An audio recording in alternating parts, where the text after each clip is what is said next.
they register the sale, does that bypass the injunction?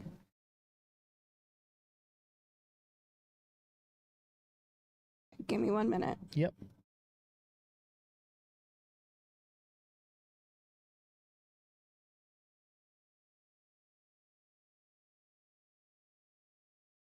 I think longer than 6 months, bro.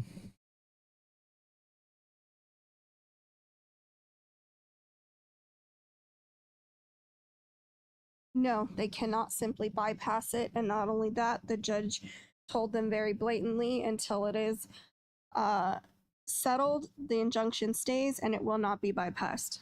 There's your answer.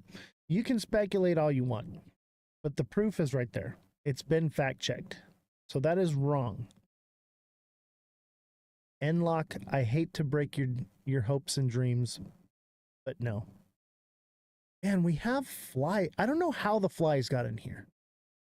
I don't know. I got the little bug zapper off of the TikTok shop right here, and it works, but the screens are so bright that they're not attracted to it.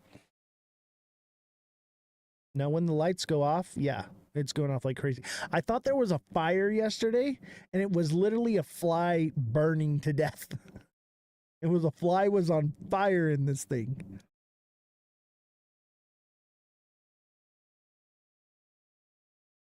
That I literally grabbed the fire extinguisher. It's right here now. I was like, you know what? I'm keeping a fire extinguisher next to me because I'm literally sitting in a fire death trap right now. Okay, this room is wall to wall padded with flammable foam. Okay, and then insulated with more foam. If it does catch on fire, it will burn hot. It will burn hot. It will disintegrate bones. There won't be nothing left but a bead of glass.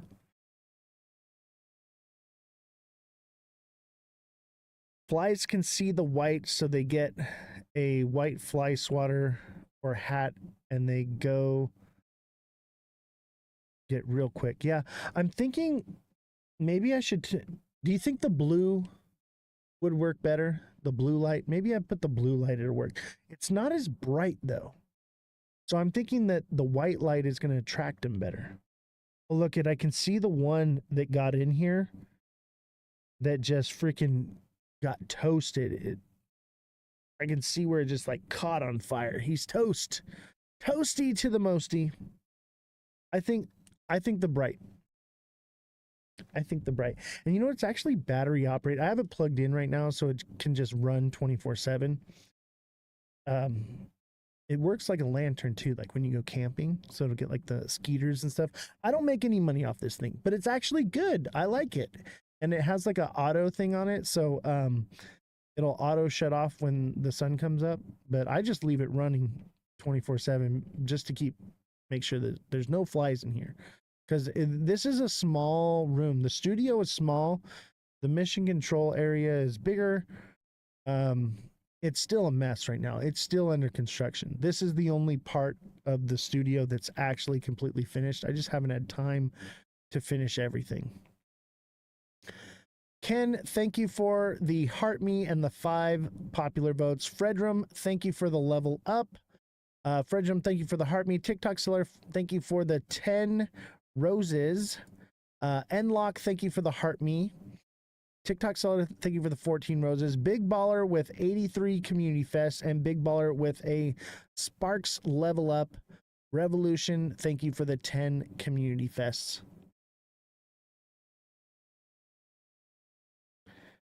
Cosmic Crypto backup. Yeah, that's not Cosmic Crypto, and do not contact them for investment assistance. They will wipe your wallet.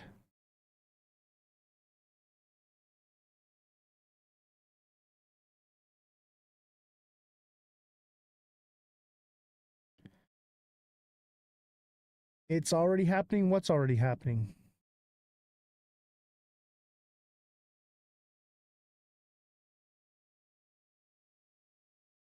What are you talking about? It's already happening.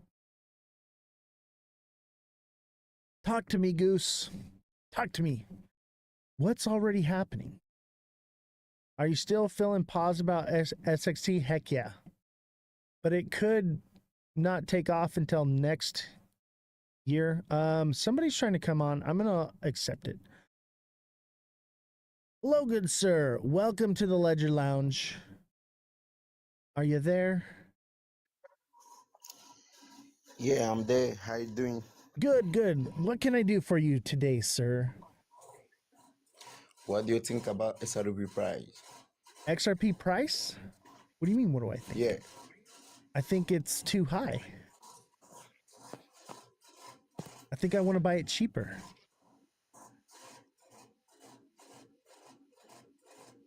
really? Yeah, what do you think? Since you say you're gonna buy it cheaper, that means I have to buy more. I mean, it's going to go up some. I think it goes up to about Really? 220. Yeah, 220 and then back down.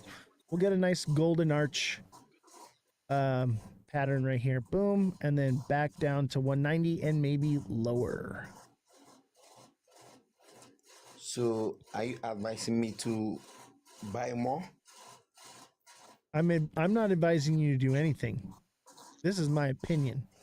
And I think I can only tell you what I see, okay? And the charts are telling me, okay, the charts are telling me that we're going to 220 and then back down to $2 to 190. And if we break 190, it's going down to 180, and then if it continues down from there, it's going to 175, and from there it would go down to 160, and then possibly 150. Okay, that's great. That's great. And I'll tell you what, it's still in a downward trend. Now, this is a descending channel. Maybe you want to call it a wedge, okay? Which means it should at some point break upward. But I think it comes down here to about 180 first, and that would be July 6th, 7th, July 4th, maybe. Thinking July 6th. It hits here, and then it breaks upward, and then it would go up to about 260. I'm thinking more like 250, but 260 at the most.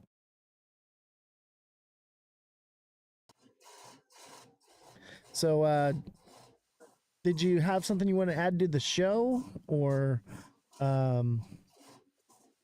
anything more than just TA? Because you can ask that in the chat, by the way. What are your thoughts on XRP? SRP is a really good coin. I have about $1 million SRP. That's why I really need to know if I have to buy more or should I get more on Solana. Well, what I would recommend is I can't do that on live. Okay, I can't tell you that. But as a deluxe subscriber, you can message me directly, and we can come up with a strategy based on your specific needs. Because everybody got in at a different point. Okay, everybody has a different amount they're holding. So if you want to deluxe subscribe, there's a little star down on the bottom here somewhere, and click that, become a deluxe subscriber. All right, and I can coach you one-on-one. You can message me directly after the show, and we'll go over all your information. I don't want to put it out here on the live, and I can't advise you, but what I can do is I can tell you what I think, and I can coach you in the right direction, if you get what I'm saying. Yeah. Right?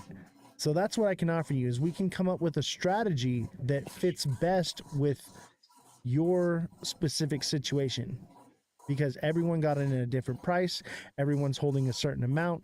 Everyone is in a different boat, you know? So what we will do is create a strategy for you. And this doesn't necessarily have to be on XRP, whatever it is that you're interested in. I can do on-demand technical analysis for you. whatever it is that your projects that you're looking for, you can message me. There's a lot of people actually. All right, and I can even help you with FOMO training, things like that. There's only two things you need to become a successful trader, okay? And Okay. the first thing that you need is you need a good strategy. All right, you need a strategy that works and that is going to make you consistently profitable. The second thing you need is control over your emotions. So when you have the goat in your court, okay, and the goat helping you, the goat can help keep you on track and help you control your emotions, help keep you reeled in. Kodak knows what I'm talking about. Wow, So that's cool. I would recommend it. I'll tell you what, there's no other creator that's going to give you one-on-one coaching for what I'm offering it for. It's only $9.99 a month. And it's going to pay for itself. Everyone that has it, that utilizes it and actually applies it, it's paid for itself, and they're going on vacations, they're remodeling their kitchens, they're doing all kinds of different crazy, amazing things. So that's what I would recommend for you. Okay. Sound good, buddy?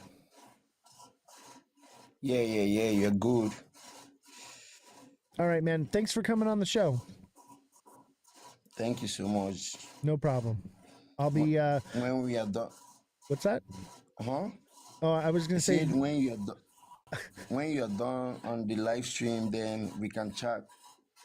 well, you got to deluxe subscribe. I only chat with deluxe subscribers. So there's a link in the chat or just below the chat or next to it. It's the star with the little circle around it. You click that, click deluxe subscribe, and then you're on. And then I see you here, and I make a note, and you send me a message, and then we work on it together. So hopefully you take advantage of that. You know, you get out of it what you put into it, okay? If you don't put anything into it, and it's not going to do anything for you. But if you reach out to me and you message me and you answer the questions that I ask you, we can come up with that strategy for you. Oh, he's back. All right, I'll bring you up one more time. Last question. What can I do for you?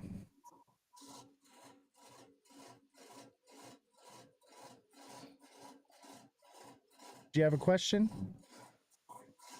No. Okay. Well, thank you for coming on the show.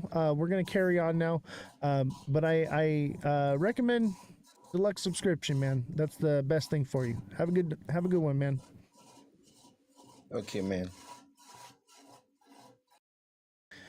All right. Where were we? Check rule 506B and C for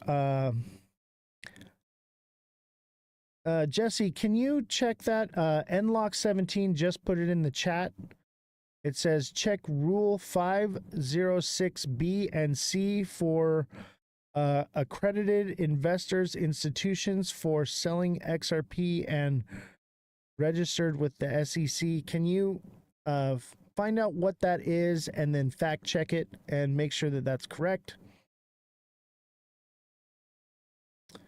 Was that last guy perpetually washing a pan? I don't know, man.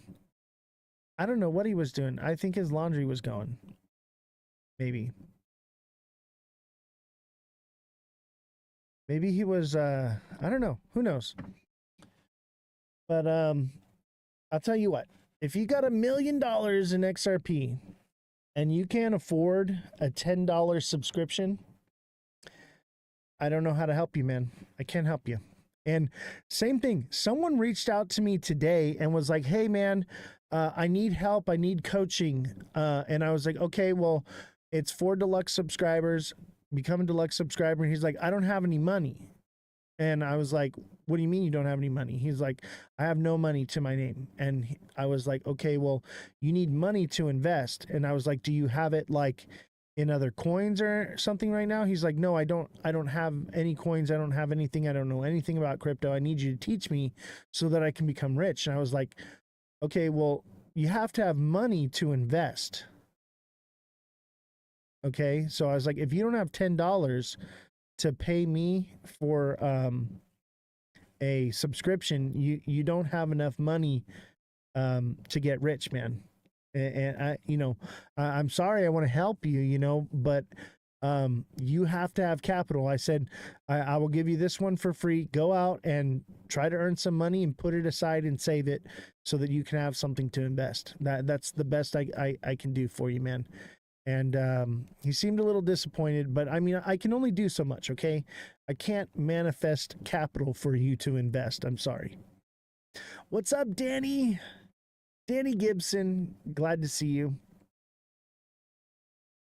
I guess Francesca's not coming on the show today. I don't know. It's only 10 minutes after.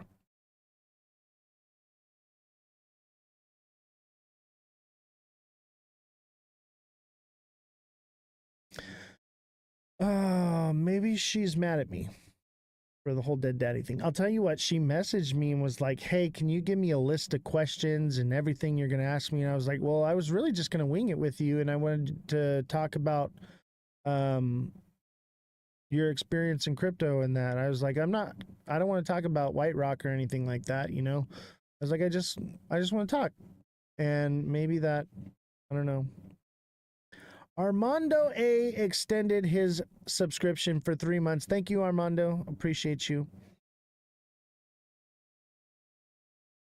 Make sure that if you do subscribe, that you are reaching out to me and asking me questions and giving me, I don't need your information like your keys or anything, but I need to know what you're holding, how much you got in, stuff like that.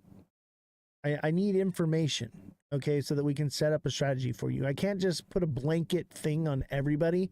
Everyone is different. So that's how it works. You get out of it what you put into it. Neo, thank you for the marvelous confettis ×2 and bumping up to level 17. Make sure you guys click the little banner up here. It's the what is it? The Heart Me Festival or something like that. There's a little banner up here. Okay, it's got like a heart TikTok thing going on. You click that and you can send me votes. Vote for me, guys. If you love this show and you love me and you love XRP or you love the Ghost or you love the Tombstone, something, if you love HelloFresh, okay, click that, send me votes. You can send more than one. I think you can send like 20, 30, who knows? Like, you can, and it's free. It's free to send those votes. And so send those for me. Help me out. That does help with the algorithm as well. Where do you see XRP headed in the next couple weeks? I think in the next couple days, we go to 220 and then back down to about $2 minimum, and then we'll see from there. Maybe 190 to maybe 160 at the lowest, somewhere in there. And we'll have to kind of just see as it goes. But what I'll be doing is looking for the right entry point. I think my limit order is set at 163 right now.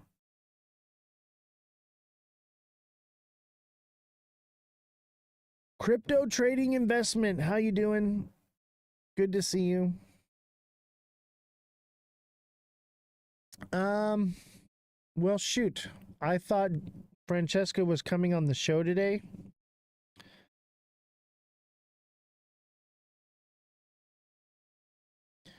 So I didn't prepare a lot of news or anything. Let me see if I can get Josh on here. Let me pull up Discord. Could you chart Ethereum, please? Wanted some confirmation. I'll tell you this right now. Ethereum's a diamond top. Ethereum is a diamond top.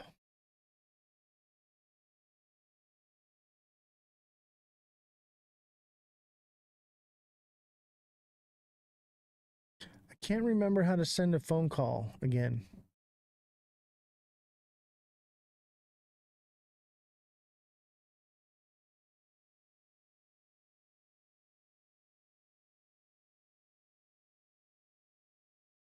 I don't know if he's on.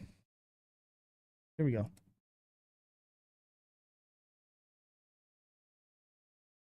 There we go. Let's see if he answers.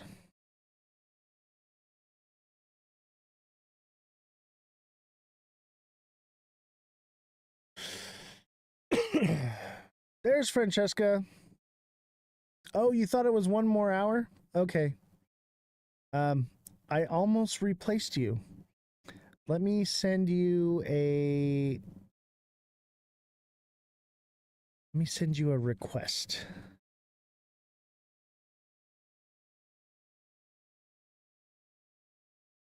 All right, request sent.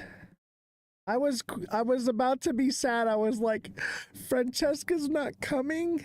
I was like, I thought for sure she was coming. I was all upset right now. I almost cried. Hi, Francesca. I'm so sorry. It's okay. Chat, can you guys hear Francesca, or do I need to turn up the volume? Go ahead and speak. Let me see if that fixed it.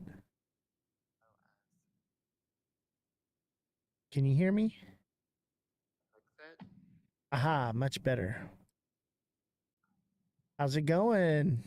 You made it. You know, I did my makeup a little bit, and I'm not feeling it, but that's okay. Oh, I'm sorry. If you don't want to do the show, you don't have to. No, I'm fine. I can do the show. Okay. Everyone says they can't hear. Do you have a mic on? Go grab my other earbuds. 1 sec. Okay. I can turn you up a little bit. What's first, $3 or $1? I think 150. I think 150 is first. And then possibly 250. We shall see.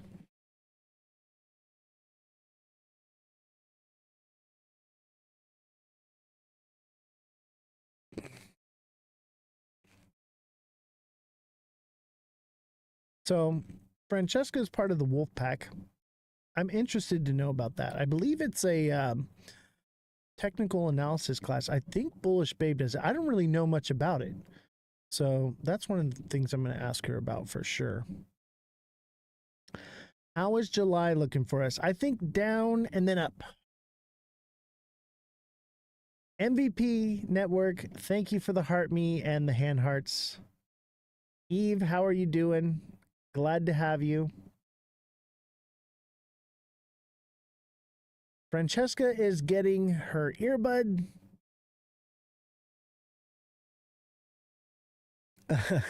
Dala says, he says, where do you see XRP going for us? I said, down and then up. And then after that, probably back down, and then up again, and then back down, and then up, and then down. A cup of coffee, maybe a dab. What? Send me a private message for more information. Who is Hugo? I don't know what a dab is either. MVP, thank you so much for the DJ glasses ×2. Eve is our agent. And if you're a creator, she's actually Francesca's agent as well. So if you need an agent, if you're a creator or you want to become a creator, reach out to Eve. By the way, Eve, I think we're going to be adding another creator to this show. And they're going to be building a platform from the ground up. He's been on the live through Discord with me. And we want to get him set up because he's going to probably be a regular on the show and part of this show. and we're going to use this show to build his platform more than likely. So I'll reach out to you about that. We'll talk about that. Yes, definitely. Cool kid, man. He's got some pipe dreams, but you know, just because somebody has a different opinion doesn't mean that we have to hate each other. You know what I mean? We need to normalize not hating each other because we have a difference of opinions, okay? We can all just get along, okay? Everyone is entitled to their opinion. Revolution, thank you for the 5 gifts to Francesca.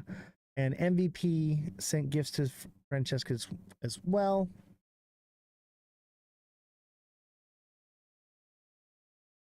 Learn from one another. Exactly. That's the idea, is to learn from each other, you know, because like I can be wrong, okay? I'm a human being too, okay? I do not know everything. I'm not going to begin to tell you that I know everything, all right? I know that I'm right a lot, and I research a lot of this stuff, and I don't just read headlines.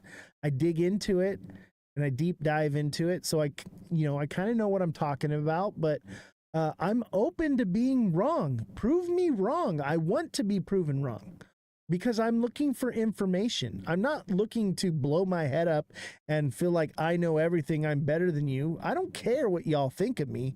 What I care about is the information, because the more information that I get that's accurate, the better my trading is. And I make money because of it. What's up, Francesca? Can you hear me now? Holy cow. Yeah, we can hear you now. Okay, good. All right. So who are you? What do you do? Tell us about yourself. What do you want to know? How did you get into crypto? I got into crypto from a coworker who was a janitor in corporate back in 2020. 2020. Okay. hmm Was that like in the bull run, after the bull run, before? No, it wasn't in a bull run. I've never been in a bull run. Well, I mean, we had the bull run in 2020. Yeah, but I wasn't in the. I mean, I might have bought and was in the bull run, but I wasn't paying attention. So you just You know bought what and I'm held. saying? So I bought, and then it was hard to find stuff, and then you had to do like Reddit and you had to do all this other stuff. And I just didn't have time during Ovid to do all that stuff. So it kind of fell to the wayside. In January 2021, I did pick up some XRP on my mother's recommendation. Okay. But other than that, I really haven't been in it, paying attention until November, December when Trump got into office. And then this year, I've been diversifying. Okay. What projects are you liking right now? I really like this Aptos. I read about it today. I think I'm going to get some of it. Jesse, can It we get a fact check on that? Aptos, how do you spell it? What's the ticker on it? APT. APT. Yeah, let's find out what kind of partnerships it has. Use case, hmm find out its market cap, coin supply. What turned you on about it? What stood out about it to you?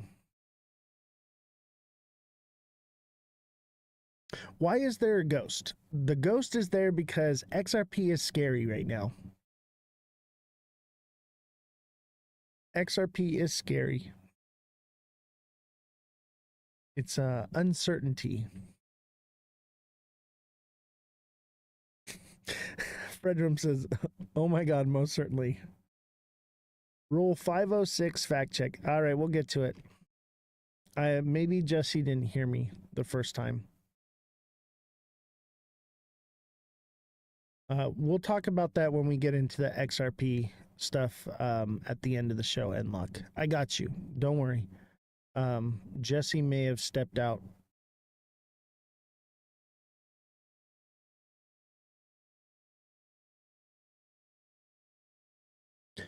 I don't know what happened to Francesca. I know the internet has been acting up, so she may be having issues.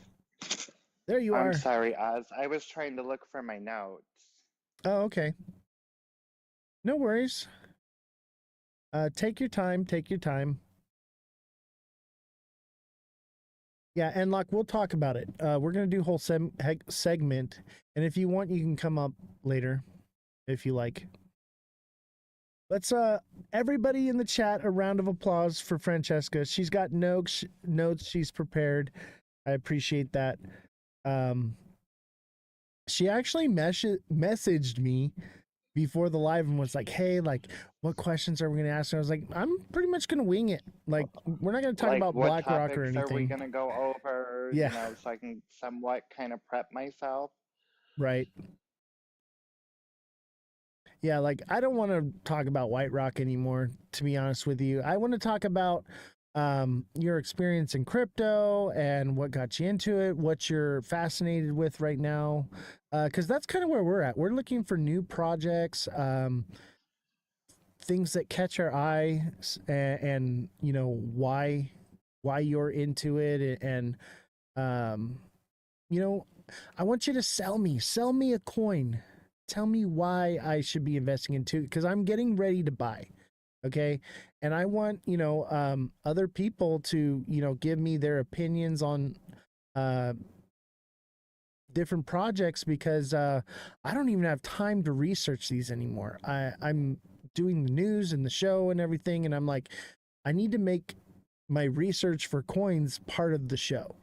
So that's a big part of it. But I also want to know about I think it's called Queens of Crypto is something you got going on. I want to know more about that. And I want to get Yeah, more so of those creators on here.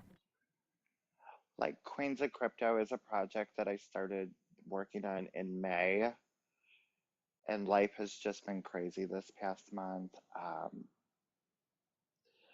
I've had a lot of real life stuff going on on top of trying to still support everyone here on TikTok. Are you still there, Oz? Yeah, sorry. Jesse was talking to me.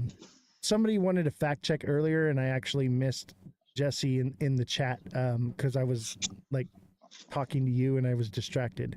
So, but I told her we'll cover it later after we're done talking. Sorry, didn't mean to get distracted. I'm a No, little it's all good. So did you look into APT? so that's why she came in here. She's like, I'm already like working on something else. Like, now you want me to look at something else. She's a little uh frustrated with me. So let me pull it up here. APT crypto. What can you tell me about it? I can tell you it's a layer one and Okay, that it's supposed to be lightning fast. interesting.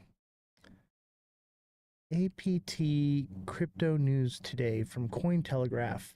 Discover the latest news of Aptos, the next generation blockchain platform designed to deliver high performance and reliability for decentralized applications. It aims to offer improved security and scalability compared to earlier blockchain networks. Ooh, nice. The project has gained attention for its innovative consensus mechanism move, which facilitates fast transactions processing at and lower latency. Oh, that's good. Aptos native currency is APT, which is used for various purposes within the Aptos ecosystem, including transaction fees, staking, and governance. Okay, so it's a whole new Correct. blockchain, next generation. And if I can remember correctly, there is a Coin Act in the Senate that Collins put forward. Really? I read the article I read referenced it in with Aptos. Let me look it up. I believe it's called the Coin Act. Um, let's see. The term Coin Act in relation to Aptos likely refers to Coin Client Class Aptos SDK. No. Let me see. Aptos. I don't see it. Maybe this is it. Let me see. Let's look up the Coin Act. Is it like a bill? Yeah, and I'm sorry, it was Cynthia Loomis. Cynthia Lumen. Oh, okay. I think she's okay. Coin Act introduced by Senator Adam Schiff aims to restrict government officials from profiting from digital assets and currencies. No, that can't be it. That's a cool one though. We shall see what happens with that. I'm not seeing Coin Act bill. Let's just try that.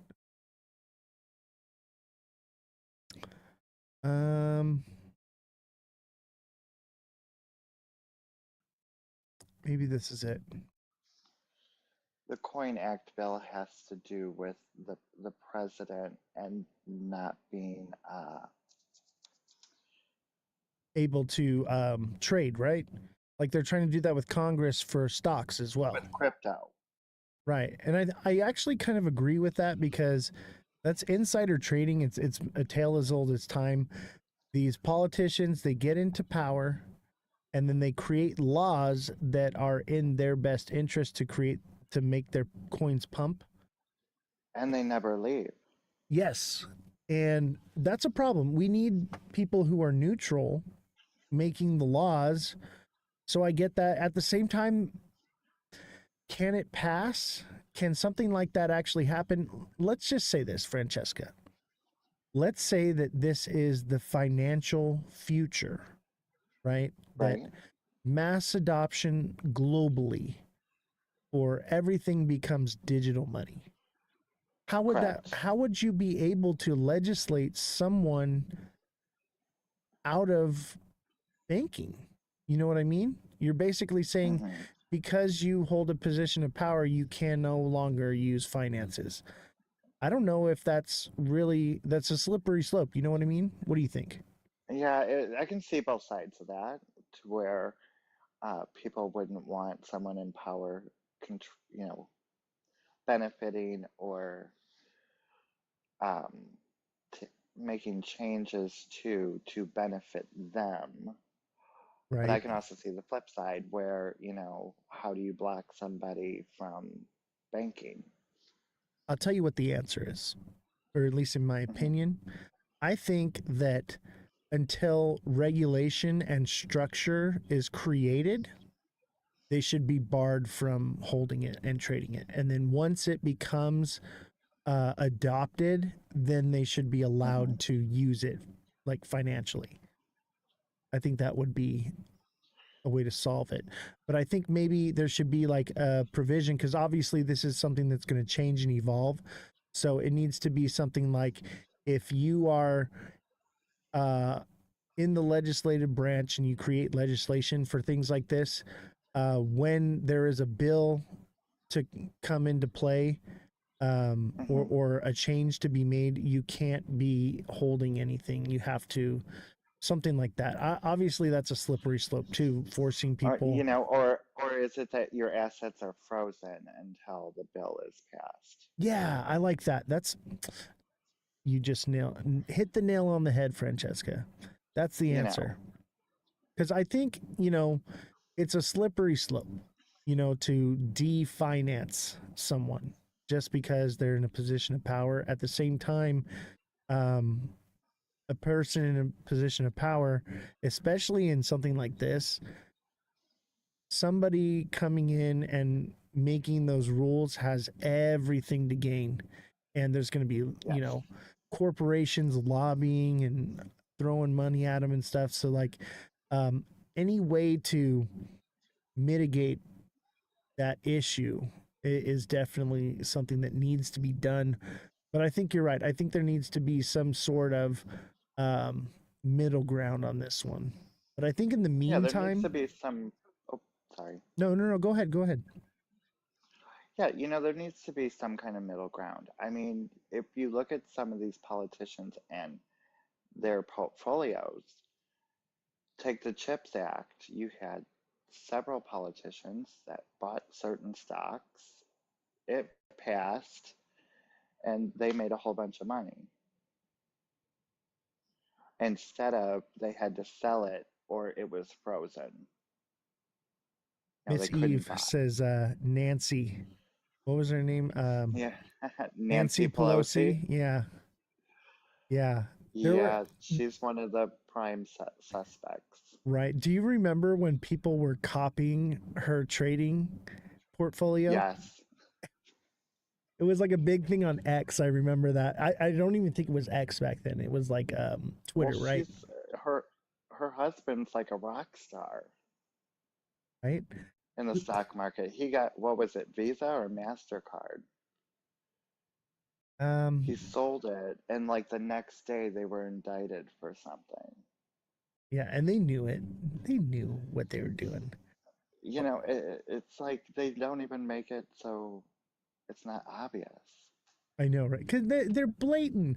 They've been doing it and getting away with it for so many years that they're just outlandish now. They don't care. It's about making the money. And if they get in trouble, they're like, oh, we'll get a slap on the wrist and we'll just go do it again. Pretty much. You know, And oh, go ahead. nobody's really held accountable in Congress.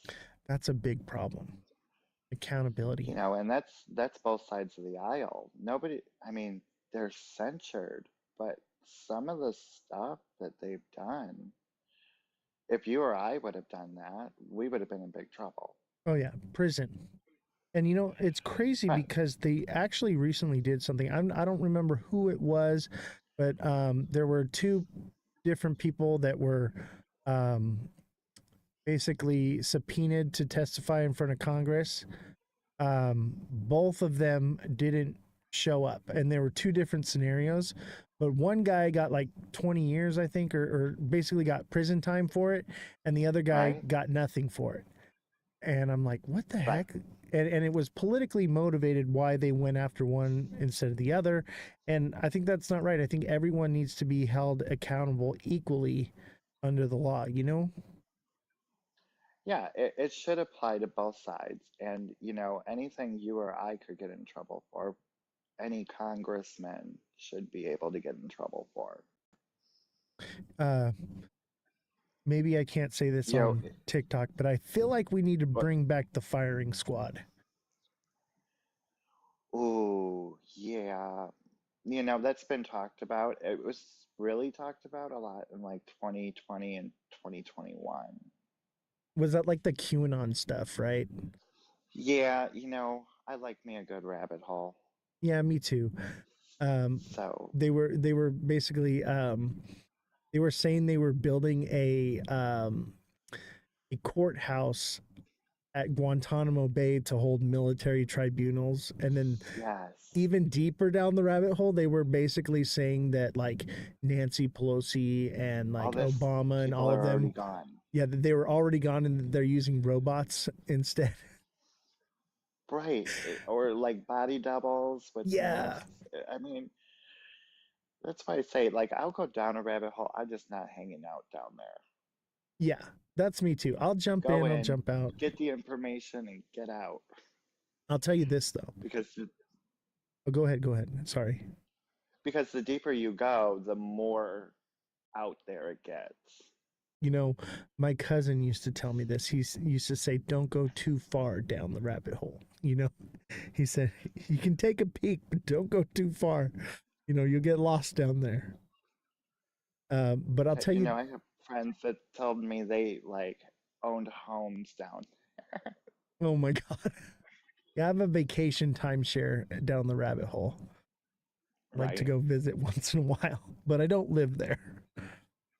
Well, and like in crypto, like there's some rabbit holes in crypto. I mean, like, XRP, for instance. XRP is a massive rabbit hole. Tell me a rabbit hole. I'll tell you what, though. When is XRP actually gonna, like, let's go? I mean, it did. It saw all-time highs. Yeah, but like higher. I know we all want that, right?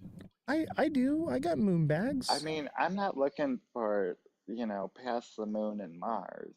I'm looking for like $3 and $5 and $10. Yeah, and I think there's a possibility. But I don't know if you saw I the live yesterday, but if you missed the live yesterday, um I did see bits and pieces of it.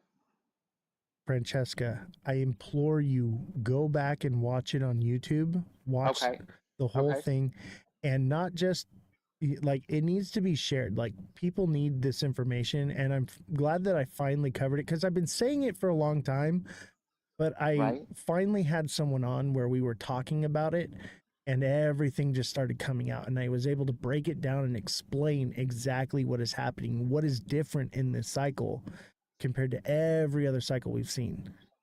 So definitely go check that out for sure. And then See, and the come back on, we'll disadvantage talk that about it. I have is I didn't get to experience all the bull run or because I was barely around. Right. I mean, I didn't really get like into crypto until January. A lot of people did. A lot of That's when I started diversifying into like the different coins, like for example, XTC, XLM, Doge, Shiba. You know what I mean? Like before that, it was just I had the little beast TC, I had some XRP, and that was it. yeah. And I mean, if you have a small amount of money invested, it's better to stick to just a couple, two, three projects, because the gas fees, man, the gas fees kill you. Oh God, Ethereum's gas fees used to be, oh, And I think only recently they came down just a little bit. No? well, I mean, it fluctuates, so it never Okay. stays down, but it's always been like the highest. But it's the most secure blockchain network. So I understand. You're paying for Well, security. I was looking into possibly building a project and this and that, and I pulled up Solana, I pulled up Polygon, I pulled up Ethereum, Polkadot. Ethereum was the most expensive out of everybody, Yeah, and and mostly that was because of the gas fees. that's why I'm afraid that it might be dead. I think it'll serve its purpose for security reasons, but Right? speed and efficiency, there's just not enough electricity in the world to power Ethereum on a global scale. Well, I mean, then you look at Bitcoin, it's kind of archaic when you compare to the newer coins. I agree. But people are saying, well, that's why it's so good because people will buy it and hold it for a long time and it doesn't matter about it being fast. I think people Right? want their money to be liquid. They want to be able to access it instantly. Right? Um, I don't remember how long does a transaction with Bitcoin take? That's a good question. Jesse, can you look up how long it takes for a transaction on Bitcoin to transact? Because I know XRP is like 4 seconds, and I think Solana Yeah, is XRP faster is than that. usually really quick. Solana's Solana's faster. pretty quick. Ethereum, I think it takes like 5 minutes. Yeah, And Dogecoin takes like 10, 12 minutes. that's a long time. Think about it. It is a long time. Um, have you seen this? Let me pull it up. It's on my TikTok. Breaking. Oh, Ripple look. just dropped their appeal. It's Oops, cosmic. not that one. Let me see here. It's in one of my reposts, but it's from a while back, and it's a commercial for Algorand. But So, it makes like perfect sense. Let me see if I can find it here, and we'll watch it. And you've probably seen it. Maybe you can tell me what you think. maybe. Oh, here it is. Hey, morning. Hey. Hello. Hey, Hey. You guys take Bitcoin, right? Sure do. I'm gonna be paying with Ethereum if that's okay. Okay, yep, no problems. Good thing I'm paying with Solana. You go ahead and tap. And there we go. Oh, it failed. Try it again. Oh, there's more. It looks like it's gonna be another 27 minutes before this transaction clears. What? 27 minutes for Bitcoin. $12. I have like 3 things. Ethereum, they got that peak hour gas thing. Now you got it. Maybe one more time. What are you gonna do? Just wait right here, without the bag, without the bag. I think it's gonna work. Nope.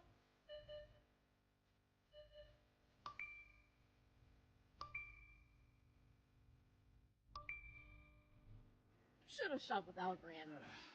How do I get in that line? So Jesse says it takes 10 minutes to an hour to transact Bitcoin. 10 minutes to an hour. Jesus. Can you imagine if you were at the gas station, you're out of gas, and you're trying to pay with Bitcoin? Imagine if you're at a electric car station and you got to wait an extra hour just for your card to go through. Oh, yeah. Like, So how does that work? Do you go there and you just like scan your phone or? well, actually, if you have Tesla, your your phone is connected to, or not your phone, your card is connected to your Tesla account. And Okay. so it automatically charges your card when you go. So you don't have to do anything. You just pull up and you plug it in and you hang out. Skip the gas station, plug in your car. Yeah. Okay. I'll tell you what, any place that has like I'd say like a shopping mall or like a outlet mall kind of thing and a charging station is Right. going to do well. You know what I mean? Yeah. Because people are going to be like, you know, shopping and doing stuff. And so think of the extra costs you're going to spend by wasting, what, 2 to 4 hours of your time to charge your car. Now, did you hear about this? I don't know if I read about it or I was flipping through and heard somebody talk about XRP interoperability and something about a wormhole. Hold on a second. Well, let me adjust the track real quick. Caveman Fantasy says, Oz, does the XRP bridge make Bitcoin quicker? That's a question for Jesse. Mm-hmm. Jesse, can you answer that question? Can Bitcoin transact on the XRP ledger, and does it make Bitcoin transact faster? That's a good question, Caveman.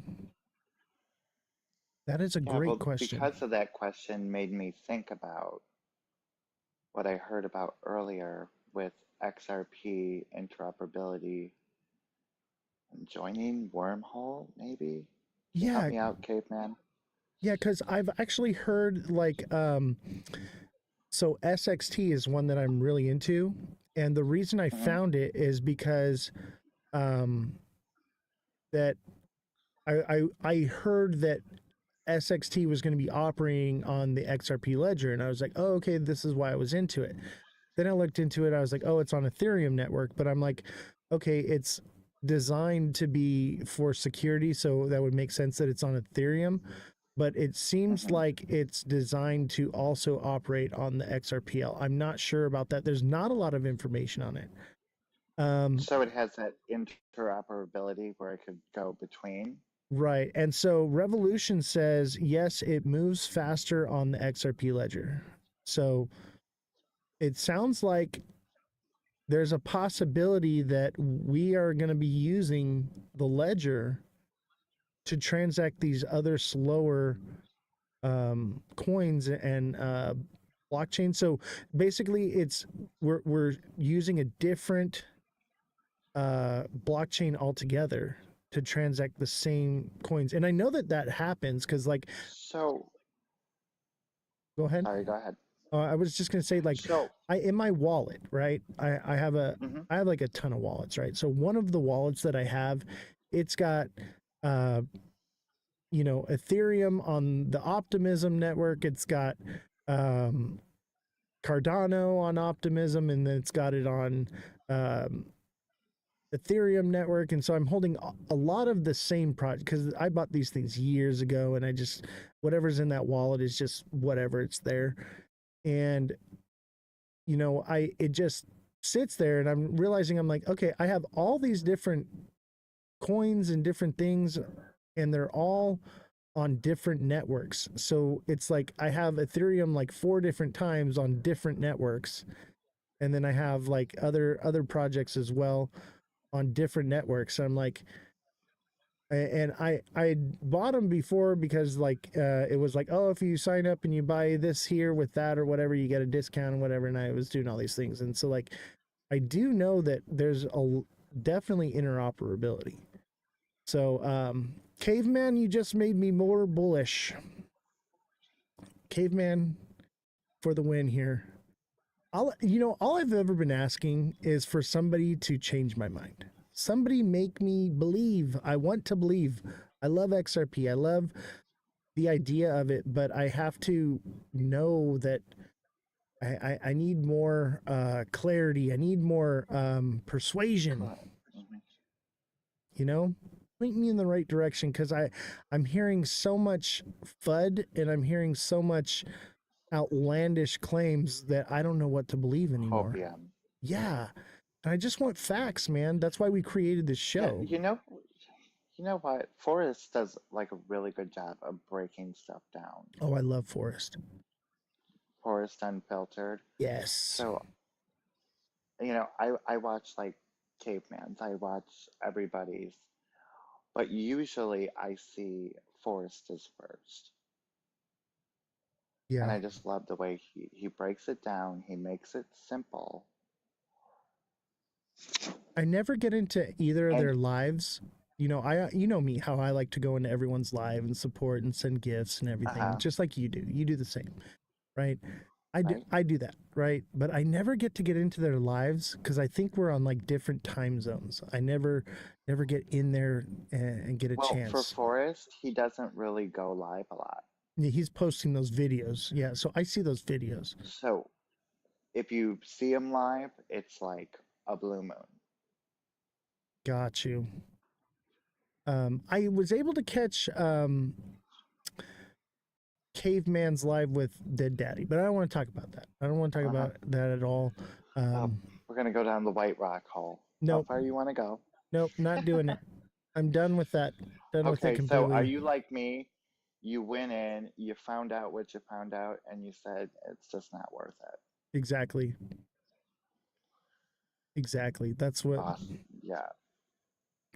And I don't, I as a journalist, I want to do the right thing. Here we go down the rabbit hole. I want to do the right thing at the same time.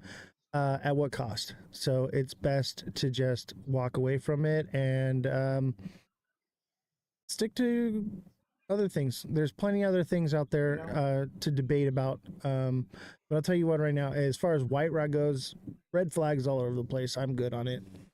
Let's find something that's I'm good. You know? It would be like you go down this rabbit hole, there's a dead end, then there's a detour to the next rabbit hole. And yeah. Exactly. Acido says SXT, accumulate that shit. That's where I'm at, bro. I am buying the heck out of SXT. I'm gonna have to look into it. I've heard about it around the talk, but you get nervous when you start hearing a coin over and over and over, unless you already hold it. They're only talking about it because I started turning everybody onto it. Turned Mega onto it, and then I turned Wadi onto it, and I basically went out after I bought it, and I was like, hey, everybody, like, you guys need to look into this. There's something here. But what really set me off with it is now it doesn't claim that it has military applications, but it does. And the fact that they're not even pushing that yet, it's just so new, and its interoperability with the XRPL, I'm like, okay, this is cool, right? But what it does is it's off-chain data verification. So it can verify data off the blockchain without putting the data on the blockchain. so that it can remain private and unhackable. Thank you, Jesse. Which is really That is cool. very cool. Right? And I mean, that solves the quantum computing problem right there. And also, it solves the speed issue as well, I believe, with Ethereum. And it's partnered with Chainlink, and it's partnered with Microsoft. So I'm like, okay, if it's partnered with Chainlink, it's going to be interoperable.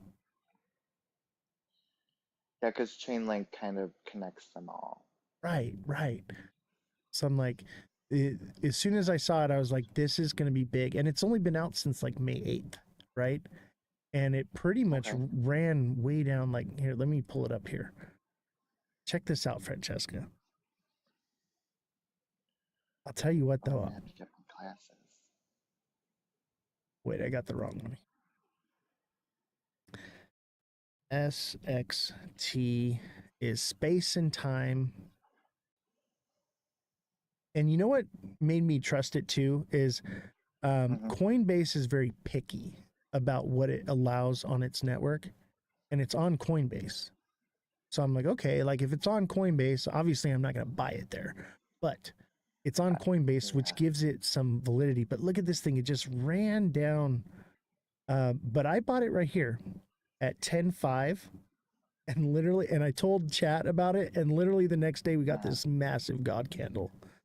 And then we got our profits. I might give Coinbase another shot. It's too slow, and it signs you out. Like every time something's happening or you need to transact, it freezes up on you. It signs you out. It does something shady. Well, my problem was I got locked out. Yeah, and it does it right when you're like trying to buy or sell. And there was some kind of suspicious bank account, so I quick deleted it and changed password, and it told me to lock it up. So I locked it up, and then I went to unlock it, and it wouldn't let me back in. Jesse, our fact checker, just recently put in limit orders, right? And the limit orders would have filled, and it canceled all of her limit orders. And You're kidding. I'm not kidding at all. This is just recent.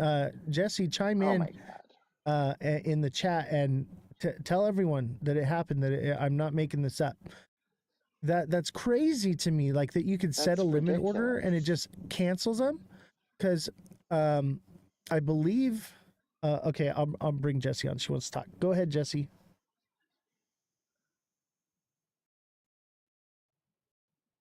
So I buy crypto through different things. Coinbase is like the easiest one because I'm busy.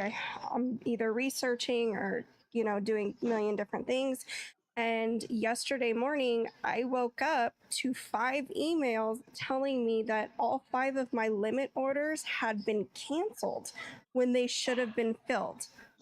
So instead of them buying in where I wanted to, they're like, oh, they're just all canceled. So I think I'm moving everything out of Coinbase because that's really messed up. I would have hit all the targets that I had put in place. So that just makes me very nervous. I just don't know what's going on because I've been locked out. A friend of mine on here was locked out. Somebody else couldn't buy. It locked them out. It's done it to me a dozen times, as far as being locked out, signed out, or it's like I go to transact or do a market order and the server's down or the chart is down or something's down on it, always whenever it's busy. So that's definitely a problem. But let me play the devil's advocate here. Okay, Jesse, on Coinbase, when you set limit orders, there is a section when you set your order where you can customize how long that limit order stays. So you may have to change on there to where the order stays in place until canceled. Otherwise, sometimes they do have a time limit. Oh, interesting. Okay. So that could I be know, it. you're the one who showed me. Right. I taught Jessie everything she knows. So, Right. but I want to be the devil's advocate here. But at the same time, there is been just problem after problem with Coinbase. I only recommend it to new people that don't understand crypto to just get them started.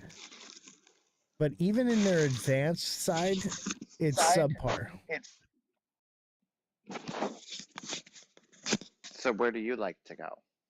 I do not disclose that information. I'll tell you this: I'm using multiple Okay. platforms, but one, out of security, I don't want people to find my wallet or anything like that. Right? And Correct. two, I don't want to give out a recommendation to a platform and something Correct. happen and then I'd be held liable, like what happened with FTX. Right. So it's a safety and a legal thing for me. But I will say this: I use multiple wallets, I use multiple platforms, and I have a lot, so I keep it spread out a bit. And locked away, very secure. I actually have like a wallet that's designated for transacting with the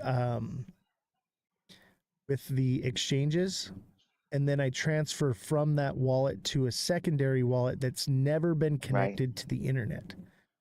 So it just connects wallet to wallet. So it's on the blockchain, it's there, but it's never been connected to anything, and so no one can ever access it or do anything with it. And that's where I hold my mass storage of everything. That's the best place for it to be. Exactly. And right now, Because on your phone, yeah. It's oh not safe yeah. on your phone. And if you're gonna use like a device for, your wallet or whatever, or like if you're using Arculus, my recommendation is that you get a tablet or a phone or something that is specifically dedicated as a device for being your wallet, and you keep it on airplane mode when you're not using it. Yeah. And that's the best way. Caveman says 100% yes. Thank you, Caveman. Thank you, Caveman, for joining the live. Appreciate having you So on, man. do you think there's anybody that's been in the game? I've only diversifying for 6 months, but somebody who's been here a long time, do you think anybody is just on one exchange? Oh, yeah, for sure. Yeah? Yeah, because people get their favorites, I'm sure more of us that are more well versed into it, that are highly advanced. They're probably using multiple because there's a lot of projects that you want to buy that you can't get on certain exchanges. So that's why I have multiple exchanges. Like Right. I'm not gonna say what, but I don't want to shill any coins out. Well, for example, you have like, what is that? MEX? MEXC?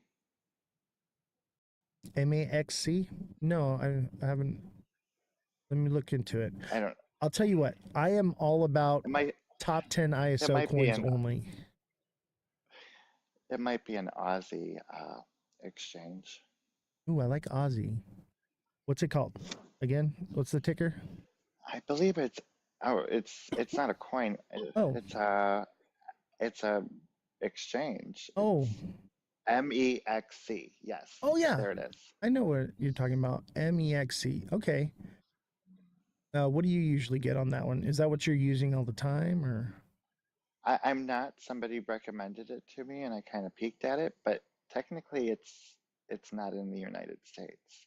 Oh, I wonder if it's in Mexico. I see it right here. MEXC. You could probably peek at it if you have a VPN and you move it. You can buy Fartcoin on MEXC.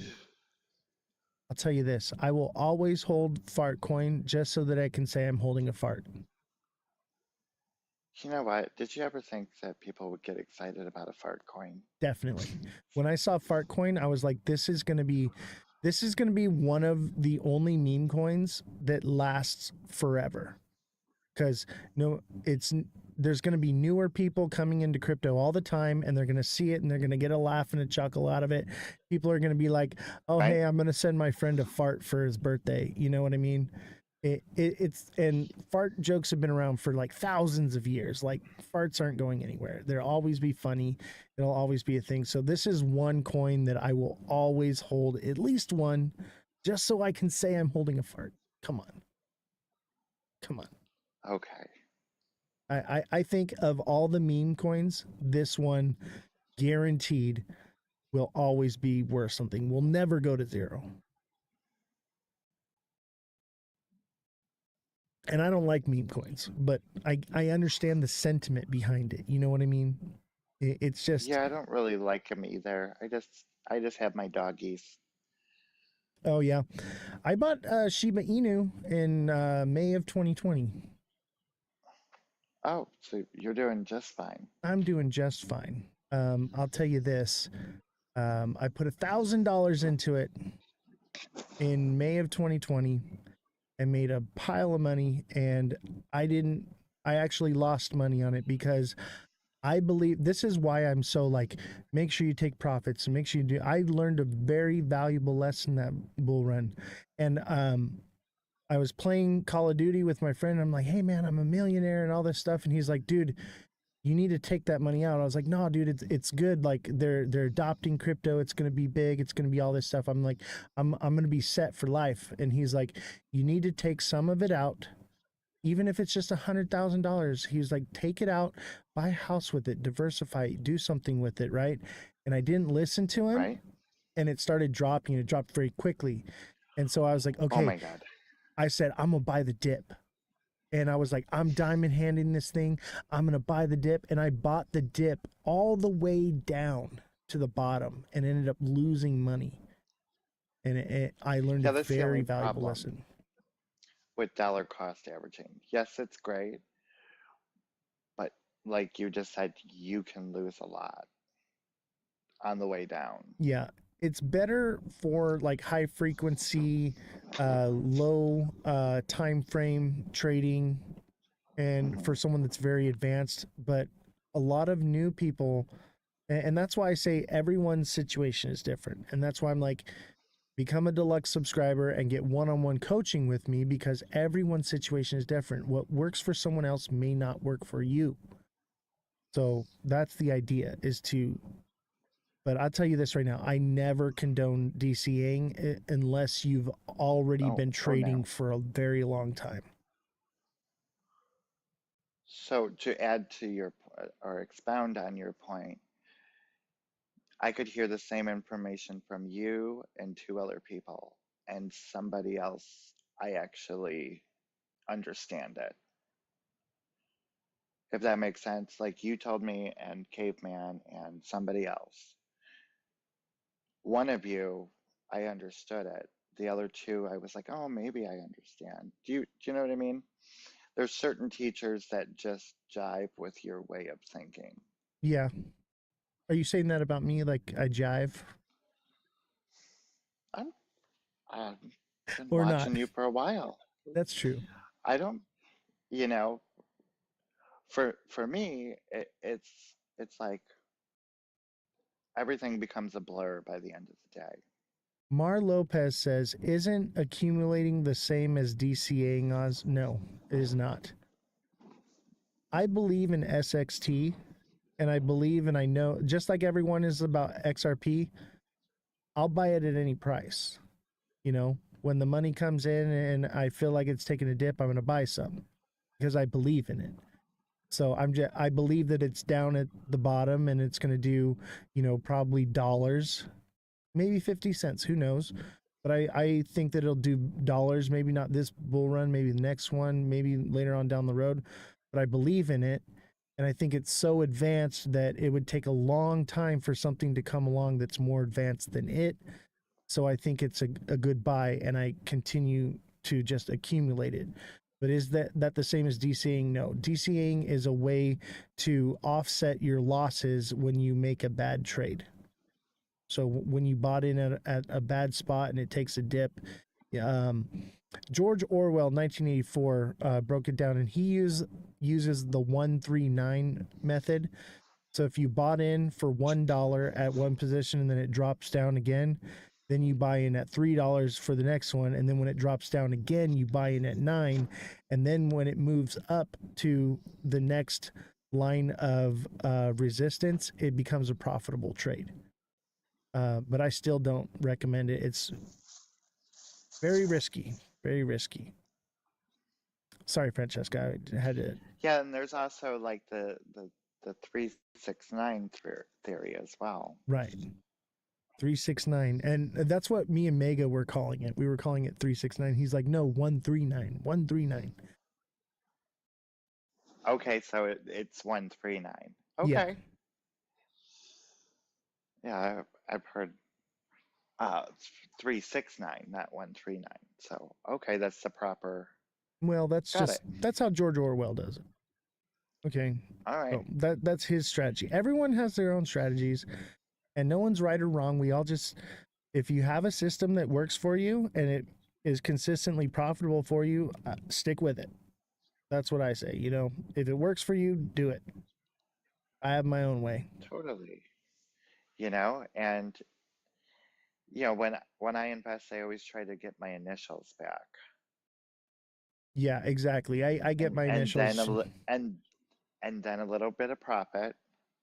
Yeah, I like to take profits at each resistance zone on the way up, and if it's uncharted, I take it at psychological numbers. So like 333, 555, 007, things like that. Those are psychological numbers.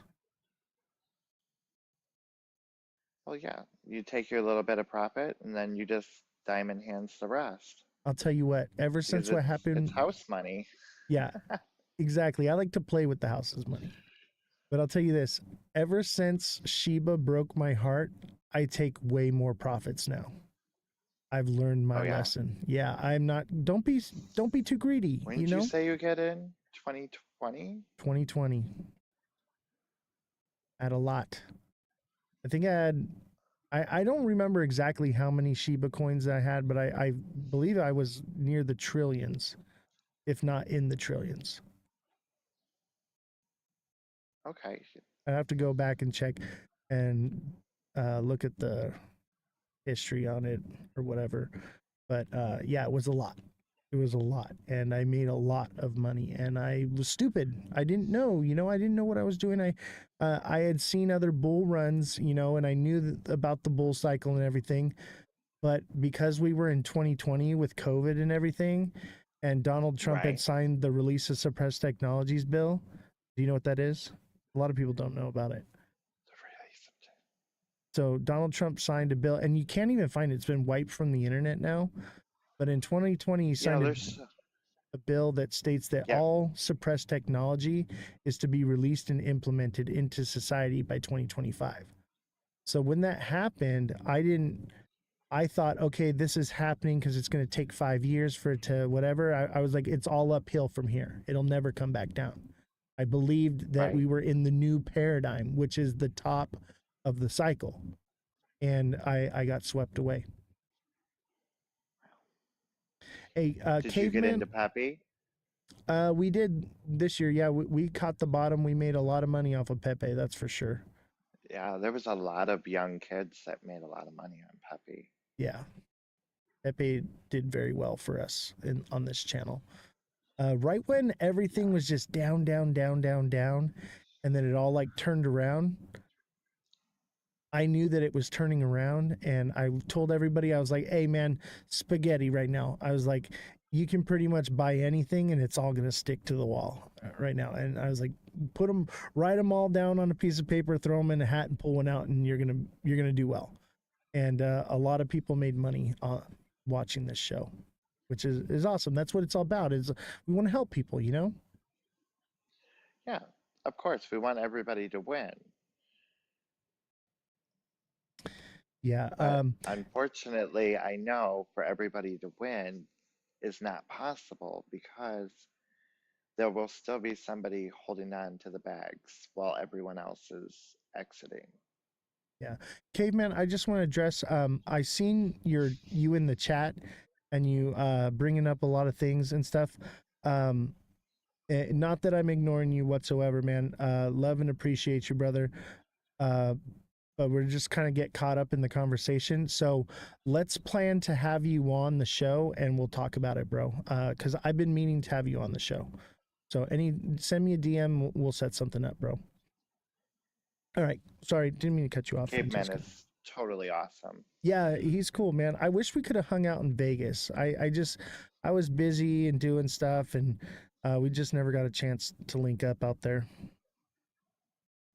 Well, you know, it was crazy. I was in Vegas, and then everybody else showed up in Vegas.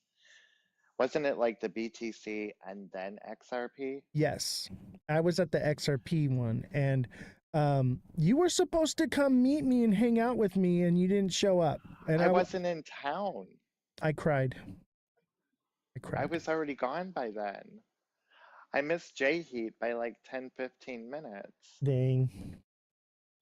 Yeah, but I had set up the meet and greet for after everything because I just had so much. I had meetings and I was like doing interviews and stuff, and I just did not have time to meet up with anybody. Yeah, there'll be next time for sure. Oh yeah, next time. Oh yeah, better planning. Yep. Exactly. It was kind of last minute for me, but I'll tell you what. Like, I'm excited for Rare Evo. That's gonna be a lot of fun. And you said that's in August? Yeah, August 6th through the 10th. I got press passes. So let's go. Yeah, I'm going as a reporter. I was hired as a reporter to report on the event. So it's really awesome. Actually, you know what? I don't know if you heard, but Twitch reached out to me and they're probably going to have me speak at TwitchCon, which is just incredible. Like, yeah, you were talking about that last night or Wednesday? Yeah, they sent me an email. I'm supposed to know by July 16th. They said don't buy a ticket. Okay, don't buy a ticket. We're reviewing your stuff we sent you, and don't buy one yet because we're pretty sure you're gonna be doing the show. And I'm like, holy crap! Like, that's crazy. Jesse actually helped me write the proposal, and it turned out really well. And Twitch is trying to grow the crypto space, and they're trying to branch out from just being about video games and like talking. So, and they're trying to become more relevant. So they're looking for new talent to expo on stage and to come and speak and talk about their platform, whatever. And I'm going to basically be talking about crypto and how it's changing the world and everything. So we're the #1 show for crypto on Twitch right now. Twitch. That is so awesome. But that's not saying much because all they have on Twitch is it's basically a camera pointed at the chart, no talking, no nothing, no narrative. Like so it's not much competition. So that's why we stuck out, and I was able to like actually shine because I'm like, okay, here's good information and here's what we can do. And so like I stick out like a sore thumb. Okay. Yeah, I'm not real familiar with like Twitch. What is it? Twitch. What's the one everyone on here is on? Discord. Yeah. Harley Dan on Twitch says, did anyone else get dropped on TikTok? Yeah, the TikTok studio has been having a lot of issues. So a lot of people have been coming to watch on Twitch because it's not as glitchy and it doesn't cut out. So it's a more seamless stream. But it's also, I don't know, it has its own vibe there. It's more podcast friendly. You know what I mean? Right. It's designed for that. But I'll tell you what, TikTok, the algorithm, you can't beat it. The viewership is just so much better. But the people on Twitch, The people on Twitch are loyal though. They come back all the time. Wasn't it during like 2020 that Clapper was starting to get like a bunch of people to go over? Was that what it was? I thought it was or are you talking about when they were going to ban TikTok, or are you talking about Yeah, it was like Clapper. I know Red Note was like huge in the news, but What's up, I seem to crypto bro? remember a lot of people going to Clapper. Interesting. I Thanks, know. Cosmic. Yeah, Cosmic, what's up, bro? Me and Cosmic are like friends now. He's the He's only a one really that's good dude. yeah, he's the only one that's managed to get me pretty bullish right now. Every time I talk to him, he's like, "I hope you're just a little bit more bullish." I'm like, "I'm getting there, bro. Not yet." Yeah, and I feel bad because sometimes I'm in the comments and I'm a little bit of a bear sometimes. But I'm curious, you know, because I go into all these different lives. I'm curious why you feel that way. Do you know what I'm saying? Yeah, Like, this is what I heard. What do you think about this? right.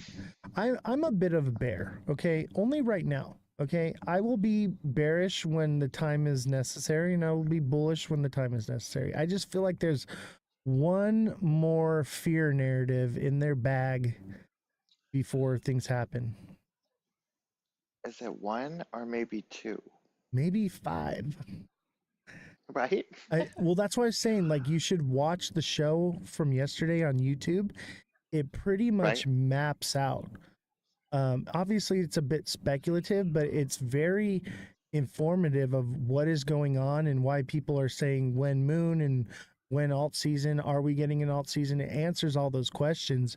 And it gives basically, I have like 2 scenarios. Well, 3 scenarios. One, it's Uh-huh. over. And then I have these 2 scenarios. One is basically that there's no alt season. And the other one, it maps out where how a super mega cycle would actually happen and how people won't be prepared for it if it does. And that's the thing, is I'm not turned off to the idea that we could be in a mega cycle, but at the same time I'm going to be cautious. Caveman, good night. Right. Thank you for coming out. Send me a DM, Caveman. Let's get you on the show. Sorry, didn't mean to cut you off. No, go ahead. You were talking. Yeah, I always try to give, the creators love when they come in, and let them know everybody Right. follow Caveman, everybody follow Cosmic Crypto, the guy with the little wolf emoji. Everybody follow Francesca. Follow these other creators, guys. Don't just listen to me, all right? It's very important that we get a broad perspective and we intake as much information as possible. Like Mega Crypto says, when we're doing technical analysis, every bit of information is an indicator, and it gives us more clarity of what's going on. And the more information you can gather, the better you can be at making an educated guess. I would tend to agree. Right?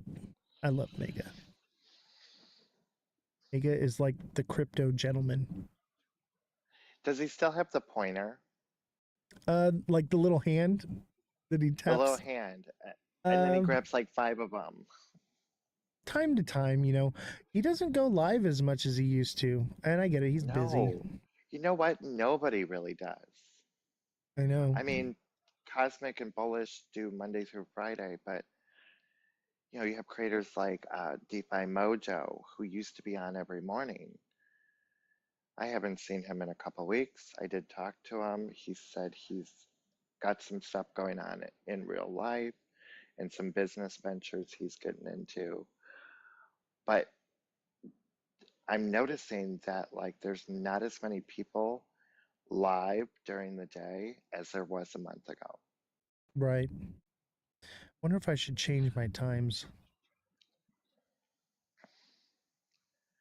I don't know. I've been playing with the idea of changing the thing, but I tell you what, I think a lot of people just fell off because ever since they changed the algorithm, I think it was in April, nothing's been the same, and there's no money in it. Like when I first started, I had maybe 20 people watching, but I had like 300 subscribers, and I was Right? making massive amounts of money, and I was just starting, and I had like what, like 1,000 followers, and I was making, Uh-huh. 200 to 400 bucks a week, and I was like, oh, this is cool, like this, like we're gonna be profitable. And that's when I, hired a staff and built the studio. I was like, this is gonna be big. I was like, we're just getting started, it's Right? already big. And then all that happened, and it's like, wow, we've made $8.97 this live. And there's, Well, George and Callie were having I believe it was today, they were having a conversation about that TikTok is changing the rules again. yeah, they just changed it. I think it Right. was in May. So like Mega actually sent me a update on all the changes, and I had to fact check them a little bit because some of it was not true. But yeah, What they're wasn't true? the no green screens. Okay. So Yeah, George talked about no just green screens. That's why I was curious. yeah, so the green screens is still okay. Basically, let me pull it up here. I will tell you what the change was, what was different. Because there's a certain wording that was used, and I don't want to give out the wrong information. Okay, so um, green screens are not banned. They just don't want people using photo mode. So, no photo mode. That's like where you post something and it's just a picture and you're talking over it, Right. and that's pretty much to get them away from the, if you follow me, I'll follow you back. If you like me, I'll like yours back, and blah blah blah blah blah. Right. So that's what And they. all the gingerbread men and Yeah, exactly. Well, I mean, that's their filter. They're still allowing all of that, and the right. green screen stuff, Oh, okay. CapCut, it's all still good to go. It's just they don't want people just posting a photo, because they post a photo that's like half a second long, and so it makes the algorithm think that people are watching it 100% of the way through and watching it like 30 Right. times, but it's not. They're just looking at a picture for a second. And it's usually like a picture where it says, "Oh, do you see it right here?" And you're looking at it trying to figure it out, and so it messes with the algorithm, makes them think, and so they're like, "Okay, we're doing away with that." Hmm. I hope I hope TikTok gets their act together. I'll tell you what, the biggest problem is the bots, the fake accounts. Like, hey, how's your crypto experience going? You know what I'm talking about? Yeah, or howdy, or hey, you were in my live. Thanks so much for the support. Right? Or they're like, I want to send you a gift. I just crack up because I'll leave, for example, I'll leave like Bullish's live and I'll check my messages, and there'll be some bot in my filtered messages that was like, thanks for the support and can't wait to talk to you, blah, blah, blah, Bullish babe. And I'm like, well, no, you're not really Bullish babe. Yeah.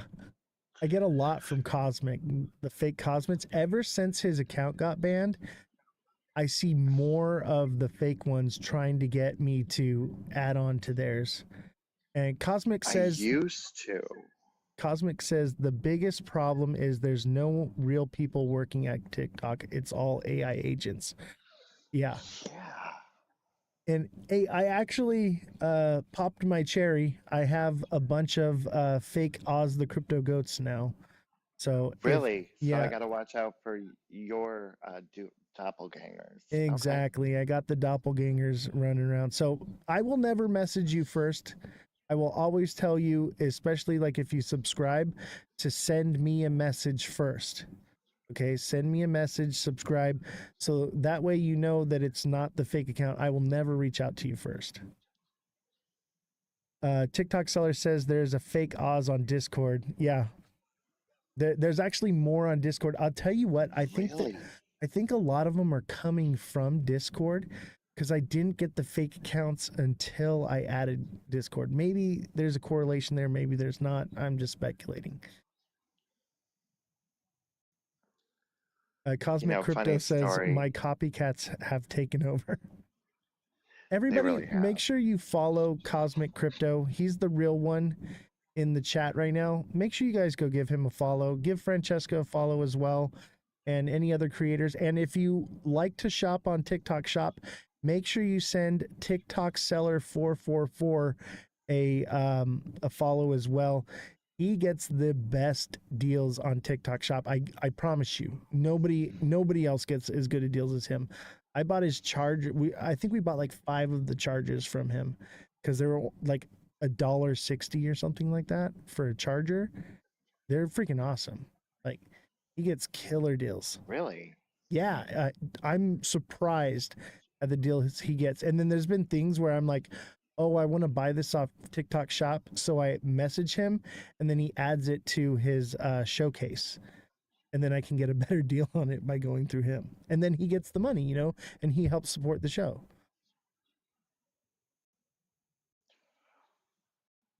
Well, it makes it full circle, right?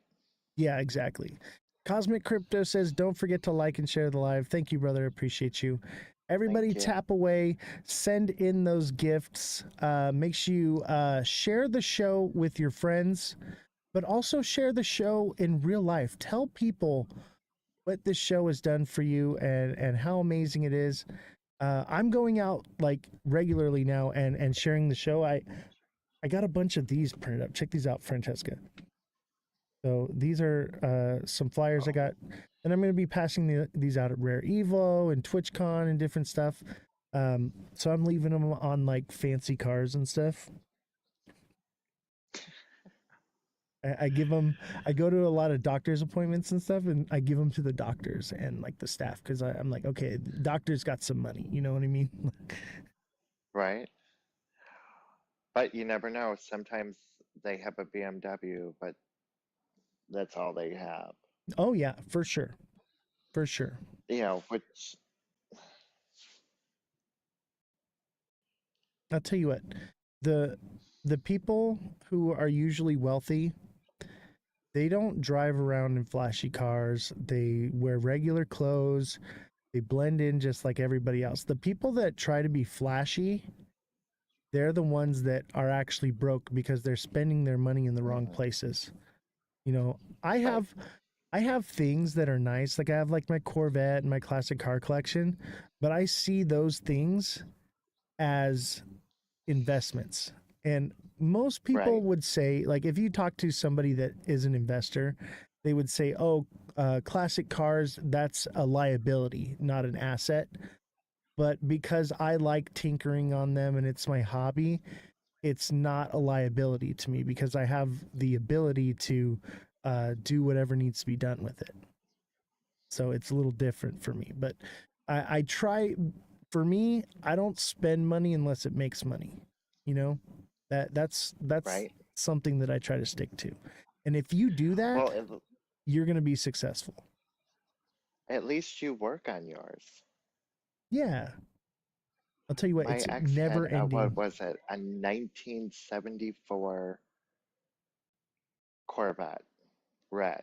That's what I have. I have a 1975 Corvette red.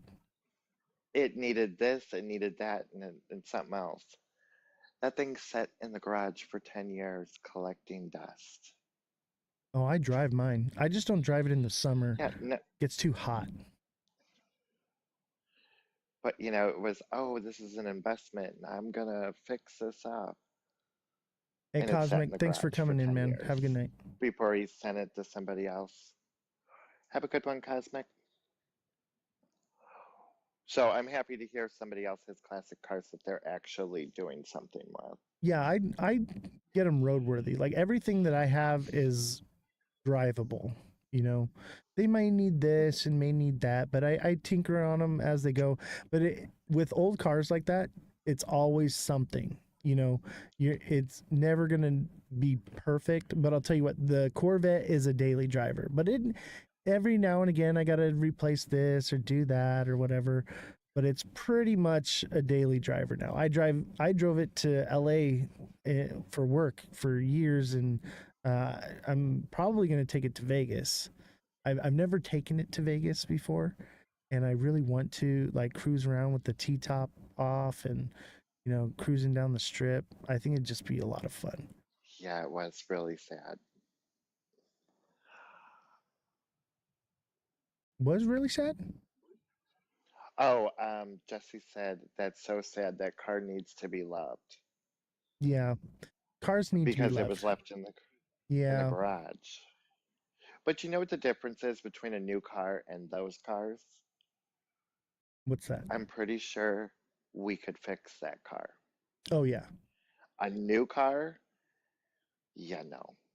I There's too mean, much electronics, and I think they built them that way for a reason. yeah.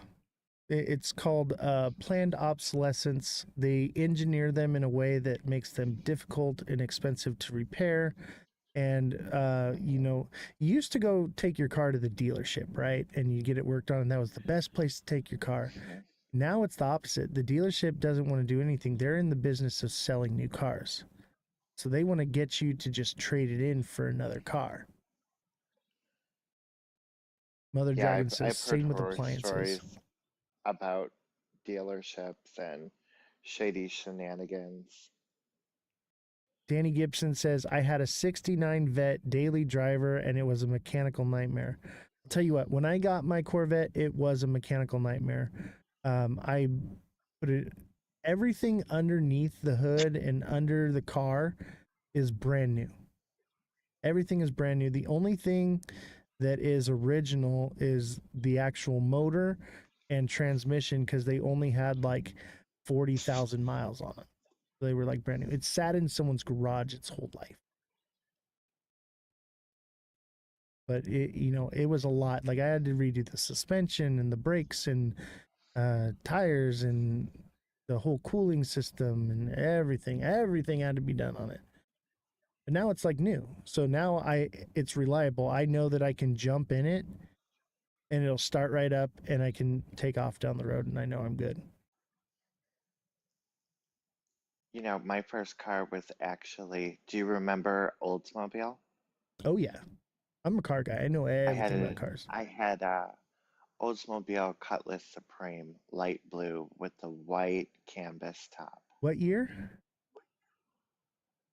Oh God, what was it? 90, 93, 94? Oh yeah, those are nice. Those are becoming like classics now. Those are the new classic for sure. But you know, the problem was is that they got oil leaks, and mine got an oil leak, and my mechanic tried 8 times. He could not find it. And he just said, you know what? You're probably better off just to sell it to a dealership and get something else. Oh. For me, I'm like, oh, it leaks oil. Okay, I'll just put more in it. Right? Well, it was real cool. You know, it had the 3 lights on both sides. Yeah, that's cool. I like old cars. You know what? I got a Volkswagen Doom buggy. It's like a 4-seater sandrail, Okay. and it's got the Volkswagen engine in the back, and it leaks oil. And one thing about Volkswagen engines is if it doesn't leak oil, it doesn't have any.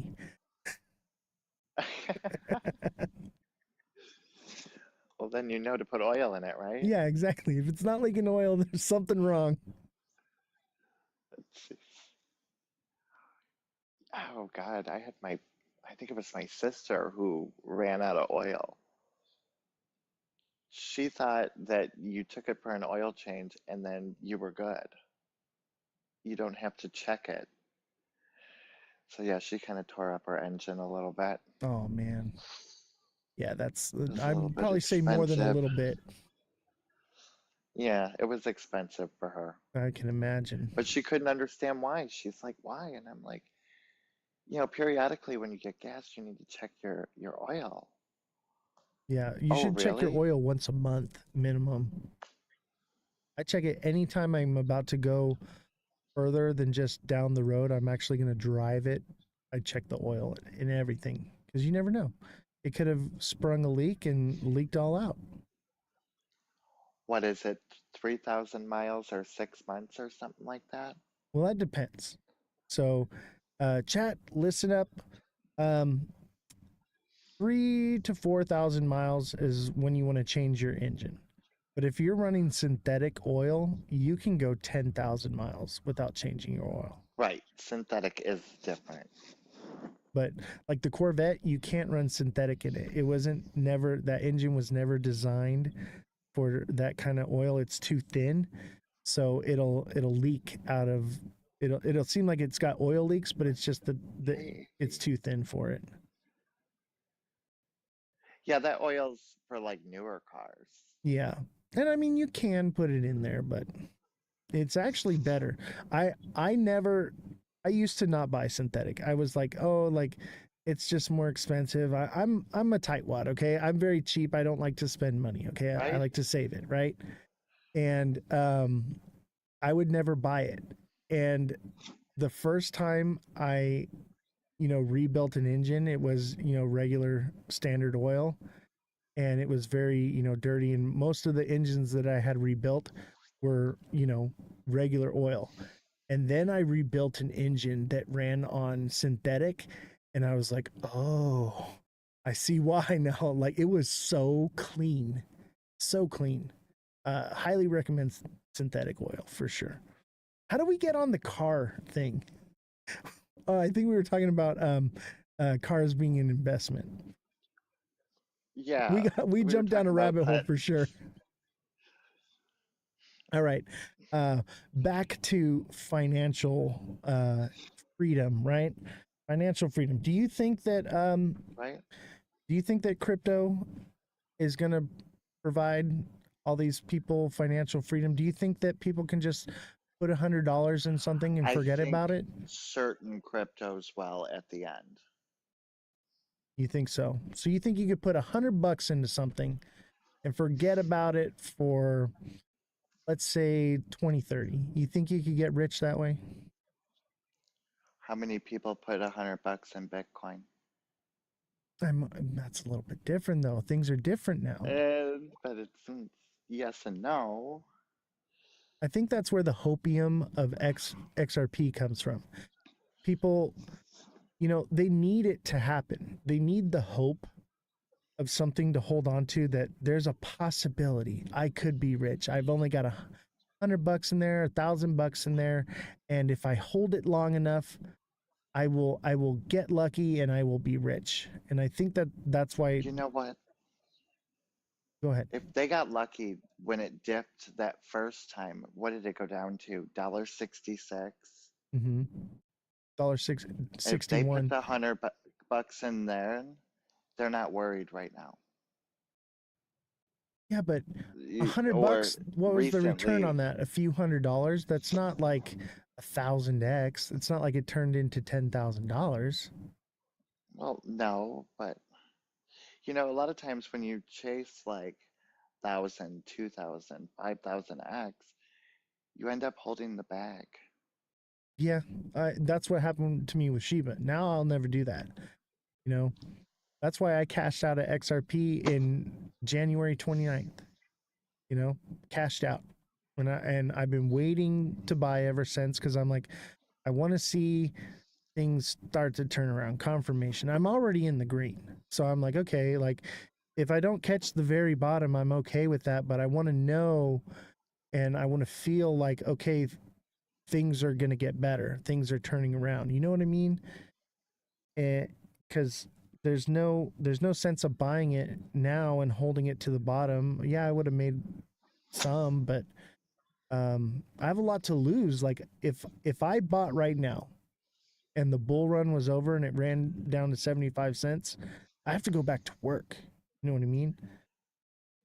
So I have to be careful. Like Peppy, I think it was Peppy. I used to wait for it to be at like 5 something.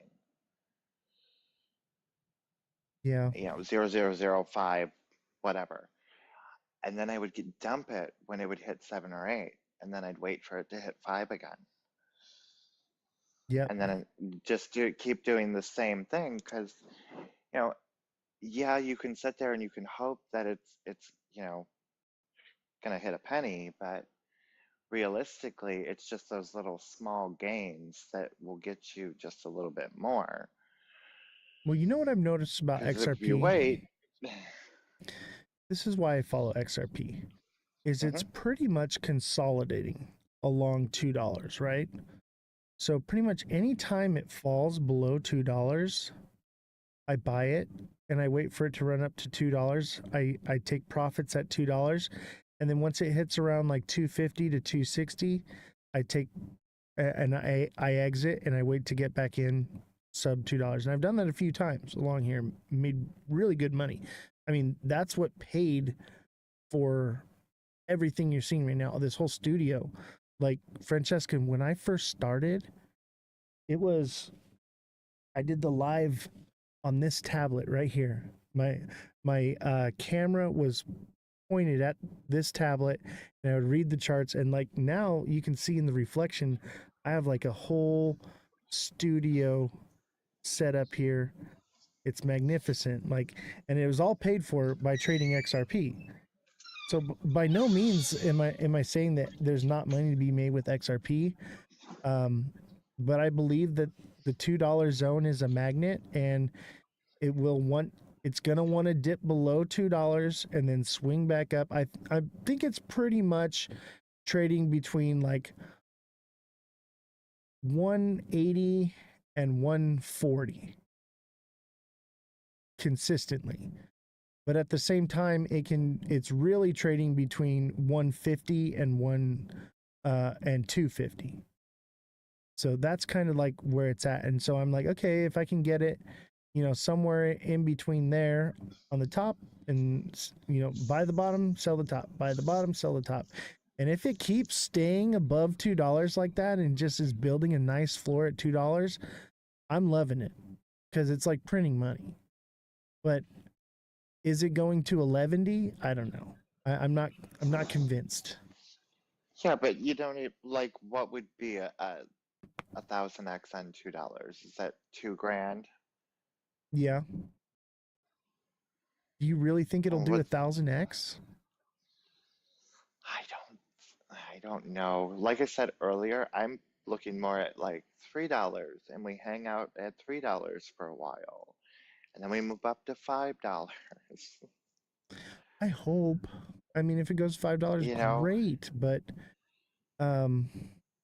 what if there's no I alt ju- season? I brought that up the other day, and what if alt season already happened October, November, December last year? Right. I mean, I know it only lasts like a month, but what if it happened during that time period? I feel like alt And then season what? started in July of last year. Okay. Like that was like the beginning of the first, and then I'm calling this the simul cycle, and this is why I said to go back and watch the show from yesterday, because I cover this in more in-depth detail. You need to listen to it. Chat, you need to listen to yesterday's live. Okay, Is that the portion where there was this other guy up there with you? Yeah, but it went for Okay. like a long time. We went into very in-depth detail about alt season and what's happening. But the main thing is alt. You understand how alt season works, right? Like, once Bitcoin loses dominance, the money from Bitcoin Right. flows into the altcoins, and then from the altcoins it flows into the meme coins, right? Right. And they go up. This is what I've noticed, okay? Notice everything is trading with Bitcoin, and notice everything ran up from November through January. Everything. Some didn't, obviously, but the ones that did, they got their run. And I'm calling this the simul cycle, or the unicycle, right? Where everything Okay. is pumping together with Bitcoin. And I think that comes from because everybody knows how the cycle works. Everybody knows how, the whole deal, right? Or those who have been trading and have been in multiple cycles, we all know how it works.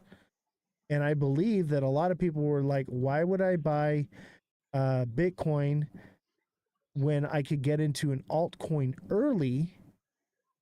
And when Bitcoin loses dominance, I'll be in at the bottom, and then I'll make a lot of money and a lot more money, right?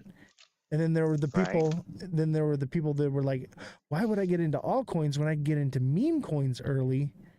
And And those people in the meme coins were holding the bag.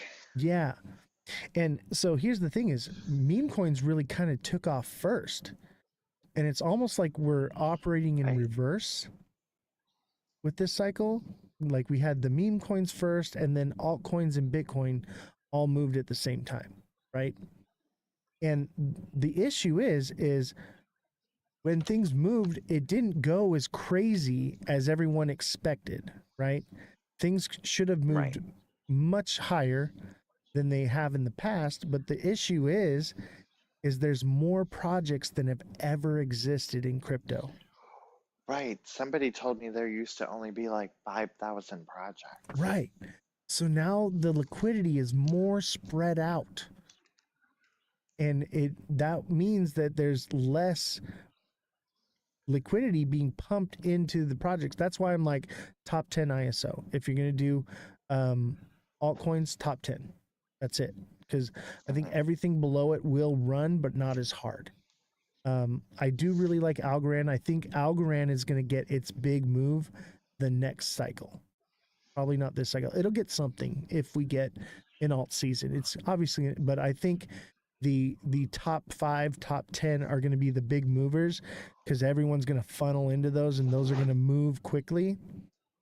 And then everyone's going to shift. Cosmic's not going to be happy about that. Yeah, and people are going to shift out of those other projects into the other ones, FOMOing into it. Like, why isn't my coin moving? You know what I mean? And that's because the liquidity is more spread out. And it's not just spread out in altcoins, it's spread out in Bitcoin, altcoins, and meme coins right now. And there's just thousands and thousands and thousands of projects. So that's an issue. But you have more and more people entering the space, but unfortunately, there's just so much to pick from. But that's another So thing. I think a lot of people. We only went up like 1 or 2% more people than we've had in the past. And yeah, And I people. think today we had a 6% dip.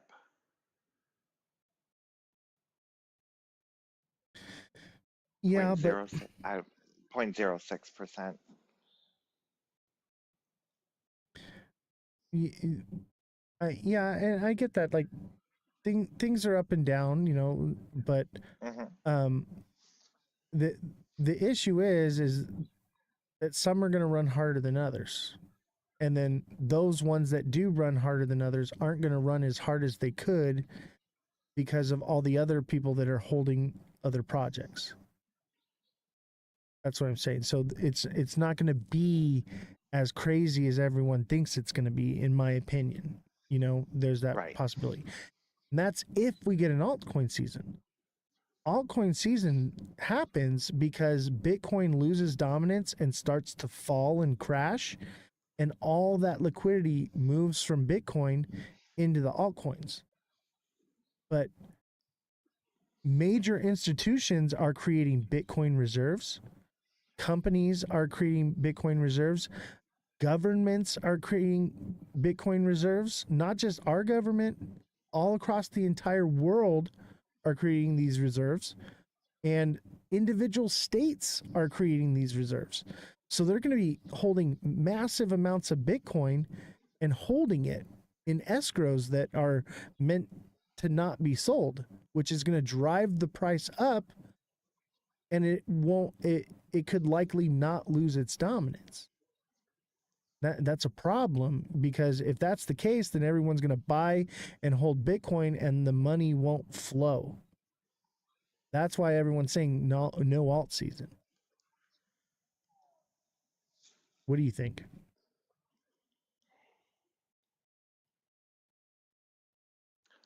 I think that BTC,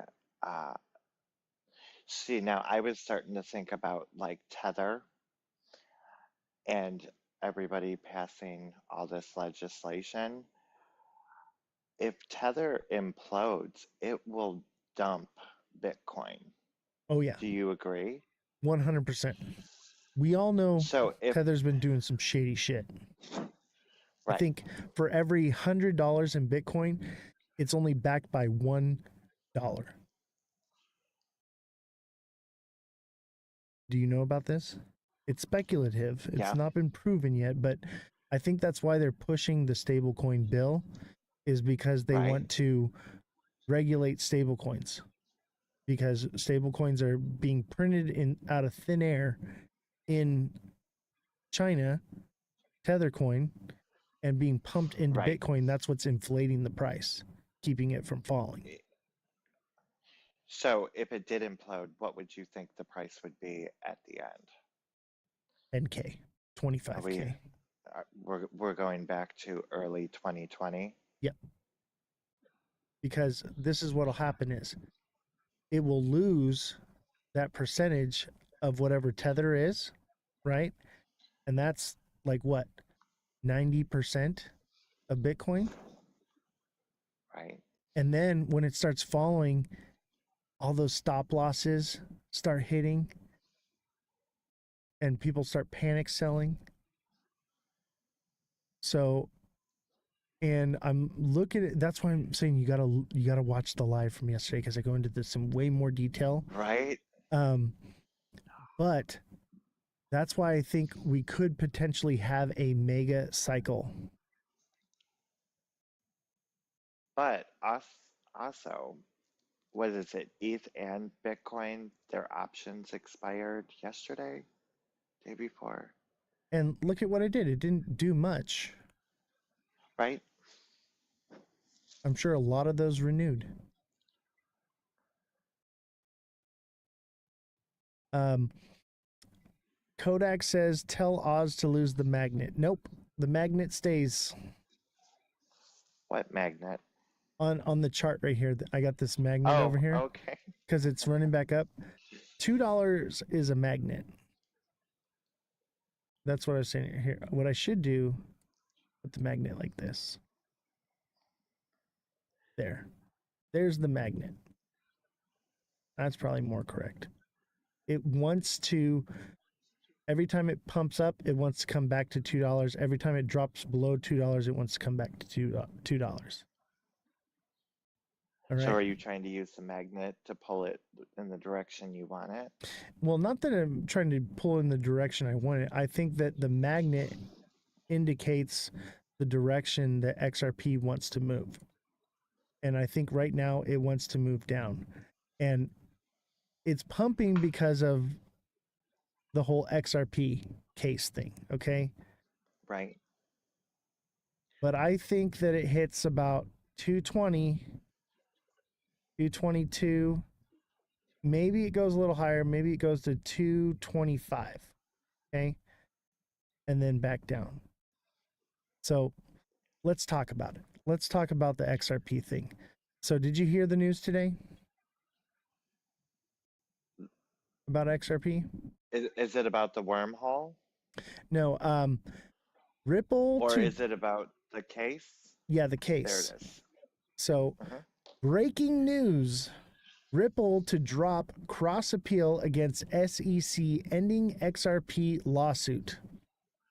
This is why XRP is pumping. Because everyone reads ending the lawsuit. That they dropped the appeal. Which They're reading it wrong. Okay? which a lot of people no longer read the article. They get caught in the headline and they don't read the article. And it's misleading. So Yes. they're like, oh, the case is dropped. It's over. Finally, we're gonna go to the moon now, right? But Yep. let's And their post to their buddies is that picture of just that. None of the article. exactly. So let's read the article. Ripple Labs is stepping back from its legal counter offense against the U.S. Securities and Exchange Commission. So it's counter offense. So basically, Ripple was suing the SEC in an appeal, saying that the SEC did something wrong and that the judge did something wrong. An appeal is when you've gotten a judgment from the judge. Now what I'm doing is I'm suing the judge, saying that the judge didn't follow proper procedure and I got a bad judgment. And I think that's part of why Annalisa Torres is being the way she is right now, because judges don't like when you appeal them, because that's basically you're stating that they did something wrong, right? So that's why she didn't budge on anything. She's like, no, what I said stands. And the fact of the matter is Ripple broke the law. Okay? And the fact of the matter is that Ripple cannot sell to any institution so long as the injunction is in place, and the judge said the injunction stays indefinitely.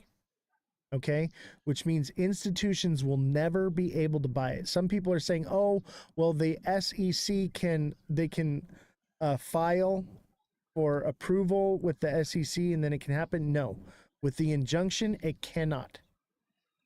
It would be criminal. So what's happened is Ripple is dropped their side of the appeal, which means that Ripple was appealing, saying that, hey, we want to get our $125 million fine reduced to $50 million and the injunction removed. We've come to an agreement with the SEC, right? But the judge is like, no, you broke the law. You're not allowed to just change the law with the SEC. The SEC is not a legislative branch. It does not write the laws. It has to enforce the laws. And then the judge rules whether or not those laws are credible or not. So what has happened is Ripple is basically saying, okay, the appeal is not going anywhere. We're not going to win. So we're going to drop the case, which is in their best interest because they can put out this kind of hopium and make it seem that the case is lost. And just in the nick of time, right at the end of the month when things were dipping and probably going to dip hard, they get to pump the price right before they offload a whole bunch of XRP. And you know about the Ripple escrow, right? Correct. Okay. So the escrow, they changed the rules of their escrow. Now they can basically do whatever they want. And they can change the rules of the escrow anytime they want. And what they've been doing is they've been offloading massive amounts of extra XRP. So it used to be that a billion XRP would come out and 750 billion, a million of that billion would go back into the escrow. Well, now they're unlocking like 250 billion and putting it all into private wallets. And they're leaking out the supply gradually throughout the month, right? But they're stacking up massive amounts of XRP in these private wallets.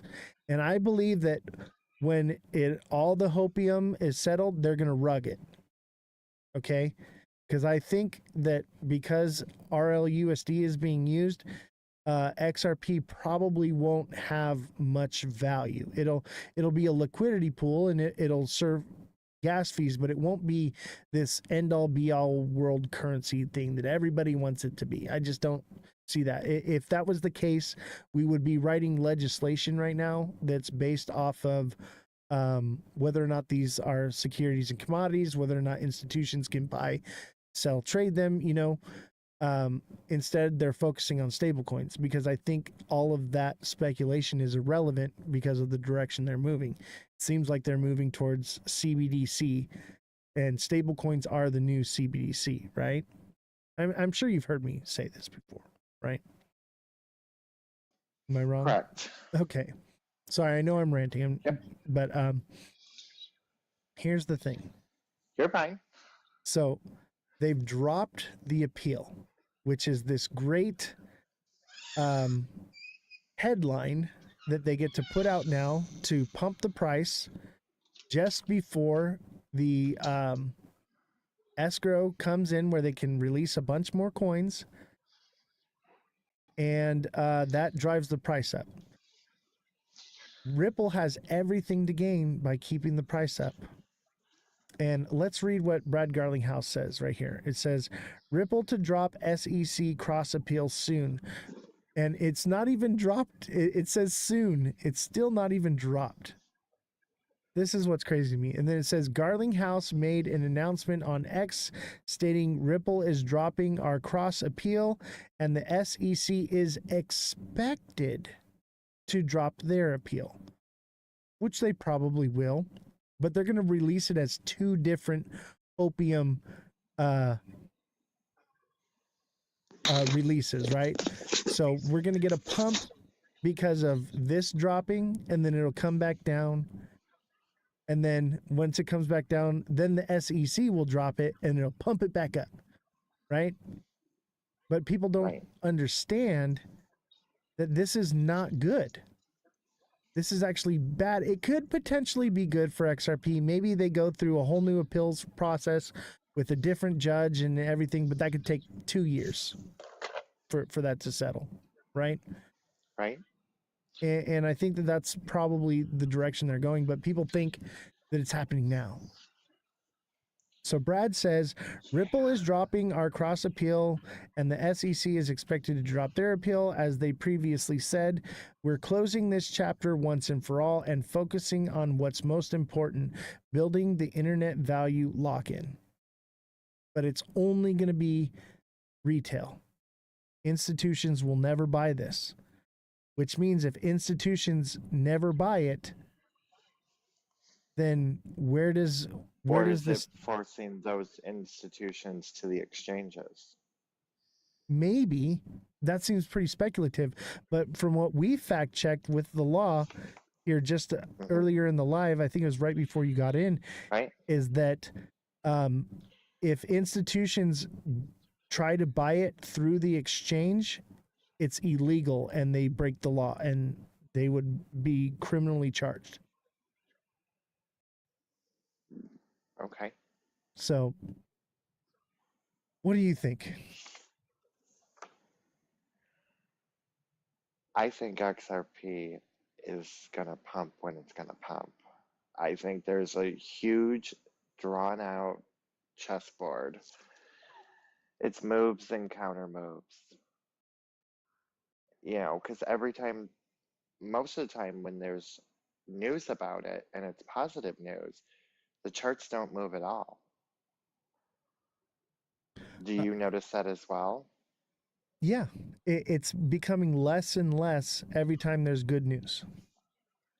I mean, the first time there was news that this was over, yeah, they pumped.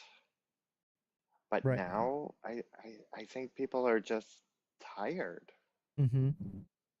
But I think at the same time, here's the thing is everyone that's on the XRP train, they don't care. They will find the narrative that fits their hopium because they need it to be true, because they bought it $3. They've been holding all this time. They've lost so much money. It has to be true. And so just like with the moon cycle trading, doesn't make it real, but if enough people believe it to be real, then it becomes real, right? Now, people will be holding this coin if we go into alt season. They'll be holding this coin, waiting for $10,000, waiting for $100, waiting for crazy numbers that will never come because institutions can't buy it. Well, you know, you had people probably in January that bought it for what, $3, was it? Yeah. And if they're still holding on to that bag, they're freaking out. Exactly. So Because it somebody has on to happen. TikTok told him it was going to 10K. Exactly. So it has to happen. It has to work out for them. It's their last hope, and it's that hopium that they're holding on to. And because of that, I believe it does pump.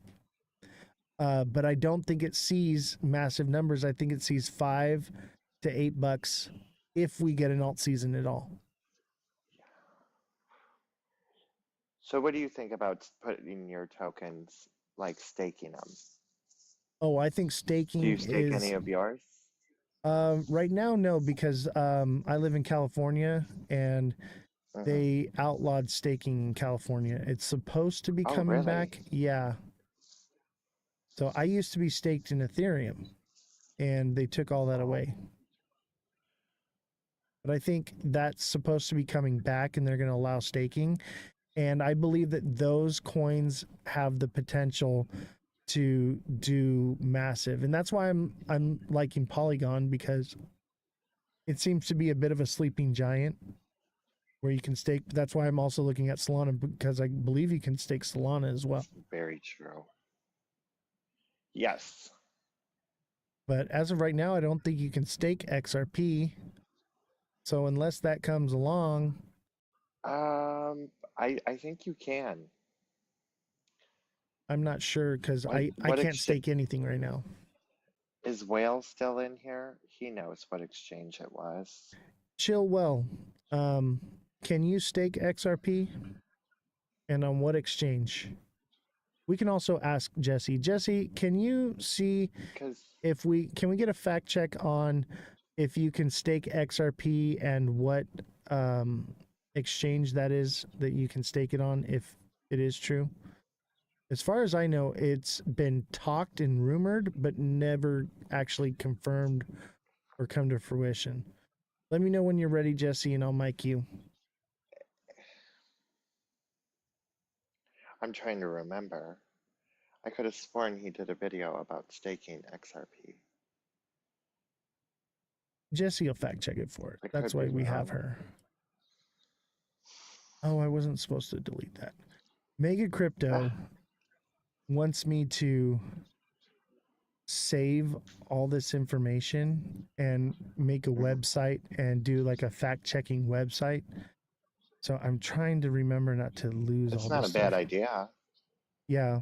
He had a great idea. It's more workload for me, obviously, but I think it'd be a good resource for the community. And I think he's right. I think he's right that we should be. I'm thinking probably Discord is where I'm going to do it. And what I'm going to do is I'm going to save the articles, post it, and have one of the journalists write a little subsection at the bottom of what it was reviewed that we found in it, a more summarized version of it, of this is what is true, this is what is not, and this is what you need to know from this, because if you just read the headline, it'll be misleading. And that's why I really wasn't posting everything, because I didn't want to just post news that would mislead people. You know what I mean? So, because like that's my biggest fear, is misleading people, and then people are going to hold me to it and then be like, you posted this and I did this, and I'm like, well, you were supposed to read it, you know. So I'm trying to be very careful not to put anything out there, but I think it's important that I show both sides of the news, you know, so that people can decide for themselves. But with that is going to take some journalism on top of it. So it's going to have to be the article. And before you read the article, it has to be our article of this is what we took from this. Right. Almost like a summary or key points. More than a summary, more of like a fact checking. So what I want to do is, and this was his like idea. Real fact checking or like Facebook?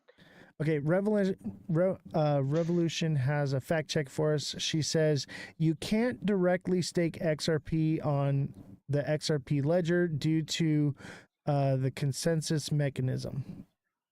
Okay. Should put bear Big Baller says they just started to put barricades up in front of the White House and Treasury Department. I think they did that. They've been doing that for like a week now. They may have just Why finished do you it. suppose? Maybe unrest, civil unrest. I mean, God knows we've already seen that. And the Treasury Department. You know, in summertime, people tend to protest more. In the wintertime, it kind of dies down. And so that's probably what it could be due to. Or maybe they're preparing to do something that we don't know about and they're being prepared for civil unrest because of it. Who knows? Okay. The fog of war.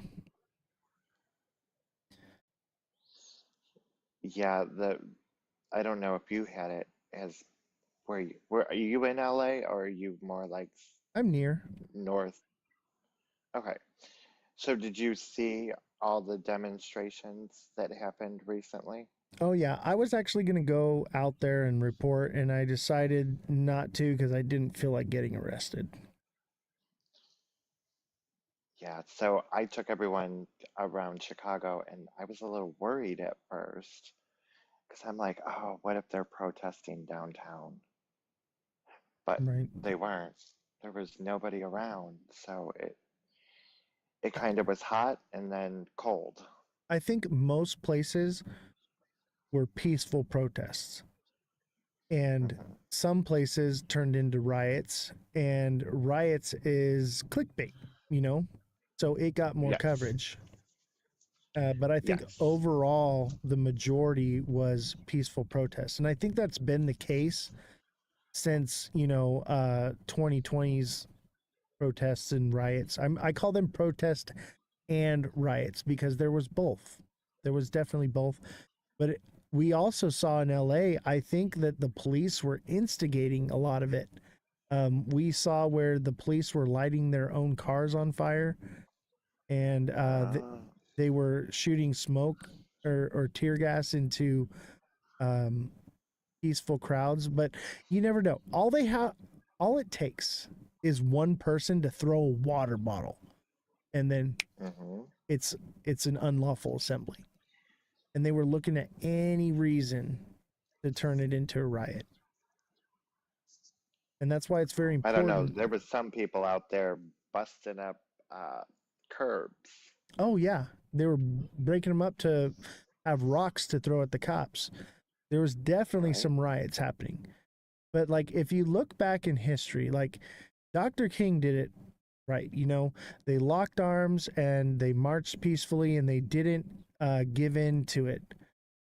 They didn't they did it the right way. But I think nowadays what they've realized is like the deep state, those in control and are manipulating everything that's going on. I think that they're paying people or placing agents um, to cause disruption so that they can deem it an unlawful assembly and point the finger at the people and see, look at you're the bad ones. What do you think? Yeah, that could be. I will say that a lot of the protests, they seem very organized. Like in some places, they all have the same color tent. They're all, it's a bunch of college kids, but th- I don't know. It just seems like somebody else is pulling the strings. I will say this. I think that the left is more organized. But at the same time, I think that the deep state is more organized and they know what to do. Like, remember in 2020 when people were protesting and there would just be like a random pallet of bricks just sitting right there, and they'd find like random cans of gas just left out and like fireworks and stuff that were just Yes. being left there. It was Tina Forte who was pointing that out on video. I think that was all planned. They're like, this is how we're going to deem it an unlawful, um, you know, gathering. Demonstration. Yeah, exactly. And to shut the people up, you know? I mean, it's a great concept. It worked. Why wouldn't the FBI or the CIA or whatever do something like that? And also think about this. I think that when the left goes out and protests, there are right-wing people that dress up like Antifa and get things going. And I think when the right go out and protest, there are left people that put on MAGA hats and go out there and rabble, and cause trouble. Right. On purpose. And, I've been saying this before, and I think someone said paid actors. I think you're right. I think they're either agents or Paid actors, yes. different people that are working for certain interests, and they go out there and their job is to stir up trouble, and it's that's the problem. It's a way of shutting the people up, If we can't protest, then if we have the right to peaceably assemble, but they can deem it unpeaceful, they can shut it down. They can silence the people. Oh, instantly. And that's totally. the problem. And this is something I've said before on here. I don't know if you've heard me say it or not, but like when the people are fed up with the king, right? They grab their torches and they grab their pitchforks and they march on the castle. And as soon as they get to the castle, they yell, rabble, rabble, rabble. The king comes out and says, the people with the torches are trying to take away your pitchforks. And then the people fight each other. And that's what we're seeing. And it's bifurcation. It's a way to split us up. And it's actually in the Communist Manifesto or the Communist Playbook is one way to control the people is to introduce identity politics. Something that divide. Divide and conquer. So like things that we would normally not argue about, they put them out there and make them a big deal so that we start fighting about that instead of what really matters. And I think the majority of people don't really care, but there are those, fringe minority that get in the crowd and screw it up for everybody. Oh, I agree. It's a problem. It's a big problem. It's a big problem. But you know what? It doesn't help when you have politicians out there fanning the flames either. Oh, of course. I think the they're doing it on purpose.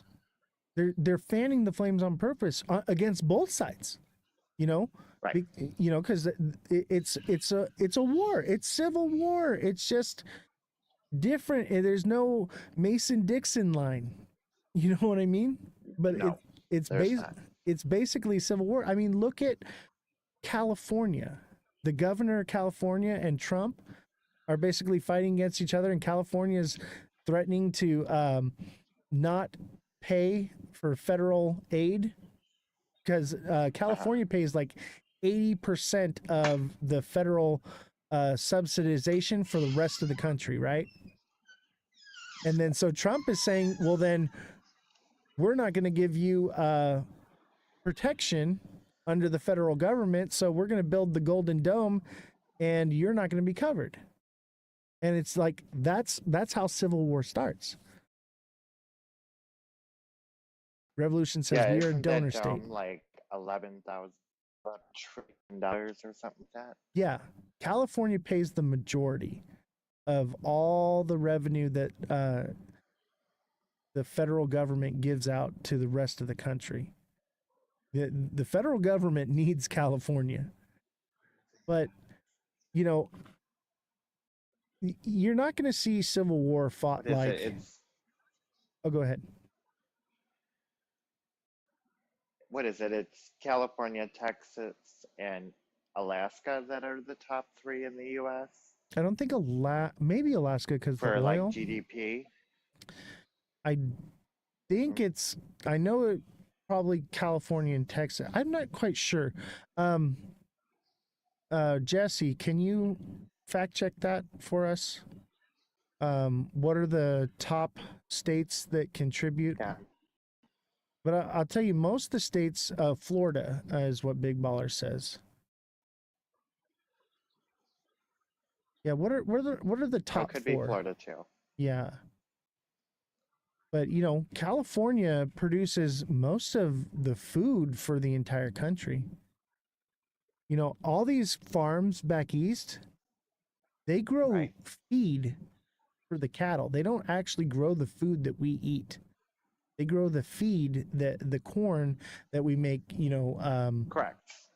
we make sugar from it, high fructose corn syrup, and they grow corn to feed the cattle. So Revolution says Yeah. California, And part Texas, of and New the York, corn in California, Texas, and New York. and Okay. and Florida. Those are the top four. Those are the top four. Yeah, but I believe California is the biggest.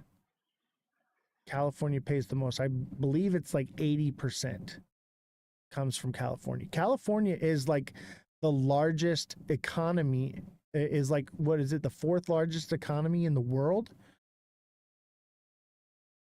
That's crazy. Like California produces more revenue than most countries. So like the US needs It's got to be California. between California and Texas. If I remember correctly, I think Texas edges out California by just a small margin. Jesse, can you fact check that?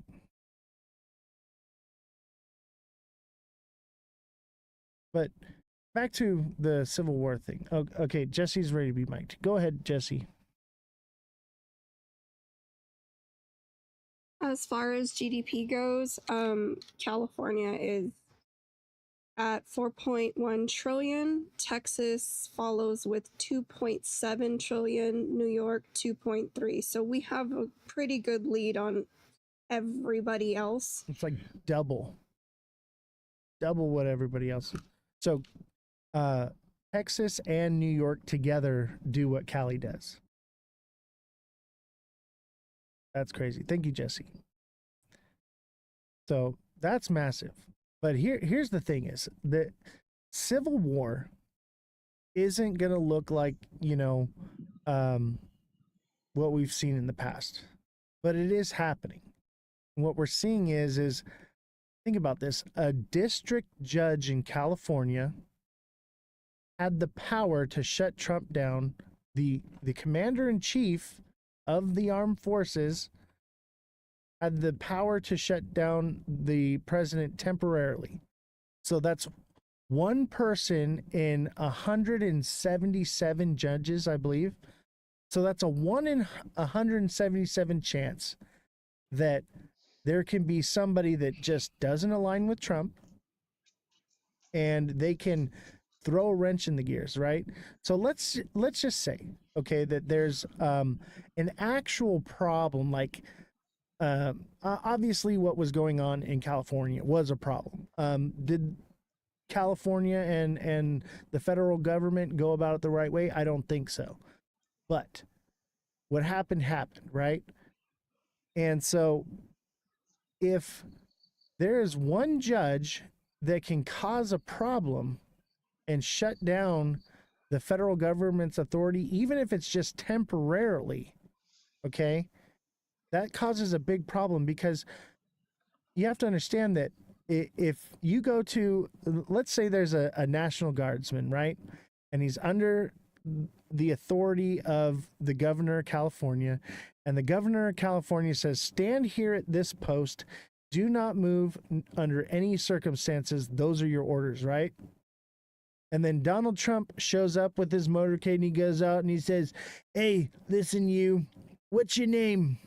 And he's like, oh, my name's Sergeant whatever. He's like, I want you to go pack up your stuff and get back to your barracks now. Right?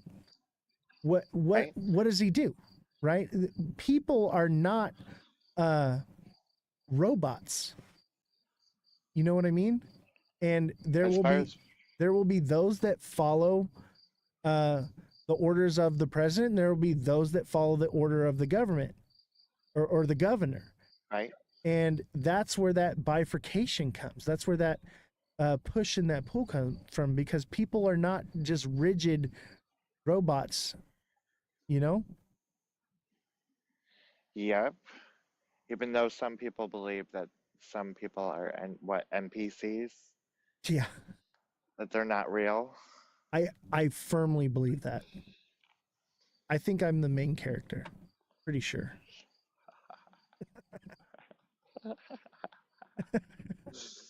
Getting back into the rabbit hole. Yeah. I'm convinced that we live in a simulation. 100% convinced. Because there's been too many times in my life where things just shouldn't have happened a certain way, but it just did. You know what I mean? Like, for instance, Right.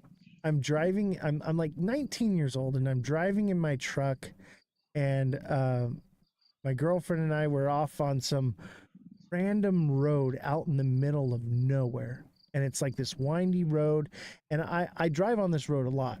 And you never see anybody on this road. It is just miles and miles of nothing.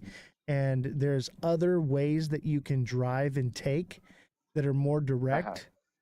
So nobody ever drives it because it's very windy, it's very dangerous, whatever. But I would take it because I like to drive, you know, and I go through it, right? And it's Right. raining, pouring rain like Oh. crazy. And my truck skidded off the road and landed in a ditch. And I was literally, both my bumpers were sitting on the ground, and all four of my wheels were completely off the ground. Right.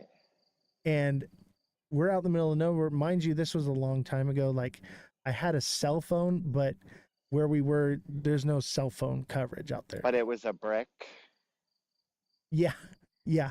It was actually one of those little flip phones. It was like a Oh, razor okay. phone.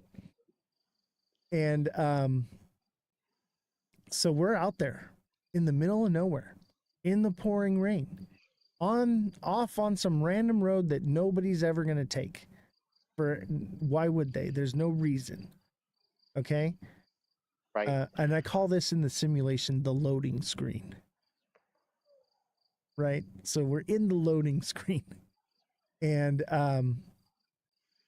we get stuck, and I get out of the car or the truck, and I look down, and I'm like, oh, this is bad. And I don't know how we're going to get out of it. And not 2 minutes later, like instantly, the next car that comes driving down the road is a tow truck and pulls us out for free. No I had no way. money. No. Yeah. Like, what are the odds? No way. What are the odds? That's random. Yeah. Like, I thought you were going to tell me somebody was walking or something. No. Like, and that kind of stuff happens to me all the time. I wouldn't, Alexandria says lucky. I wouldn't say lucky. It happens all the time to me. It's a little lucky. It's a little lucky. Yeah, I mean, it would be luck if it just happened that one time. But literally every time there's a situation similar to that, that's my luck. Right? Well, I then mean, you got good luck. maybe. I don't believe in luck. I believe that I'm the main character. The Right. rest of us would still be on the side of the road. Yeah, I believe that I'm playing the game on cheat codes. I really do. I've got some kind of cheat code enabled, or something's different. Because, like, Well, would you share the game genie with the rest of us? I don't know how it works. I think the player just put in the right line of code. You know, up down, left right, A B A B, start. That's it, right? That's the code. You got to put that in. But I mean, and that's just like one thing, and it's not just luck. This is what I'm saying is, like, Francesca, I had a couple years ago. Okay, I had money, but it was all invested, right? So I had no money, Right. right? So I didn't have anything to spend. I was very tight, and I told you this before. Oh, Like, I don't spend money unless it makes money. Okay, and I didn't really have much of anything. I was living really tight. but you were 19. Well, no, Who at 19 does? this was like year before last. I was stacking up because I knew Oh, okay. I knew alt or the bull run was coming, right? So I was just Right. filling my bags like crazy, right? And I wasn't spending any money. And I seen a guy with a Corvette, just like the one I have, same color, same year, same everything. And I walk up to him and I say, "Oh, that's a really nice Corvette. I've always wanted one, blah, blah, blah, blah, blah," right? And I'm talking to him and I literally manifested my Corvette. I told him, I looked him in the eye and I said, "Hey, I have one of these." Now, I didn't have one at the time, but I was actually um, trying to get one, but there was like every odds stacked against me to actually getting it. And that's the one that I have now. And I just like said it. I was like, I have one of these. And I literally got my Corvette like 2 weeks later. That kind of shit happens to me. That's just been my life. That's like that manifestation. Yes, exactly. What do they say? Shape it in your mind, hold it in your hand. Right.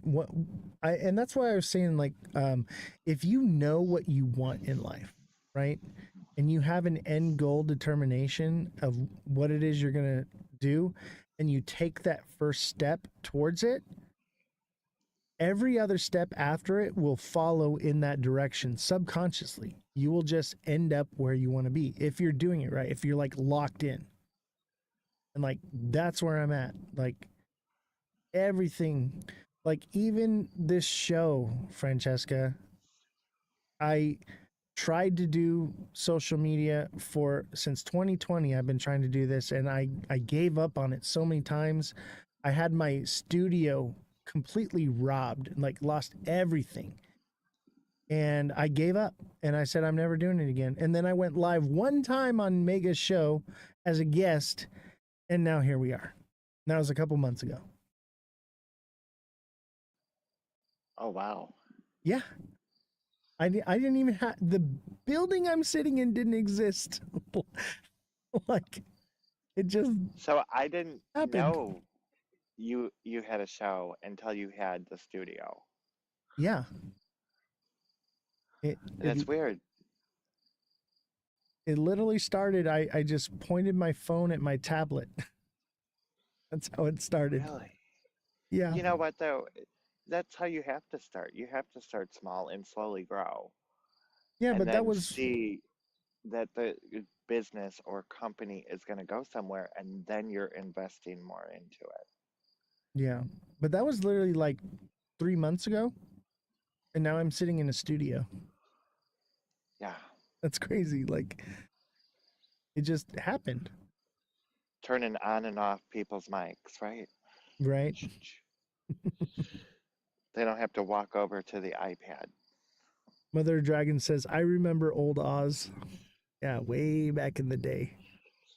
Yeah, she watches a lot of podcasts. Yeah, she's awesome. I met her on Mega Crypto's show. I met her through Le Prof. I If don't you know know who who that Le is. Prof is. No. Oh, I'll send you her profile. Check her out. She's pretty good. She also goes by Chart Striker. Okay. She does a little TA, and I'm so new to the she space. she usually does like a green screen. Okay. Yeah, But I'm really new. I hardly know any of the creators. I downloaded TikTok like a month before I started the show. oh wow. Or no, wait. I had a TikTok from prior, and I got back on it because I was trying to do social media before, and I was like go into my thing and look at my early videos, what the content creation I was making, and I gave up on it. I said I'm not doing this anymore, and Why then did you give up? because I was like I'm putting in so much work and so much effort, and I'm not making any money doing it, and I'm not getting anything Right. in return. So I was like, and look at my content. It was good. It was good Right. stuff, right? And I was like, this is grade A prime content. And I'm not getting anything for it. I was like, maybe this is the one goal I set for myself that I don't achieve, and I'm okay with that. Right? So I was like, that's Well, fine. well, And and making content, like, you got to be so original yeah, because there's so many XRP videos. There's so many people doing the news. There's so many people doing charts. yeah, So, what got me is I was able to make people money. I kept being right every day. well, there you go. And then so So, what I did was I hooked people in with um, teaching them how to trade and make money, and then it just kind of morphed from TA into what it is now. well, like Bullish and I had a Zoom call a couple months ago, 3 months ago. I don't know, a couple months ago, we had a Zoom call because I was like, okay, I'm going to make content, da da da. And she walked me all the way through it. She's a great teacher, but with modding lives and real life and, engagement and support of everybody, I'm like, when the hell do I have 3 hours to sit here and edit Yeah, I think what this? changed for me is I retired in January. So I had all Yeah. this extra time on my hands. See, before my content was me at work or me Mhm. traveling for work. You'll see, chat. Go check out my older content. By the way, don't forget to hit that like button, subscribe to the channel, share the show with your friends. Hashtag FYP, hashtag go viral, all that. But yeah, I had good content because I was an audio video engineer. So I was at all the biggest shows, recording and doing good content, And on top Right. of that, I'm staying at like the nicest hotels and resorts and stuff. And so like I'm recording that, and it was good content. People watch that kind of stuff. It just never got any traction. And I was like, I'm like, why am I wasting my time with this? It's whatever, So, like, for me, it was like, okay, you know what? I'm not going to go so much the content route. And if I do, I'm going to post like personal stuff, like the puppies video where I was going to get a puppy and, and focusing more on networking the newbies to the right people. What do you want to do? Okay, I'm going to send you to this person. Or I've got these 5 people for XRP. Who do you want? Here's all 5 of them. Figure out who matches your vibe. Yeah. I don't know. And Go ahead. it's been good because I'm still able to be in all the lives. I'm still able to, meet other people. I believe Webb sent me 2 people this week. And it's like, hey, like, let me figure out your content, and then, yeah, I'll pump you out, but it's just become more of a networking thing for me versus making content. Yeah, for sure. I noticed once I started not being selfish about my content, and I was more about uplifting other creators, that Right. I started to take off more. And I was like, this is the way it should be. It's like, as creators, we should be trying to help each other and not try to draw people away from other creators to ours, because it's a whole community here. Everybody here So, in the live watches everybody else's live. right. And like I make some comments on my lives. Like I worry about when we start talking about money and then we say not financial advice, but then we give financial advice Yeah, because a newbie is not going to go research that project. They're going to say, "Oh, you said XTX? Okay, I'm going to go buy that." right. And that's why So, I created the show. The idea was to, um, you know, bring fact checking into the space because I saw a need right? that needed to be filled.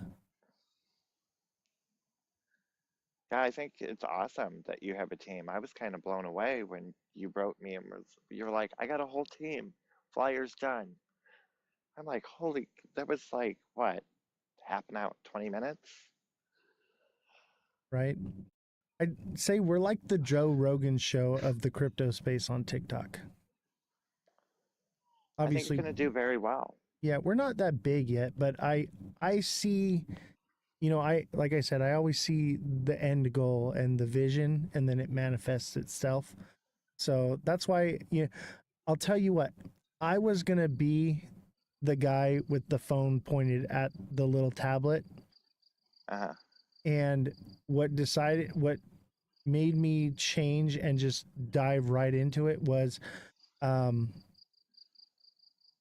I think it was like early January or somewhere, and someone comes in, and we were about to dip hard, and I knew it was coming, and I was trying to warn people, and someone came into the chat and was like, just looking at this guy's monitor, I'm going to take out a huge long. And hopefully he didn't do that, but it made me realize, I was like, I have to step this up and be professional if I'm going to be Right? able to help people. And so that's when I And said, we're going to, I restructured everything and created everything you see today. and that's why I like the Wolf Pack. They teach stuff in there that they don't on TikTok. Uh, Bullish does her trading early in the morning. I usually miss it, but they teach people how to actually leverage trade, and they have a great live where newbies or team members, whoever, are able to come up and actually talk to them and ask them questions, which I just thought was amazing. That's why I have their link in my bio, and I try to support them as much as I can. Yeah, explain more to me what the wolf pack thing is and who does all that, because I'm actually very interested. I've seen it. I know it's like a subscription, but I don't really know too much about it. Tell me about it. So it's Maddie P, Cosmic Crypto, Bullish Babe, and I want to say his name's Dave Russo. He's the big pie guy. They're the core four. I know they have Fresh in there. And I want to say Forest Unfilters does some stuff with them, but I know he's you got the might want to wolf fact check logo. me. Well, Oh, he does? he's got the Then wolf yeah, logo. he's doing stuff. Or he's a member. Or both. Uh Matty P does a lot of like the leverage trading where they'll find a coin and they'll leverage it, and I haven't actually been in that live, so I can't speak all the way on it, but I know they're doing well. I see the messages in the community board, and seems like he's really helping people to understand how to leverage trade. All right. What else is Cosmic going on has there? his Cosmic and Bullish and Dave, they all have their own lives. Bullish is doing more like TA in the morning, teaching people how to read the charts and how to invest a l- how to invest better based on the chart. Okay, so it's basically like an education tool. Right. It's basically them educating people, and then they have a community live. Okay, so like, what happens if I sign up? Like, what resources do I have Well, access to? if you sign up, I think the promo code live25 all caps is still valid. It'll give you 25% off. If I remember right, it's 25% off at $24.99. It gets you into everything. There's no like, oh, we're doing TA and that's an additional whatever. It's all covered in the initial membership cost. Interesting. Yeah, I looked into it and I was like, oh, this is kind of cool, but I don't really know what it is like, And I was like, oh, Right? but I'll tell you this: everyone that has a wolf on their name are just the nicest people ever, and like the Right. coolest community ever. And I'm like, okay, this is cool. Like, um, and that's why I reached out to you because I saw the wolf on your name. I was like, oh, I got to get this person on. They know something. Right? Well, yeah. We actually all put the wolf on our name because Maddie's like, if you're in the wolf pack, put the wolf at the end of your name so people know you're in the wolf pack. Yeah, it makes sense. Good branding, I'll tell you that, because that's how I But found you. then I at the beginning, he made a really cool video, and I said, "Will you send that to me? Because I want to almost like affiliate, but I want to help you guys grow. So let me get that video so I can post it, so I can get it to more people." That's awesome. So he actually created like an affiliate one for everybody. So, That's and pretty I cool. haven't seen Maddie in a long time. I used to mod for him, and he got banned from TikTok, and then he was back, and then he's not back. So I think I'm gonna have to jump into the wolf pack and find him when he's live and find out what's going on. Yeah, if you have connection to any of them, let them know. Reach out to me, send me a DM. I'm looking for people to come on the show and love to talk about it more. And I think, if people have good information, like, because I offer all those things as well, but I tell people, Right? like, you should be absorbing as much information as possible. Like, I'm not always going to be right. You're not always going to be right. It's good to access every point of resource we can. I'm not going to not say, oh, don't sign up there, sign up with me. Like, if somebody is offering something that's good, everyone's going to be different. Everyone's going to have their own flair, Right? and so there's no reason to gatekeep anything. Oh, absolutely not. I don't see it that way.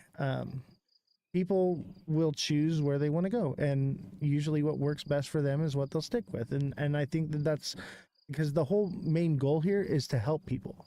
So if they can find what works best for them, that's what they should stick with. Yeah. It's why I tell people, oh, what do you want to do? Like, what's your goals? Right. Okay, I think this person is the best person for you. Big Baller says, bro, don't sell yourself short. You have been right down to the penny. Excuse me. I Oh, know, right? Jesus. Speaking of which, But we're coming to the end here and I got to do a little bit of TA. But is oh there my any God, final thoughts? I didn't even notice what time it was. I know the time flew by. We had so much fun.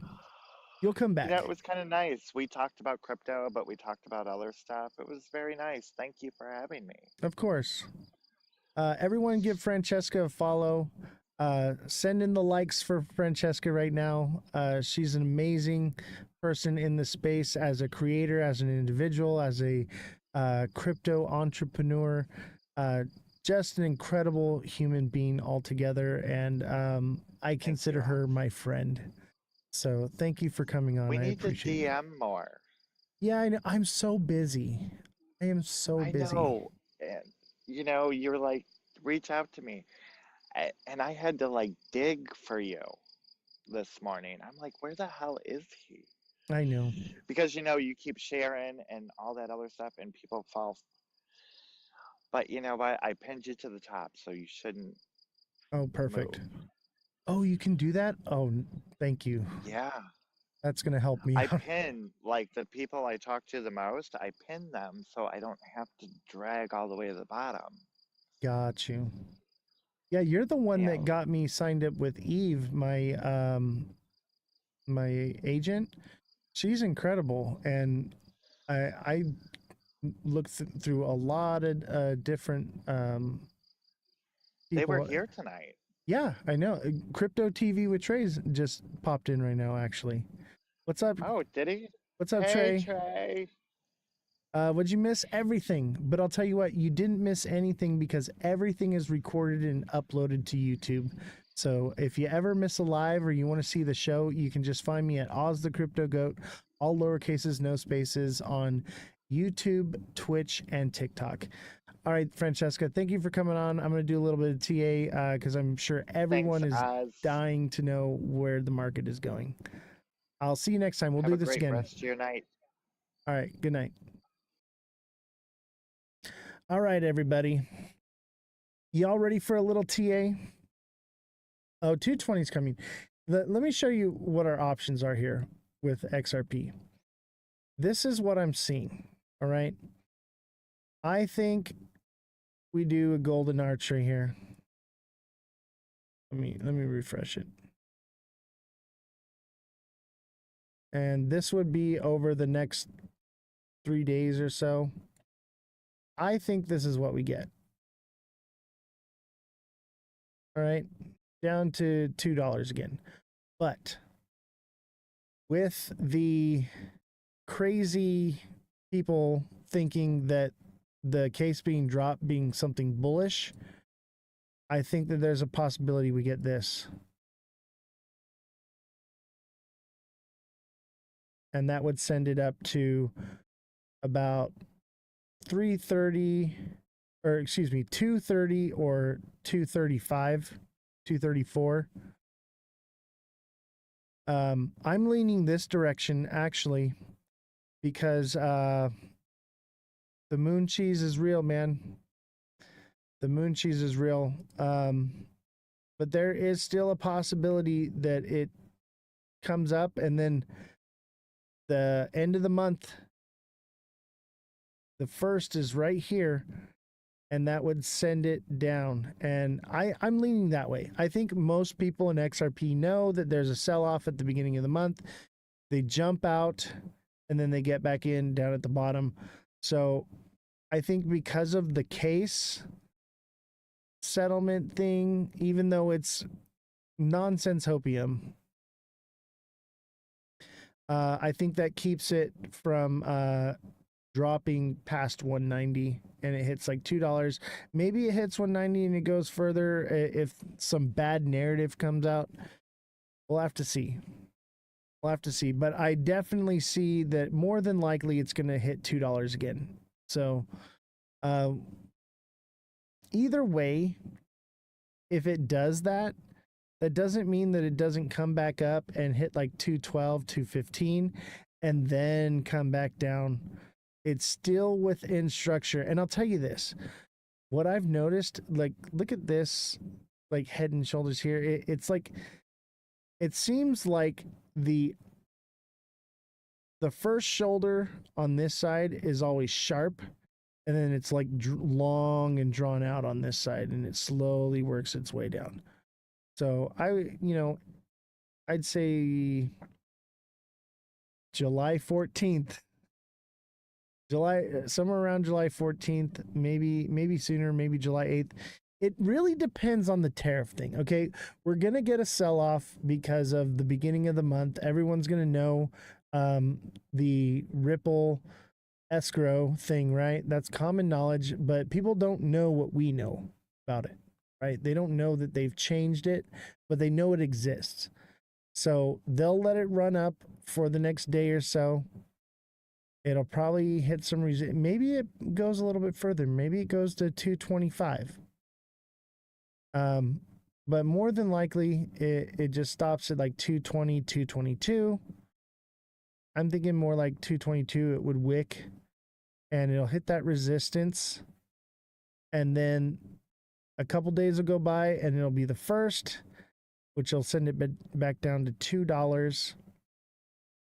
And then 4th of July, possibly people sell off for vacation, bringing it down to 190. Probably bounce up a little bit again and maybe bounce down from 197 to like 180. And that could be the bottom. Okay. But if tariffs, so that would be lined up with the tariff date. That would be Wednesday the 9th. We could potentially see 180, 190. And I think people will speculate that the tariffs are going to come into play. And if the tariffs go away, it shoots up and it breaks. And so this descending channel is a bullish trend, right? And that also lines up with the moon cycle. Okay, so a full moon on the 10th. So that could indicate that we could possibly get a tariff deal or some moon cheese deal that sends it bullish, and that would send it back up to 247. All right, so there is a potential that you're going to catch from 180 to 247 if that plays out. And it could potentially, if the tariffs do come and retaliatory tariffs, then I'm seeing the 160 price. All right, so the news is in the driver's seat. Okay. The charts are in the front seat navigating, right? But the one that's really driving the car is the news. And you and me, we're the kids in the back seat screaming and throwing french fries around. All right? So we'll have to wait and see. Hopium could send it up further and then who knows? But I'll tell you what, we're smart, we're educated. We know that the end of the month is coming. We know that retaliatory tariffs are coming. And let me tell you this, big money investors that are the ones actually making the moves that are changing the price know these things as well. So I lean towards the downside right now. I think we pump shortly. They'll let it pump. And I bet you they do some kind of bull trap where this thing pumps up a little bit and then it comes down like this. Something like that. Like we've seen in the past. I'm leaning that direction. A nice confirmation of, oh, we're going to the moon, and then Big Baller says get back in at 4th of July. That's what I'm thinking. Something like that. I'm thinking after, though, because you know what? We'll go a little bit over because I want to cover this. Okay, this is important news. Trump cuts off U.S. trade talks with Canada, shattering optimism over tariff deals. Okay. This is from Reuters. U.S. President Donald Trump abruptly cut off trade talks with Canada on Friday over its tax targeting U.S. technology firms, saying that it was a blatant attack and that he would set a new tariff rate on Canada goods within the next week. Okay? So I'm leaning towards the bad narrative here. Maybe they come up with something, but these countries are going to try to string this along as much as possible. It's going to take, in my opinion, Donald Trump wants to bring manufacturing back to the U.S. And it's going to take more push from Donald Trump to get that to happen. So I'm leaning towards the bad case scenario. It just is logical. These countries are not going to actually make a deal until he puts that push out there first, because they've seen what he did with China. He had to do that with China. He doesn't have to do that with any other country. China kind of has leverage on us because they have the rare earth minerals that we need, and they're the only place we can get them from right now. So that is an issue. And I think that it's going to take that push. And what'll happen is it'll push, and then like a few days later, a few weeks later, it'll come back down. It'll be a pause. It'll be whatever it is, everything we've seen before. And then and we don't need to cover that one. And then there's this. Trump shrugs off July tariff deadline. We can do whatever we want. President Donald Trump said he may not stick to an upcoming deadline when major U.S. tariffs are set to snap back into effect on a slew of countries. No, Trump said. The White House, when asked if that early July deadline is set in stone, and he said, we can do whatever we want. President Trump said Friday he may not stick to the deadline in early July when massive U.S. tariffs are set to snap back into effect a slew of countries. We can do whatever we want, Trump said. The White House, when asked, we could extend it. We could make it shorter.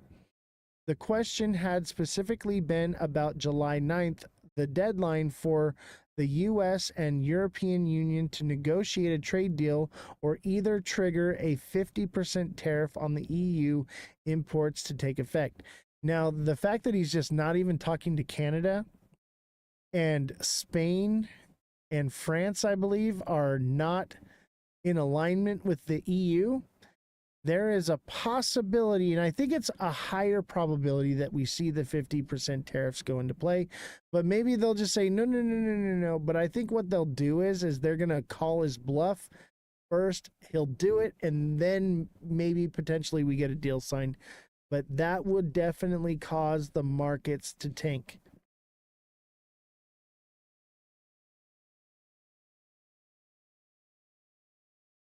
So keep that in mind. Keep it in mind. The rest of the news is pretty mediocre. Let me see here. We covered the SEC. The House could vote on the landmark crypto legislation next month. Could is the thing here. But if there's any revisions that need to be made or whatever, that could not happen. Enlock, let me have Jesse pull that up for you. I know you asked earlier, so we'll go a little bit over for that one. What was the specific question, Enlock? Actually, why don't you come up as a guest real quick? Let's talk about it. We can go over a little bit. Let me see if I can find you. I'm going to send you an invite right now. Jesse, can you look into this and be ready? Got it. How's it going? How's it going? So It's doing all right. explain to Jesse what it is she needs to fact check and look up for you. Here's So the I thing had is, just done a little bit of. before you get started, let Go me ahead. tell you this, okay? She's not going to look up a specific article or whatever that fits your narrative. She's going to fact check this, okay? And find out what Right. the truth is. So, Jesse, if you're ready, she may, who knows, she may have stepped out to get a drink or use the bathroom. So I don't know if she's listening because she's on the other side of the wall. Jesse, are you there? She may have left already because it's after 9 o'clock. Because the show technically ends at 9. And I do apologize. We just kind of ran over. Jesse, are you here? Let me text her and see if she left already. Not a problem, and I could be misinterpreting what I'm reading, but I had seen a couple people talk about it in some videos, and so I, dove into it a little bit just to see if there was any facts or any truth to what was being said about the injunction necessarily being for Ripple could not sell to institutions directly. And so I said, oh, well, what, how can they sell to institutions if not directly? And it said they can either, one of two ways, they can either register XRP as a security, which obviously they don't want to do, and then register those sales with the SEC to institutions. And then it said, or there's an exemption in the SEC rule book 506B and 506C that says Ripple can, without registering as a security, can sell. I mean, Hold on a I'm second. Let me saying stop you Ripple for a second. XRP. Can you get mic'd back up and do a fact check? Okay, so what exactly is it that you want to fact check? Well, just that the SEC rule 506B, So 506C. SEC 506B and 506C Oh, the ones that says you do that it's Yeah, an yeah. exemption. Technically, not Okay, incorrect. Technically, he's not incorrect, but also there's a few legalities of the injunction. Even going around it, yeah, they can still play to that audience and they can kind of find that loophole. But if they make any kind of wrong turn, jail. So Right. it's Correct, yeah. I get what he's saying, kind of like that. Okay, well, you can do it this way and advertise, but still, institutions still can't buy into it. So Right. And so that's the thing is we have separation of powers in this country, right? And we have checks and balances. And that is designed so that companies like Ripple cannot collude with the SEC, that there's accountability. And if that is the case, there is entities, FBI, and they could bring them up on charges. Okay. So it's a fine line. Yes, potentially they could do that, but however, they would be breaking the law because the judicial branch has ruled that they cannot, and there is an injunction in place. So now we're moving from a civil lawsuit into federal criminal prosecution. If they did that, yes, technically they could, but the SEC chairman, people in the Trump administration that are pushing for this, and the people at Ripple could be looking at a criminal case if they did that. Of course they can do that. Of course they can break the law. But right now what we're dealing with is civil court, not criminal court. And let me tell you what right now, you do not want to get into criminal charges with the Fed. They're like 98%. If the Fed brings up charges on you, you're going to prison. Right. Yeah, and then in that exemption, and it was very clear that it had to be accredited investors at that point, which obviously institutions would be, but it wasn't just like they could do it for anybody with that exemption. It had to be accredited investors only. Right. So I would say, yes, technically they could collude and break the law. But is that still a good thing? No. And would think of how bad it would be if a federal case was brought against Ripple. You think it's bad now? Like they would be shut down. I've also heard, and it could be a positive thing. I mean, not to have an injunction on you, but just that they can't, sell off their 40 billion tokens as well, so that then now there's 100 billion in circulation.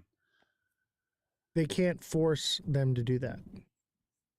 That's highly unlikely that would happen. And there's people that are speculating that, oh, the government's going to take control of that and put it in the reserve. No. There's people that are speculating that they're going to pay the fine in XRP. No. Sorry, that's just not the way things work. So when they dropped their appeal, Ripple, are they just saying they're going to pay the full 150 or 125, whatever it is, when Yep. they did that? And the injunction stays in place. So it's really actually that bad makes news. sense. But the headline reads bullish. You see, the headline says Ripple to drop a cross appeal against SEC ending XRP lawsuit. That's what people see is ending XRP lawsuit. They don't understand anything else. Okay. They just see, oh, the lawsuit with XRP's ended. Boom. It's all good. It's all gravy. And then there's people that are like, oh, okay, well, this is the actual truth. How can we spin the narrative to where it would work for us, for those who know better, right? And that's where that rule comes in that you're bringing up that is irrelevant because of an injunction. Dude, I'm telling you right now, an injunction is something you don't mess with. All right? It becomes criminal, exactly. Oh, you're civil. If you go against the judge, it's Makes criminal. sense. I guess it'll just be bullish in the terms that the case is will be officially over. I mean, I don't know how long it takes. It's a Once the moon- SEC. Here, let me spell it out for you. It's a moon cheese pump, right? You've seen the show. You get the moon cheese phrase, right? Yeah. Okay. It's a moon cheese pump, right? And what it'll do, we're coming to the end of the month. Ripple has everything to gain by keeping the price up, right? So if people think that it's over and they're cooked and it's not happening, it's not good for them, what do? It's all sparked from a tweet from Brad Garlinghouse where it says Ripple is dropping our case appeal and the SEC is expected to drop their appeal. They previously said we're closing the chapter once and for all and focusing on what is important, building the Internet of Value lock-in. Okay?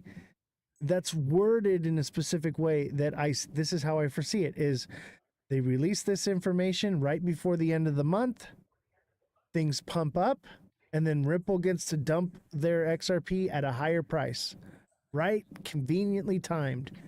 And then a month goes by, it runs down or it runs sideways, who knows, or whatever. And then right before the end of the month or some maybe right before or after tariffs, what happens? Boom. SEC comes out and says, we've dropped our appeal as well. Well, no duh, because there is no appeal. There is no case. There is no nothing. And then everybody FOMOs on that. Oh, they both sides dropped it. It's over. It's done. And then everybody thinks it's over and they think there's no injunction. Because a lot of people don't even know that there is an injunction or what that even means. Right. They just think, oh, the case is dropped. Institutions are going to buy it. And even ETFs, bro. Yeah, the ETF could get approved by the SEC, but can institutions buy it through the ETF? Nope. And if they do, criminal case, back in court. So, and I would imagine that ETFs do not get approved so long as that injunction is in place. Right. And So let me ask your opinion. Here's the thing is, No. the SEC can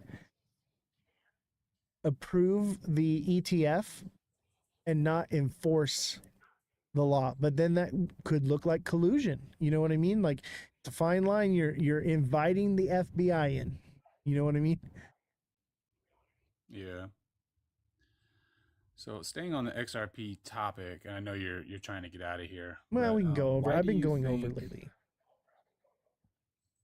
Why do you think SBI bank in Japan holds so it's like 9% of the total supply. Why do you think they have so much? Moon cheese. And also, this is a world economy. Okay? So just because it's illegal in the US doesn't mean it's illegal everywhere else. That's just here. But here is a massive portion of, you know, the supply of liquidity. But no, the US government doesn't police the world. That's just a lot of tokens, even to have like if it was like a reserve or something like 9%, that's that's billions of dollars. It almost feels like it's for something bigger at some point. Or they just I'm not a 10K guy or anything like that. It's just, when you look at stuff like that, you got to kind of wonder why. well, I think more or less it's they know, just like we know, that the moon cheese exists. Just because the narrative is bad doesn't mean that it won't pump. Look at what's happening today. Doesn't mean XRP is not going to moon with everything else. Let me tell you, these XRP maxis, it doesn't matter what you tell them, they're going to still buy it and hold it. And they will hold it all the way to the bottom, baby, because they have to have the hope that it's going to do something. And that's what I think those banks are counting on. They're going to hold it, wait for it to run, and then they're going to sell. So do you think XRP will be relevant in 10 years? Like if it doesn't do anything like it's supposed to do, then it's essentially pointless at that point. Well, do you think it's a zero token? Hear me out on this, bro. I think it will serve some sort of purpose, possibly, or nothing at all, and it's just the biggest scam of all time. But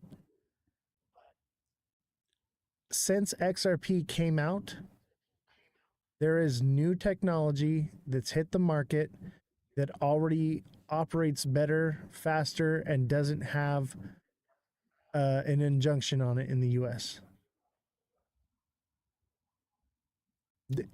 In 10 years, think of the technology that we'll have in crypto with AI. 10 years, everything might be running off of HBAR, honestly. We don't know. It's all speculative. But as long as people believe in the moon cheese, it'll keep going. I mean, look at it move today. You got the most bearish news ever, and people took it as bullish because it's all retail. It's 100% retail. There's no institutions in it. But you think that retail has that much money in it? I mean, yeah, the market cap's 100 and think about it. That's so much money for. There's billionaires for the amount. Billionaires that are buying this stuff, and there's that's a lot. Though. And hundreds of millions of people with thousands of dollars in it, if not more, tens of thousands, hundreds of thousands. Like it doesn't really take that much to get it to the market cap it's at. It's all retail. It legally is all retail. Well, like you said, out of the U.S., the institutions can buy it. Yeah, and there probably are on certain exchanges or whatever.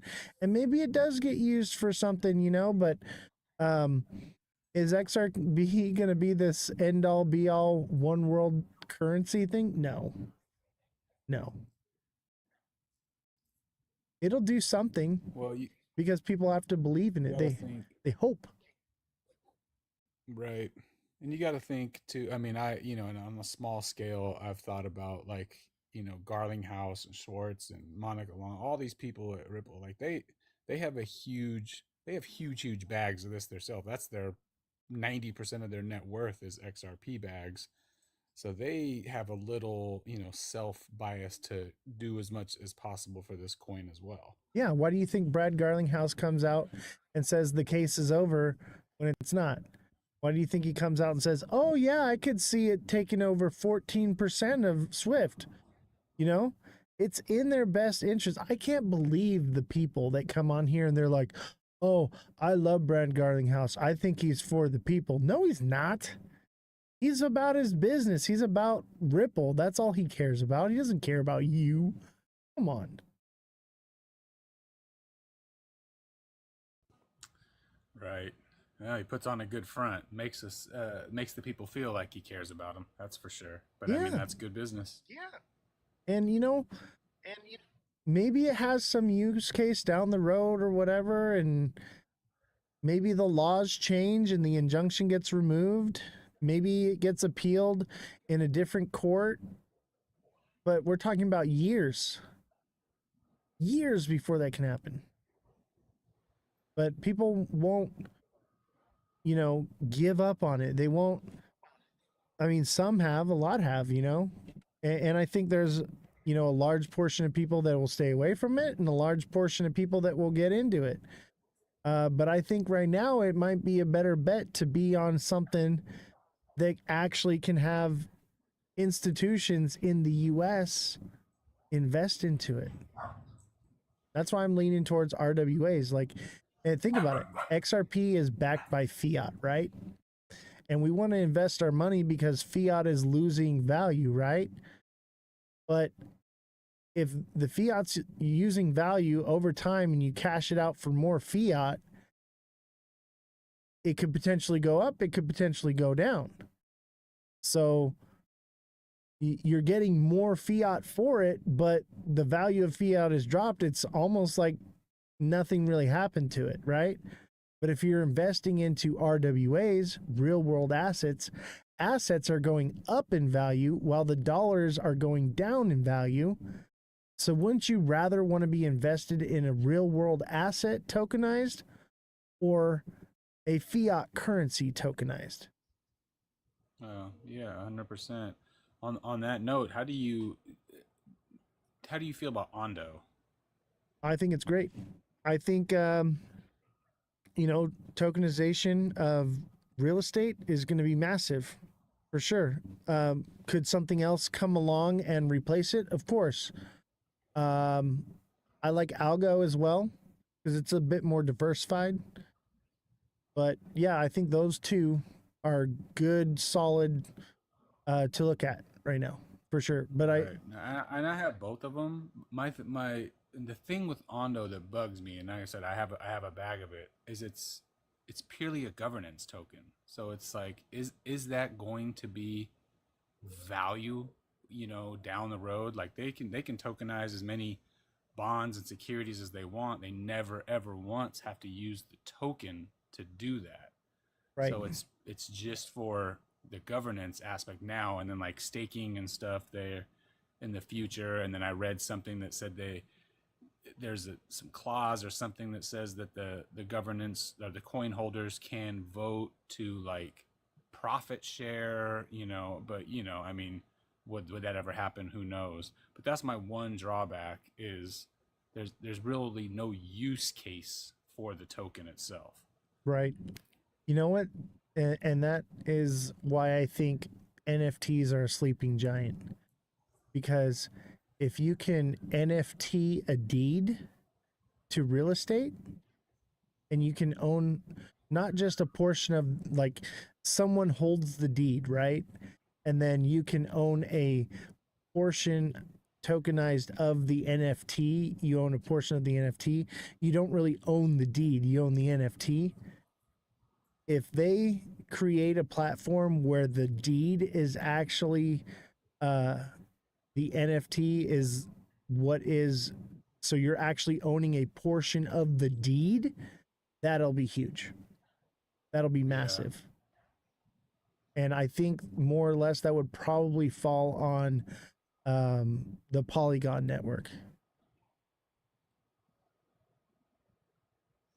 Yeah, it's going to be an interesting next, 5 to 10 years, seeing, which of these companies become the winners. And we all know there's going to be, there'll be plenty of winners, but just to see how it changes and who gets what, and how much of it they get.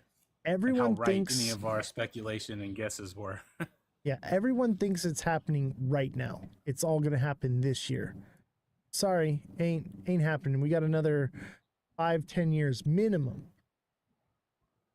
Right. I'm And with you there. I don't so even think the ISO. I mean, buy what's tokens trending, for that. buy what's trending, buy what's all you can hear about, you know, all that's being talked about. That's what it's going to be. The idea is to pick them before everyone starts talking about it. And that's I've been known to do that. I picked Shiba before everyone was talking about it, picked XRP before everyone was talking about it. And I think the next one is going to be RWAs. And the Right. question is which one? Oh, I started looking at SXT today because you were talking about a space and time, and it just brought up you were talking about military stuff with them, and I do have some DAG. Do you see the same sort of So partnerships and stuff with Constellation DAG? Or are you familiar with it? yeah, I am. DAG is similar. However, DAG is not off-chain data verification. It's on-chain. So that's the difference. And that's why I'm so bullish on XR or on SXT, because it's off-chain. So it can't be hacked. It can't be manipulated. Nothing. It's the most secure thing. So the fact that you can verify data without it being on the blockchain, that's massive, because that's what they're speculating, is that quantum computers can hack the blockchain, can hack Bitcoin, hack all these different things. But if it's not on the Right. blockchain and it's not accessible, that fixes the problem. Yeah, I've been reading a lot into the quantum computer. I know they say it's years away from being able to, hack Bitcoin, but I guess they're already starting to build some security measures to help prevent that in the future too. I mean, if Bitcoin got hacked, you could probably say goodbye to the crypto market. Yeah, unless they have a technology that fixes it. And I think that's what we could potentially be looking. Obviously, it's a bit speculative. It's so new. But if that's what it is that fixes it, because that's what everybody's talking about, is the quantum computing problem and everything. And, you're saying years off before it can do that. Well, we're years off from adopting crypto. Yeah, we'll see Right. banks start doing this and that, and, real estate, seeing that crypto is an actual, asset and things like that. That doesn't mean that they're using it all. And that's another thing, is July is the ISO thing. People believe that when that happens, crypto gets adopted. And that's just not the case. ISO has nothing to do with crypto whatsoever. There are coins that are ISO compliant, but when ISO switch gets flipped, yeah, obviously the market's going to pump because people believe in the moon cheese and they believe something they saw on TikTok. But the reality of it is that ISO is just the way that bank computers communicate with each other. That's it. Right. I read an article yesterday, and maybe I misread it, but it said something like 40% of banks are already communicating on the ISO standard. It's just the November thing is everybody has to be on it. Right. So the original date was March, right? And then a lot of banks didn't get on it in time and fell behind or whatever. So then they pushed it to July. Okay. But the actual date is November 22nd. And that Right. they're using that narrative to string along this bull run to keep everything up. It's that hopium. It's that the switch is going to get flipped. Oh, wait, no, we pushed it off. Okay, the switch is going to get flipped. Oh, no, well, it's actually in November. Oh, the switch is going to get flipped. Well, did, but it has nothing to do with crypto. Sorry. You know what I mean? And then end of the bull run. Right. And thanks for the exit liquidity. Appreciate it, you know? Right.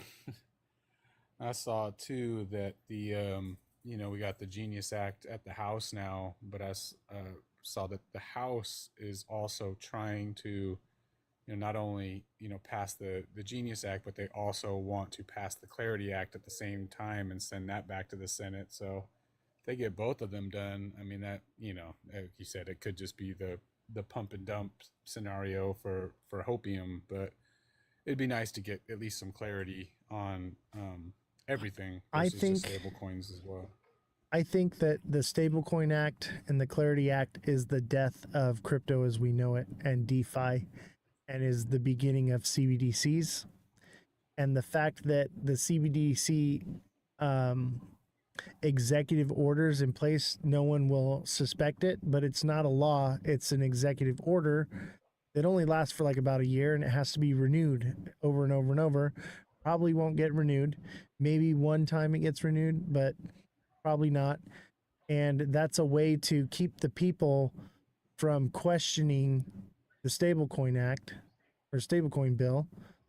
And people are like, "Oh, this is going to be bullish. We're going to get this legislation enacted, and they'll be cheering on the demise of crypto, of everything that it was intended Right. to be." That's how you control the people, and that's how you get what you want. Is you manipulate the people to cheer for the opposite of what they want, because most people don't understand it, and the people that do really don't care because it's pumping their bags now, and they figure I'll get rich now, and then it won't matter. Yep. And then the Genius Act, I know the House wants to add an amendment where they give the Fed the power over the stable coins, if I'm Exactly. not mistaken, right? Or at least some power. And that's even worse. Right. Look at what the Fed's doing now. The Fed owns this country. Could you imagine? Oh, and I'll tell you what right now, if that's what the House does, which probably will happen, as soon as it hits Trump's desk, veto. And then everyone will be like, "Oh, okay, well they're going to do a new one," and then all the hopium starts all over again. And we get drug out another, well, his term is what, 3.5 more years, another year, another 2 years. Yeah, it'll just keep happening and happening, and I think that's the point. That's the point, is to get people buying in at the top as long as possible, because they're milking it out of it. That's why XRP is running sideways instead of going up. People just keep putting a little bit in, keep putting a little bit in. Right. And they're just draining everyone. And people have to believe in XRP. They have to believe in all these things because it's their only shot. It's their only option. And they're not in here trading it like, the big dogs are like me, They're not trading it. They got $100 in there and they're just holding on to it, or 1,000 or whatever. And they just keep buying. I'm just going to keep buying and holding, buying and holding, buying and holding. I've been there. I've been that person in the bull run. And I've learned from my mistakes. And that's what I'm trying to do, is teach people, because that's it. It's happened before, and it happens over and over, and it ain't happened. The switch isn't right now. This is a global economic financial system. It's not something that can be rushed overnight. It takes time and years to build. Think of all the thousands of years it took to build the financial system we have today. That's very true. I mean, they do, expect or project that the market cap is supposed to go up, 3 or 4x over the next 3 to 5 years. I mean, that's positive for bags, I guess. Yeah, I'm not saying we're not going to see anything, but it may not be as great as we all hoped for. or it may be great and it's perfect, and who knows? But I think a lot of people are going to be disappointed. Yeah. You know, I mean, that's why, you know, I said I definitely hold XRP. It's one of my larger holding. It's not my largest. And I have, you know, 10 or so coins that I also hold on to besides that. But you know, it's important to diversify, you know, so hopefully you can get lucky with Well, one or two of you got to be your careful there. selections. Everyone's situation is different. So diversification is not for somebody that only has $100 in. Everyone Well, is yeah, different. yeah, you're right. You're right. And this is one thing I have to, because I coach people, right? And they're like, "Oh, I'm well diversified. I'm good." And I'm like, "Oh yeah, like what are you holding?" And they're like, "Oh, I got all the 50, 75 something projects." I'm like, "Cool. How much you got invested?" $150. $500, $1,000. I'm like, "No, bro, you're doing it wrong." And think of, just to get them back into a place where they can actually make money, they have to take a loss. And then that's the hardest part with the coaching, is when I tell people, I'm like, "Hey, you got to take a loss. We have to restructure everything that you're doing." People don't want to do that. And a lot of times they just don't do anything, and they don't get the success stories. But I'll tell you what, the people that listen to me restructure, reestablish a new strategy, they're doing well. They are just killing it. Okay. And they're getting back to where they were when we were at the top of the cycle in a bear market. So it can be done. And if you're struggling, and anybody in the chat that's struggling, I recommend become a deluxe subscriber. I'm telling you, no other creator is going to offer one-on-one coaching for you for $9.99 a month. No one. They'll offer subscriptions and this and that or whatever, but I'm actually going to message you and talk to you and come up with that strategy for you. I can coach you with FOMO, all those different things, and we can focus on any project that you're looking at. It doesn't necessarily have to be just XRP, you know. So just something to keep in mind. Right. No, I've definitely, I mean, I don't do it very often. I've cut my losses on a couple of, you know, coins to move them into different plays or something along those lines. But, you know, it's like, to your point about listening to influencers and stuff like that, sometimes, you know, one of the biggest things you'll hear, that I think deters people from doing that is, you only lose when you sell. So, you know, That's wrong. and then people get afraid. Yeah. You only lose when you're doing it wrong. You know, there's so much money to be made here, but nobody's doing it right.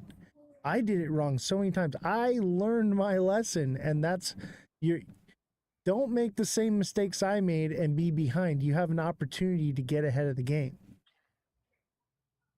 That's what I'm offering. I'm offering you the opportunity to be in a better position. Yeah, and all I want to do is help people. That's all I care about. I don't make any money. I made $10.67 here, and I pay thousands of dollars a month just to keep this operation running. Thousands. And I do it because I care. Appreciate it. I care about people, and I care about the people that work for me. Like, I don't know how much longer I can keep doing it with the market going down, but I can't bring myself to lay people off. So I'm like, I really need something to pump so I can take out some profits here, because that's what's financing all of this. It's what's financing all of it. I'm living very, very frugal right now so that I can do this for you guys. Well, I said, we definitely appreciate it, and you know, I've been watching you for a while back when you had the old setup where you were just doing the chart, you know, a few months ago, I And so I appreciate that. appreciate it. You know, you seem very genuine, and I like your approach. You know, even not to get on White Rock because I'm not really on either side of that, but just how you approached it in, well, I'm not going to just take your word, your this and that. I'm going to ask questions. I'm going to deep dive, and I'm going to go try to find out my own real true opinion based off what I can find before I say this or that about the project. So, And I don't even I really like have an that approach. opinion. The opinion is yours. I give a bit of my opinions on here, right?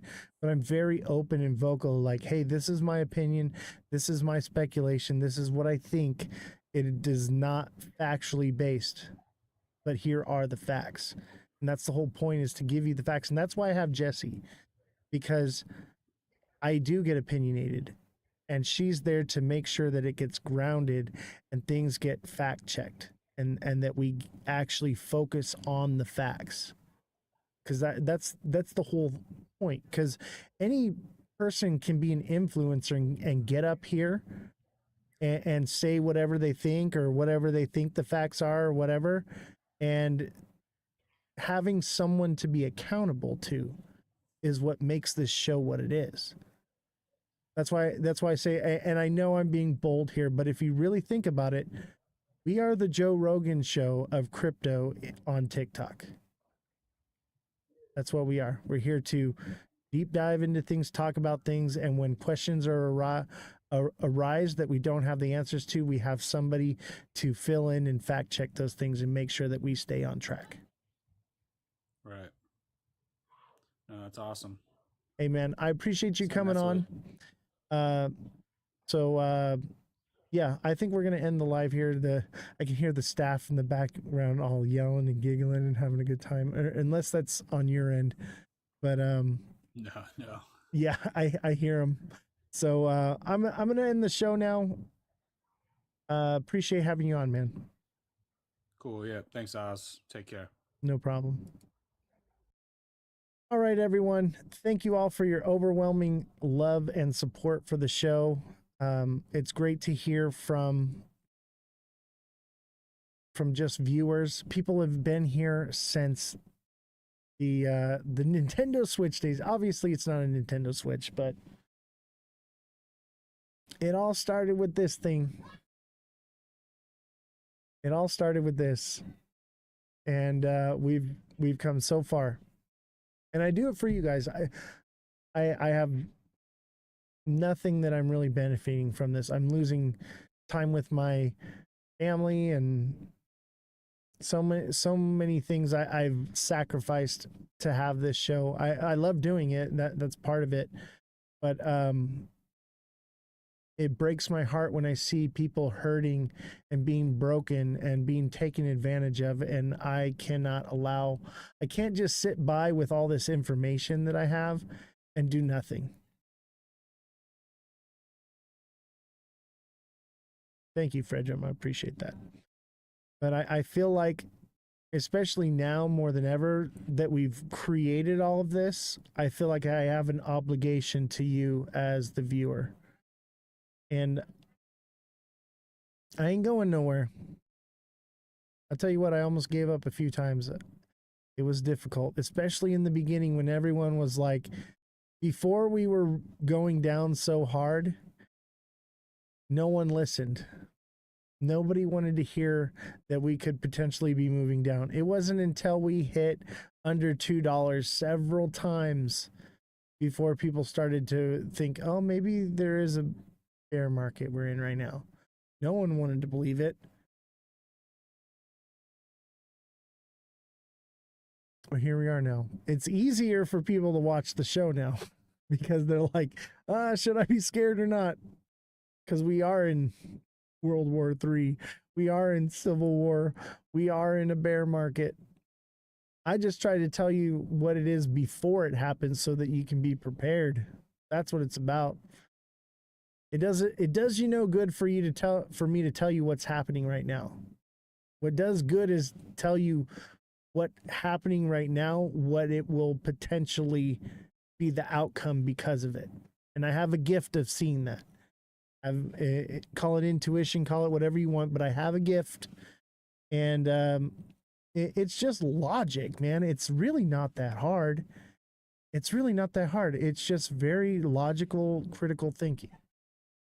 And I'm hoping to teach you all to be critical thinkers as well. Thank you all, everyone. Thank you for all the gifts. There's so many. Can't even list them all. If you want to help support the show, send me a message if you'd like to give a donation, and I will give you the information for the Cash App, Venmo, or PayPal. And that is the best way to give to the show. Everything that you give to that goes directly to the staff. Okay. That helps to pay for everything that we do here, keep the lights on, all the bills. So if you feel compelled and you want to give a donation, that's the best way to support the show. When you send the gifts, you get a nice little dopamine hit on TikTok, but you got to remember you're sending pennies. It's like begging for change on the corner. If you really want to make a donation, the best way to give is to send one directly here. So if anyone is interested in doing that, I'm not allowed to put it on TikTok. They don't want that because they get I only get 40% of the revenue that comes in on TikTok. TikTok takes 60% of it. So if you really want to support the show, that's the best way to help. We are PBS. We are supported by viewers like you.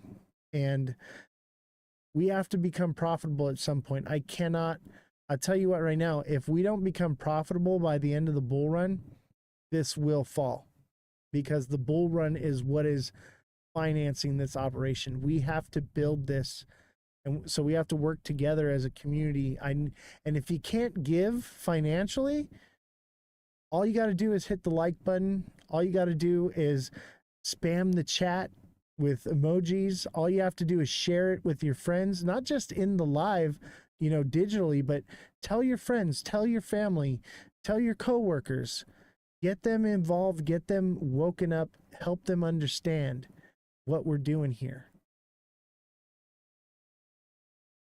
So thank you all for your support. And I ain't going nowhere. At least till the end of the bull run. But I set the show up the way I did, where we do the news, because if crypto becomes not the hot topic like it is right now, there's something to fall back on. We'll continue doing what we're doing, fact checking everything, and we'll keep growing, and we'll keep stacking our bags until the next bull run. And by that time, we'll be all so wealthy. It'll be incredible. And I can't wait for all the success stories. I'm thinking by the end of the next bull run, I want to book an entire cruise ship for all the people on the show who are like subscribers and have made a lot of money. Like, we're going to do like a cruise together. How incredible would that be? And like, I'll talk, we'll do this show live on the cruise, and I'll talk on stage, and you guys will be in the audience. It'll be in real life out on a boat in the water, like going to Hawaii or something like that. That's the vision. That's the goal that I see. I think by the next bull run, if you guys are applying what I'm teaching you, and you guys are continuing helping me to build this show, that's the future I see, not only for me in this show, but for you as well. I want to become so big that you don't even have to pay to go on that cruise. It'll be like subscribers get that as a perk. That's what I want. And I think that that's a foreseeable goal. I always set the bar really high. And let me tell you what, I always achieve my goals. Take care, everyone.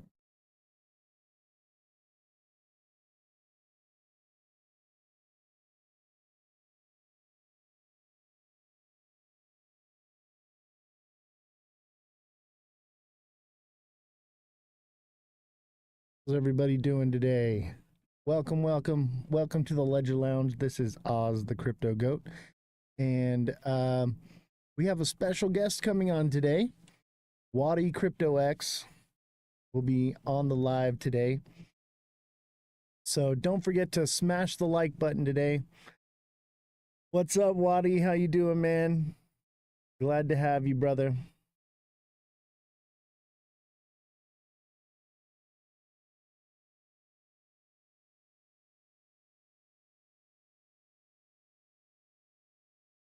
Let's see here.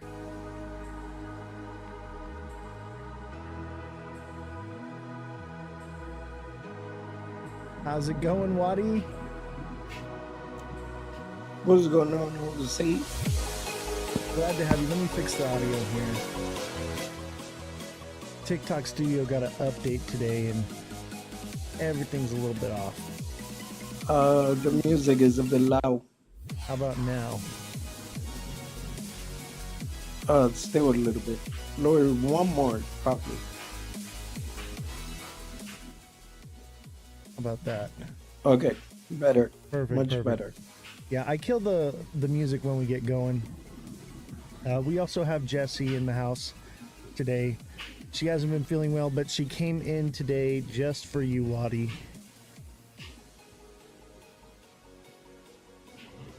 Okay. It's So OC, do you prefer me showing my face or? whatever you I want, mean, man. either way, I don't mind. Whatever you want. Ball's in your court. Okay. You see. Won't let me move you. All right. So let me set up the phone somewhere nice. TikTok face cam is uneven. What do you mean uneven?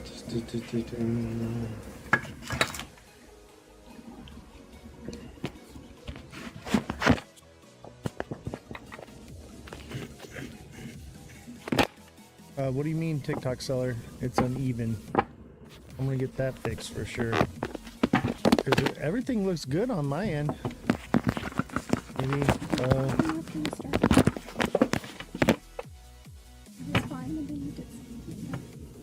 Oh, that's weird. Can you call in the IT guy? Sorry, Waddy. TikTok Studio did an update today, and everything is not working properly. My apologies.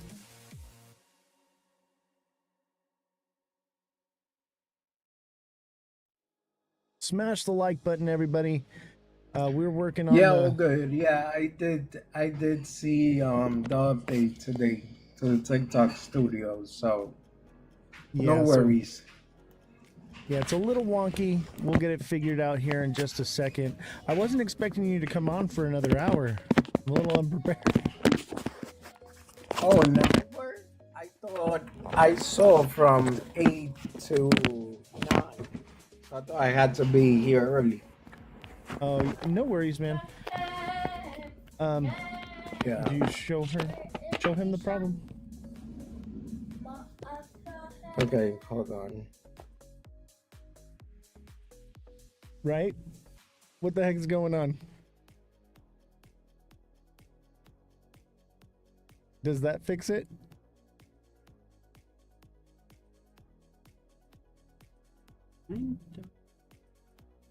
What about the display screen? Let me see it.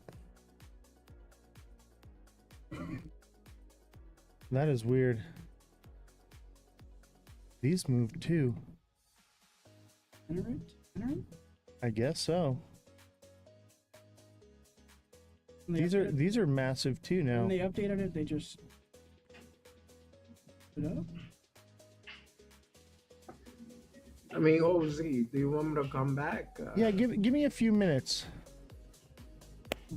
All right. I need to see. Well, I'll be in the chat anyway. Okay. All right. My apologies.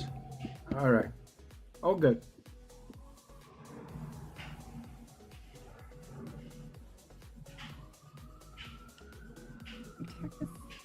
This is why I want my stream keys. All right, we'll go with that. Oh wait, now it went back to normal. It's just TikTok Studio. I think it's TikTok Studio. What the heck? That's off center now. You gotta push it more. Hammer more.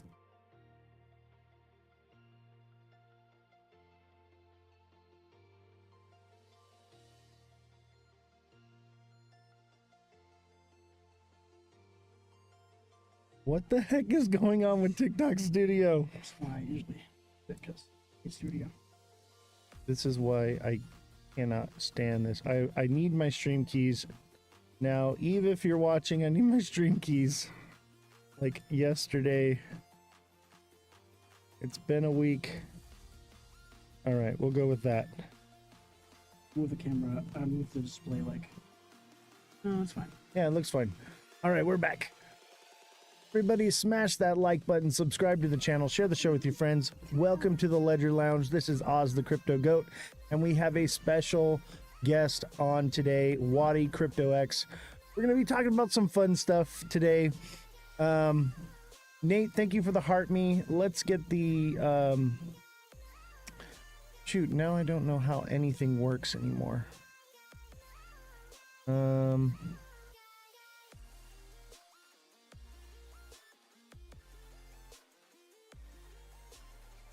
Let's set up heart me's for the gift.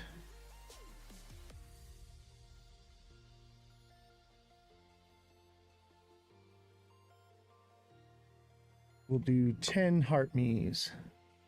Perfect. Let's get those heart me's rolling in. I don't know what's going on. Ever since they updated TikTok Studio, it's been a mess.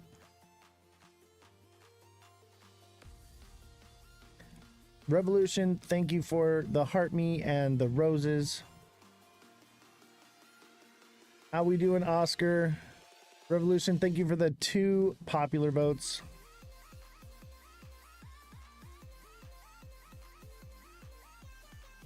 How's everybody doing today? It's Friday. It's Friday again. I don't know how that song goes. It's Saturday, Sunday, work. Something like that? No, I'm not gonna sing today. I'm not gonna sing. TikTok seller, thank you for the 17 roses. Appreciate you. Dude, I haven't seen your live. I've been meaning to come in and show you a little bit of love. I haven't seen you. If you don't know TikTok seller 444 yet, make sure you send him a follow. He's got the best deals on TikTok live. I'm telling you, nobody has the deals like this guy does. TikTok seller, thank you for the 4 popular votes. Appreciate you. I'm hanging in there, a rough day or so. Yeah, dude, the market just looks terrible today. Oh, you're waiting on a new product. Nice. The cool ice maker. Oh, dude, I have one of those. Those are actually pretty legit. All right, Waddy, if you want to send a request, I'll bring you up here. So Waddy's here. We usually get more viewership later on after about the first 15 or 20 minutes. Jaydan ended his live, so we're not going to be slim pickings today. When Jaydan goes live and we're live, it's a wrap. It's a wrap. There's nothing we can do about that. But he's great, you know. He's got a good show. But yeah, we're definitely got some competition. But healthy competition is good. Leo, thank you for the heart me. Appreciate you. Yeah, don't stress it too much, man. Usually the crowd comes in slowly, man. So Oh yeah. earlier I was in Crypto Bros live, and he only had like 30 people, and we were just having a good conversation. By the time I left, there was like 55. So Oh yeah. don't stress it. I love Crypto Bro. Cosmic is one of my favorite creators for sure. Him and Bullish Babe's show is just spectacular. It's not as structured, but it's very fun. It is a laugh riot the entire time. I love that show. I was actually watching you on it earlier today. Yeah. So you know who I'm talking about, and you know what I'm talking about. So it's all good, man. Once we start getting the conversation rolling, people start seeing that I'm here, you're here. And if it's good, then it brings more people in. Oh, exactly. It'll get rolling here. Before we get started, what's your take on XRP, man? You think we're cooked, or you think we got a double bottom here, maybe triple bottom, and we'll take off? I'll take a look at the chart. So give me a minute. The only thing I could tell you is I am very disappointed. Oh, I'm very I disappointed too. thought that, huh? I'm Yeah, I just thought that with Canada coming out with the only ETF, the first XRP ETF over there, I thought I was gonna see some real nice price movement, and it didn't happen. yeah. It's been quite a letdown. Um, I'd even say this is a quadruple bottom here, which is not a good sign. Yeah. A triple bottom, yeah, we could potentially, but 4 times and then it tested lower. I'm thinking it might be cooked. It's also that time of the year right now where, you know, people are selling off for the summer. Maybe in a month or two things will pick up. But Wadi, this is something You're I've talking been, about the sell in May go away? yeah. Look at, I've been eyeballing this. Do you see my screen? Yeah, I do. That's what I've been eyeballing. I'm thinking 170 to 160. According Well, to you're going wave theory, I would, way lower than me. yeah, I was wave gonna theory say says you're going 90. way lower than me. Yeah, I'm I'll thinking like tell you what I got here. Hold on. 190 maybe. But that's just at like support. Yeah, so first thing is first, breaking the 108. That's the strongest support I see right now. After 108, yeah, 162 will be the lowest level that I have on XRP. You mean 180 or 108? No, I mean, sorry, we need to break 208, and then if we break below that, then the next level is 171 and 162. Yep. I agree with that. And if it, you know, it may come down. I'm thinking 160 again if this is a head and shoulders, but I'm going to not go off of the wick. I'm going to go off the candle and I'm going to say 178.76, I think. Let me see here. I have my own little style how I do this and I seem to be pretty spot on. Yeah, 180. Hey, bro, look, 181. I always said every single trader got their own style of trading. What works for you might not work for me. What works for me might not work for you. The only important thing is, as long as we both are getting money out of the market, that's what matters. Exactly.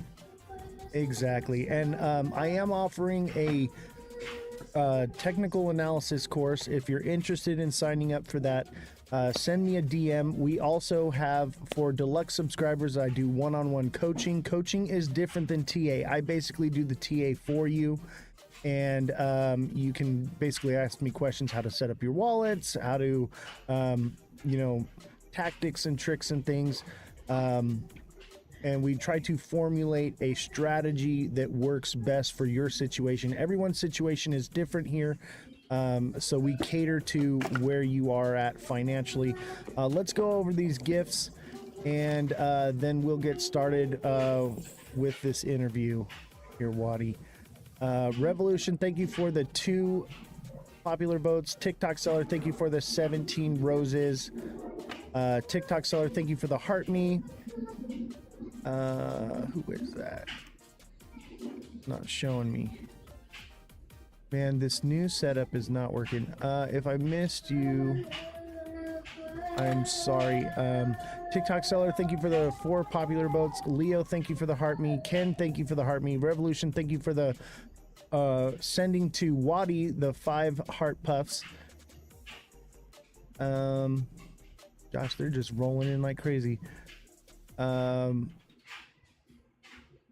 crap, I can't even keep up with it. Freedom, thank you for the 5 roses. TikTok seller, thank you for the 12 roses. TikTok seller, thank you for the let 'em cook. Ken or Kodak, thank you for the heart. Nico, thank you for the heart me. Kodak, thank you for the red chilies. Man, I cannot even keep up with it. It keeps refreshing. Jesus, thank you. I gotta. There's so many coming in, guys. Thank No, I you. was gonna say, bro, I think I just take the shortcut and be like, everyone, thank you for the gifts. Yes, That's it. Everyone, you know who you are. The gifts are just flying in like crazy. You guys are phenomenal today. Thank you so much. But yes, we love and appreciate everything you guys do for this show. And we have Jessie on today, so she'll be fact checking for the show. Basically, here's where I'm at, Waddy. I kind of want to talk about White Rock, but I can't divulge all the information that I have today. But I do have a little bit. I have a little bit that will kind of leak out. It's probably more or less common knowledge than anything that people don't know. But I'll tell you what, it has been pulling teeth dealing with both sides on this story.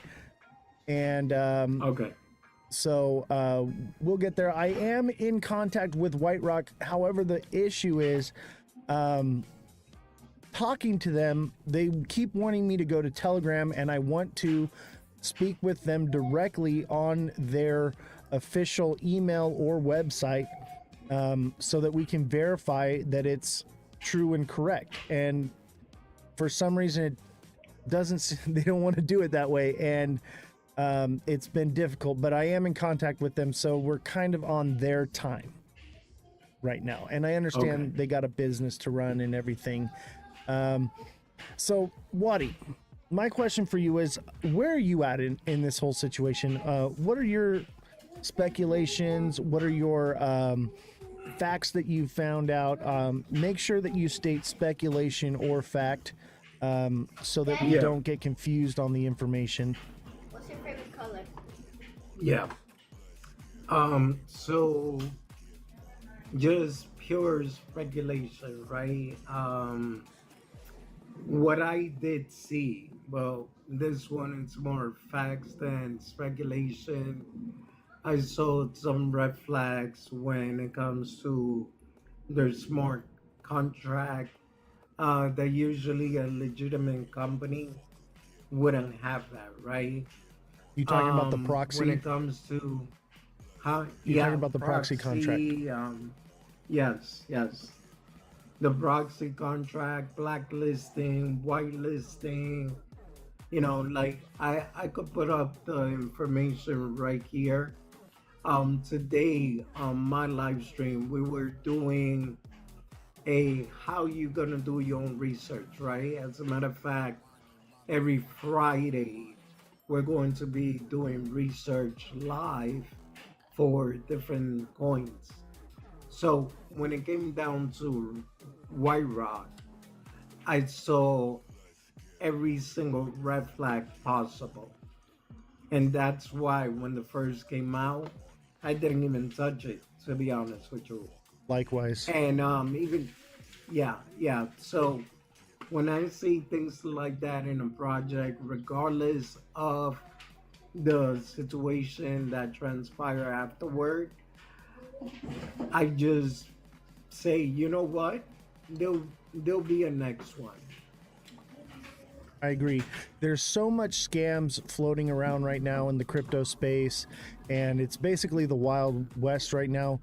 Anything, if it has a hint of a red flag, I'm kind of, I'm not really into it. It doesn't really interest me right now. I'm looking for smart money investments, and I've been in XRP for a very long time, and we do follow XRP, but it has the same red flags as well. I think that it's smart for people to take into consideration the hopium involved with a lot of these things, and especially White Rock, Yes. for instance, getting an approval with the SEC for the project being used with the stock market is highly unlikely. I mean, it could happen, Yes.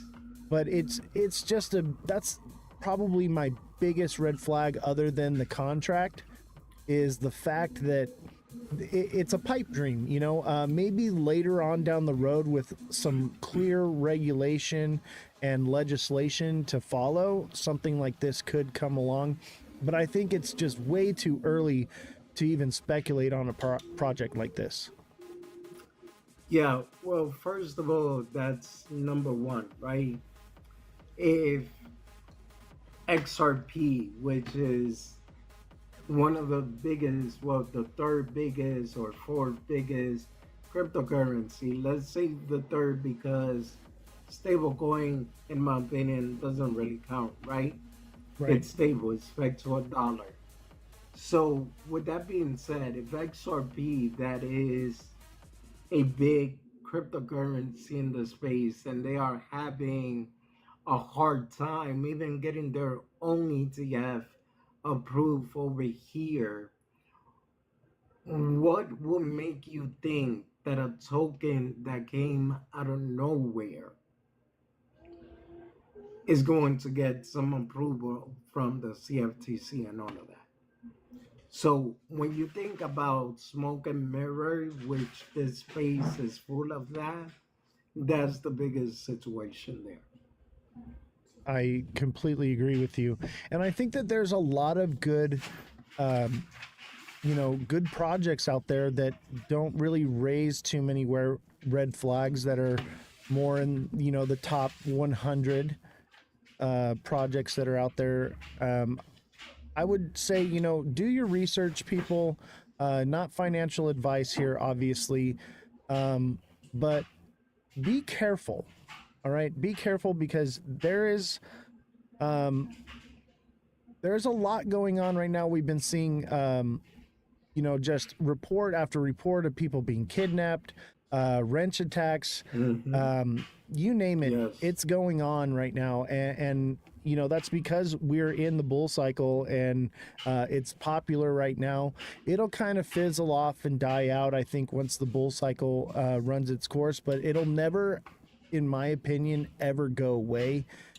Maybe with regulations and legislation, it's probably not going anywhere anytime soon.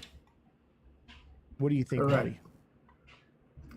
No, I 100% agree with you. Mass adoption, like we all want, is gonna take some time. The regulation framework is gonna take some time before everything gets implemented.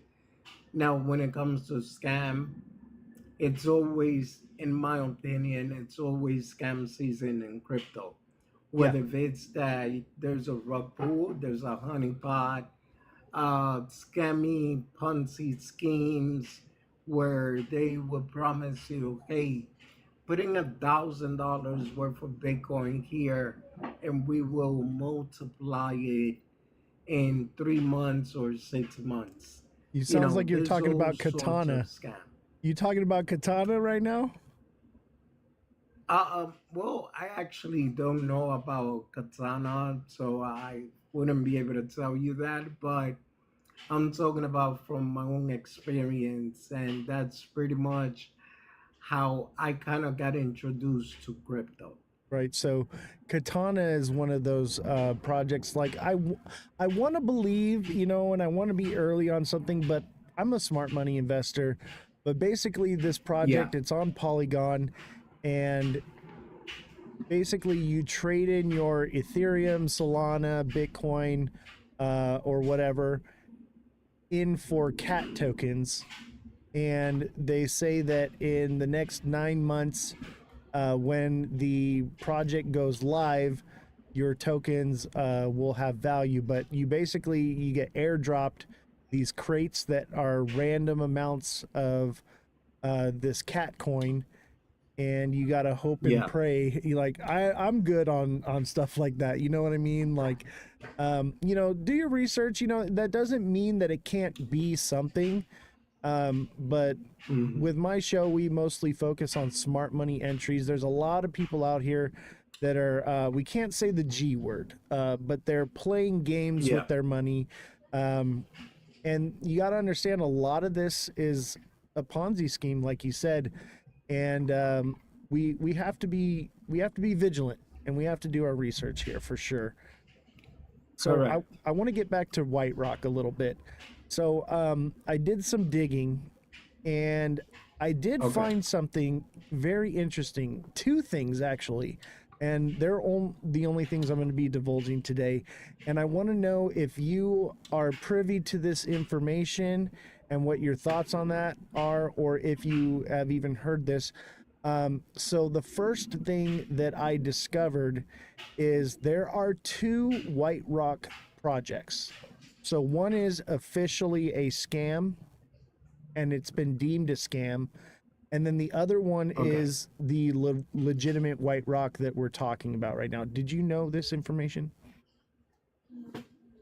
So when I tried to scan their contract on Token Sniffer, there is two White Rock, but one is on Arbitron and the other one is on Ethereum.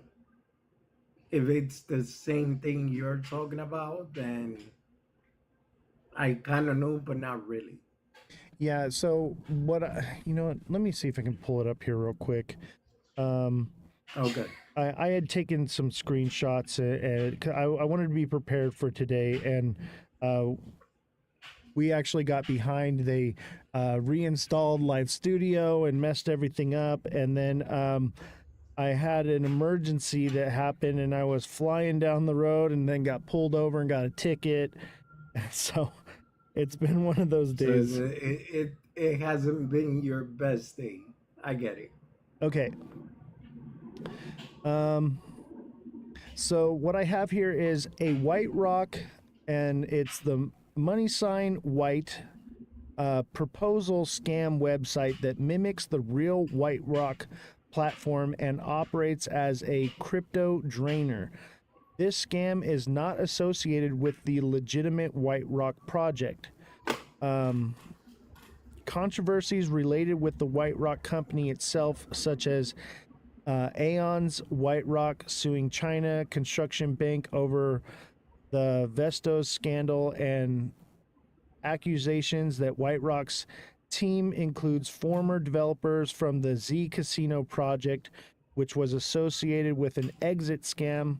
However, these are about the company, not directly with Kitsumoto. Do you know who Kitsumoto is? No. Okay, so that's the person I'm in contact with at White Rock.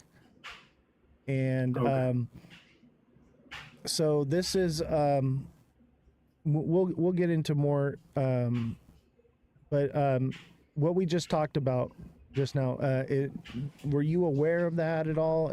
Chat, are you guys aware of there being No. two projects? Okay, yeah, so there is the scam website, okay, and however, White Rock is directly tied to Z Casino. And do you know about what happened with Z Casino? You want to elaborate on that? If you're asking me, I know nothing about that. Okay, so Z Casino was a Yeah. rug that happened a few years back, and basically what has happened is Z Casino has rebranded as White Rock, Okay. and that is the official White Rock. Okay, not this other scam. There's one that is clearly a scam. Okay, clearly a scam. And basically it drains wallets. Okay, I believe it promises airdrops and things like that, and they wipe your wallets. However, the official White Rock is directly tied to Z Casino, which was a rug in the past. And that's where I think a lot of the speculation comes from of whether or not this is legitimate, because the people that are in the company and running the company are the same bad apples that ran Z Casino. So that's what I was able to find out. And so Gizmodo is the guy that I'm in contact with White Rock. I believe that's how you pronounce his name. And Okay. what I found out about him, which is another red flag for me, okay? This is a red flag. He's based out of Nigeria. Okay. I get where you're coming from. You know, I don't want to speculate too much, but that is a fact. Okay, so he's based out of Nigeria, and White Rock is their official headquarters is in Dubai, and I believe that it's in Dubai because it's a tax shelter for companies to operate and move. So these are all, you know, red flags that just keep popping up, for sure. Yeah. So if you don't mind me sharing a little bit of my own investigation, right? When it came down to White Rock, first I went to their website. I put it on scanadvisor.com. It's one of my research tool, and it has a 6 score out of 100. Oh, Now, man. some of the things that says this website does not have many visitors, meaning probably nobody but the same people in the team and the community knows about the website. Interesting. Financial services or content identified with a high risk return. It says we found several negative reviews about this site. This website has only been registered recently. Do you know how recent? Right. I'm gonna look into that one. So, according to the facts that I found here, right? Domain, it's about 10 months from now. Interesting. Who created it? It's hidden. Website speed very fast. The SSL certificate is valid, so that's good. But the main validated certificate, DVSSL, is very low, which if we're talking about a legitimate company, that one is supposed to be on a high level. Let me see what else. The ISP is Vercel Inc., and the country is within the US. The registered name is Grandi SAS. Registered website Gandhi.net. So that's just on the website page, right? If you want to find out if a company is legit or not, that's one of the things you want to do. Now, if we go to Token Sniffer and I put in their contract, they get a 10 out of 100. With that, this is the red flags. Source does contain a proxy contract.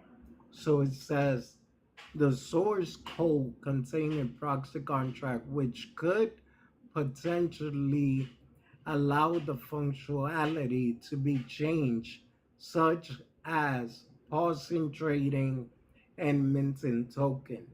That's sketchy. Oh yeah, especially minting tokens, like they can inflate the supply. That's Yes. and Yes. who holds on to that mint? Obviously, probably the creators. Yes. Correct. So, ownership renounce. The contract contains ownership functionality means it's not renounced, and ownership is not renounced, which may allow the creator or current owner to modify contract behavior. For example, disable selling, changing fees, meaning like the tax fees, buy, sell, or mint new token. They can be legitimate reasons for not renouncing ownership, but usually there isn't. Um,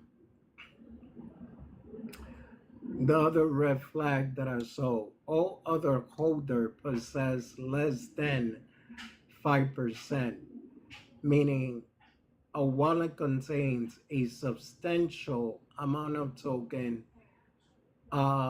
Circulating supply is total supply minus burn amount, which could have a large impact on the token price if so.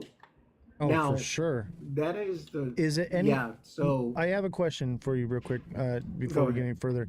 Is any of that Yeah. like escrowed at all, or is it just open wallet, ready to be sold at any time? Well, that's the part that I was gonna get to, right? I don't see anything on escrow so far. I haven't been able to find that. So this part right here says at least 95% or largest liquidity pool burn lock for 15 days. You want to know the answer to that? It is not. Right. So, And if not I enough. believe if sorry, don't mean to cut you off. I believe if Yeah, go ahead. a company owned these coins and were had an escrow, that would be something that they would want to put out and promote because that's good for Yes. the coin. So Yeah, why would because they keep it gate kept? Yeah, escrow is actually what XRP uses, right? Right. That they release 1 billion token every month from escrow. And other project use escrow as well. But let me tell you the meaning of what I just read to you. It says, not enough liquidity. It's secure for minimum duration, which could allow for a significant amount to be removed. Equal rug pull. Wow. Yeah, that all the telltale signs I think are there. Um, I think some people just want to believe, whatever. Maybe they got in at a high price and um, they're shilling the coin to find a way to get out of it. But I think, it's very important that we are careful of who we listen to about projects and we do the Yes. research like we're doing right now and stick with the facts, because anyone can say anything, but the facts are plain and simple, and that's what we try Yeah. to do here is focus on the facts. Did you have more on that? Because I do have a question for you, but I want to make sure that you completed your thought. No. So far, that's what I got. If I look into quick intel, it says that the contract is not renounced. It said external contract risk, meaning they could do from an external point, right? They could do whatever they want with the contract, and it's the same as contain external action. So even though we could pull up the contract and it could apparently look legit on what we're seeing, right? Checking all the green flags, but there's a back door where you could just make matters worse. That's really interesting. I'm glad you told me about that. We're going to look into that some more for sure. And this is why it's good to have, more heads are better than one, because you find things I don't find, I find things you don't find. It's great to have this community digging into these things. I have a Yeah. question for you. What do you know about Crucial? Uh, so I really don't know much about him. I spoke to him once through X, and he claims that he's just an investor. But to be honest, the way he defends the project and he's always in contact with the developers, I kind of question a lot about him. But I did tell him, look, if I'm honest with you, Ozzy, this isn't my fight. I agree. I did a favor. I did a favor for a friend. He told me about the situation with the daddy, and I said, you know what, this is unfair. Let me go support. I agree. So with that, with that being said, I went through several streams. I heard some inconsistency in the stories, and that's when I decided, you know what, this ain't my fight. I got no reason to be involved.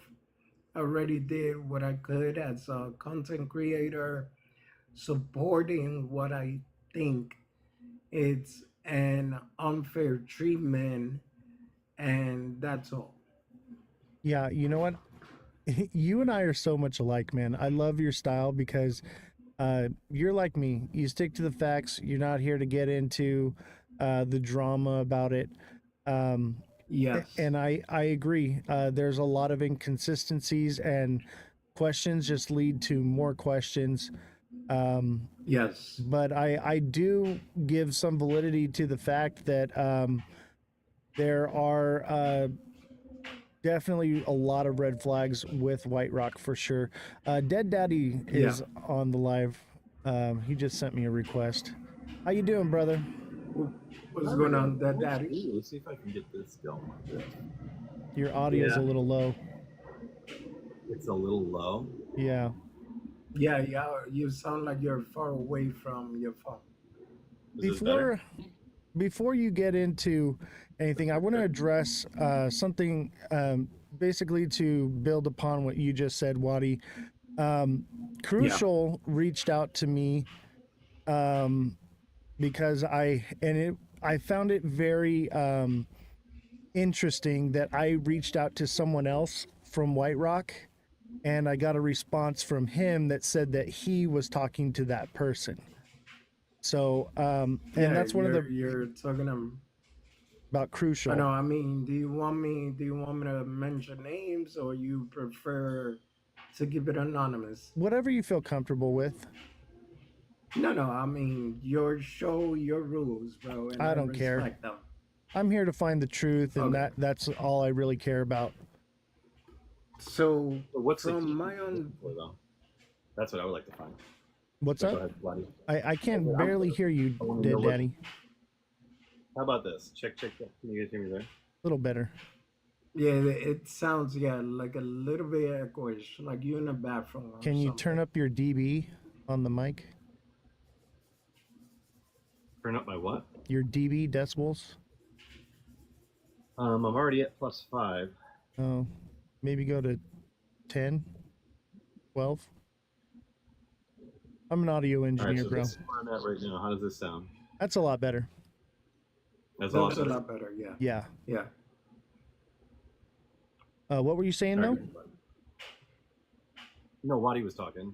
Oh, Oh no. So basically, what I understood from Crucial, he's in contact a lot with Max, which Max is supposed to be like the CFO of White Rock, and I don't know. I mean, like I told him myself, I was like, look, man, let me tell you something. I've been around this crypto space and long enough. And one thing that you kept on saying is we or Us. Max or we again, right? Yeah, And I told him if we was to go into a legal battle because of this, once again, it is not my fight, but if he wanted to take it there, I told him I have the recording where you pretty much, even though you're saying that you're not part of the team, all the evidence points out that you play a bigger role in this situation than everybody else. I agree. I Think. have probably over 100 messages from Crucial that, and I have them all right here. Proof, if people need to see it, fine. Yeah. But I would imagine most of my fans trust me on my word on this. But nothing but we and us is what I hear when he Yes. refers to White Rock. We and us. Yes. And then I reach out to Max to get a hold of him, and I'd never talked to Crucial before. I don't know who he is. Didn't reach out to him at all. And Yeah. the moment I reach out to Max, boom, I get a message from this Crucial guy. And he's like, hey, I'm in contact with Max. I can get you in contact with him and this and that. And what I'm noticing a trend, okay? Anyone Yeah. from I'm in contact with several people from White Rock, and any one of them will not divulge any information to me on any official email or profile. They all want to Yeah. go to a separate place to speak and talk under, the guise of something else. What's up, Mega Crypto? How you doing, buddy? Yeah. What's going on, Mega Crypto? Yeah, we love Mega here. Mega, thank you for the gifts. Everybody, thank you for the gifts. Your gifts have been incredible. There are just too many to list. Too many to list. But thank you. Didn't mean to interrupt the conversation, but we got to give some love to the fans. They've been so supportive of everything here. Francesca, thank you for the DJ glasses. So, I have noticed a trend with Crucial and Dead Daddy. I don't know if you picked up on this. I'm in contact with another person. I think it's director of operations or I can't remember, and I'll divulge all that later when I make my final report on this. Luke? Okay. I think his name it starts with a K. I said it earlier. I'm not going to take the time to pull it up right now. I think it's irrelevant, but he is basically out of Kadachi, Nigeria, something like that.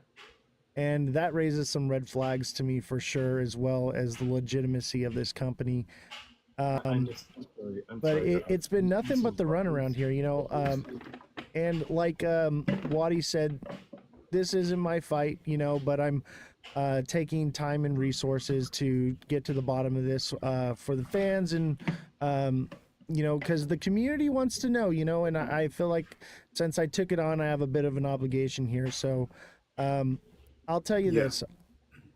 As far as White Rock goes, unprofessional, very unprofessional.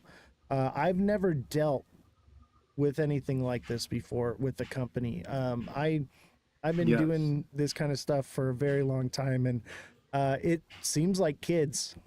It seems like kids, and this Crucial guy, even him, man. If I'm not just Dead Daddy, you know this. I drill people, I drilled you hard, and I'm looking for inconsistencies. I have a way of interrogation, really. I'm interrogating people. And the moment he's not hearing what he wants to hear, he gets very vulgar and angry. And I mean, I'm receiving paragraphs of hate letters and all kinds of, and it's just like, what is going on here? Like, I'm just asking questions, man. Like, what is going on? The theme that's been consistent White Rock. Can you guys hear me now? How's my voice now? Is it It's a better? little low, but I can hear you.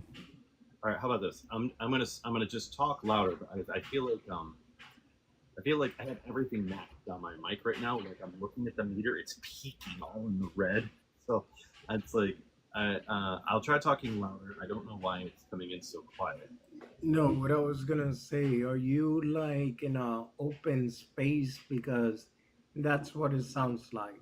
No, Like I'm you got a little bit of feedback in the background. You know, let me try something real quick. Let me turn my mic off and back on. Sounds like laundry's going. All right. You got the laundry right. going in the background.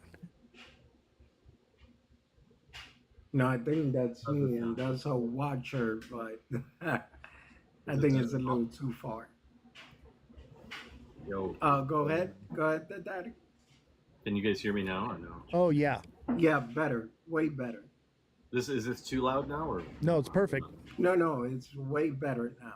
Yeah. Way better now? Okay, thank goodness. I don't know what was going on, but I'm glad that kind of ironed it out. But yeah, exactly what you were talking about. You nailed it. Like that was the number one thing that really well, maybe not the number one thing, but that was definitely one of the aspects that I noticed in the whole process of going to Dubai. And if you watch my video series, that's exactly what I point out. And people their mentality is to point me out as, oh, you're ungrateful, you're greedy, you're whatever other words they were using. They were trying to say I'm ungrateful, and I was because I didn't want to go on the yacht party with them, that I was I was ungrateful for that as well, and because I was upset about the tickets going from first class to economy, that I'm ungrateful and greedy. And I'm like, that's not it at all. I'm not dealing with my buddy. I'm not dealing with some guy at the bar who was offered to buy me a drink and they got me a Coors Light instead of a Heineken. I'm dealing with a multi-million-dollar company. And your character, the company's character, and the people's character that represent this company is exactly how the company is going to be run. And if the company is consistently from start to finish is inconsistent with its word to what they say for what they do, then that is just, in my opinion, a horrible sign. That is a horrible sign. It has nothing to do with about being first class in economy and I'm greedy. No, it's about you said one thing as a company and then you did another. If you're willing to do that to me over something as simple as buying plane tickets, then what else will you do it over? Right? Where does it stop? The only thing that you have right now for the community to rely on is the consistency of your word as the people of the company and the company itself. And if there's nothing but inconsistency, and then when people ask questions about those inconsistencies, then you attack them and get violent and visceral, then literally it's my opinion, I keep summing it up, it's narcissistic traits. But what it boils down to is they're preventing dissent. They don't want people to dissent, and they're paranoid and they're scared. And people who are creating something that's not legit or a scam or are lying are typically paranoid and scared people. So that's how I deducted things when I looked at the whole process. And granted, in the beginning, I didn't have a whole lot to go on except my gut and their word versus mine, and me dissecting them psychologically and breaking down their personality traits as a company. So when I made my video series, because originally when I was recording my video series, I didn't have any ton of evidence. I had community concerns, right? That's what I had. I had a series of community concerns that were given to me by the community or researched from the community, because before I went to White Rock, I reached out to the community. What do you guys want me to ask White Rock? What questions should I do? I researched my own questions, got some from the community. I researched all over the place. So at first, when I was making my video series, all I had was a whole laundry list of these are community concerns about White Rock. But as I was recording the video series, and White Rock's response was, oh, you're not saying positive things, because I did in my first couple of videos, I wasn't saying a lot of bad about them. I was just pointing out things that were inconsistent, like their word, this and that follow through, the times that they were messaging me, like these things are inconsistent, reliable. These are the things I was looking at. This is how I'm dissecting it with my mentality. And their response to that was to attack, cease and desist, spam my page, jumping in my lives. F you, you suck, White Rock's awesome, you're going to jail, we're going to ruin you financially. Have you ever been bent over and screwed by $1 million company? You're going to be screwed for life. You just messed up. You're good. Like literal death threats, by the way, literal death threats, but vaguely put, like things like you're going to lose more than just your finances. It's going to be the end of more than just your finances for you. Things like that. Comments that were happening, like very violent to the extreme. I received similar messages for sure. Yeah. So at that point, I didn't have anything but community concerns. And as I was doing a video series and they started coming at me, I immediately realized, I'm like, that's it. I was like, if you guys are attacking me, I'm taking the gloves off. I'm delving in deep. I'm finding the evidence because I know it's there. I've seen some of it. Some of it, some of the evidence I even looked at and I was like, you know what? There's still not enough there. Like the Z Casino thing. Like, yes, I see the associations that Heavy was making, but I was not smart enough to piece that stuff together in the blockchain. I'm not that guy to follow those blockchain wallets. I'm not good enough in crypto to trace those wallets like that. And, you know, domino effects just started happening. I started meeting other people. I started putting together a team of people who had resources, who had abilities. I started finding new things out about White Rock. New people started coming forward about the team. And, like, evidence just started piling up about White Rock. And then that's when I was like, okay, they're attacking me hard. They're threatening to ruin me financially. I'm going to stop editing my videos in the nice way. I'm changing all these. I'm taking a look at all these community concerns. And now they're going from community concerns to this is evidence.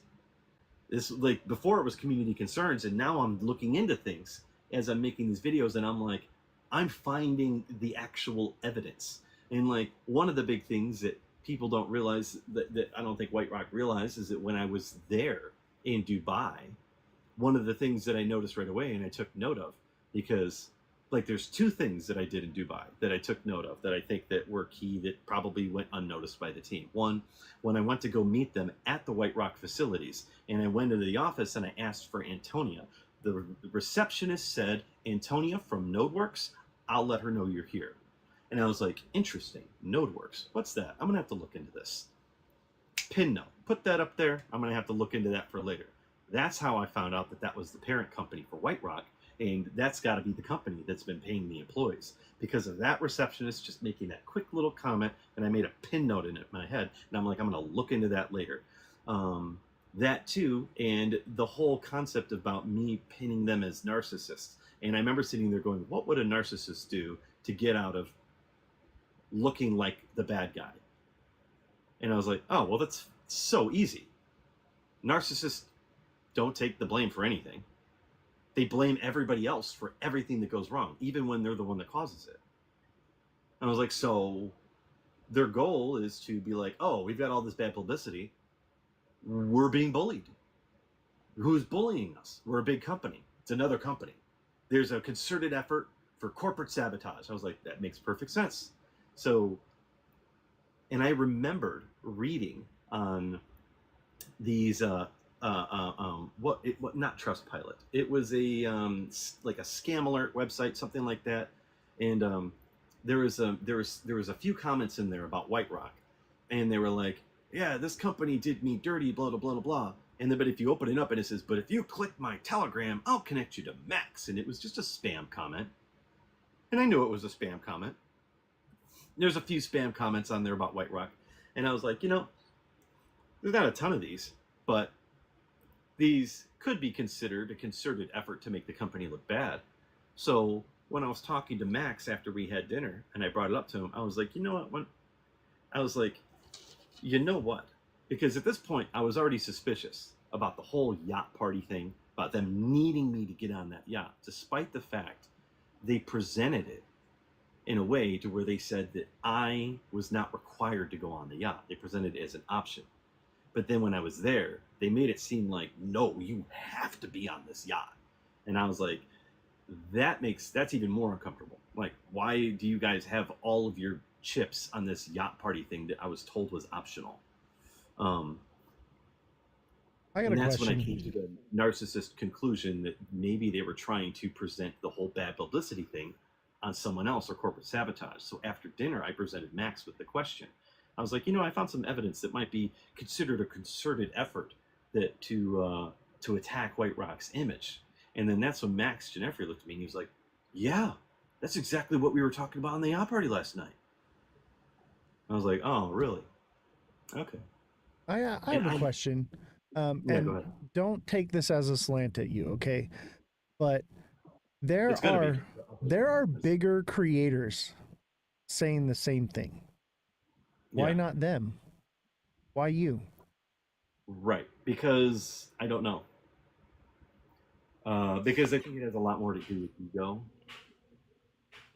Because I think that they got to see me face to face, so it's more personal for them.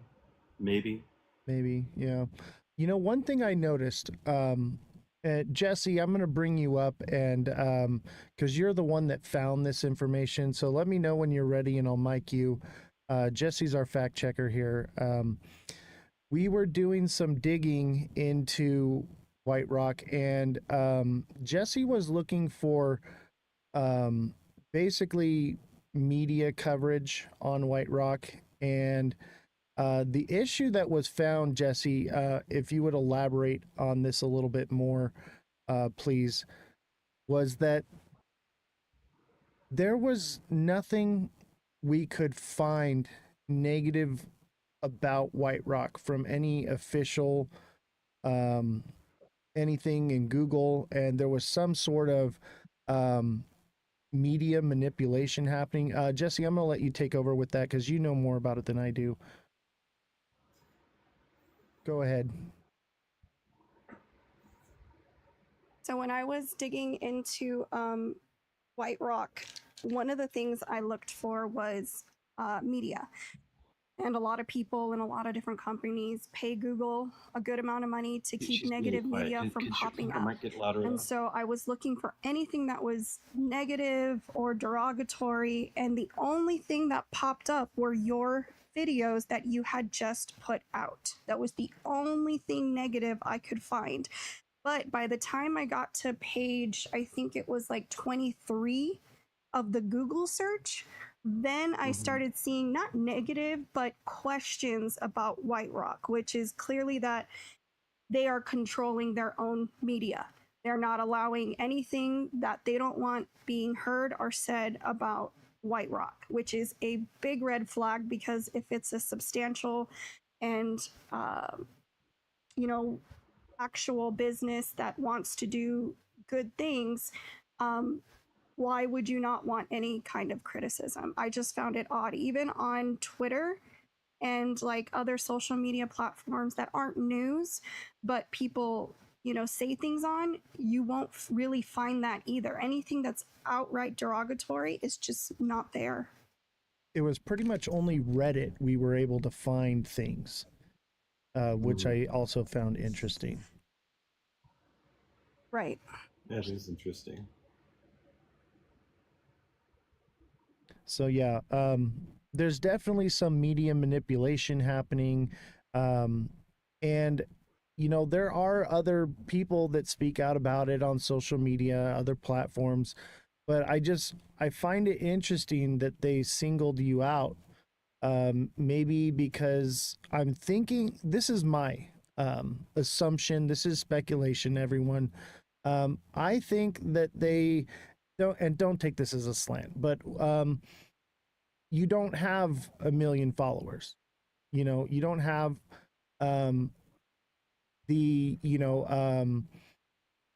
like a professional agency backing you or something like that. You're the little guy, Yep, and so I absolutely. think they chose you to make an example of you, maybe. What do you think? I 100% agree. I 100% agree. I think that they picked their influencers specifically because they were in a they were in the right window of um what how would you word it, like they were the right window to where, hey, this person's trying but they're not there yet, and we can be that next step for them and they'll be appreciative, right? And I think that that's what they thought was going to happen, and I think in a lot of that sense they were right. You know, I'm an influencer who's not huge, but I'm big enough that I enjoy the people that I connect with, and my videos do okay, and they do well, and I like my community that I've built, and I'm still working on it, and I'm building it. But I think that they for sure thought that they were punching down when they picked me, and they did not expect me to show any kind of backbone or have any kind of integrity in the process. And what happens when you stand up against a narcissist? They get violent. And you know what? And I know Wadi, people may did be you have tired of something me to blaming say? them as narcissists, but I'm sorry, but I think it's too accurate. Wadi, Yeah, did you, so if you guys don't mind me, and that daddy likewise, don't see it as I'm trying to discredit anything you said. Like I was just telling OC, I saw the red flags before White Rock even became, the issue that it is now with you, right? And I could smell scam for a mile away. So if they want to come after me, whatever, man, bring it on. I'm pretty confident I could prove they are a scam. And not to mention, I do have an agent on speed dial that helped me out with my own scam that I went through, which is called 4Count. You guys could look it up.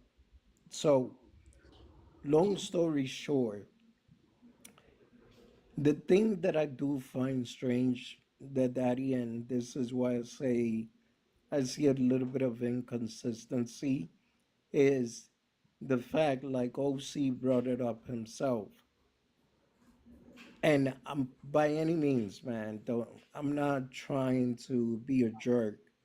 Um I was looking at your following, your pages and all of that, and I'm thinking to myself, well, this guy is not even that big yet.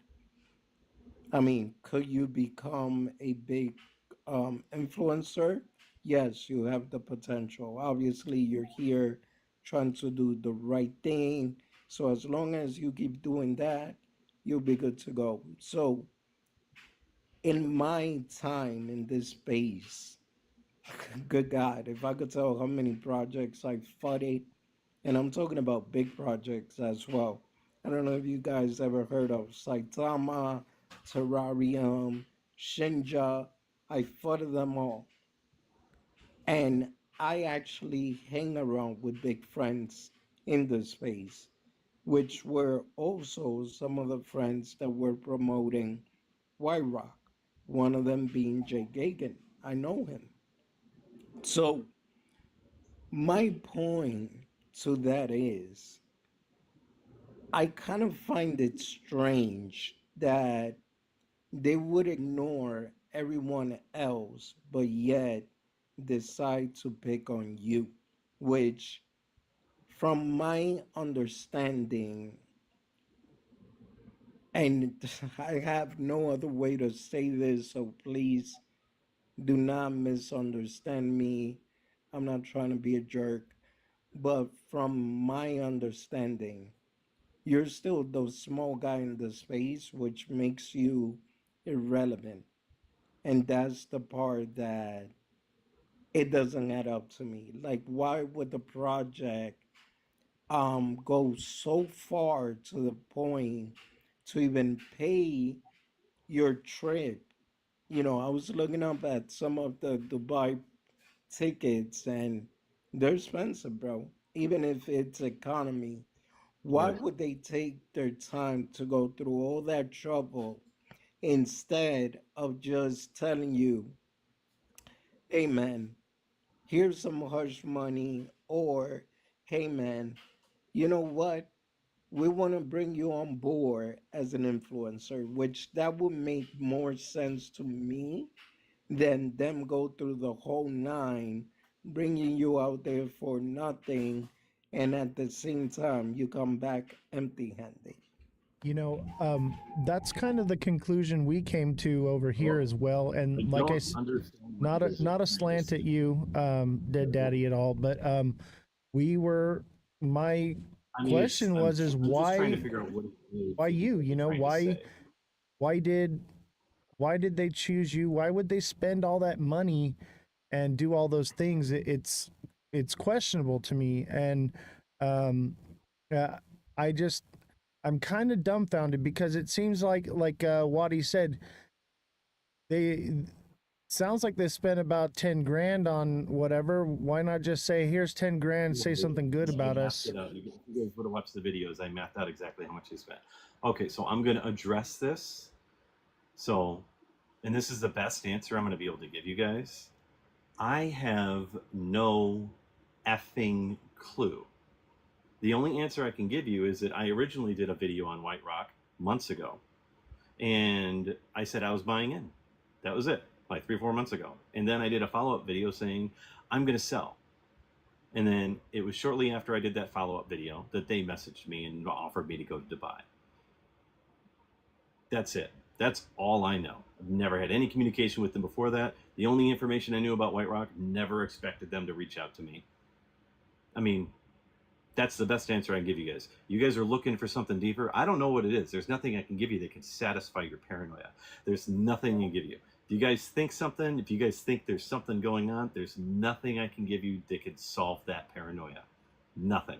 Because I have no effing clue myself. The only thing that I know is that I think that they thought I was going to come there and they were going to buy me with horrors and flashy boat ride and throw alcohol at me and then maybe get me to sign some sort of NDA and bring me in under a payment promotion thing and with a bunch of other influencers that they had on there. And because I didn't go on their boat and do their stupid thing that they thought was going to work so fine, it pissed them off. And what happens when you piss off narcissists? That's why I keep calling them narcissists. They act just like narcissists. When you piss off a narcissist and you talk back to a narcissist, like, you ever had an argument with a narcissist? What happens when you raise their voice? They raise their voice louder. When you talk back, they talk back more. If you say they're doing something, they turn it around and say that, no, that's what you're doing. That's a narcissist's perspective. This is how they do things. They try to one-up you on over and over and over and over again. And I think that what happened is that in this process of me being like, hey, this is unsatisfactory, and that's what I was going to do. I never expected to get an NDA. And also, if you guys had done any research, you'd realize I wasn't the first influencer who's received NDAs from cease and desists, that received any cease and desists from White Rock. There were several. I looked into that. There was other ones. So I it saw wasn't that. just I was selected, the blessed one, to receive the blessing of the mighty finger be shaken by White Rock on me. It was just weird happenstance, a company with a historic history that anybody who thinks anything negative of them, they attack and try to squash with threats. And I was one of the few. And so it wasn't just me. There was other influencers who apparently received this exact same treatment. I think with they have a habit of doing things this way. If you don't mind me, I think that with what we found with the media silencing and everything going on with that, I think that it does raise the question is that they just don't want anything out there bad about them, period. And correct. So if you look at how they handled things, so if you guys had watched my videos, you would know that I addressed. I've seen every single one. With Zigzag, they have a cookie cutter system. They did the same thing with Zigzag. They did the same thing with Z Casino. They did the same thing with Syncus. It's the exact same method. It's like a business model, like cookie cutter model that they do with all these rug pulls. They do the same thing. They promote a project. They offer a net coin follow up to the project, which is the rug pull coin. They have a Discord, they do a Telegram, and then every single one of them, if there's anybody that says anything negative on any of the channels, they just ban it. They fill up all the positive comments with bots and employees who run multiple accounts and probably AI bots now. And they do the same thing with every single project. They ban dissent. Every single. Did you guys read the Block-Immense report? They talk all about this in the Block-Immense report that I posted online, that was been posted on X. The Block-Immense, the crypto forensics company that did the report on White Rock, they talk all about this entire process. The same thing in that report, and it's just a cookie cutter model. If anybody says anything, they block them, mute them, and if somebody gets too loud, they send them cease and desists and threats. It's the same thing with Syncus, Zigzag, Z Casino, and now White Rock. So it's not that they're doing anything new. They're just doing the same thing that they've always done.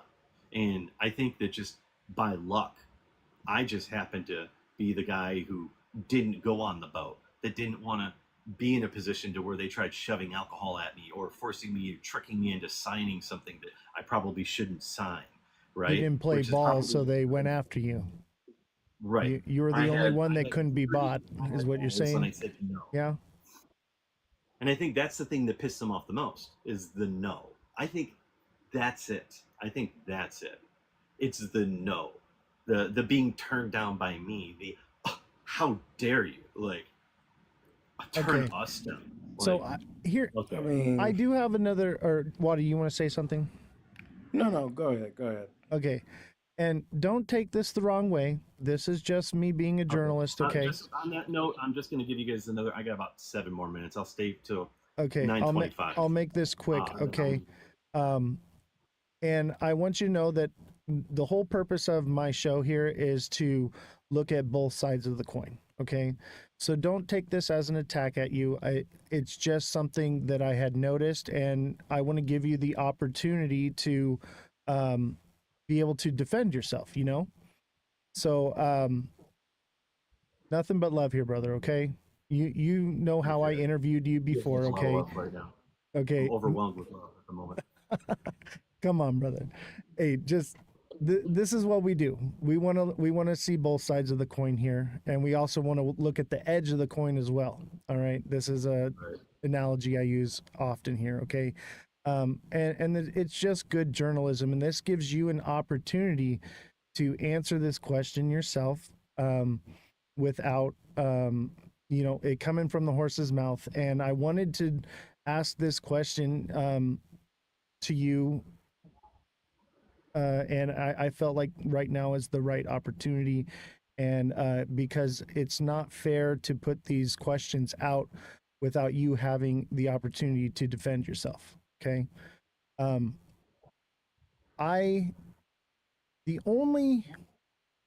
don't take this the wrong way, brother. We just have to do this, okay?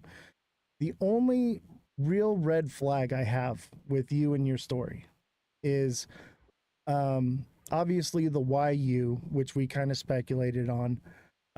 My other is how do I phrase this without upsetting you? There's the possibility that maybe it's all a sham for attention, because I did notice you had teamed up with Caveman, and this is not a slight against Caveman either. We love everybody in the community, but these questions need to be asked and answered.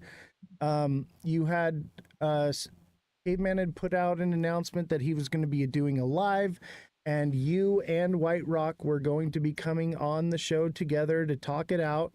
I showed up for the live, and I reached out to Caveman. And I said, "Hey, who's coming on from White Rock and whatever?" And it was misleading as like a PR stunt to get people to come watch, but there was no ever intention of having anyone from White Rock actually joining. It was stated as though they It was stated as though they would be on the show.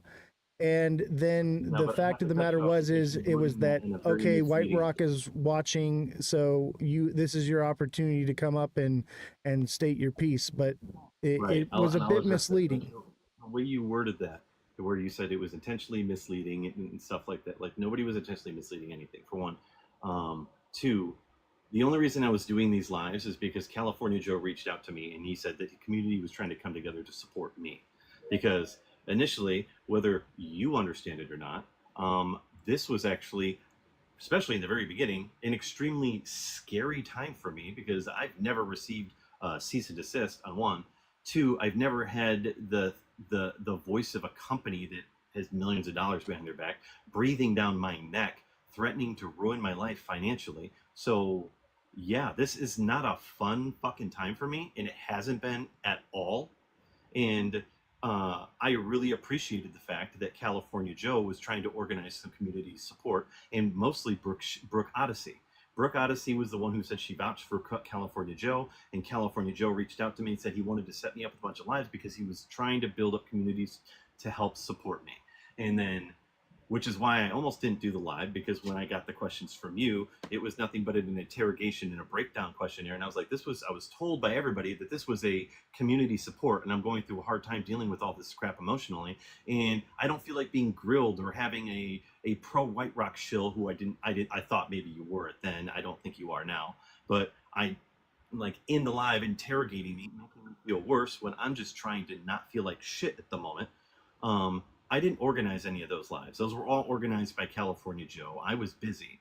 I didn't know anything about them reaching out to White Rock until like the night before or the day morning of. And the only reason I found out about it is because somebody even left a comment on my ex saying, "You're going to be doing an interview with White Rock." And I was like, "I am?" I was like, I had no clue that they were doing this, but I was like, whatever. And I remember responding to the comment being like, well, whatever. Let's see if they show up. Just took it with stride. So, yeah. And you can look at it like it's a PR stunt. You could be critical, and you guys can look at this like, hey, this makes us critical. This keeps us this keeps us as critical observers, and this keeps us as the level-headed guys in the crypto field. But right now, I don't look at you guys that way. I think you're being overly critical for the sake of being overly critical to keep your image, and that's my perspective. And you guys can take that how you like, not meaning it as an attack. Take it with the best intention. That's my perspective right now.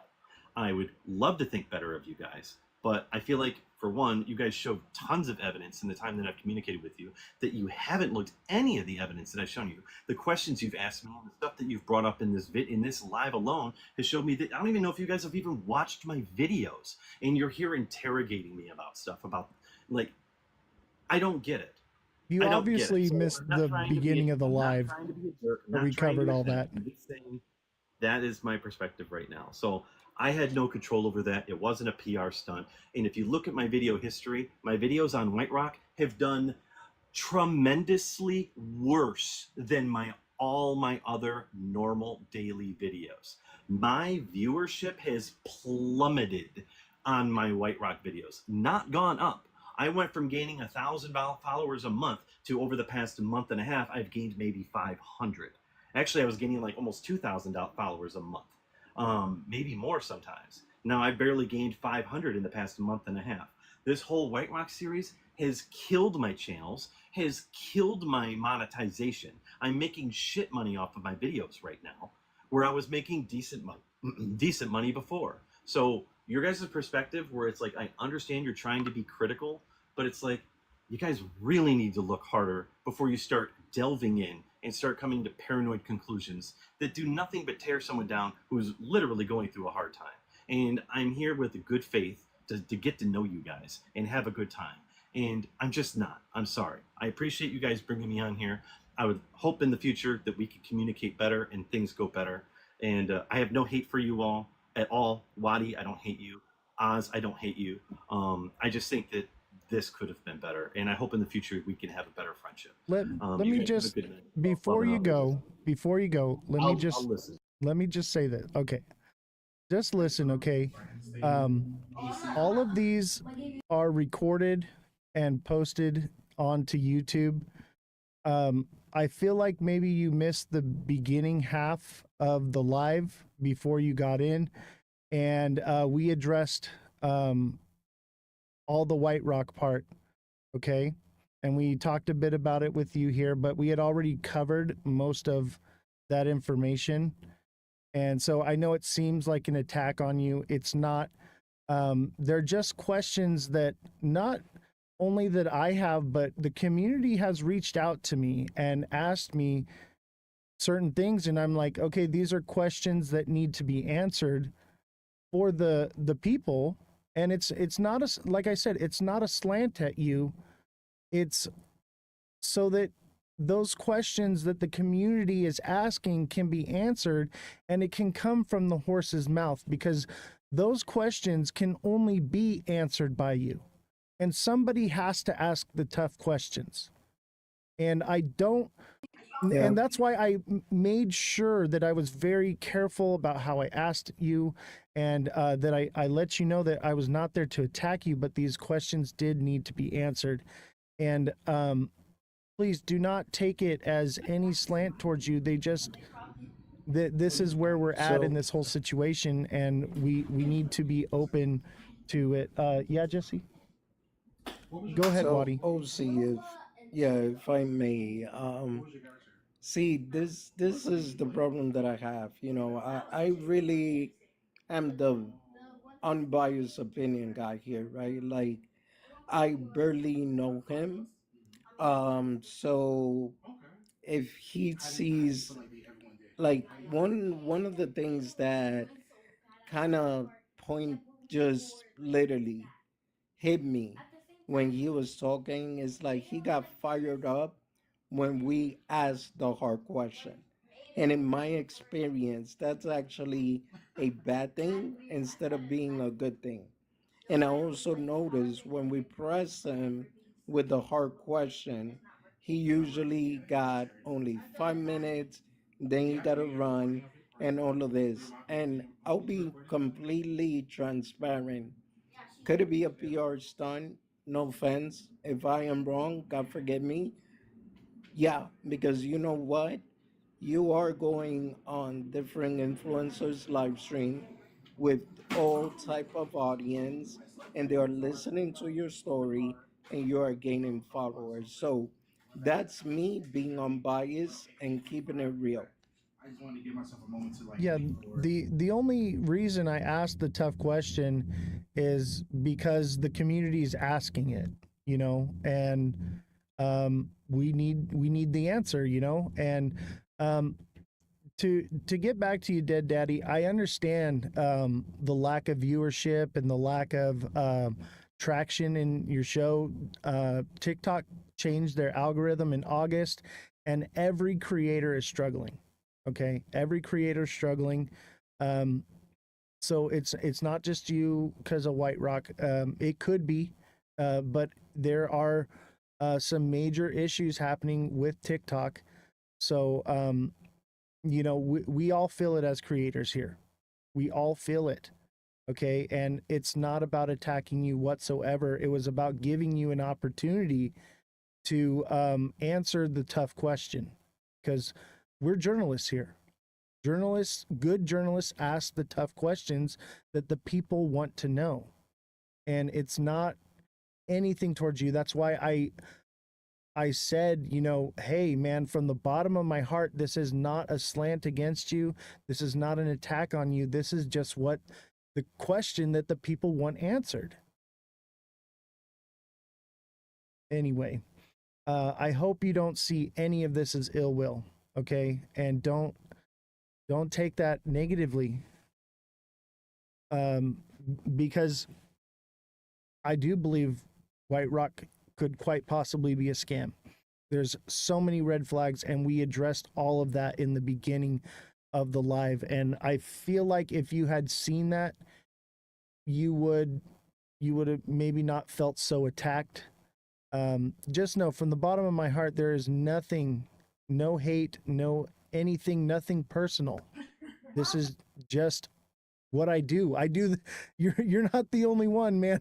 I drilled White Rock the same way, and any other news publication or story that I look into, I do them all this way. I always have, and that's not going to change about me in this show. And those who are devoted followers here and watch this show, you know that. You know who I am and what I do. And we dig. We dig and we ask the tough questions. So please know nothing but love to you. But we have to. We have to, if the community is asking the question, we have to answer these questions. And you're the only one that can answer that question because nobody's asking it to you directly. Show you the questions, you got it, buddy. I will send it to you. I don't know if I should dox people though. But yeah, there's more than one person. Okay? More than one person have asked this question. It's even a question I had myself. Okay?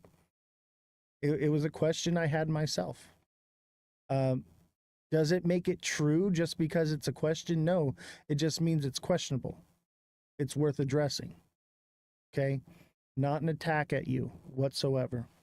Waddy, did you have anything more you want to add on this one? Yeah, no, I mean, my thing is that, Ozzy, like I said, look, I'm a very observant person. I'm a critical thinker as well. I watch how people move, how they react, and honestly, like I said, I don't know him like that. I saw a fellow content creator that was going through an unjust situation. And then, I decided, you know what? I'm going to support this.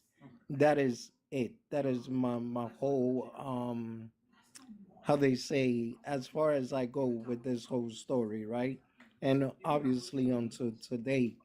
Now, from my point of view, did I see a lot of inconsistencies? Yes, because it doesn't make sense at all.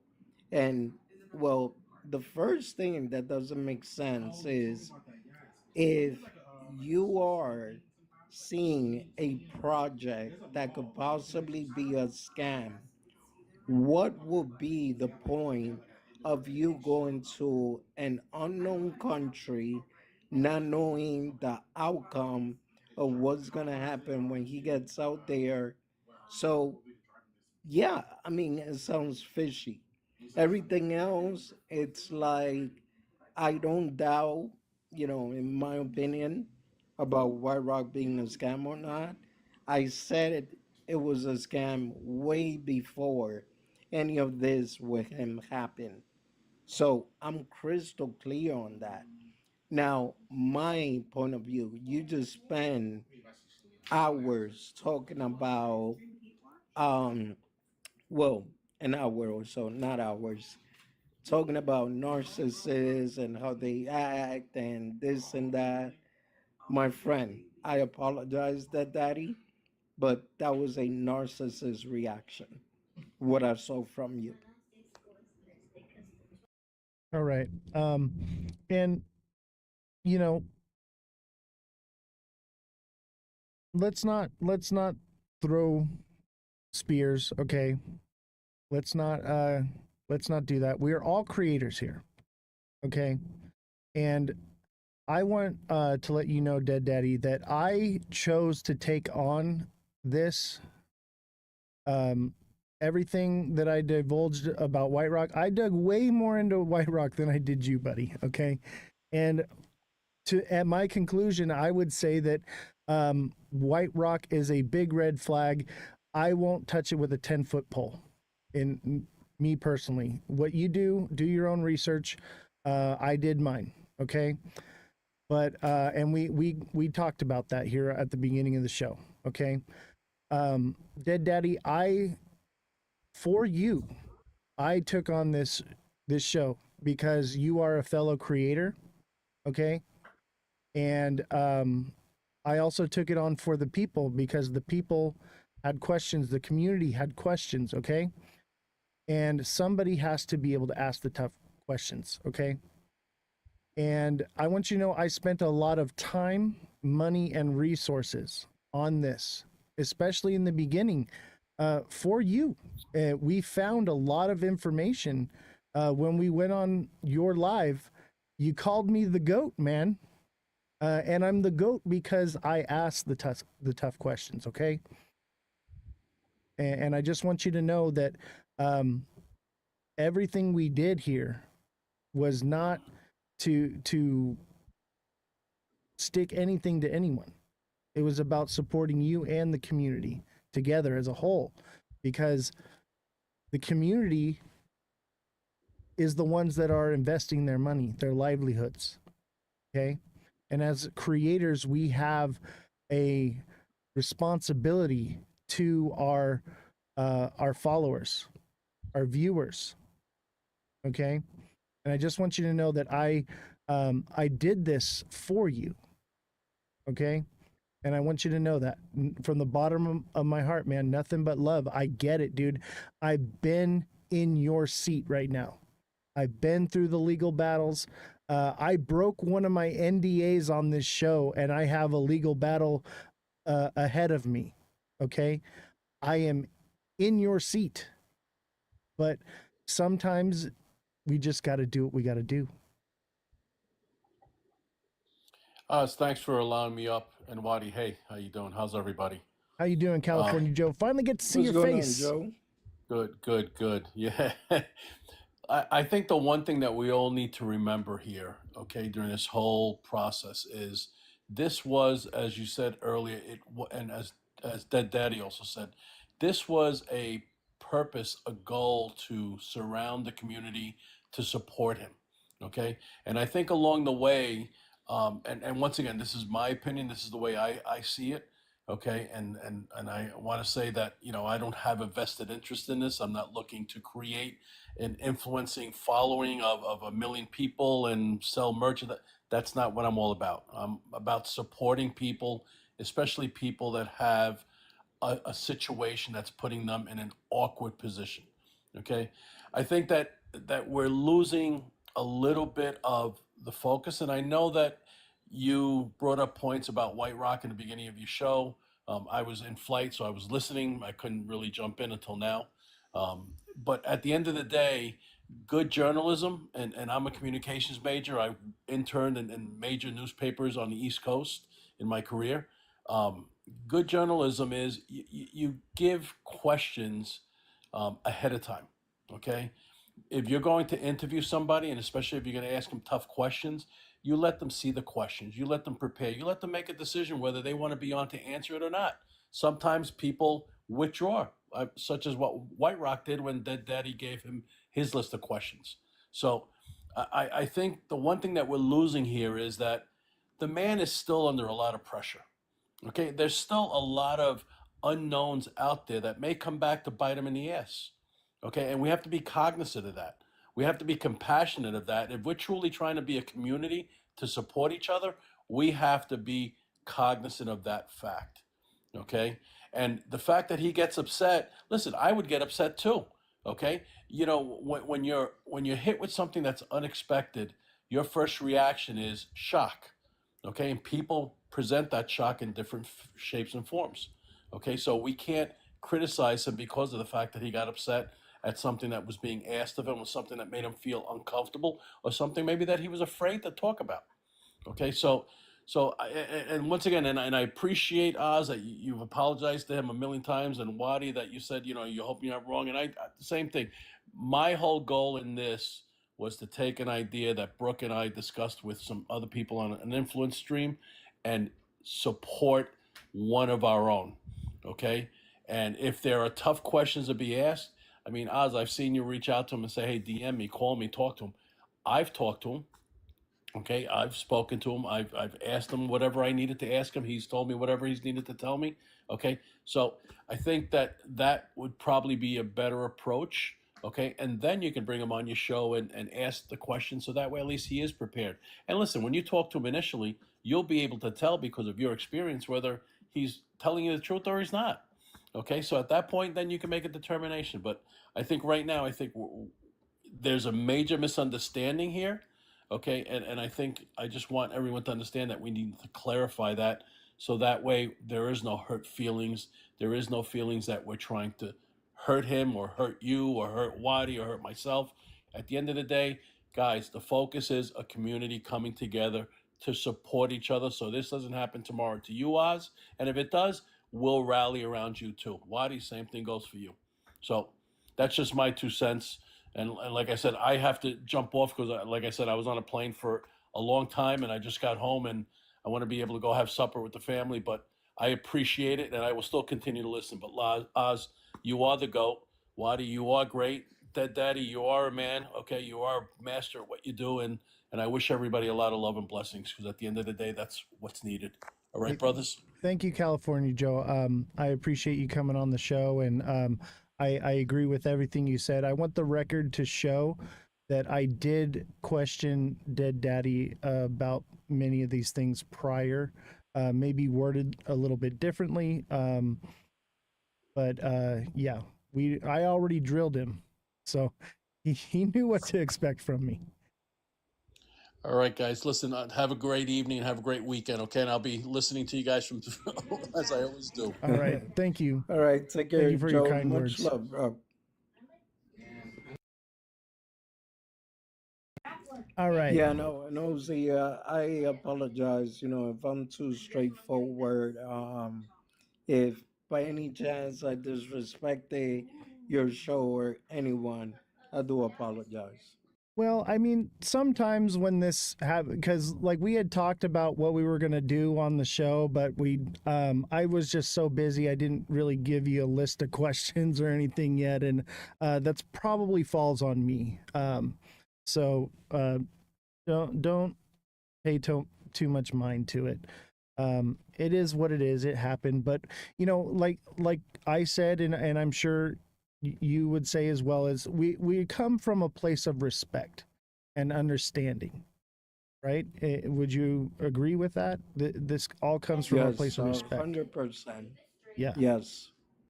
And I'd asked these questions already. Okay. There nothing new was brought up. Okay. So I think maybe more or less you may have taken a little bit of a low blow, but I understand why. So it is what it is. Let's let it be water under the bridge. There's no reason to create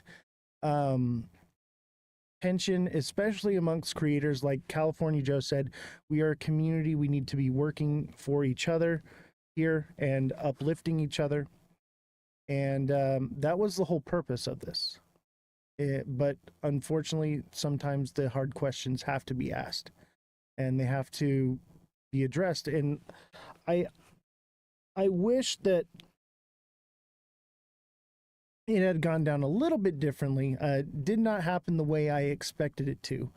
And that's why I was very careful and tried to explain that, like, hey, don't take this the wrong way.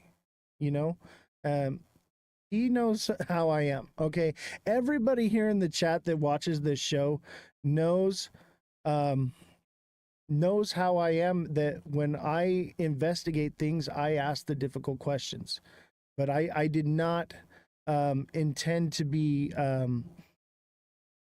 mean or anything like that. And these questions were already asked. These questions were already asked. He already knew what where I was going with this, So, thank you, TikTok seller. Appreciate you. Yeah, I deep dive into things and I ask the tough questions. That's why my audience watches this show, is because I'm not afraid to do what needs to be done, not just in the name of journalism, but in the name of the community, the people that watch the show. They're the ones at the end of the day that suffer when there's wrongful information put out. They're the ones, okay? So yeah, Ozzy, there's a question for you. Yeah. Since this is your show, Real XRP Wifey said, I'm interested to know what were the questions. What were the questions? God, I have a whole list of them. I asked him. I had a whole list. I drilled him. The first time I spoke with him, I drilled him on everything.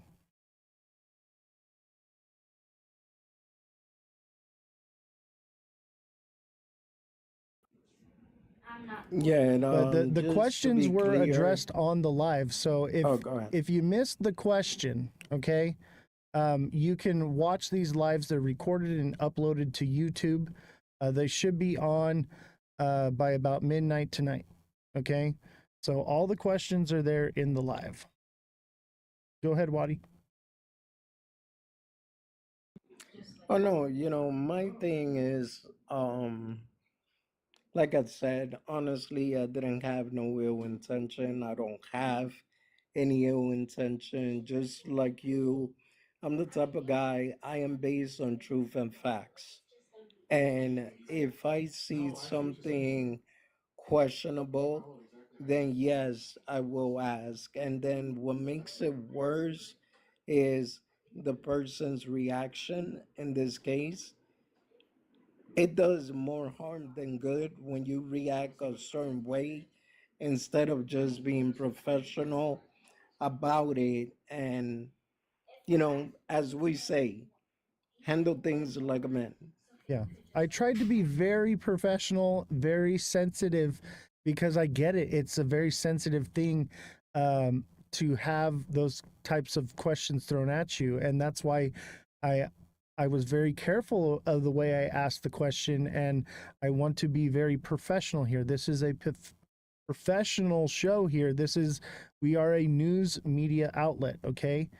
And you know, I I didn't want him to feel like he was being attacked. That's why I phrased it like I did, and I, let him know, like, hey, here comes the hardball, and he knows. He knows, man. The questions I asked him in private were way, way more critical and deeper into what was going on. Okay, and I feel like I softballed him. All right, I really do. Nothing but love to Dead Daddy. Okay, like I said, I'm going through my own legal battles for breaking NDAs on this show. Okay, I got removed from TikTok for 9 days for breaking my NDA, but it needed to be done because it was the right thing to do. And it was not an attack whatsoever. And I tried to make that very clear. And I hope that he sees it that way. But as to what you said about how he responded to the question, it's normal human behavior if you feel attacked, it's a fight or flight adrenaline type thing. I don't see that as anything negative whatsoever. It's just natural, very natural for people to want to defend themselves. And that's why before I said any of these questions or anything, he would know where I was coming from and what could potentially be thrown at him. And I didn't want to ask the questions without him present on the live out of respect, because a man should be able to defend himself in the face of something like that. That it would have been very wrong to divulge any of this information without him present. So now I made sure of that. I alerted him to it. I gave him the opportunity to come on the live. I invited him to come here today because originally, Wadi, I wasn't even going to talk about this, but things were reaching a conclusion with the White Rock thing, and you were coming on, and I felt like it was appropriate. It was never an intention to use you as a way to gang up on him whatsoever. If he feels that way, or if anyone feels that way, it just naturally occurred this way. And I you're asking the same questions I've been asking, and I think they are valid questions to be asked. And you and me are not the only ones asking those questions. There's definitely at least a group of people asking these questions, and they needed to be answered so that we could finally move on from this story, because I'm sure most of the chat is just white rocked out. I know I am. And I jumped into this as support for Dead Daddy, just like California Joe had said it was meant to be a support group. I spent a lot of money out of my own pocket to get to the bottom of these things, because not just for Dead Daddy, but for the people. Because the people, they're, at the end of the day, the shows aren't about you and me as creators. They're about us as a crypto community. Crypto Slayer wants to come up. Did you have anything you want to elaborate on that, Wadi? Yeah, I was gonna say, don't let Slayer talk. He's trouble. We'll give him a chance. No trouble here, Hey, Crypto no, Slayer. I'm Nothing kidding. but What's love. going on, Slayer? No, I know I jumped in late, and I think a lot of people are just confused because it sounds like that last question was the question that kind of, I mean, I wasn't here from the beginning, so I can't speak from the beginning, but I just would like to clarify. It just kind of seems like that last question about that other live with the other content creator. Um, just seemed like it was, to me, coming into the live was reaching for, I don't know if there were, you said it was like a publicity stunt. Here's the thing, brother, I don't know how long you've been in the space. I'm a little guy in the space. I don't really even consider myself a journalist, a content creator, an influencer, all of those titles. I come on a space because I want to say something and get answers to stuff. When I hold my lives, I'd have 100+ people in my live, bro. When the markets are down, I'm going to tell you, viewerships go down because nobody likes to look at their portfolio. That's just the name of the game. And so if I think that was a stretch for whoever's live he was going to go on. I don't want to mention people's names because I'm not that person. But if they were reaching to get more gifts or more viewers or followers, people are going to follow you for your content, your personality, your creativity. No matter what you're saying, you can shill a meme coin and people will follow you if you shill a meme coin and you have that charismatic personality that you can relate to your audience. That's the vibe in the space. So I just wanted to say that a lot of people were saying they were kind of confused on what the hard questions were. The only hard question that I got was that last one. And that's where he kind of took offense that why would I go do that? I've jumped on Dead Daddy's lives. He's never brought me on a panel. I love the guy, but here's the thing. He would have 200, 300 people on his live, and viewerships are down because portfolios are down. It's not a publicity stunt. Everybody wants to get 100+ people on their lives. They want to get their gift out. If you're monetizing your situation, then that's your goal, is to monetize your situation or your influence or your creativity with your community of people that go when you go on live. So I just saw that last question. It kind of, I think, kind of rubbed them the wrong way because that was a stretch to me in my eyes that they would do it for publicity stunt. Who is going to be a guest on or whoever he's not. I'll pop into everybody's live, give you some gifts, say hi, and maybe if I got a few minutes, I'll jump. Like I've been on in your live, Oz, Waddy. I go on your lives almost daily. I'll go on to Dead Yes, Daddy's sir. live. But everybody's viewerships are down, so I think that was a stretch. Yeah, well, I that's wasn't here something for the that I very had hard questions from stated, the beginning. Crypto Slayer, is that everyone's viewership is down, especially in this space for sure. Um, and I addressed that and basically said everything you said. I get what you're saying about that question. It was it was a tough question, and I tried to ask it in the nicest way I could. When I spoke to him privately, I did not ask it as nicely. That's for sure, and that's because that's what I do as a journalist, is I ask the tough questions. But I did not blindside him. I want everyone to know that. Um, so that's the main thing here is, and do I believe that to be true? I'm not going to speculate on that whatsoever, but the community is asking those questions, and my job is to get the answers to the questions. And I felt like coming out and asking, he'd been asked before. He knew how I was going to be. I drilled him hard, okay? And I'm not here to do a softball interview or anything like that. That wasn't what it's about. it is about supporting other creators, but it's also about getting the answers to the tough questions. The answer could have been easily just no, I would never do that.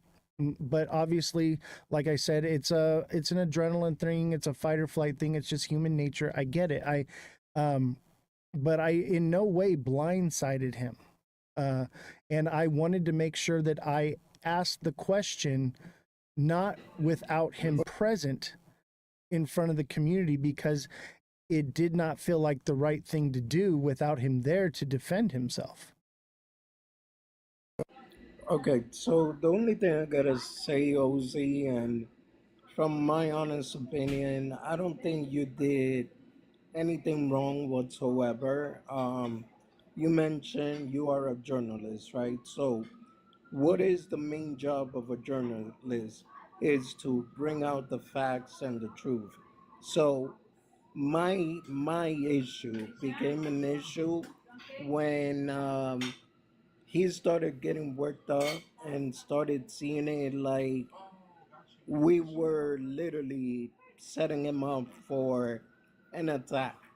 And that to me, it's like, look, man, not for nothing, but yeah, you could kind of say I am from the ghetto, and we say if you cannot handle the heat, you got to get out of the kitchen. Jesse, did you want to come up and say something? It sounds like you got something to say. You want me to mic you? But yeah, nothing was intended to be, an attack. Never was intended to be an attack. And when I had drilled him on all this stuff prior, I had questioned myself as a creator if I should even ask that question in public. However, as a journalist, I felt like it was what I needed to do, that it was the right thing to do, and that if it wasn't true, it would be brought to light. It would give him the opportunity to answer the questions that I'm not the only one asking that question. It is a massive community here of people that are wondering these things. All right, Jesse, I'm going to bring you up on mic. Go ahead.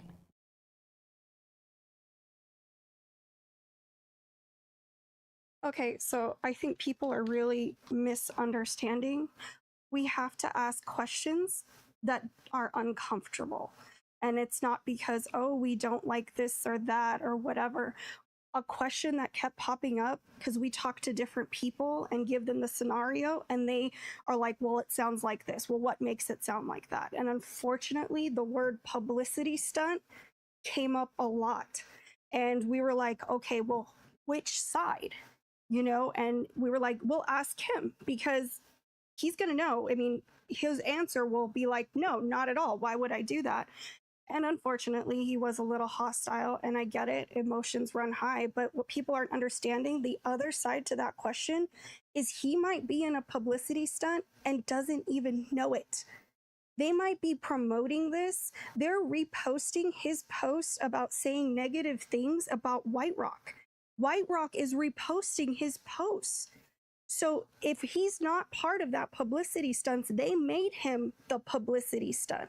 They're using his anger towards them and all of that to either promote themselves and show people don't come after us. But the whole point was we kept getting that question. It sounds like a publicity stunt, but who's the one delegating it? And that was why we had to ask that question. It's not personal. None of the questions in journalism are personal because they're just not fun questions to ask, and that's fine. And I get why he was upset, but we also have to take in consideration when you make a puzzle, you need all of the pieces. You don't get a whole puzzle if pieces are missing. So that's all I wanted to say. It's not, personal, and we've been doing everything we can to make sure that his story is heard and important because we don't want this to happen to other creators as well. Thank you, Jesse. But yeah, someone in the chat said you could ask them better. I'd go back and rewatch the show, man. I tried to be as respectful as possible. What's up, Mega? How you doing, buddy? Glad to have you on the show, man. What's going on, man? Can you guys hear me fine? Yeah, you sound a little quiet, What's but going you're on, good. Mega? What's going on? What's up, Waddy? What's up, Crypto Slayer? There's so many names that start with crypto, Good or have evening, brother. the word crypto in the name, my name included, where I just have to click on a person's name to make sure. You know, I've been here since I got in, I would say 15 minutes before Dead Daddy came up. So I heard, you know, the whole conversation about him, but then also, you know, a chunk before. And I would say I don't think it's bad, the questions that you asked. I think you did your work as far as asking the right questions. It's just the matter of how they were asked, you know what I mean? And like technical analysis, you know, this is what we talk about all the time, right? Everything's information, right? Everything's an indicator, and information telling us what like things are looking. And I think for this type of a setting, it's usually more of a relaxed setting, you know, as far as like, you know, winging things. If people hop up, it's more of just, you know, it wasn't really super planned.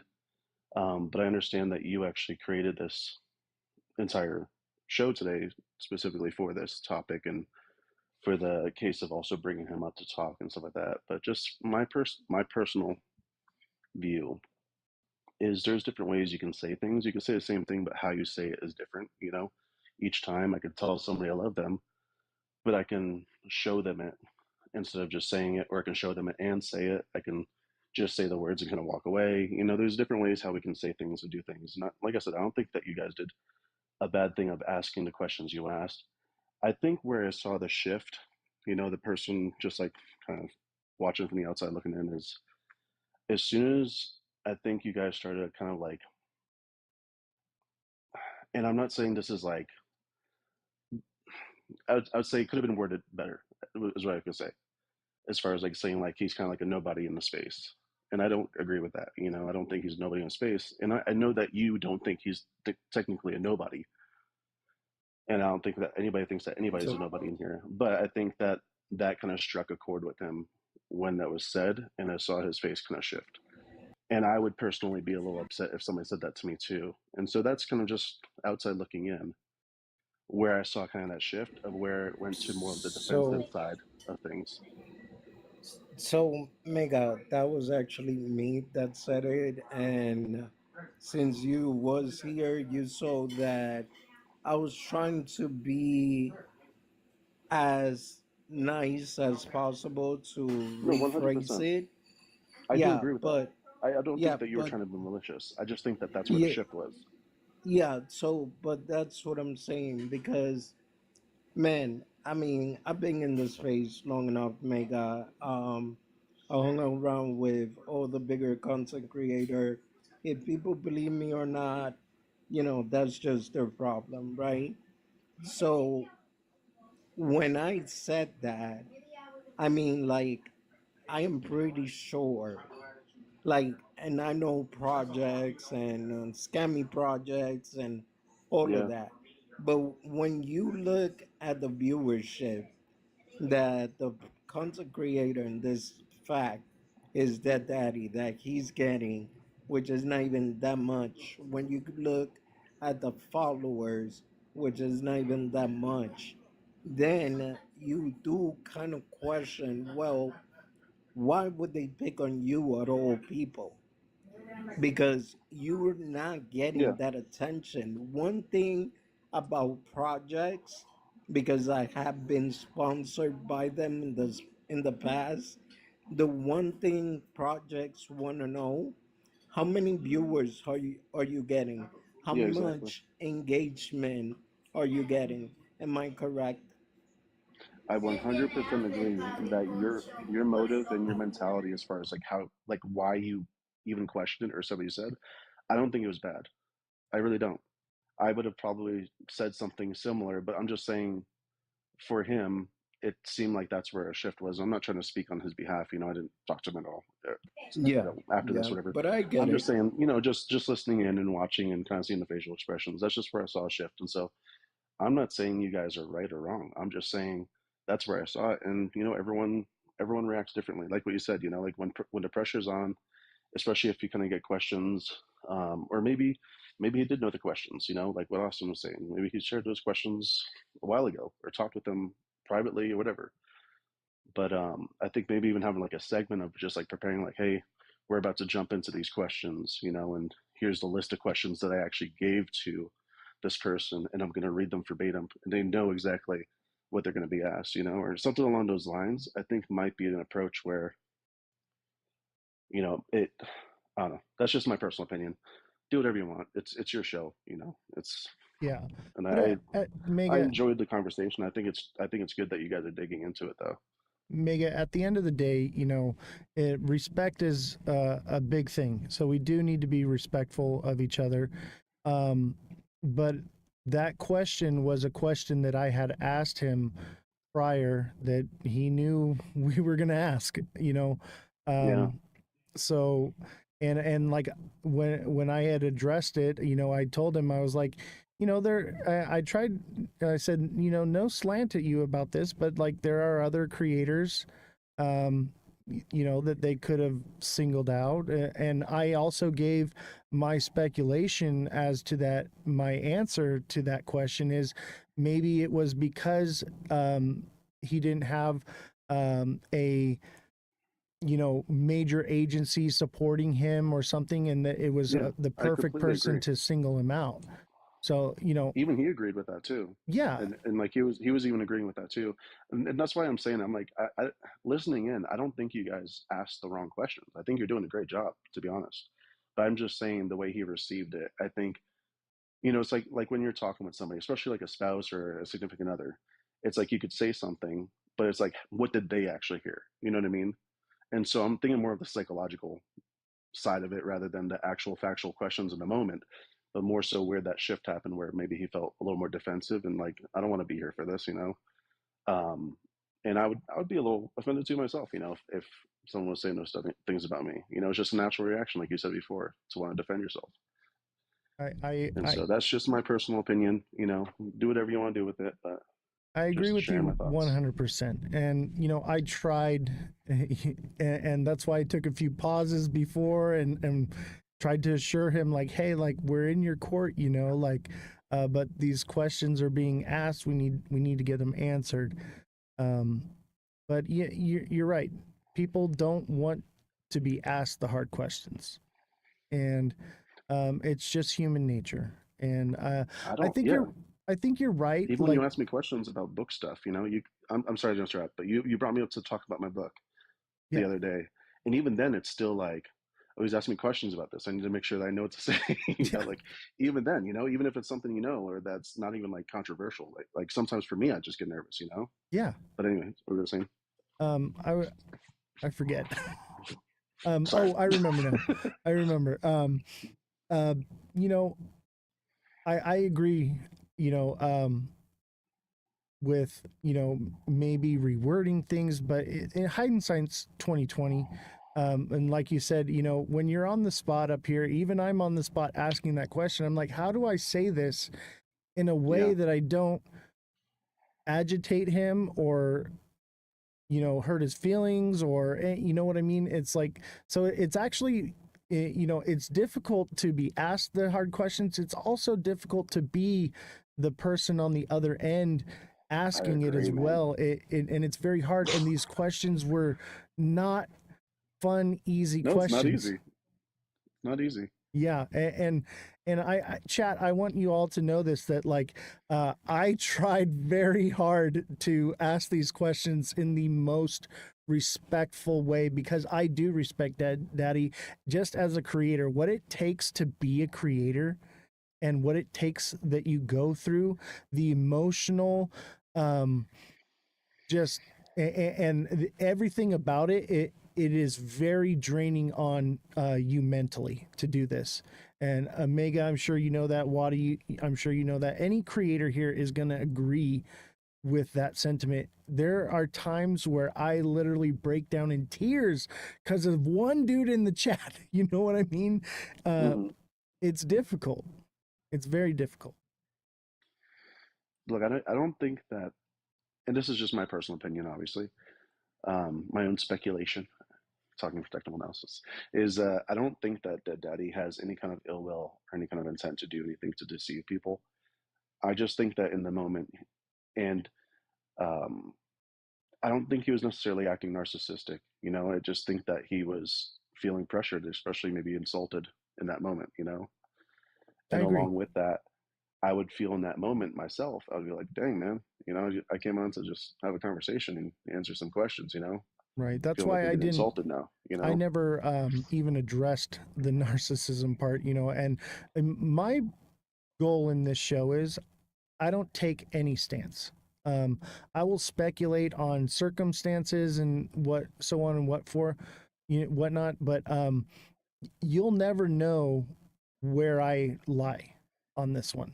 Um, so that's the whole purpose of this show is it's up to the viewer to make that decision. We actually had a back and forth with the fact checker and one of the people in the chat, a longtime viewer, where we had some disagreements, and they were like, you need to take a side and you need to do this. And I'm like, that's not what I do. I'm not here to take a side. I'm yeah, here to give you the information and you pick your side. yeah. Yeah, I'm not about like forcing people into like submission, you know. Like you have to choose this. And that's why I'm also coming on here, and I appreciate you bringing me up. It's your show, you know, like I don't care how many followers I have or anybody else has. It's your show, it's your platform, your community. And so I want to be respectful of that. And so that's why I'm also trying to say the things I'm saying in a way where I'm still respecting you and your platform and your community while also just at least sharing what I kind of saw from the outside looking in. You know what I mean? Oh yeah, dude. I'll tell you what, Mega, when it comes to being a creator, you are my mentor. Um, I will always digress to whatever Mega says. Mega is the gentleman of the crypto space for sure. And we talked about this before, man. Like, there were a few times where I was having a hard time with, you know, dealing with bad actors in the chat and stuff. And I reached out to you, and I didn't. You were live when I reached out to you, and I hopped into your live, and you answered the question before I could even answer it. And I really respect you, by the way. Maybe I I put you on a appreciate the kind pedestal or words. not, but dude, nothing but respect to you, Turn me man. down. Say something mean about me now. It has to be a sandwich. Mega likes to eat cookies, a lot of them. That is actually a very downside about me because I always crave them. I'm not even joking. Most days is a struggle just to get without having a cookie. That's Well, awesome, the man. first time I met Mega, I got a message, "Hey, how's your training going?" And yeah, you Let's know stop how me. that went. It's not me. I was Did you send actually me all your lucky crypto enough. to invest? I was lucky enough to get Mega to actually message me before the fake Mega because I'd have been talking to the wrong guy. I think that's one of the biggest downfalls of TikTok right now, and I think it's like my conspiracy. Not to shift the subject necessarily, but is that they want more users for numbers, and so they don't care if there's bots. They don't care if people are faking things or doing whatever. You know, just kind of let it all be, and then they just kind of have the overall statistic numbers to kind of push out there and get people to invest and whatnot. So I think that's kind of one of the biggest downfalls is people can impersonate anybody, and there's so many people getting scammed. Yeah. There could literally be a class action lawsuit being formed right now if we really want to. Ooh, get me on, sign me up. I I'm just not got going my to check organize from the that. forum, dude. I'll take it. No, but I really do appreciate you guys. Wadi, I do appreciate your honesty. I know you like to dive into things as well, like Austin does, and it's not anything against you. You know, I'm just sharing what I saw from the outside looking in. You know what I mean? There's no disrespect or No, less no, than Mega, mentality on my look, end. though you don't have to even explain yourself, bro, because one of my biggest issue is that I am brutally honest, bro. I have zero tolerance for bullshit. And I'm sorry, I don't mean to curse. And scams and all of that. So that's Yeah. why I am the way I am, bro. No, But I completely no understand that. need. You could have, you're right. I should have tried to find a way to not make him feel like, hey, you are a nobody in this space. Even though I did tell him with all the content that he's creating, he's going to be a big influencer. Yeah, So I yeah, understand that, and once I again, I I messed up there oh, sorry. probably.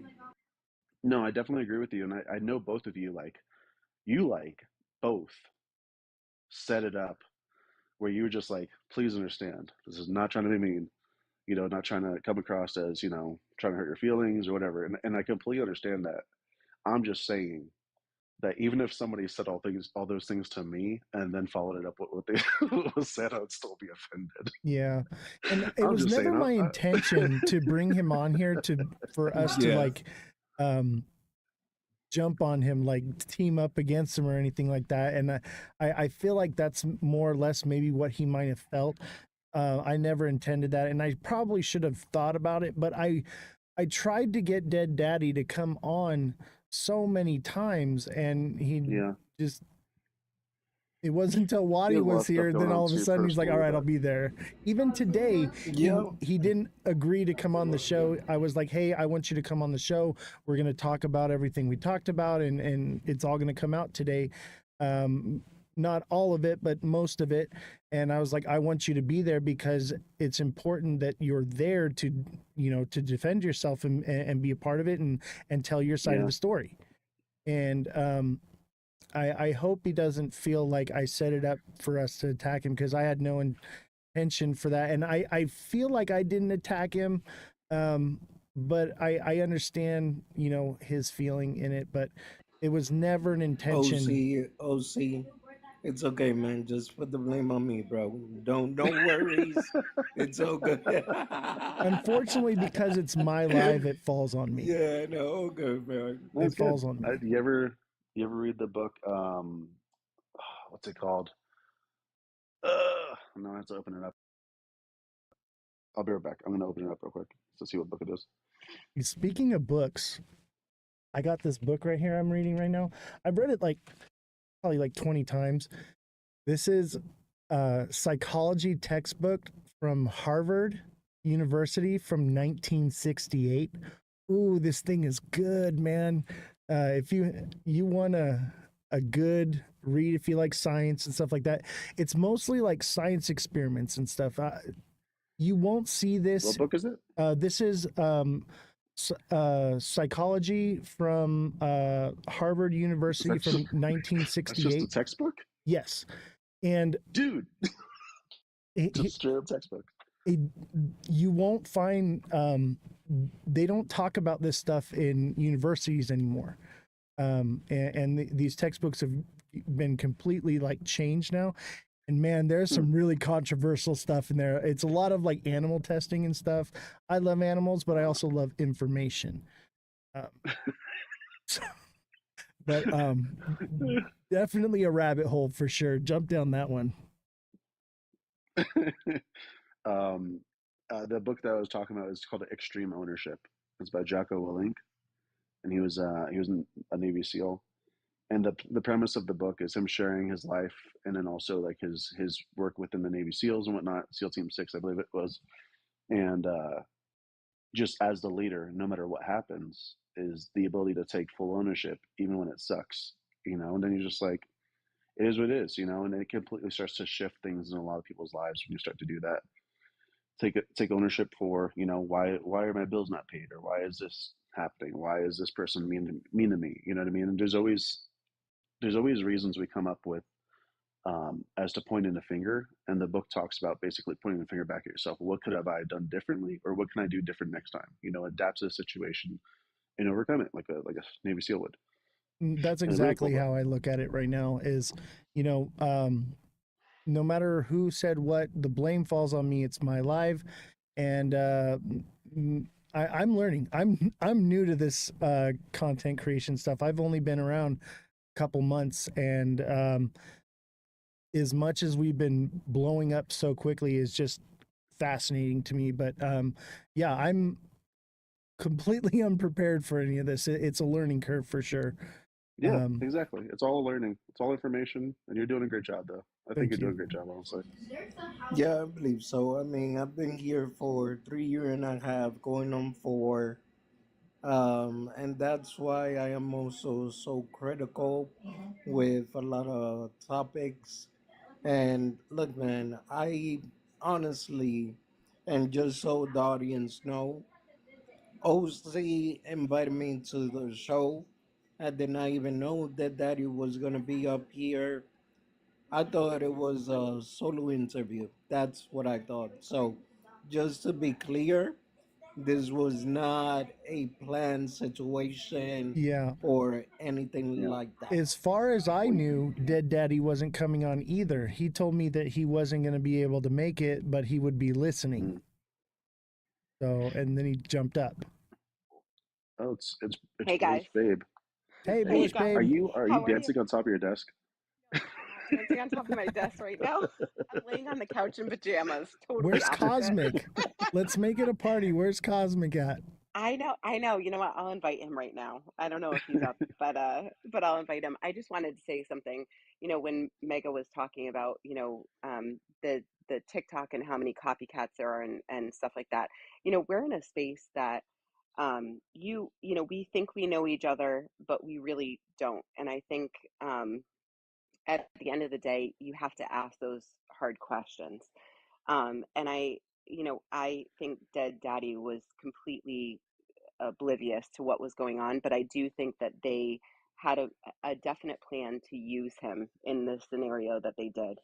And watching this whole thing unfold, they're getting a lot of publicity from all of this. And what I was saying in the chat is that when you get bad publicity, and you have a lot of strong followers, all that does is it makes your strong followers double down, right? And defend you. Exactly. And I think that's what it did. It made them all double down. And so it was not a dumb move on their part to utilize this publicity to do that. And that's exactly what Jesse was stating is like the question, is that why did even White Rock post what he had posted on their website? It was all publicity, and I don't want to take a side. Okay, that's not what I do, but it was very thought provoking and raised a lot of questions of why they did that. And I think you're right. I think that they you know what they say, no publicity is bad publicity, but whether it's No, positive or it negative, isn't. it's good. Yes. Yeah. And I think Yeah. I think that they knew that their defenders were going to double down, right? And all that does is it actually exacerbates their followers to go out and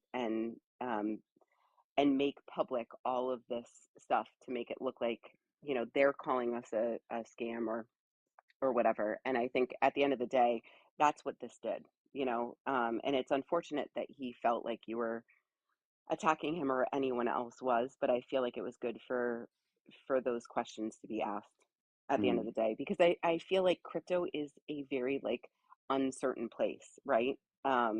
And there's a lot of people behind the curtains that don't show their face and are anonymous, and Hey. a lot of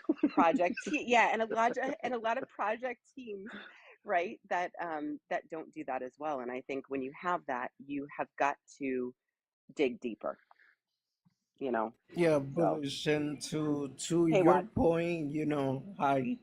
Hi. To your point, yeah.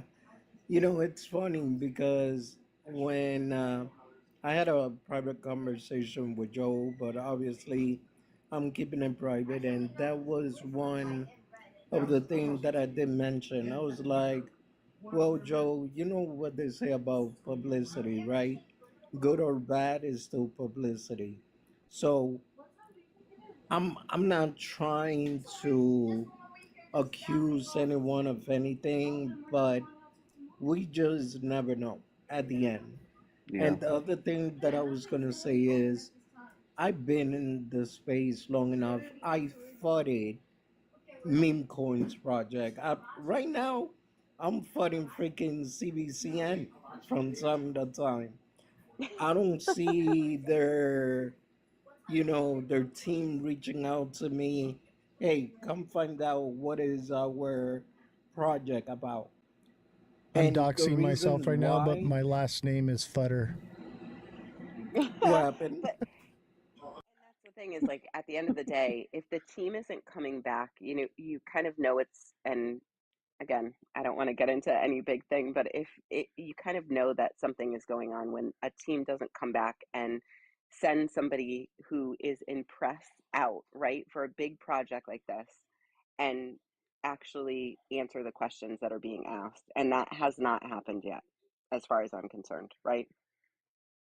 100%. And the questions I'm in contact directly with White Rock, they will not answer any of my questions on any of their official emails or websites linked to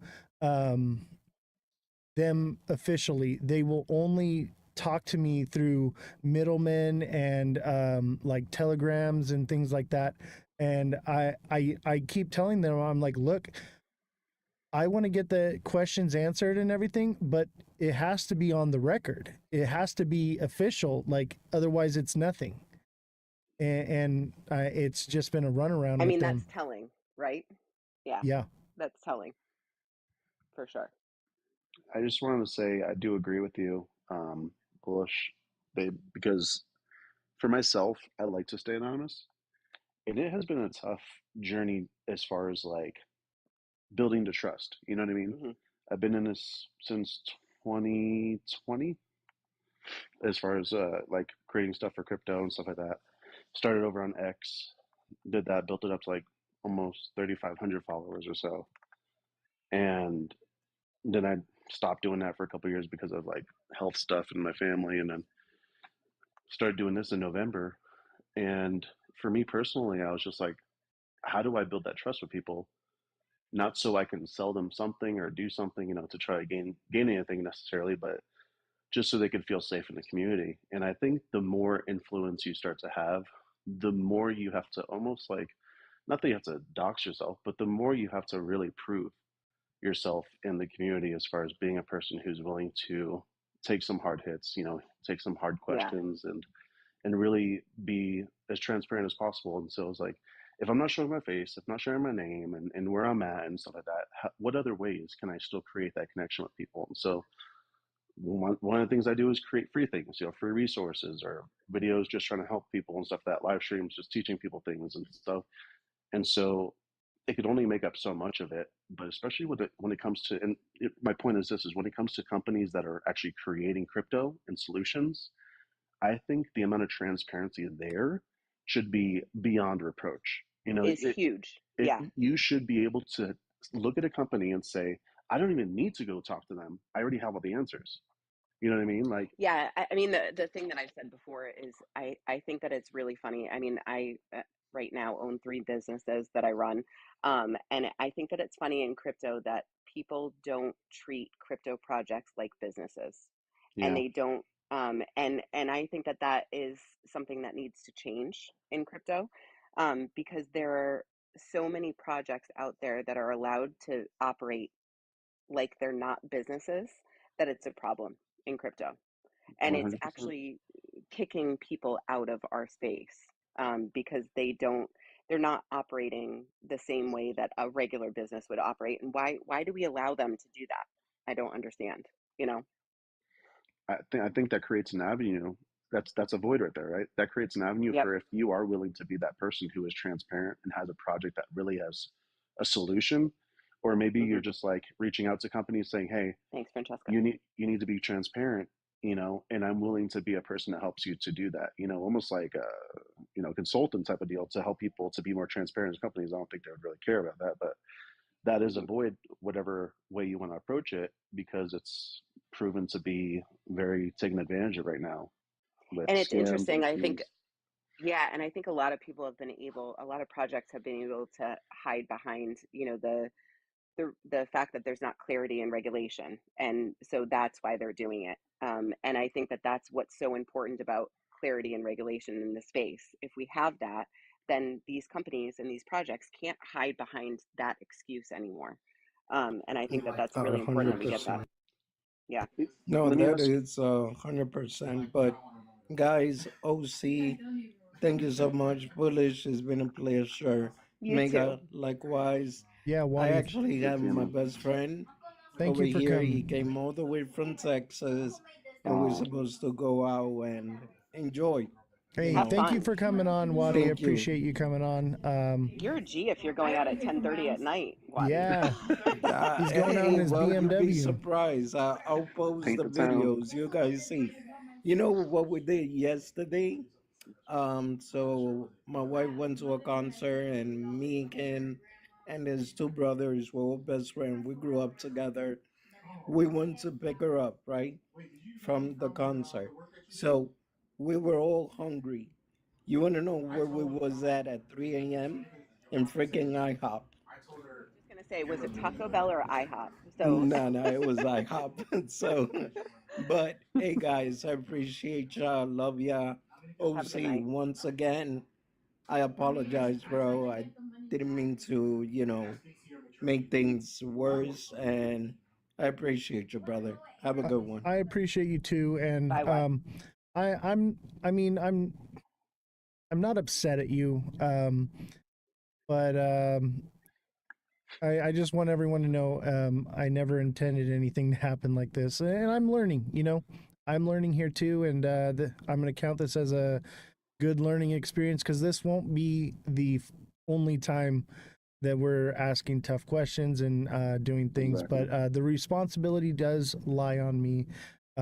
I definitely know that in the future I will probably be jumping in at that point to squash that sooner. And I didn't want to interrupt anybody and then cause more tension, but I realized that that may have not been the right direction to go. But I am learning here.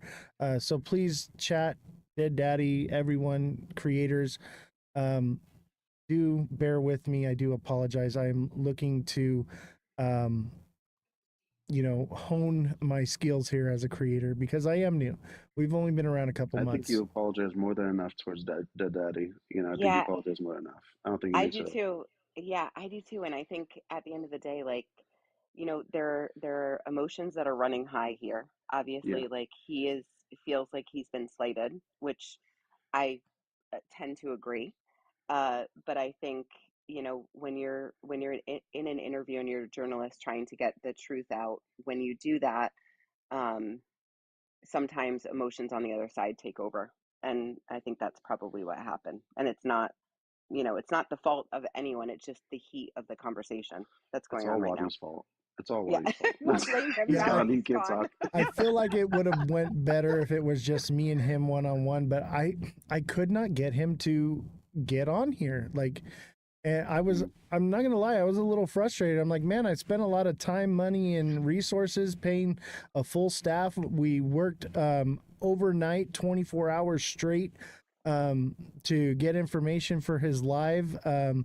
That was like the next day so that we would be prepared and everything, and it cost me a lot of money to cover and do this story, but I could not get him to just come on, and then he even said that he wasn't coming on, and then he showed up. Like, I don't know, Like a phantom. yeah, and it's Yeah, but I think for him, it's like a safety thing now, right? You've got this Yeah, really, I have to be careful what I say here, I but know, right? you've got this, yeah, right? You've got this company that obviously felt comfortable enough to fly him out and know what they were going to put him through when they did it. And so for me, I think there is like a piece of this that is like a safety issue as well.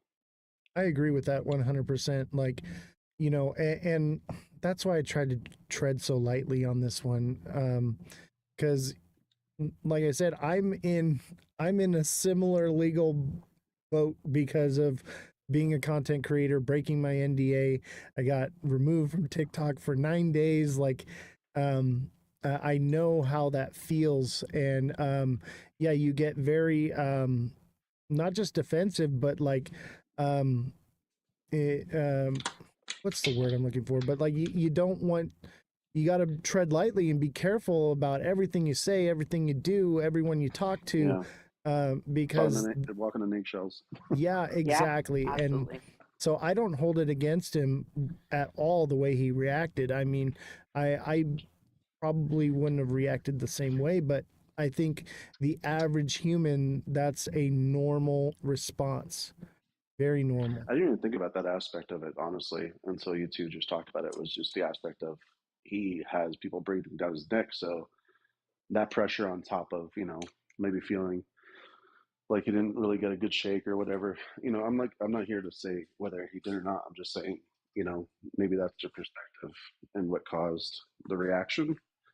But he's a nice guy, I like him. I have Yeah, nothing I mean, against him, but that's the thing. Like he, at the end of the day, like if if a project said to you, "Why don't you fly out here so that we can prove that we're not whatever you think we are," and you flew out there and then had to deal with this, yeah, at the end of the day, like you'd come back the same way, right? You'd come back confused and angry and emotionally heightened. And I think that's, I feel, I don't know him, but I feel like in every interview, he's been as genuine as possible. yeah, Um, and again, I don't know him and I don't own White Rock. I never even looked into it, to be honest. Um, but I feel like this is a very emotionally heightened ordeal for him. Yeah, yeah, and I for mean, sure. think about the other people that are in the project that own White Rock, how they feel, because I got a lot of nasty letters from people that hold White Rock. And yeah, those people too, like they don't want something bad to happen to their investments because of somebody talking, and it's just a very, very nasty place crypto is. And that's part of why I started this show, is because I wanted to bring a sense of integrity and professionalism to a den of thieves.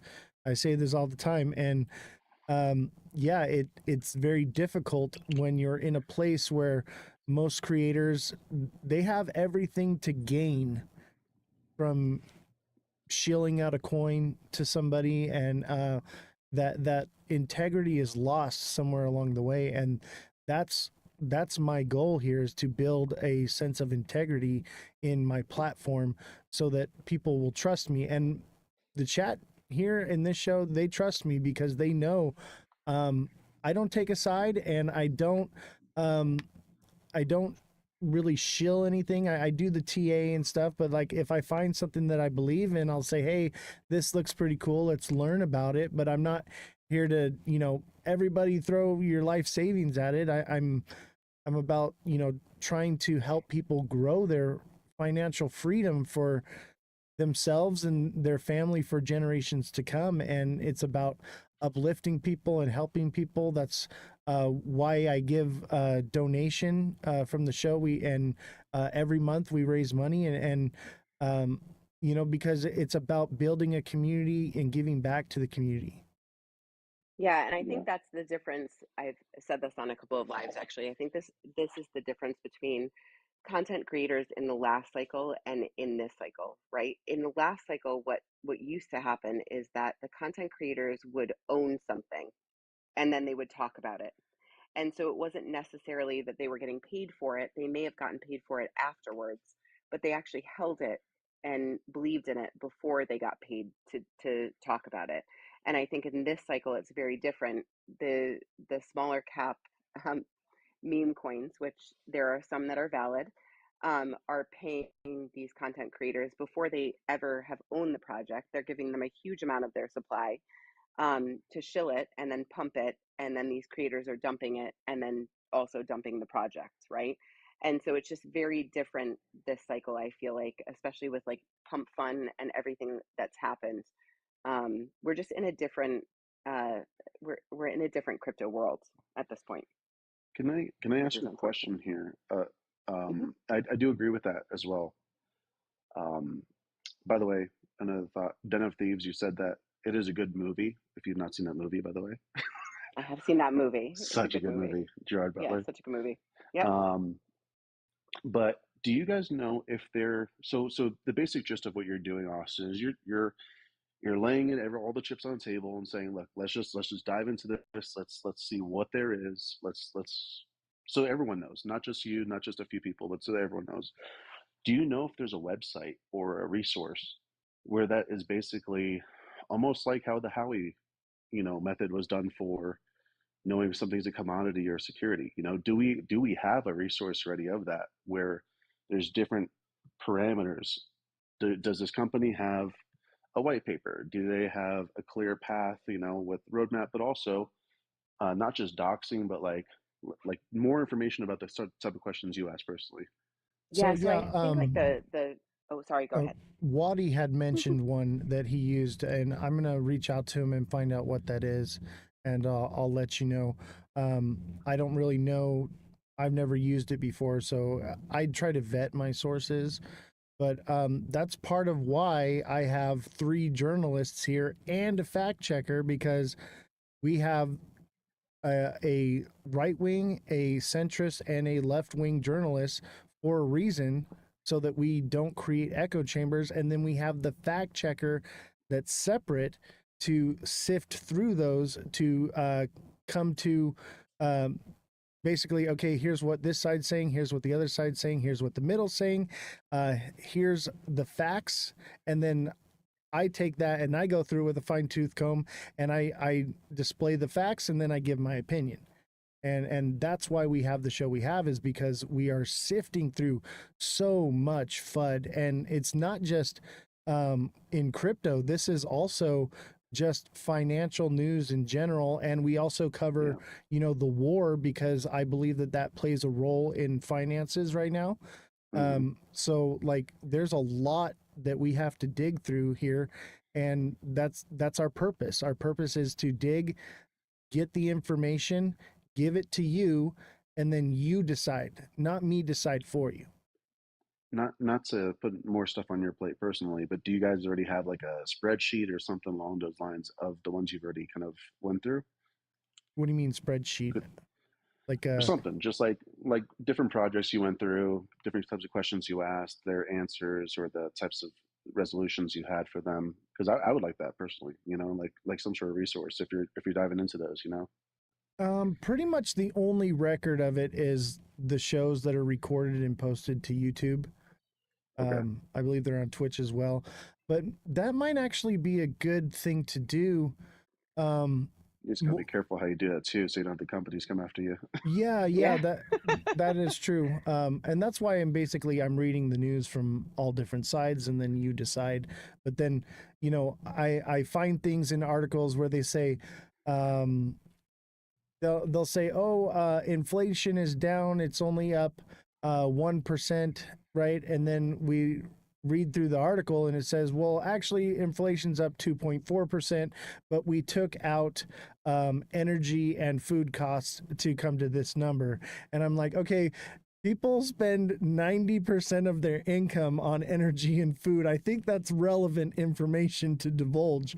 And they do it this way in order to get the headline that they're looking for, which moves the market in ways that they want it to move and manipulates people. And so like that's basically what I'm doing here, is like we're getting the actual truth. I mean, there's like, token sniffer that's out there. The problem with those websites is that they're looking at, like check. Do they have an audit? Do they It's very do they surface. have do they have a white list? Do they have a black list? Is there 95% of their token supply locked up? And at the end of the day, like a company or a project that is trying to fool you or rug you will have all of those things in line. What we're Yeah, looking for is 100%. actually, Yeah, what we're looking for is actually, do you have a roadmap and have you taken steps on that roadmap? Are you actually functional at this point? Um, and those are that's the type of indicator that I would like, is something that is a little bit more extensive as far as, is this project actually doing what they're saying they're going to do? And if Yeah. they're not going to do that, this is just like smoke and mirrors, which Here's a the lot of issue these with projects that. are. Here's the issue with that. Have you ever heard of NewsGuard? No, I haven't. Okay, NewsGuard is basically the same thing for the news. It's fact checking, right? And they give things like a rating based off of like how true or how false they are, right? But they claim to be unbiased and factual, but they use the same tactics that the media does in order to press a narrative that works in their favor or what they want to divulge. So what'll happen is an article will come out and say Donald Trump did a backflip on Tuesday at 5 p.m. right, and it'll say false, debunked, right? But then you go and you read the article and it says, no, Donald Trump did not do a backflip on Tuesday at 5 p.m. He did a front flip, and it's all, and it's like it gets lost because they change one little thing in their headline to make it look as though it lines up with the other headline, but it's misleading to make it look as though the narrative is false when it's actually true. That's the problem. I mean, and that's why doing your own research in crypto is so important. I know we all 100%. want like a fast win. We all want to get in Right. at the bottom and like ride it to the top and become a millionaire overnight. But at the end of the day, most people that are millionaires in crypto did not make it overnight. They actually researched, they got into projects that they not only believed in, but had utility. And then they actually waited and were patient for that to actually go up. And I think that's the problem. We're portraying crypto as something that is an overnight success, like a lottery. And that's not what crypto is at all. I'm still waiting for my safe moon to go up. I'm just joking. Yeah. No, that's I'm waiting for my SXT to go up, man. Safe moon.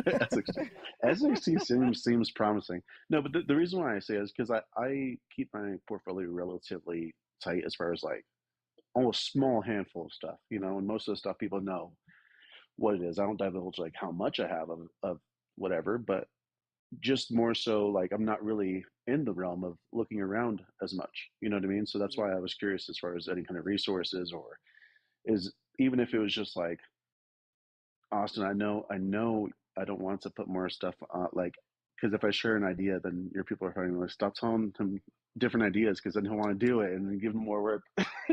Job security. No, but even if it was like releasing an article of like what you did, and I would love to read those, and dive into different projects like that. But don't do that on my accord. I'm just sharing an idea. I like what you're doing, and having it digestible other than just a live stream too is also a nice avenue. Just to throw it out there. I think that's actually a great idea. Jesse's probably ripping her hair out right now because she knows she's going to end up managing Dang it it. and writing it. She's been trying to do that forever, right? And everything needs to be referenced, every sentence, everything. Yeah. It And needs to be a tokenized link. as well. Yeah, I A think that link would to be a every great single resource, sentence. though. I don't know. I'll think Like about it. new I have a people that are lot on coming my into plate. the I think I'm doing about 20 hours a day right now. No, I got like you don't have to two and do a that. half hours of sleep last night. I'm just saying it would be a cool thing, It would. whether it's now or later in the future. I'm interested. Maybe that's something I could do with the Discord. I mean, I just started Discord and it's just starting to go. I'm doing my TA classes on Discord now. By the way, if anyone wants to sign up for the Discord, make sure you send the link is in my bio for the Discord. And if you want to sign up for the technical analysis classes, either send me a DM on TikTok or there's a hashtag TA classes sign up on the Discord. Sorry, I didn't mean to do Yeah, a I'm little excited. PR. I'm excited to come on your show because you're a TA specialist and I do a lot of trading. And so it's funny because I think you were in our live the other day and you were like, that's what I'm seeing too. So I'm Mhm. interested to see what you're seeing in the market. Yeah, I definitely have a different style, that's for sure. I do No too. indicators. Yeah. No No, me either. indicators. Yeah, me You don't me use too. indicators? I use three. I just use like the Stokes. I'm like a pattern seer. I think Yeah, it's like my Same. ADHD. I can see the patterns and then I same.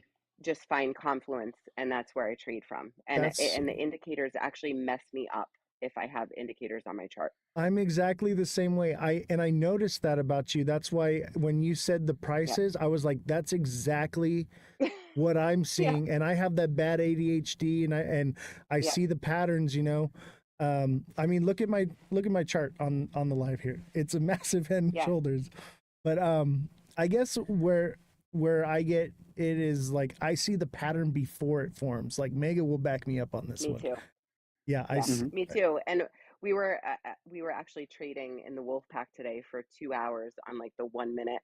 And this guy Phil, who is a really really good trader in the wolf pack and has been trading way longer than I have, we see things the exact same. And so he was writing me tonight because we're both in a SHIB short right now.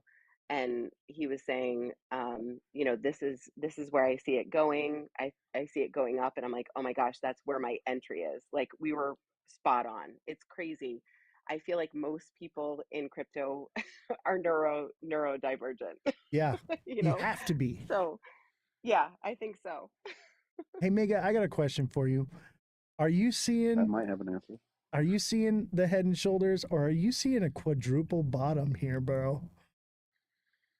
Because I I'm on the am fence. seeing both.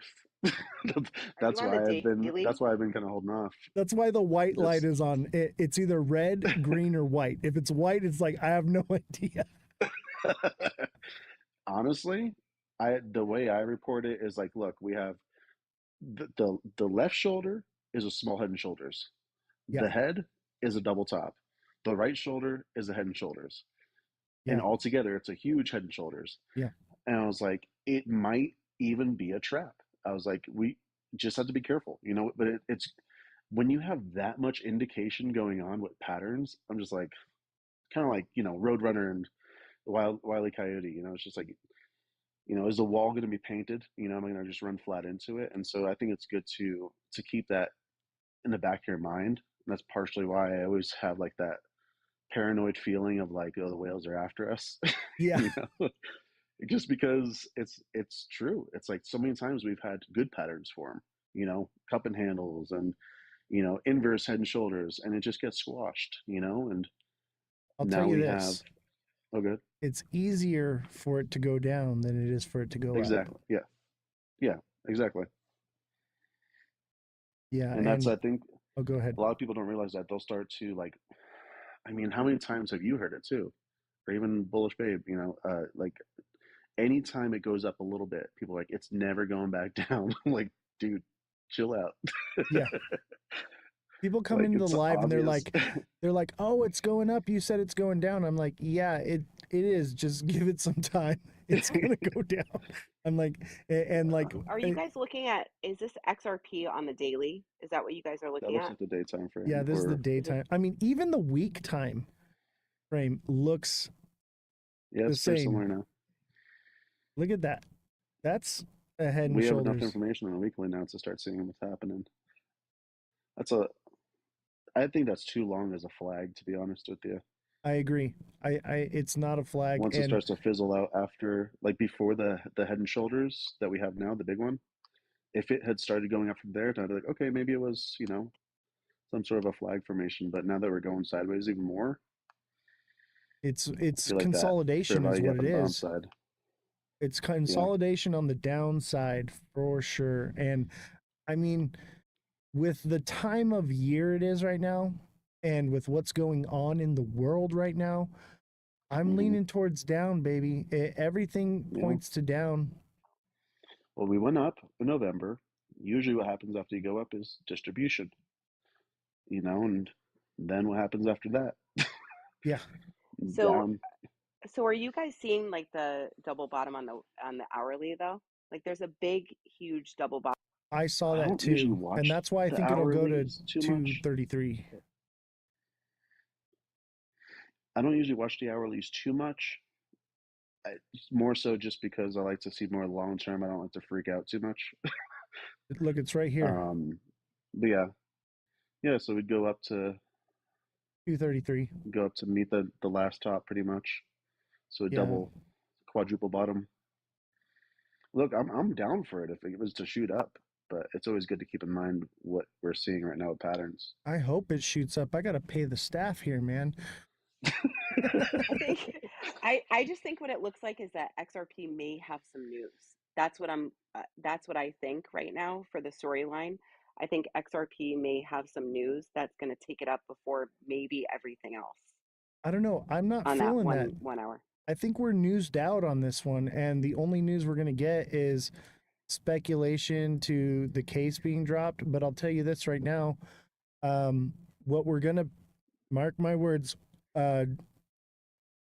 Torres is going to say 60 days. 60 days review. 60 days? Yep. I don't know if you guys know this about me. I was studying for the bar exam before I decided to be a creator. I don't know what I was thinking, but yeah. That's just the legal process. It's continuance after continuance, and this is what I think. Okay. I know I'm a futter, but this is what I'm thinking here. If XRP was going to be used like a currency, we would need clear regulation on whether or not these currencies, not just XRP, are securities or commodities. And I feel like if that was the direction that they were going, was using these decentralized coins, that would be one of the first things to come out for legislation. But the first legislation that's come out has been stablecoin bill. And they're looking to maybe even revise it to have the Fed be in control of the regulation of stablecoins, which I think is a one-way track to a one world currency. And Mega, I know you're a believer. I'm a moon boy. Yeah, you're. Well, I mean, biblically, cheese, right? you're a believer biblically, right? Oh, So, I think my XRP. oh well, yes, I am a believer. I go to Mega to make me believe about XRP. He makes me less bearish, but whether you believe or not, the fact of the matter is there are people that do, that are in control of everything, and they are pushing for these things to happen. So I believe that is the direction that the world is headed, is this one world government, one world currency. And it's about control, not about, decentralization. And that makes me a bit biased to this. But I think that the overall goal here is CBDCs and stable coins. And that being the case, what purpose does XRP have? Well, then, because RLUSD can do basically everything that XRP can do, except for it needs XRP to facilitate the gas fees, and it needs it as a liquidity pool. So really, what real value will it have? Because it's going to be like trying to fill a bucket that has no bottom in it. The money doesn't sit in XRP. It flows through it within seconds. Obviously, it will go up if it takes over 14% of Swift. I think that's a little outlandish. I don't trust anything Brad Garlinghouse says. But let's just say it does. He has everything to benefit from keeping the price up as long as he can. And I think that the truth is starting to come out about this. People are waking up to this. But there's also a large community and a lot of social media is pushing the creators that are pushing this coin. So I think that there's that sentiment behind it. So I do believe in the moon cheese. But it gets its value. I don't think social media. I don't think social media is actually pushing it. I think that there are just so many holders of XRP that the algorithm is picking it up. And That that's might be why part of it. as creators, yeah, I think as creators, But make you an know, XRP video, it's double, Yep. like XRP automatically. And XRP gets its and it value. sucks because it's like you have to put that in to bump your algorithm so that people can actually see educational videos. Like it Yeah, sucks, that's true. you know? I'll tell you this, the only video I went viral was the one where I said that we're not going to the moon, we're going to Uranus. So, and that was I it just sounded processed what you said. Yeah. it sounded I like know. but that's actually a bearish term, like you're gonna get effed, you know. So I don't know, like I don't for want to me go guys, the chart looks like if we break over that 200, we are on the move for XRP. And I am there. not 200? like an XRP. So if we break that double bottom, we are over the 200, which means a pump for me. And that's just Oh, like are you talking about the indicator 200 wise. EMA? Yeah. Okay, I let me just pull it up. I didn't see it on his screen, so I was like 200 what? 200 EMA. Okay. Oh yeah, that's at what? Oh, he has indicators, ladies and gentlemen. He has indicators. There should be an alert going off every time you use them. That's like the one indicator where when I'm just not sure, I'll take a look at the EMAs. Yeah. Do you have three Because there? they're Do pretty you have a much spot 50, on. 200 in the middle? If you Hear me out on this one though. If we break that EMA line, it's coming down to where I say it's coming down to. It's coming down hard. But you know what I see here is, I just noticed this. Look at this. Is that a double bottom? That's what I was thinking too. When it comes back down to actually hit below that golden box. Um, I think that that's also a setup for end of year pump, you know? Yeah, November. By November, top So out. that's why I was anticipating for this to actually play out over the next month or so. Actually, I think I kind of lean with Cosmic on this one. I think September, October is going to be it. Yeah. Yeah. Everything got shifted, you know? So Yeah. like the peak was when? January. Was it January or was Yeah. it December technically? I would love to prove him wrong. So if you Me guys could too. disagree with I need me, money. that would be so Just great. chase that feeling in life. Yeah. I know. The question He's been is saying it for so long, and I feel like I'm going to be the target of and I told you so video. So yeah. And he'll make a good funny one, I'm sure. big time. It'll involve dancing on a desk, I'm pretty sure. So That's awesome.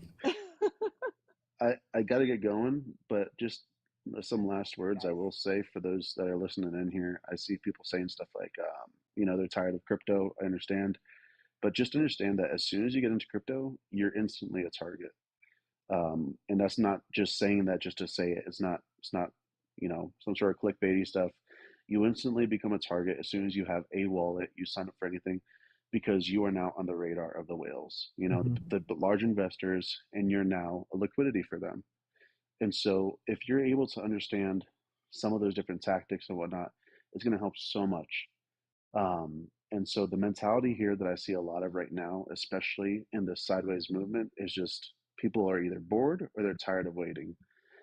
And just like good old Warren Buffett says, you know, if you wait long enough, you will most likely end up on top. You know, like Exactly. a lot of the projects, if you're just patient, that's what the whales use, patience. Good, obviously a lot of other things too. But if you just use patience, that's one of the ways that the small guys can win, is just waiting. And that's one of the hardest things because a lot of people just don't have that patience, or they just need the money or whatever it might be. Well, we And have the to way I look at also XRP is be careful with that too, because a lot of people bought in at $3.40. You know, and yeah, I hear that. And I'm talking about many times my position, I would guess. yeah, many times I in a cycle I've ridden it all the way to the bottom, DCA'd all the way to the bottom. Yeah, yeah. And just hoping for something that never came. And so that's also something we got to be careful Yes. of Yeah, I do agree. when we're, because we have an obligation to our followers as well.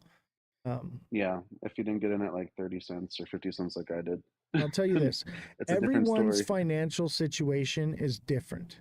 And that's Yeah. why I offer the one-on-one coaching, because I don't throw a blanket scenario on how to get rich in crypto. What I do is I Mhm. formulate a strategy to cater to your specific needs to get you profitable, because there's money to be made on the way up and there's money to be made on the way down. So if you are struggling in crypto and you just say that you're over it, send me a DM or become a deluxe subscriber and send a DM, and we can get you profitable. We have nothing but success stories here from our subscribers, and all of our subscribers resubscribe. That's the big thing here, is they resubscribe because they are making 18-year-old kid is remodeling his parents' kitchen and just got his the remodel all done, and now he's turned his parents on. They're watching the show. So That's awesome. Yeah, that's TikTok seller in there. He says, yes, sir. That's him. So a lot of success stories. So if you are struggling, and not just me, Bullish Babe, Mega Crypto, they're good too. And I will give credit where credit's due. If I see that somebody is doing something good and making a difference in the space, and is on point and knows what they're doing, I'm going to give them credit. And I give both of you guys credit for sure. Thank you. Now, I've seen it with my own two eyes, and I think it's important to not just find one creator and stick with that, and that's it. It's important to reach out to different creators and educate yourself as much as possible. Do not blindly follow any creator. Get as much information as you can, and that's how you become successful. So everyone, definitely give Mega Crypto a follow, Bullish Babe a follow. I put my stamp of approval on them, 100%. Thank you. Of Thank you. course. I appreciate it. Appreciate you Thanks guys. for having me up tonight. Yeah. And appreciate you Yeah, guys so thanks, man. much. Yeah. I'm gonna have You to guys have a good night. speed through the news today because we went too. way over, but it was a Good night, great guys. live. Have a good night, guys. Good night, And, guys. Good night. I'll hang out and chat, but Yeah, have a I good one. appreciate you guys. Always are welcome on. If you just want to pop in, send me an invite. You guys are always welcome. Thanks, man. Have a good night, Ozzy. You too. All right. That was an interesting live. I would say definitely maybe our best one ever. I mean, it had some ups and downs, but good entertainment, that's for sure. And thank you to everyone with all the gifts. The gifts are just massive amounts of everything. Thank you to everyone that gave. So much appreciation to everything you guys do. And remember, we have the technical analysis class that will be on Discord. If you are interested in taking the technical analysis class, learn how to read the charts like I do. There are very few creators or people in general that do it the way I do. And it's instantaneous. It's very quick, and time is money. All right. And that's what I want to teach you guys to do. Space is limited though, because I want to be able to do close interaction with the students, so that way you can learn it very quickly and we can get you on your way and bring in new people. The idea is not to string you along and milk you for money. The idea is to get you learning, get you profitable, and get you on your way so that we can make room for new people. And so if that's something you want, send me a DM. Also become a deluxe subscriber or a regular subscriber. Our basic subscription comes with daily price points for XRP, or if I see something that's about to moon, I'll put out an alert for it. And I post those. Sometimes they go out at like 3 a.m. So we also have the email alert system. If you sign up now, it's free for the rest of the month. It is $1.99. But it pays for itself. Everything that I offer, I try to put it at a value where it will pay for itself quickly, because I understand a lot of people don't have a lot of money or they've already lost money in this space. The idea is to get you profitable and get you profitable quickly, so that the bull run doesn't come and bite you in the butt, okay? Because if you run with the bulls, you get the horns, man, if you don't know what you're doing. Definitely recommend that to anyone that's interested in that. Let's get into the news, huh? We'll kind of speed read through these because we got about an hour. I think we can do it. So Coinbase secures EU crypto license, swapping Ireland for Luxembourg as the main hub. Coinbase has obtained a market in crypto assets MiCA license from Luxembourg Commission de Surveillance de Structure Financière.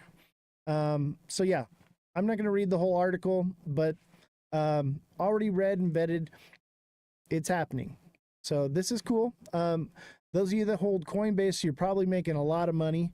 I know some of you guys, we were covering it and got into the IPO on this one and just making buku bucks. But remember, IPOs are a fundraiser for Coinbase. And remember, we covered the news that Coinbase was potentially going bankrupt. This is a way that companies solve that issue.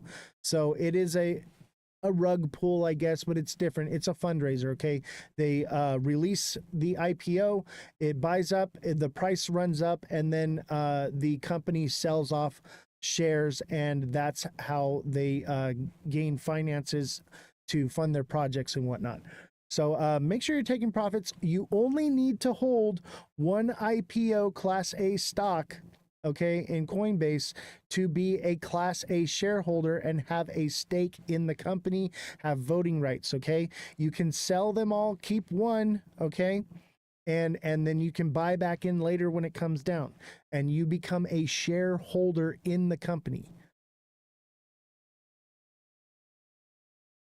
All right. Trump calls House GOP to quickly adopt clear version of the Senate passed crypto bill. Now, we had read the other day that they want to have the Fed have control of regulation over stable coins, basically. And I think that that's a bad thing. Having it this way is more decentralized. There's more people working on it and talking about it. Yes, it will slow things down, but I think we'll get a better, more clear framework. I think with having the Fed, it pushes us more towards the CBDC direction. We shall see. We shall see. But that's basically it. He just doesn't want them to change anything in the bill, right? We gotta buzz through some of these. Crypto user attacked in France over Ledger hardware wallet report. Okay, so this is a wrench attack that just happened recently. Make sure you are safe with your money. Get it stored on a cold wallet. If you are long-term holding, obviously, if you're trading, you need it on the exchange. But be careful. This is why I do not recommend any exchanges, because they are all vulnerable. Everyone tells me what's the best to use. I don't divulge that information. One, because I don't want anyone to know where I'm trading from. And two, because what if something happens? I'm not going to be taking on those legal repercussions from that. All right, here's another one.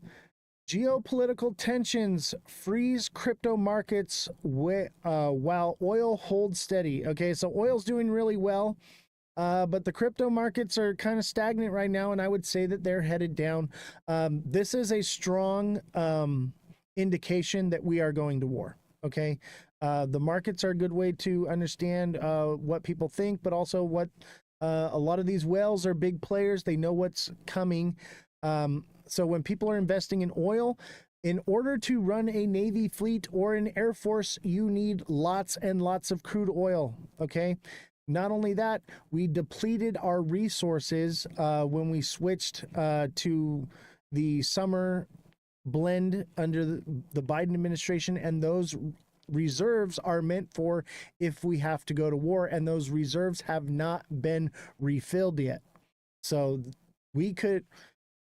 I mean, if we go to all out war, expect like $8-10 a gallon of gas. And another indicator is gold. If gold is doing well, that shows that people are uncertain with the stock markets, with crypto, that they want a hedge for their money, a safe haven to place their money where it will grow. And we've just seen gold taking off like crazy. And I'd even say, according to the charts, it looks like gold may take another push upward.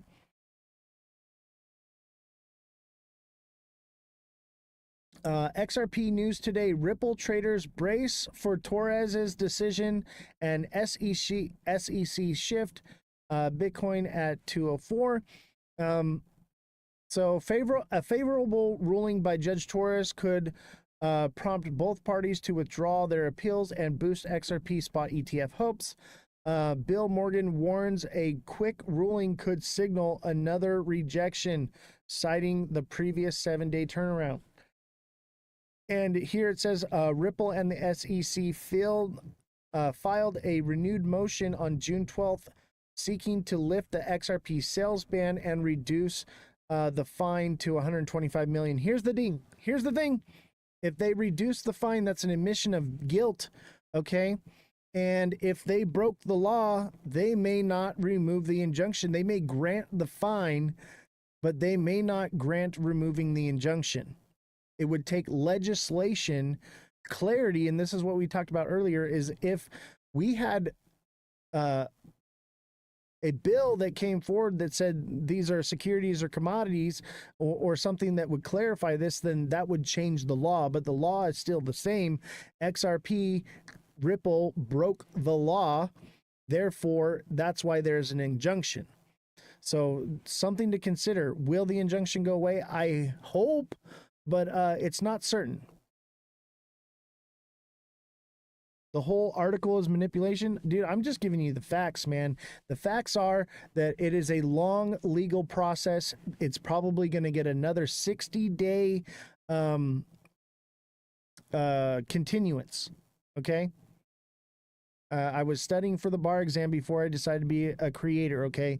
I understand how these things go. They are long, lengthy, and drawn out. It could take years for this to end.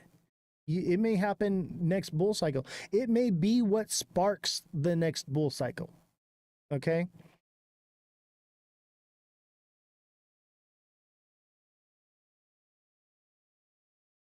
Housing market sees major power shift, which will send prices into free fall. An unlikely state is set to get hammered. I'm not going to read through all of this, but if you want to check this out, this is by the Daily Mail, and it's in the real estate section. But I would say that it's likely that I think, what's the number here? They said there's like 200 million homes for sale and only 100.5 million people looking for homes right now. So that's driving the market down. Where is that at here? I'll read that for you real quick.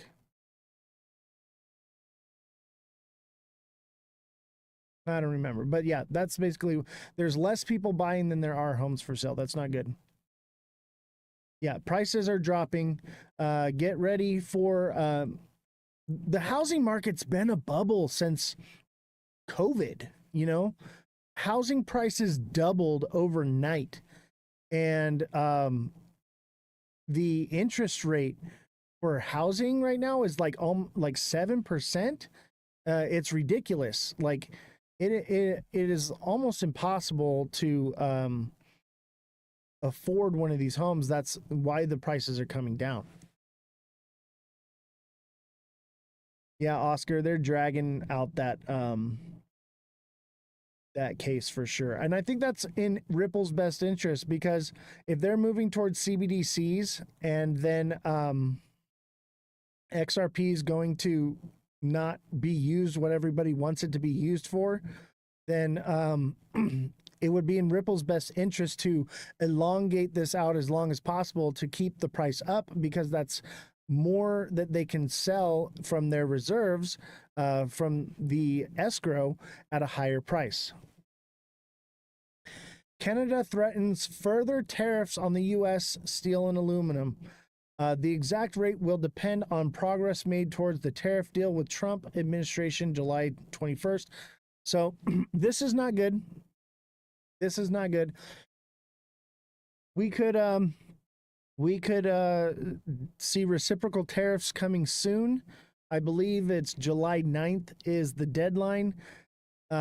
We could see the U.S. ramping up tariffs on other countries and reciprocal tariffs coming back on us, which could drop the market dramatically very quickly like it has in the past.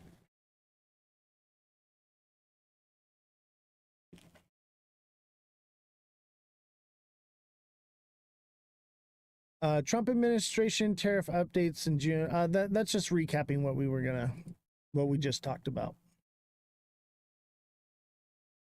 All right. So a week into the war, Israel and Iran trade fire as Europe's diplomatic efforts yield no breakthrough. Let's watch this little video here. This is crazy. Bro.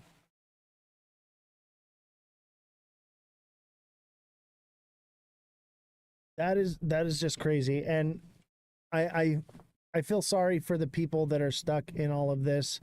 And I pray that this ends quickly. To remind you that 60% of sales. Tel Aviv, Israel and Iran trade strikes a week into their war on Friday as President Donald Trump weighed U.S. military involvement, and key European ministers met with Iran's top diplomat in Geneva in a scramble to de-escalate the conflict. But the first face-to-face meeting between Western and Iranian officials in a week long war concluded after 4 hours with no sign of an immediate breakthrough. That's pretty much basically to take from this. Iran has no intention of surrendering. They've stated it that they're not doing that. They're chanting death to America, and they're very close to having a nuclear weapon. They say within a couple weeks that it will be available for them to actually send and strike. Israel signals protracted war with Iran, and Trump says he won't push for a ceasefire. Let's take a look at this video here. No, this is them blowing some stuff up, you know. So Trump's gonna let them fight it out, and I'll tell you why. Here's your answer right here. Okay, listen to this guy. What he has to say. 3, and you said no. And now today you seem to be singing a different tune. So Let me start it over. ago I asked you if we're headed towards World War III, and you said no. And now today you seem to be singing a different tune. Explain. Well, there's just not very many options with this Iran thing. Our bunker busters, our best ones, are only capable of penetrating 200 feet underground. Iran's nuclear facility that we want to strike is past that maximum effective range. It's like 260 to 300 feet in the ground. So with our best non-nuclear equipment, we can't reach it. So that leaves only 3 options, which is 1, a tactical nuclear strike, which I doubt we'd do. I mean, the world don't want that. That would be fucking crazy. 2 would be boots on the ground, which I don't think he has public support for. But I'm already seeing the misinformation campaign starting on social media where people are like, I trust Trump to lead us to whatever decision. I mean, entering another 20-year war would be fucking terrible. And third option would be to negotiate, which Trump claims to be a master negotiator, and he promised to end the war in Ukraine in 24 hours, and that shit's still going on. And I just don't trust this administration's ability to negotiate. And what leverage does he have over Iran? What's he going to tell him? I'm going to carpet bomb your country? And Iran's like, all right, fine, we're going to develop nukes in a few months, and you're going to fucking regret it. So what leverage does he have? Like, Iran's going to want something in return, and is that nuclear capability? Because that's what they want. Like, there's really, I don't see any good options in this situation. And if Trump's like, if you keep developing these nuclear bombs, we're going to nuke you. Iran's going to be like, no, you're not. And then China's going to be like, you fucking better not do it. Pakistan's going to be like, you better fucking not do it. Russia's going to be like, you better fucking not do it. Unless we have some top secret bunker busting missile capable of penetrating past 200 feet, but doubtful. So it's kind of looking like boots on the ground is what's gonna, I mean, logically, that is the best case scenario if everything that we are hearing is true, ultimately, right? Like, that's what it relies on, is do we trust the intelligence that the government is giving us? And even then, you're like, is this fucking true? Who fucking knows anymore? So a couple days ago, I asked you if we're heading towards World So War III. he is a former sniper in the U.S. military. Okay, is who this guy is. But I think what he's saying is true, and I think people need to hear his take on it, because that's what I believe. Everything that he's saying right here is what I've been saying. We don't have very many options here, and so World War III, it's knocking on our doorstep right now. It is knocking on our doorstep, and we need to take into consideration that everything that he said is pretty spot on. So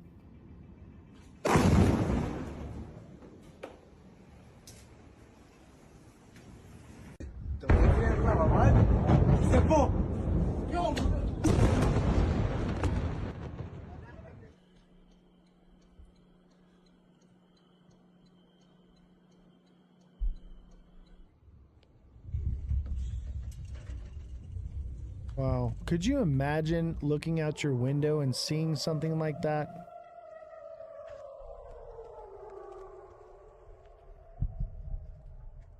لا إله إلا الله الله أكبر الله أكبر.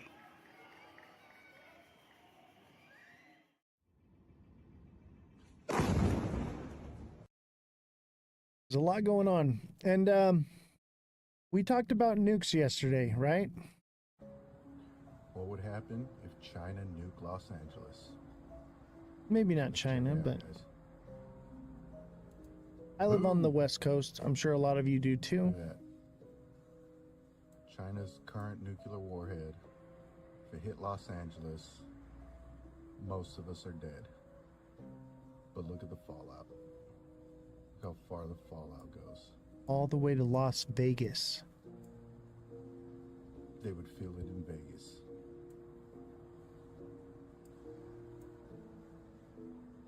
That's crazy. Utah. Utah. It would make it to Utah. And that's just one. Or could, guys. Here's another one. This All is right, San guys, this is Diego. what would happen if China nukes San Diego, California with their current nuclear warhead. Let's check it out, guys. Boom! God. Look at that. Holy crap. San Diego is freaking cooked, bro. All the way up to Escondido. Look at this fallout. Palm Springs, Indio's toast. 29 Palms. Eagle Mountain. All the way to Kingman, Arizona. Needles is toast. Look at that. Past Vegas, almost to Flagstaff. That's what would happen if China nukes San Diego. Oh yeah, Big Baller.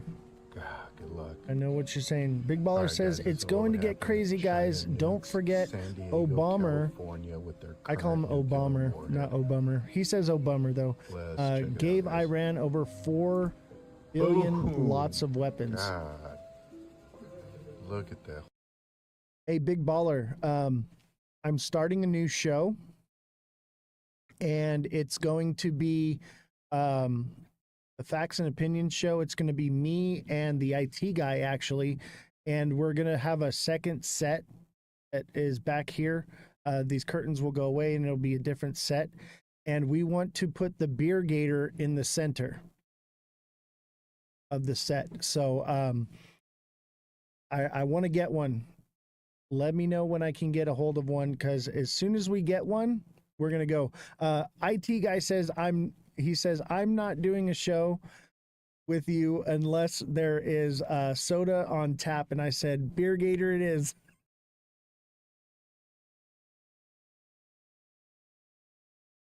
Nuclear war. So this is closer than on the before, TikTok shop. and that's why you need this. Maybe This is you a nuclear don't radiation need it. Maybe you detector. It do. detects beta particles, gamma rays, and Prepping X-ray. tool. It gives you the radiation exposure. I don't real-time, make any along with money your off of average TikTok exposure shop and the maximum selling level this. of exposure that you've experienced since you've started testing. It also has this running tally right here. Iran That tells you how much sold you've been 300 exposed to million in over Bitcoin. time. I think it has all of these different settings there that was you a can bunch that customize was according to your needs. we Even covered had it nuclear yesterday, pharmacists Neo. use this counter right here and compared it to their Israel $3,000-$4,000 counter. They said it's hacked reading exactly the same. them It's USB-C their wallets rechargeable, and so you sent don't them need to batteries, and it's wallets rugged that and are compact, so it's dead perfect for your wallets. bug out bag. Nuclear war is not an idea, it's a true possibility. So don't get caught without one of these. If you want to check it out, I've linked it right here for you. Grab it today. Fox News alert, the Ayatollah's gone into hiding. He's believed to be holed up inside an underground bunker northeast of the capital. This is a different kind of Iranian hostage crisis. Khomeini can hide, but he can't run. For the past 24 hours, Israel's been attacking the area around his underground lair. But Khomeini, still talking tough, says Iran will not surrender to anyone, and is warning that if America joins the fight and strikes, it'll result in irreparable damage to the United States. Is he bluffing? We don't know. Iranian proxies, which have been severely degraded, are threatening to commit acts of terror against American troops and American ships in the region. And American businesses are now bracing for cyber attacks. Trump says, good luck with that. We won't be bullied. I was the hunted, and now I'm the hunter. It's a big difference. That means I've had it. Okay, I've had it. I give up. No more. Then we go blow up all the, all the nuclear stuff that's all over the place there. No, they had bad intentions. For 40 years they've been saying death to America, death to Israel, death to anybody else that they didn't like. They were bullies. They were schoolyard bullies. And now they're not bullies anymore. Trump's been meeting in the Situation Room with his national security team. Head of Central Command, Army General Eric Kurilla, they call him the Gorilla, has been instrumental in the war planning. The Pentagon's sending in their new state-of-the-art supercarrier, the USS Gerald Ford, and amassing a tremendous amount of assets in the area. Today, Trump had lunch with Pakistan's army chief. Pakistan borders Iran. Seems like something's about to happen. Trump's not showing his cards yet. Whether you are moving closer or you believe the U.S. is moving closer to striking Iranian nuclear facilities. Where's your mindset on that? I can't say that, right? You don't seriously think I'm going to answer that question. Will you strike the Iranian nuclear component? And what time exactly, sir? Sir, would you strike it? Would you please inform us so we can be there and watch? I mean, you don't know that I'm going to even do it. You don't know. I may do it. I may not do it. I mean, nobody knows what I'm going to do. And this is just breaking. The Wall Street Journal is reporting Trump privately approved attack plans against Iran. Now, we don't know what these plans entail, but we're told they include U.S. airstrikes. Unsure if that includes bunker busters. Remember, the latest version of the bunker buster has never been used on the battlefield. It's only been tested. Axios reports that Trump has been quizzing his generals. Are they sure if he uses them, they'll be 100% effective? The generals say yes, but Trump's not completely convinced. Caroline Leavitt says all options remain on the table. Trump's been waiting on giving the final order, seeing if the Iranians give up and surrender their nuke program peacefully. Sources in D.C. say Trump's out of patience and Iran's up against the clock. I believe that unless Iran surrenders in the next 48 hours, the United States, in conjunction with Israel, will engage in military action. Trump says the Iranians want to fly all the way to the White House to negotiate an end to this. but he says it's too late. He doesn't appear to be open to long, drawn-out negotiations where he gets strung along like last time. We're not looking for a ceasefire. We're looking for a total, complete victory. Again, you know what the victory is. No nuclear weapon. Trump's made a decision. Iran's nuclear program is gone. The person who ultimately decides that is the Ayatollah. He can either let us do it peacefully or we'll do it violently. But either way, the outcome of this war is this: the Iranians will never be able to acquire a nuclear weapon, ever. But time's running out for both sides. Israel's reportedly running low on defensive interceptors, and Iran's reportedly running low on missiles. Iran's also running out of allies. They don't have any friends left in the region. And China, their biggest customer, quiet. And Putin, he has his own problems. And I spoke to him yesterday, and I said, you know, he actually offered to help mediate. I said, do me a favor. Mediate your own. Let's mediate Russia first, okay? I said, Vladimir, let's mediate Russia first. You can worry about this later. The Persians are pinned up against the wall. They've been completely humiliated by a tiny Jewish nation, a fraction of the size of Iran. And now the Daily Wire is reporting that the Mossad set up a fake hotline in Iran and ordered top Iranian military officials into an emergency meeting. And the generals were lured into a small bunker in Tehran before Israel wiped them out with a precision airstrike. And inside of the country, you're starting to see unrest. Sanctions have crippled their economy so badly that workers are rioting over delayed payments. Manufacturers are striking over high inflation. Schools, cement factories, and pharmaceutical plants are shutting down. The Iranian currency is getting shredded. And Israel's hitting Iranian energy infrastructure, which is going to create price shocks and shortages. So with the streets teetering and its military commanders assassinated, a nuke might be the Ayatollah's only hope. No one really knows how fast they could spin up a device and strap it into a warhead, but Trump says they're only a few weeks away.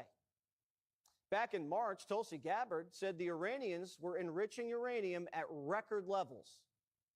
In the past year, we've seen an erosion of a decades-long taboo in Iran on discussing nuclear weapons in public, likely emboldening nuclear weapons advocates within Iran's decision-making apparatus. Iran's enriched uranium stockpile is at its highest levels and is unprecedented for a state without nuclear weapons. So will the United States end Iran's nuclear program with a 30,000-pound bunker buster? Or can Israel end it themselves? Israel admits they have options. They could knock out the power plants that run the underground nuke facility. And since they control the air, Israeli commandos could be inserted and fight their way in and then detonate the site with dynamite. If America does it, there would be consequences, nuclear contamination, and internationally there could be some fallout, although I'm sure Trump could handle it. Either way, the Iranians would retaliate and the United States would have to go back onto a war footing in the Middle East. The whole world's watching. It's the biggest We know moment of the those Trump bunker presidency. busters won't work. China and Russia surveying the scene, and so are our trade partners. We're at this moment in history because of Obama and Biden. They signed a toothless nuke deal that let the Iranians keep enriching and let them keep their ballistic missiles, and paid them billions of dollars, which they used to finance their war machine and proxies. Proxies which have been killing Americans for decades. Marines in Beirut, soldiers in Iraq, and taking Americans hostage in Gaza and inside of Iran. American deterrence, backed by the threat of violence, is what maintains order in the world. And sometimes there comes a time when the commander-in-chief has to use force to nourish the deterrence and keep the American people safe. Is this one of those times? We're about to find out. Fox News alert, the Ayatollah has gone into hiding. This is getting really bad really fast. We watched this yesterday, but we're going to watch it one more time. در این سفر رئیس جمهور آمریکا به منطقه مطرح شد لایق جواب دادن نیست اصلا.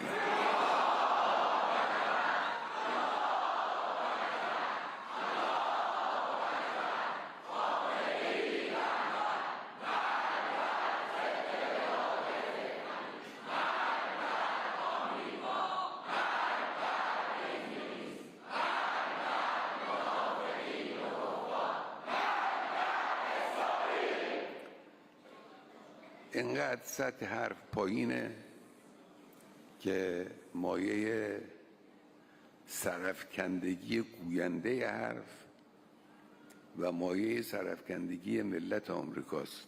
اونا رو کار نداره.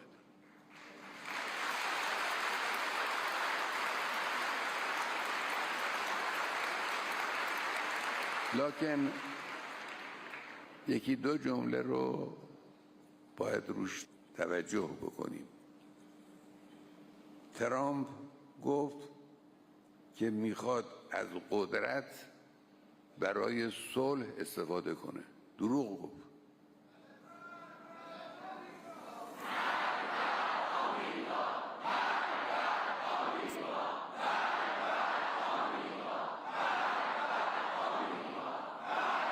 Death to America. These people cannot have nukes. We cannot let that happen. But I don't want to go to war. I don't want another war, but this can't be allowed. برای جنگ افروزی در هر جایی که بتوانند، برای حمایت کردن از مزدوران خودشون از قدرت این استفاده رو کردن. چه از قدرت برای ایجاد Big Baller says we're going to war. Buckle up. Yep. Get ready. بله، از قدرت می شود برای صلح و امنیت استفاده کرد. به همین دلیل هم هست که How many months have I been saying we're going to World War III? We're going to war, and everyone's like, no, Trump's gonna make it all fine. It's gonna be better. Don't worry about it. He's gonna make a deal, and here we are.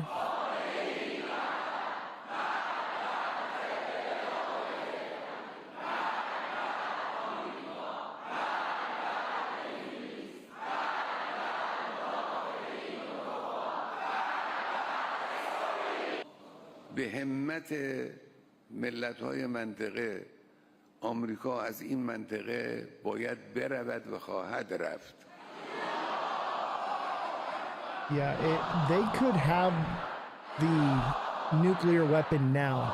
I mean, they do now, but I mean, it could be days away. And it could take time for us to get in there and stop them. Like, this is very scary. 4th of July, possibly.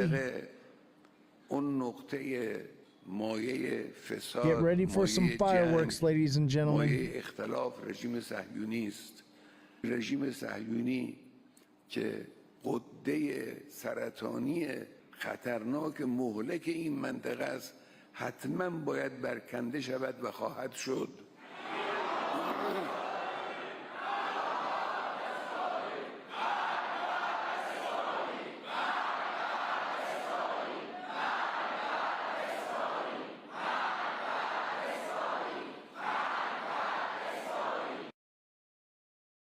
Man, that's scary. If you weren't scared now, you should be. You should be afraid. You should be worried. Okay, I am. I'm very much worried about not just, nukes or anything like that, but another long drawn out war, 20-year war in the Middle East, losing our young men and women of this country. This is something needs to be done now before this gets out of hand. This is not good. Yeah, sleeper cells in America too. Yes, exactly. This is very bad. Big Baller said, where was it?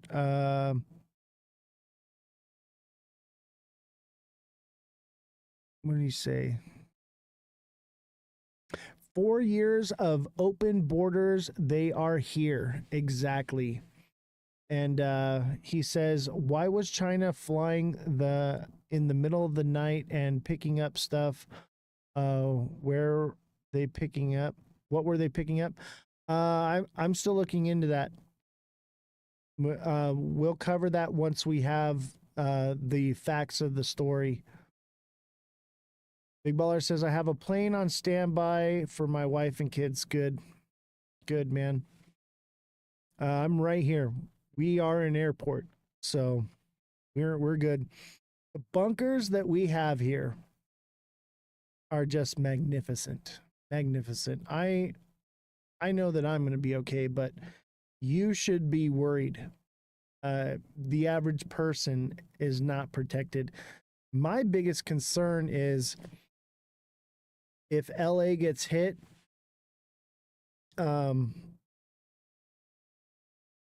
we're going to have to move or something.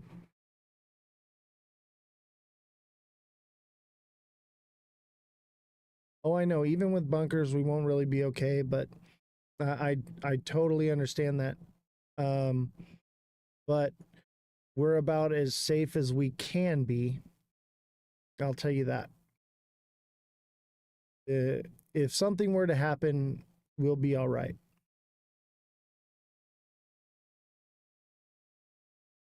EMP blackouts will come first, most likely. Yeah, even just the EMP that comes from a nuke. You know, there's an EMP that's discharged from a nuke. Like, that's a lot. So follow up on how close Iran is to a nuclear weapon. Can you clarify when the president said a few weeks away? Did he mean obtaining enough enriched uranium to start building a weapon, or did he mean Iran is a few weeks away from completing the production of a weapon? I'm glad you asked that, Ouija. It's an important question, and it's one, frankly, the media has been getting wrong. Let's be very clear. Iran has all that it needs to achieve a nuclear weapon. All they need is a decision from the supreme leader to do that, and it would take a couple of weeks to complete the production of that weapon, which would, of course, pose an existential threat not just to Israel, but to the United States and to the entire world. And that is something that the entire world, including countries like Russia, is in agreement with, that Iran should not and cannot obtain a nuclear weapon. And that's why the president believes that, and he's believed that, again, not just his political career, but frankly, his entire life. So it Michael. sounds like it's the former, just to be clear. we have a dual generator here. Just to follow up on how Dual close generator Iran is system. to a nuclear weapon, can you clarify when the president said a few weeks away? The shoot down range of Americans' home defense missiles only has a shoot down rate of 50%. Yes. And that's why they're trying to build the Golden Dome. Solar and gas. Feb? What do you mean Feb? Gen. Yeah, solar and gas gen. Exactly. You guys, be prepared for anything. You never know, okay? A tornado could come through and take out a power line and you'd be out of power, okay? Have backups, have a way to shield yourself from these types of scenarios, okay? I'm not saying everything is going to happen this way, but it's good to be prepared. Be prepared. There's nothing wrong with being prepared. Get a Big Baller says, get a generator. They are going after the power grid. I think you might be right. I mean, even we got banned for 9 days. Oh, shoot. Somebody put capital F1 in the chat. I said the B word. Somebody put capital F1 in the chat. And FYP in the chat afterwards and all that. Thank you, Kodak. Hashtag FYP, all that. But yeah, we got removed because I told people to be prepared. I'm not going to say why, but we talked about it. Thank you, everybody. I appreciate you guys. The support for the show is just overwhelming. Your guys' gifts and just the liking and everything is just incredible. We're at 69K likes. That is incredible. Thank you guys so much for everything you do. Breaking news tonight, a federal appeals court clearing the way for President Donald Trump to keep control of the California National Guard troops he has federalized. This ruling from the Ninth Circuit halts a lower court ruling that found Trump acted illegally when he activated the soldiers over objections from California Governor Gavin Newsom. The deployment is the first by a president of a state's National Guard without the permission of that state's governor since 1965 during the Civil Rights era. Trump maintains the troops are necessary to restore order in Los Angeles. Newsom argues the move has only inflamed tensions, usurped local authority, and continues to be a waste of resources. Newsom says California will continue its legal battle. Breaking news tonight, a federal appeals court clearing. So Trump has command of the National Guard again. I agree. California does need help, but I don't think. I think they need to be going after the police instigating these things, man. I think the National Guard should shut the police down because the police are instigating a lot of this stuff. And let's end it on an XRP note. This is an ATM. What we're going to do is transform the traditional banking industry. I do not fit the picture of a banker. Elon Musk is still connected to the payments business. Here at the festival, I asked him what he thinks of Elon Musk's X platform and social media today. By the way, he used to work with Elon Musk, ended up actually pushing him out of the company at PayPal. My judgment is, we should have just... David Sachs from the PayPal Mafia is in the White House. Peter Thiel's Palantir still connected to payments. Now Vast, founded by Jed McCaleb, has partnered with SpaceX, Elon Musk's company. Jed McCaleb, founder of Stellar. As always, do your own research, and this is not financial advice. I'm leaning towards Stellar Lumens instead of XRP, baby. I'm leaning towards Stellar Lumens. Stellar Lumens is actually designed to be a decentralized currency, whereas XRP is more or less for like institutions. XLM is for everyday people, businesses, things like that. I'm starting to, if CBDCs don't take over, stablecoins don't take over, I'm thinking XLM may actually be the sleeper here. And I've always been that way. XLM was the first cryptocurrency I ever bought. A few months ago, Musk tweeted one picture and no words. It was Stellar. Yeah.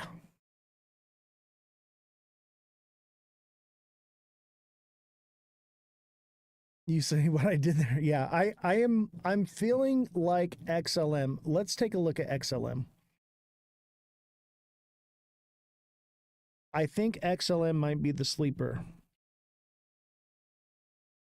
I think maybe XRP is the fundraiser and XLM is the rocket, baby.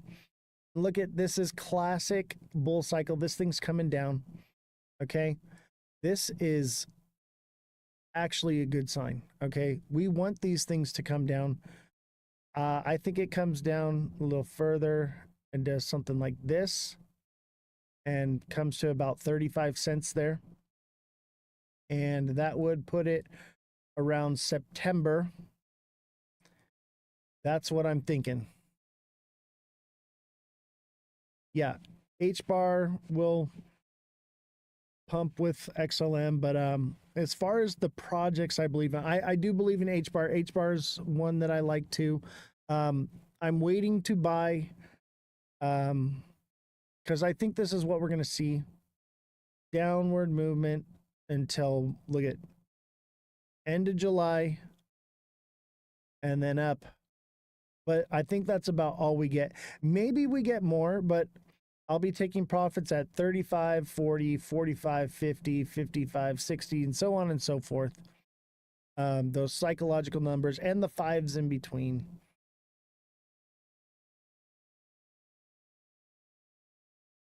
Yeah, I love H-bar too, man. H-bar is good.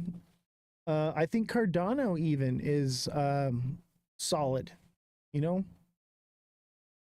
But I'm thinking this is what we get.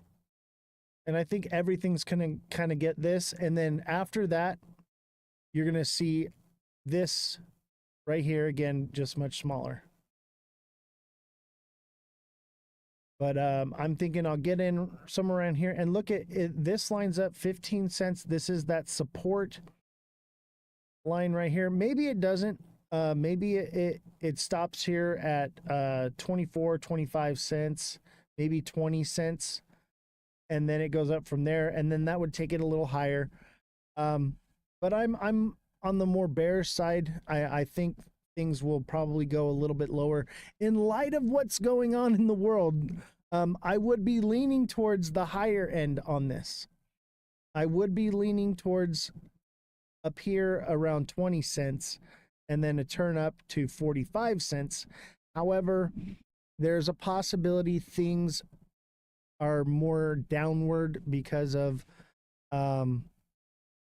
what is going on in the world. This is XLM, Stellar Lumens. This is the very first cryptocurrency I ever bought. Thank you, Guinea Marie. Have a good night.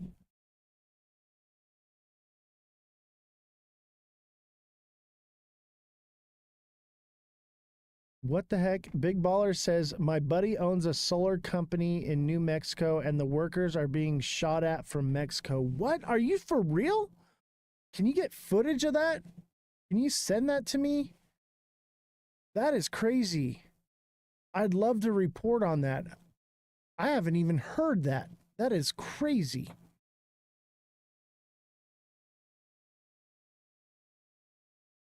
All right. So that concludes the show. If anybody has any projects they'd like to go over, we can do one or two.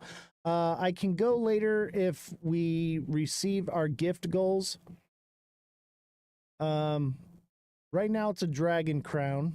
If anybody's got me with a dragon crown, much appreciated. And don't forget to become a deluxe subscriber. And if you are looking to get technical analysis classes, we are offering the technical analysis classes. We only have a few spots left, okay?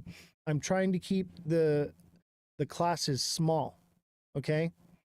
Small classes so that way you can learn quickly and be on your way out of the class to make room for new people. The idea is not to milk you. It's to get you in, teach you the information, get you out, okay? And check it out. We've got these... I printed these up for promotion. So we're going to be handing these out at Rare Evo. If somebody wants to go with me to Rare Evo, reach out to me. I have an extra ticket. I'd like to have somebody to come along and help pass these out. So if you're interested in going, give me a message. Let's figure it out. Let's come up with something. I want somebody that's going to help me. If you want to go, if you do not know what Rare Evo is, let me see here. I will show you. Pump Fun got suspended from X. Oh my God, this guy. Of Pump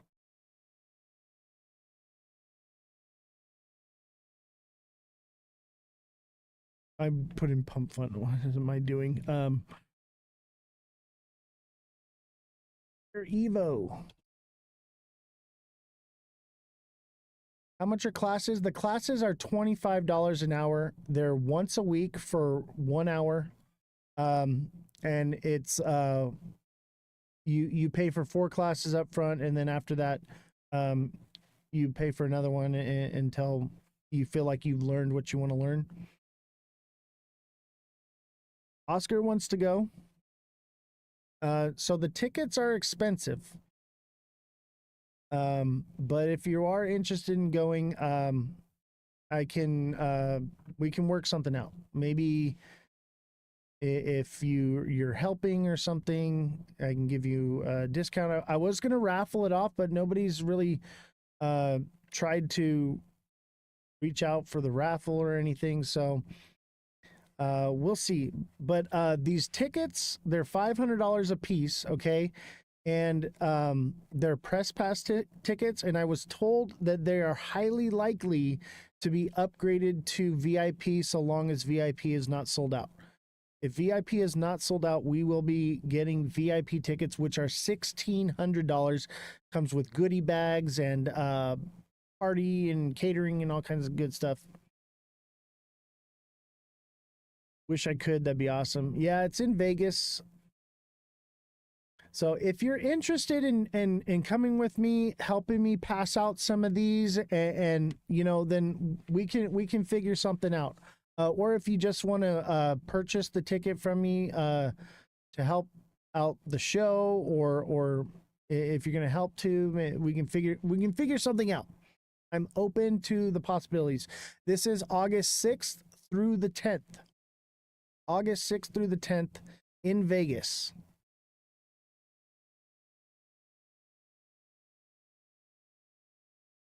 But it's going to be awesome. I can't wait. I can't wait. If I go by myself, all right, whatever, you know. I could always put the ticket on StubHub, but I'd rather, you know, give it to the community, or have somebody come help me pass these out, you know, or someone be a fan. Yeah, Big Baller, let me know about that story. I'd like to look into that. But this will be fun, man. If you want to go to Vegas, I know how to have a good time in Vegas. All right. I'll be that guy with the sailor hat. That's me. It's me in Vegas.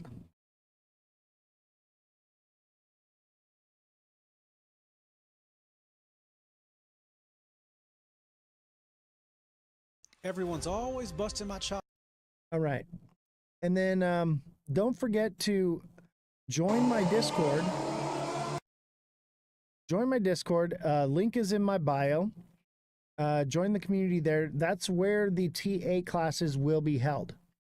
So if you're interested in joining up for the TA classes, that's where it's going to be done at.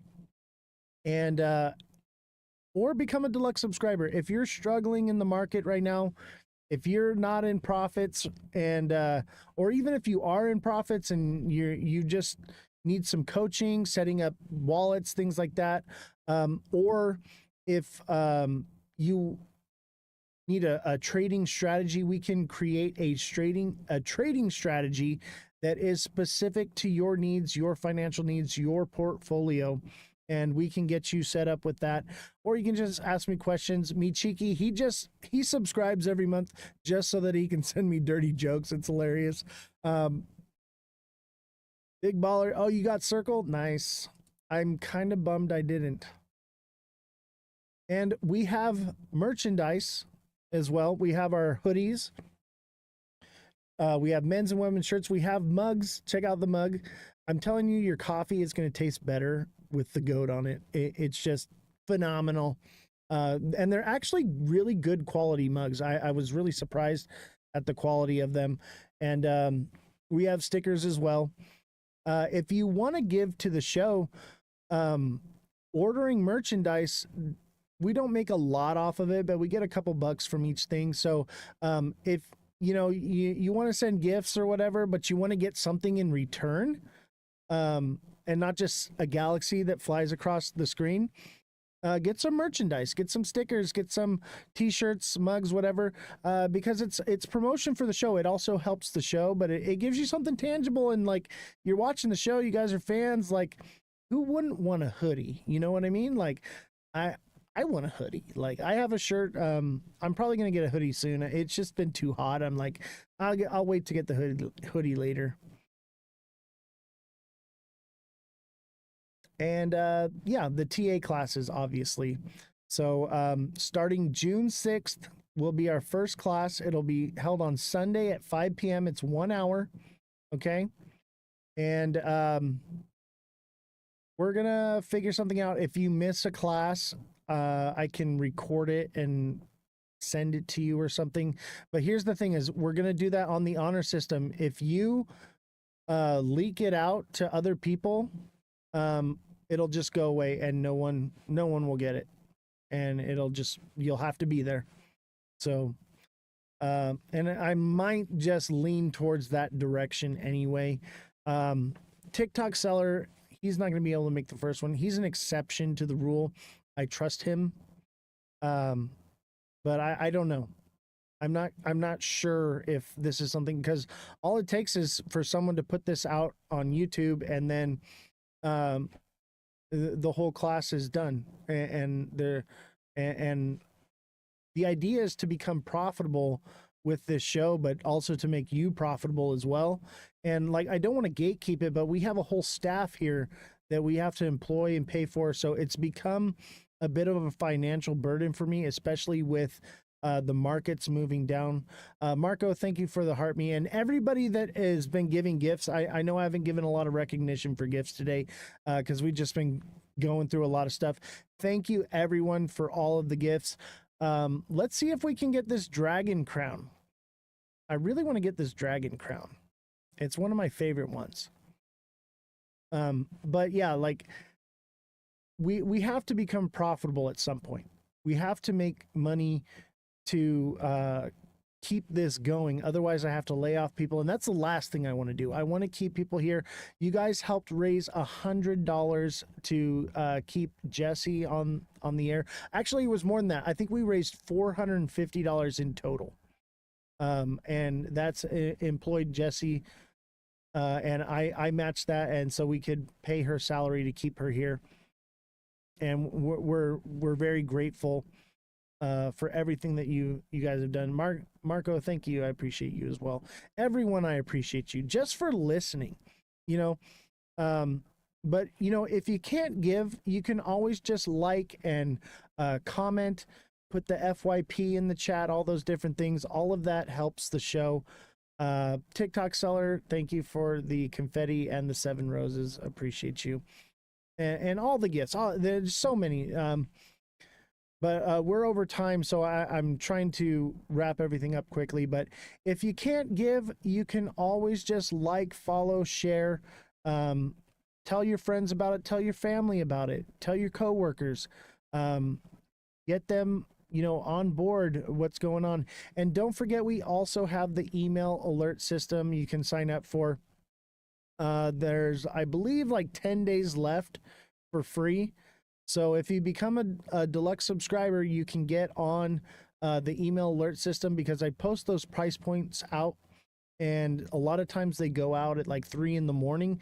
And this is a way to alert you, because a lot of people aren't getting the information till like days later, and it's too late, and time is money. And so it does cost $1.99. Okay, because it is something that has to be done. It takes time, energy, and resources.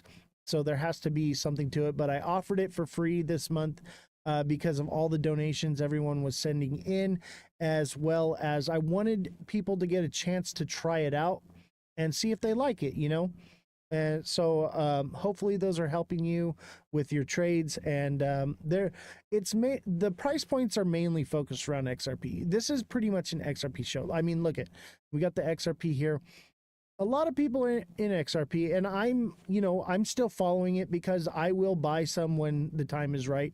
I don't think that it's going to be what everyone says it's going to be, but the hype is real with it, which means that when it is ready to explode, it will. Okay. The hype is still very much alive with XRP, and I take into consideration the moon cheese. Okay. That is why I'm still following it. But obviously I'm a little more bullish on the real world assets for my smart money entries for long-term holding for the next bull run. That's what it's going to be, baby. But as far as this bull run goes, XRP is definitely poised to either make or break you depending on how you trade it. So having those price point videos is going to help you. Do I get it right every day? No. There is a potential that the price point I put out yesterday still happens. Okay. It didn't happen last night, but it is still on the table. So we will see if that plays out. I have a feeling it will. But at the same time, everything looks bleak. So if you're looking for more of a smart money entry, I would say wait. But if you're day trading, those price point videos are going to help you out. And they're going to let you know when to take profits and where to enter, where to exit. Yes, Francesca, I'm still on. Thank you. All right. Any last gifts before we end the live? I'm trying to get a dragon crown. If anybody could send a dragon crown, I'd like to get a dragon crown or a galaxy that makes it so we only made like $12 this live, which is it's okay. It's $12, but I mean, I'm paid everybody to be here and everything because we had guests on, and so we're definitely in the red still. The more we can bring in financially right now, the better. When the market starts going back up, I'm not going to be so much whatever about it. I will pay for it with my trades. It's whatever. But the markets are going down. I'm not making any money.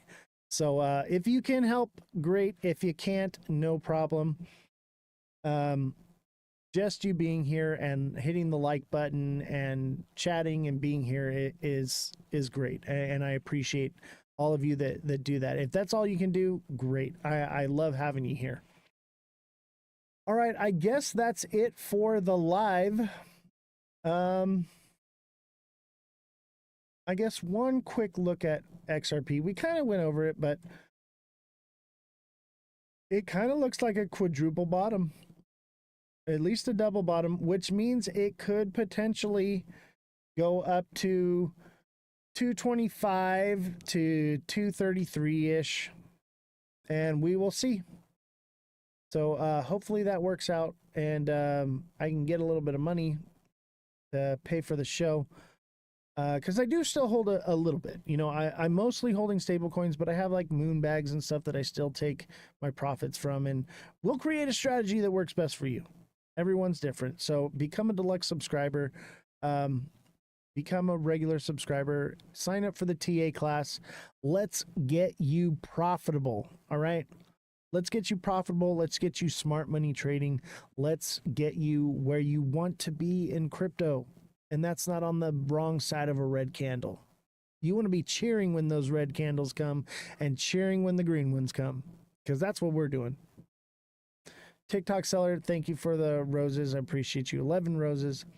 And all the gifts, so many gifters. I can't even, this is the longest list of gifters, and it's incredible. A lot of them went to other creators, which is great and fine. We had a pretty awesome show. If you missed the show, it will be recorded and uploaded to YouTube by midnight. This was a good one. If you missed today's live, go rewatch this one, man. Was it saucy? Had a great time with you guys. And I'll see you all on Monday. And remember, if you are going to message me for coaching, it is the weekend coming up. However, I think it's Nate. Nate, you and I are all, if you're watching, you and I are already in talks. And I had an emergency today that I could not, maybe it's not Nate. Who was it?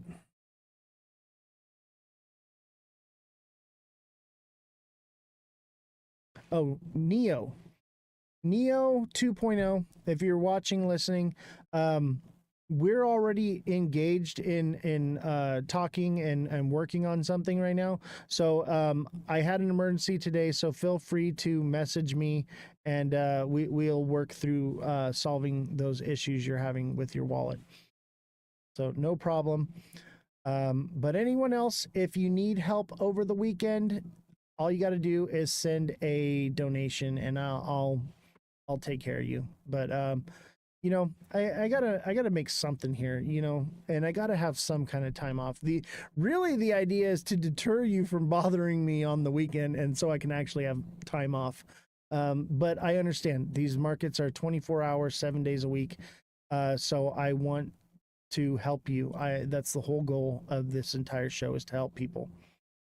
All right, everyone, have a good night, and I will see you on Monday.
How's everybody doing today? Smash that like button, subscribe to the channel, share the show with your friends. On. Oh, What is God. going on, Revolution? It's the Hulk again. Revolution starts yesterday. Can you hear me this time? I can hear you. I have the issues fixed. Okay. Why am I looking at the Hulk? Because we are probably going to dip hard. So the Hulk is an indicator. You know, we like to Gotcha. use indicators. The light's not enough. You need the big scary red face. Absolutely. Absolutely. Smash that like button, guys. Share the show. Follow Revolution and become a subscriber with Revolution to get your fact checking. Tell us about your fact checking boundaries. So I can do about 5 times a month for any new subscribers, and deep dive and fact check whatever you need. And I can see both sides because I have separate accounts that show me both sides of what everybody is saying, and I have one that shows me the UK. So if you need something and you're just not finding what you need, I can probably find it. So for 5 times a month, subscribe for a month, and I can do it for you, a deep dive into anything that you need a fact check on. Big Baller, thank you for the goats. Thanks, Elle. Much appreciated.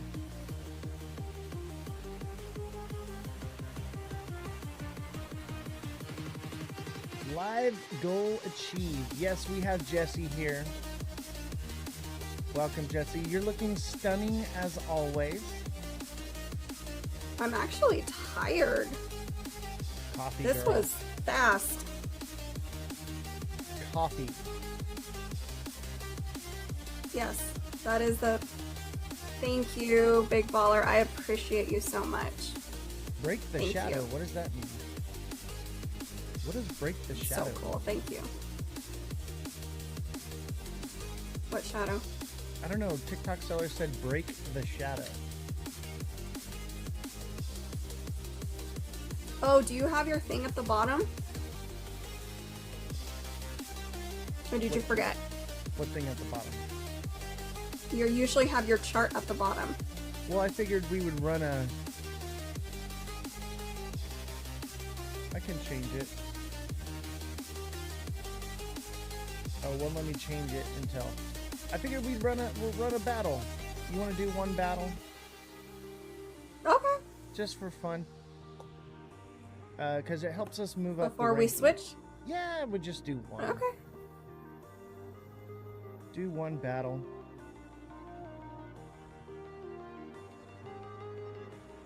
You are battling the Hulk, not Oz, so make sure you send your Hulk-sized gifts. And when you win, did you win or the Hulk? I won. Nope, that's not how that I won works. You can't have it I both won ways. every match last live. What are you talking about? No, you really didn't. You really didn't. But Oh, so that you know, means it's my tell turn to yourself win. what you Got need it. to. Got it. I It get to technically is, yeah. It's okay. I'm not a sore loser like other people. I am so- a horrendously sore loser. It's kind of a problem. Looks like we're killing it with the likes, though. As long as we don't get sniped by California Joe. It's alright. I'm not as well known as you, and that's fine too. Because I'm okay with losing. I don't really think that I'm more well known. I think you're more popular. No. I may be more well known because everyone knows me as the GOAT, the creator here, but you're the backbone of this whole operation. No, the thing is that because I tell people the truth and tell them things that they don't want to hear, it makes me maybe not liked as much, if that makes any sense. Better to be feared than loved, some might say. Sometimes, yeah, honestly, because, you know, but not all the time, but half the time love gets you so far, but fear gets you a little further, so it just depends on the situation. I want my kids to fear me. Fear No. the wrath of the Crypto Hulk. I want my kids to love me, but I want other people to fear my kids or me when it comes to that. The Hulk needs a small set of headphones. No. Things like that.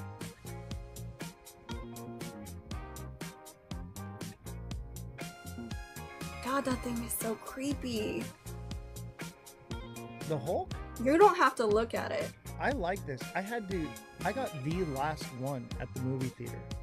It wasn't even airing anymore. It was just sitting there. And I was like, can I buy this? They're like, well, that's our last one. I was like, yeah, but the movie's not airing anymore. And I had to talk them into letting me have it. And Ew. I paid too much for it, that's for sure.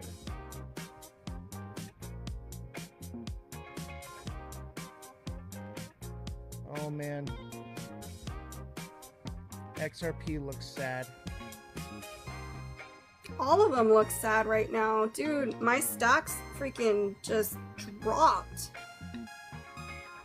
This is why we have to understand the news, right? And understand that it plays a pivotal role. Absolutely.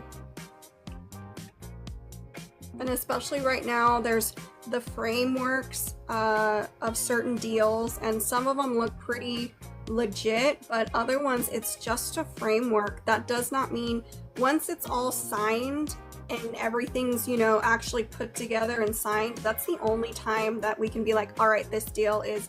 But when they say framework, there's a lot of little things that they still have to cover and negotiate in order for it to be an actual deal. And I think people like, and you'll see it at the bottom, but certain things still have to be conversed because it's not done yet.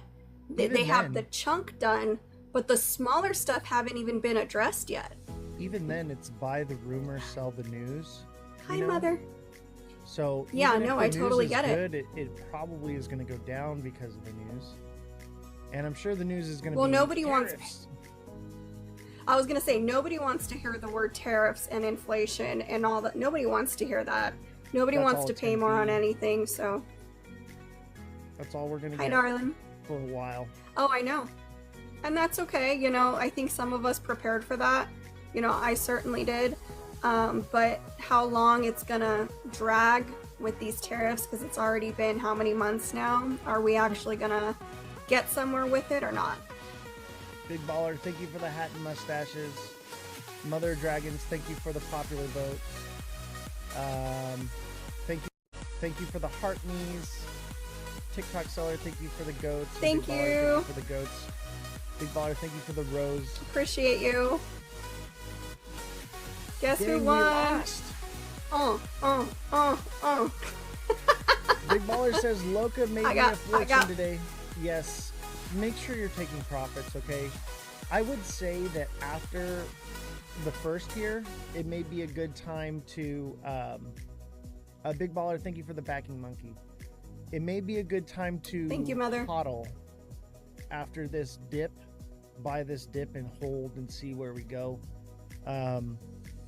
Because I have a feeling we could be going into alt season, but as we go up, take profits, okay? Because we don't know what's going to happen. Have an exit strategy. If you're DCAing, you should be DCAing out of the market, you know, on the way up, DCA out. And that's dollar cost averaging. That's one way to do it. I personally, because I'm a trader, I understand the market. I'm not greedy. I don't care if I don't catch the very top. I just set resistance zones where I take my profits, and once they reach them, I'm okay with that. Because I'll tell you what, being greedy, trying to catch the very tip every time, even though I'm calling the tip every time, that greed can burn you. Don't try Yeah, for just always the take tip, profits if you you can. know? Except S60. Except SXT. Yeah, SXT is in its accumulation phase, guys. Should be accumulating it, but also trading it to accumulate more. The music is very Thank you, loud. Got MVP. it. Thank you, Mother. You know, we're just gonna pause the music. There, no music. I cannot get the music right. The TikTok studio, the audio settings are just subpar. They're subpar. I sold all my SXT No, we at love 10 TikTok cents. Shop. Yes, we love TikTok Shop. We absolutely love TikTok Shop. I know it sounded all right to me, Mother. I think it's you, Oz, because the music sounds fine to us. Like a little teeny loud, but it still sounds really good. Some people are getting different audio experiences. Okay. MVP says we love TikTok everything. Absolutely. That's debatable. Hey, F1 in the chat. F1 in the chat. No negative Yeah, it was a Nancy's little today, loud. okay? It was a little loud. I just killed it. We were getting to that point. We're at Thank you, Mother. 7.2K likes. That means that we are coming very close to removing the Hulk. And then you get to see my wonderful twisty mustache. That's not fair. You have an auto clicker. Shh. They don't know that. A win is a Trash win, can. I guess. A win And is a win. remember, chat, if you want TA, you need to be a subscriber, okay? You don't have to be a deluxe subscriber, Thank but you, Mother. you have to be at least the low tier subscriber. And that's what you're getting with that tier. And the top tier deluxe subscription, you can message me directly for coaching. And then we also offer the TA class. If you're not in the TA class yet, send me a message and let's get you signed up for the TA class. Let's get you profitable. Let's help you offset these costs because you want to invest into yourself. Okay? Invest into yourself, into knowledge and understanding of the market so that way you can actually make money and not get burned. Exactly. All right, so let's be done with the battle because my ego can't take it anymore. I knew it. You didn't want to do it because you didn't want to lose. I'm going to drop you as a co-host and bring you back so that we can have you with the screen. With the thing? Yeah. Okay. I'll see you in All right. about 2 seconds. I'll be back. All right.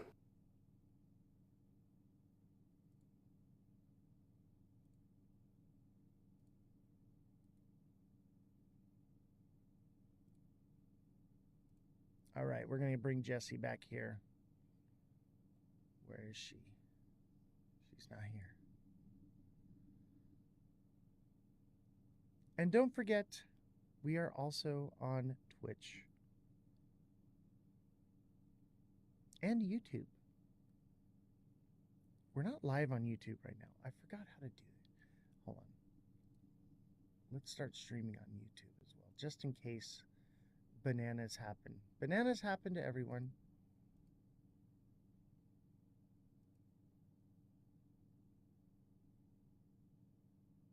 All right, I think we're good there. Okay, we should be on YouTube as well.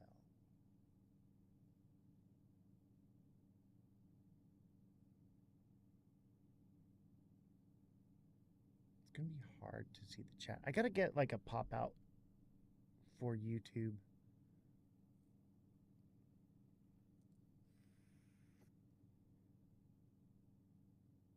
All right, yeah, we are live on YouTube. Absolute and fruitly. Let me see here.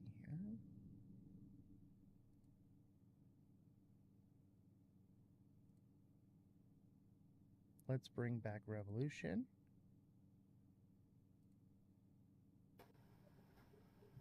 There you Bruh. are. That was so rude. It's I like, declined, go away. I have I'm to. like, okay. I have to add you. Otherwise, it won't do the screen share. It'll just put the two of us together. Got it.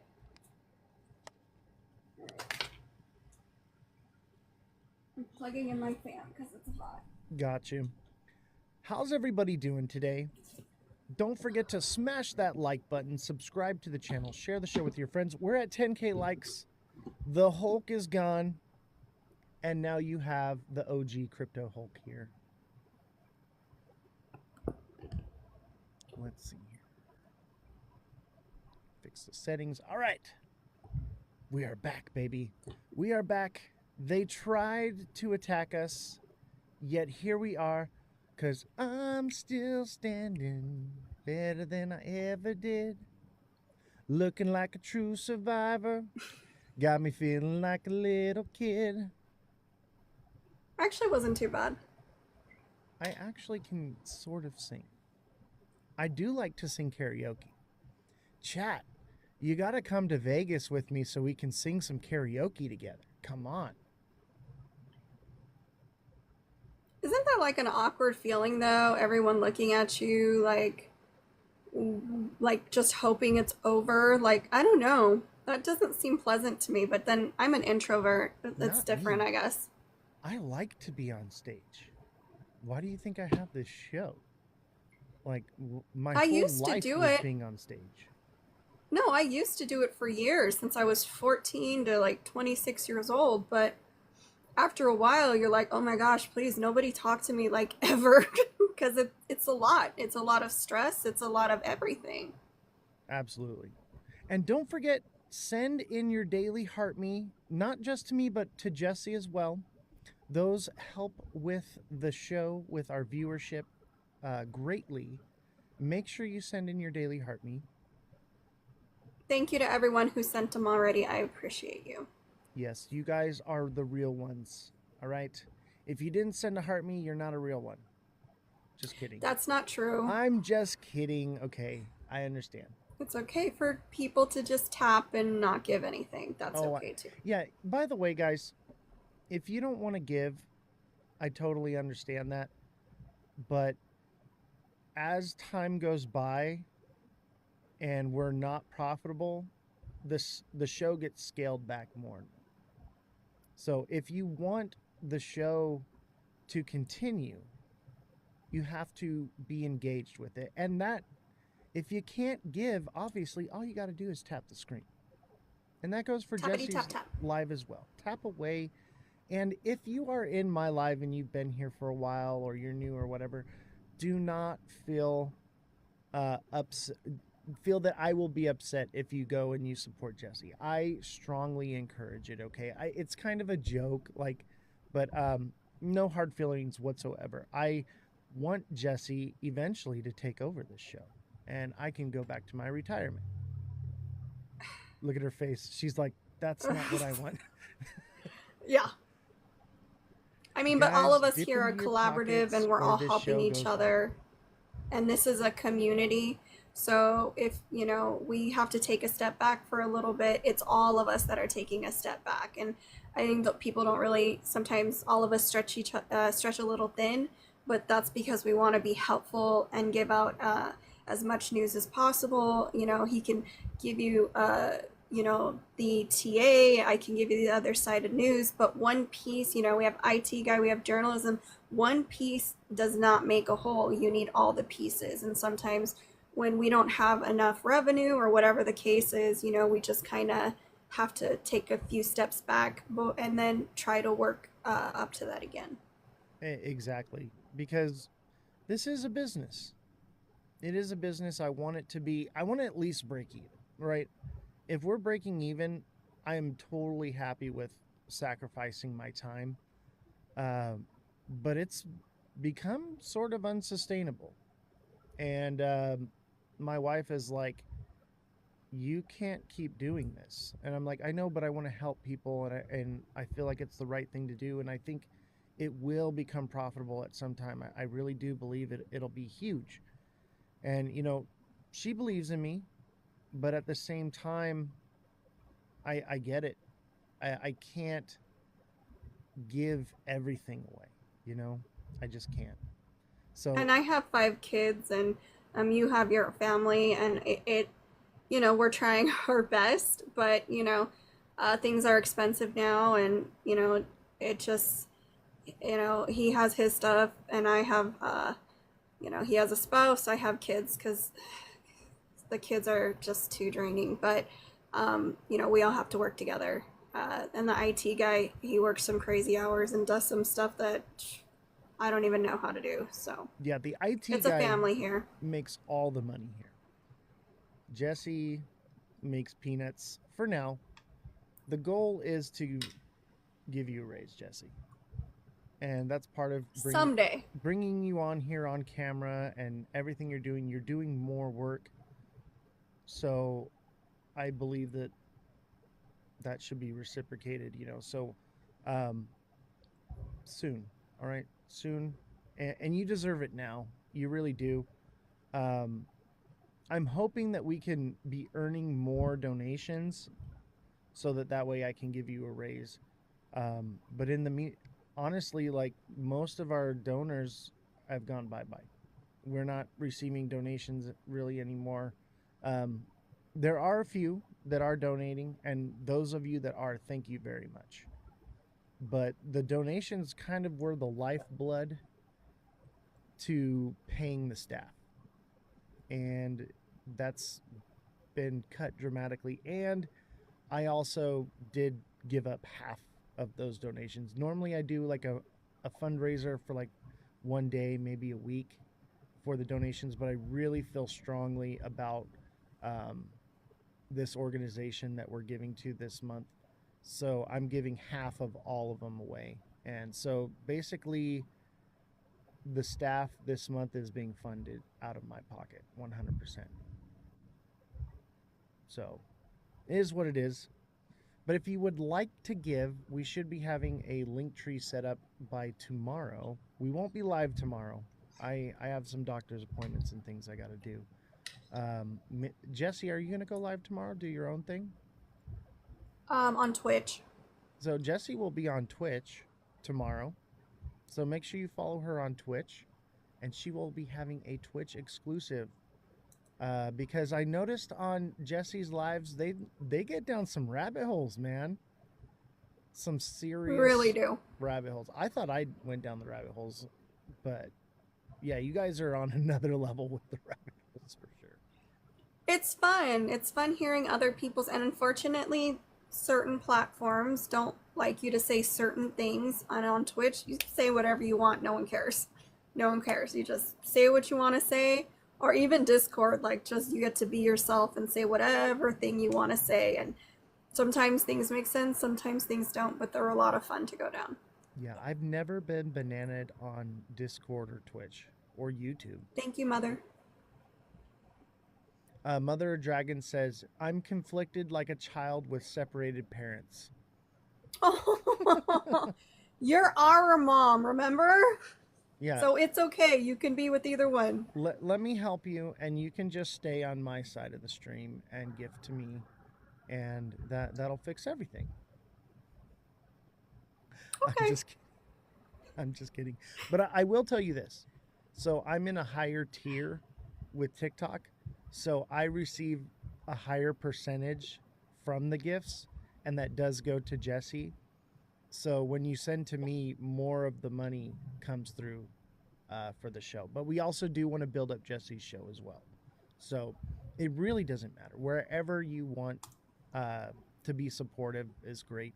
Like on this side, like on her side, gift on her side, gift on my side. Whatever it is that you want to do, we just appreciate the support. And the main focus here is viewership. That's my main focus. Obviously for Jessie, it's a little bit different. This is a job. She wants to make money. But, you know, I want views. I want people to see this information. I want to help people. I have a question. Got my cup. Yeah, go How ahead. far down do you think? Because the tariffs are saying one thing, they're talking about framework and working out the rest, meaning the deal isn't in place.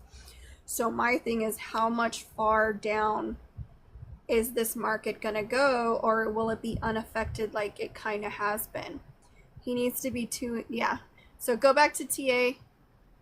Yeah, you need to go back to TA for a while because you're kind of ranting. So my thing is that, like, as you see the future of crypto and all these deals just being talked about but not actually being set in stone, how is that going to affect? And also today, no rate cuts, which we knew was going to happen, and we're probably not going to get them down the line. So maybe do some TA on some of the coins that people are talking about. Absolutely. And we're going to do the TA. We were supposed to do more TA yesterday, and we did continue on Twitch doing the TA. Okay? But no one really came over except for Alexa. And is that her name, Alexa? Am I getting that wrong? Yeah, Alexa. Alexa came over, got her TA, and then everyone is, yeah, Ethereum's back. And that is a strong indication of alt season that despite everything, ETH is taking off. This is what we want to see, right? Mm-hmm. Big Baller, thank you for all the gifts. Thank you. Appreciate you. Thank you, Big Baller. I appreciate you. So back to what you were saying. With the tariffs, right, should be sending things down. At the same time, the White House is set to unveil digital assets report today. So welcome to the Wednesday edition of the Crypto in America newsletter. And basically, they're putting this out to create rumor and speculation in the crypto market to keep it up, because everything is tanking because of, and this is a strong indication for me to put out a nothing burger, right? This is a nothing burger, okay? To put something like this out to get people hyped up on something right before the tariffs, this is a strong indication that they expect the markets to dump, okay? So keep that in mind. That's why I got My question is, I got the red light on. I'm wearing a red hat, red shirt. I got the red Hulk. I think we're going down. so usually when you have altcoins drop, is this going to be the case where meme coins shoot up? Or are we just having a bottom out on everything? Because I've noticed a lot of the meme coins that I have, because I think are cute, not because I think they're going to make me money, I just think they're adorable. Is that going to be across the board for all of the coins, or just the altcoins? Well, is that the meme coin, like I bought fart coin the other day, right? Because I was like, okay, the market's going to pull back. Usually when the markets pull back, the meme coins run. Only a few did well. Like Zora did really well. I should have bought that one. Big Baller told me to, and I didn't. But they didn't run. Thank you. And so everything That's is what I'm saying. kind of getting a pullback right now. Let's look at the alt season index. Look at this. We're at 38%. We were at 51%. So Bitcoin has not really moved much, and the alts have been going down. So this is a bit concerning, but we need to see Bitcoin start coming down. We really do. If it continues to keep holding, we could see alt season pushed off, and then I would say probably November, late November is when it's going to happen. I'm hoping for September. And I don't want to miss it because of little things like this, but this is the, far over here that we've been on this side, because we've been pretty much slammed in Bitcoin season for a while. So it just really depends. Maybe we don't get an alt season. Maybe Bitcoin just doesn't lose dominance, and it just keeps going, and it gets pullbacks, and alts start to run a little bit, and the simul cycle, right? The unicycle, what I've been saying, everything's kind of running together. And that's new for crypto. I feel like the seasons are changing. So we can't really use this indicator so much anymore because it's a bit uncertain. And think about it. Right. This is how long have we had this alt season index thing? It's only been around for 2 cycles, right? Right. So really, how useful is it? It's not been proven by science. It has to be used 3 times for it to be a science. TikTok seller says, big ballers insider trading. You got to tell me, bro. I know, right? I don't know where he gets the information from, but from now on, if Big Baller tells me to buy something, I'm buying it. From here on out. I trust Here's him. my thing. What about Ethereum? Do you remember when around the time Trump had his inauguration?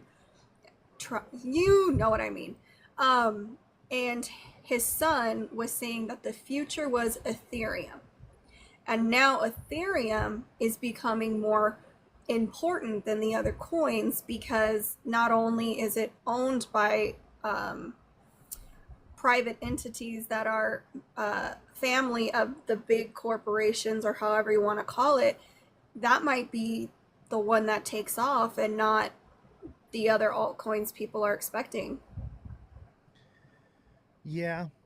Honestly, well, when Ethereum goes, eventually it loses dominance as well, and then it filters into the other altcoins and meme coins. That's typically what we see, right? So I think eventually we should get something. At least a lackluster alt season. It'll happen because people want it to happen. They need it to happen, right?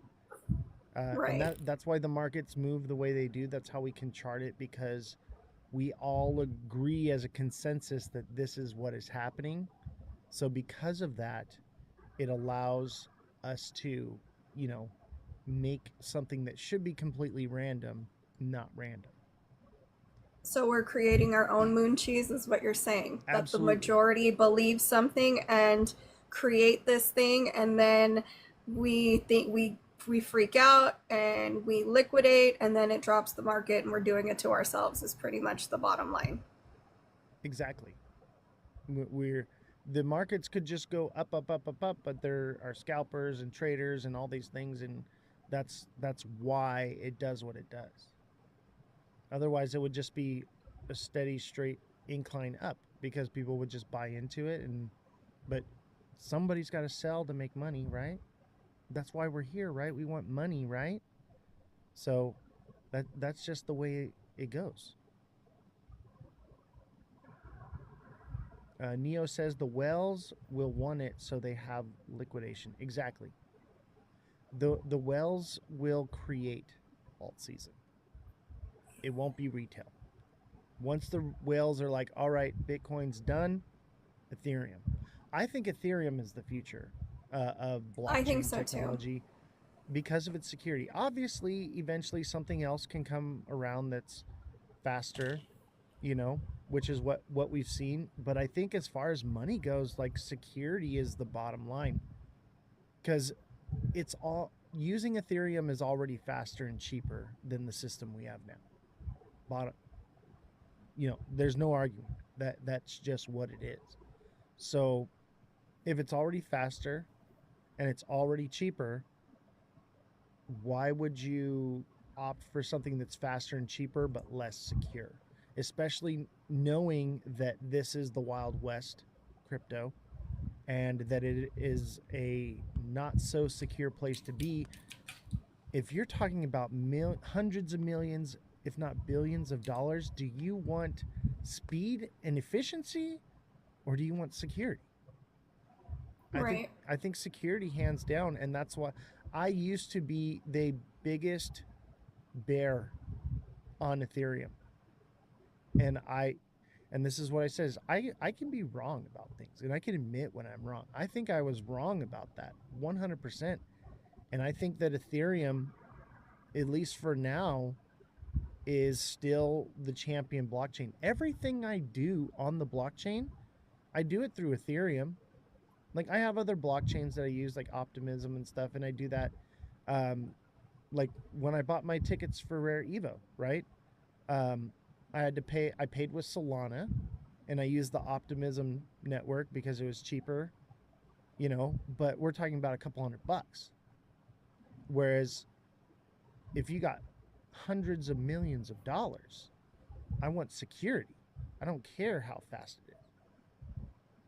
Big Baller says, don't sleep on XDC. Yeah, XDC, I never really got into it because I don't trust the exchange.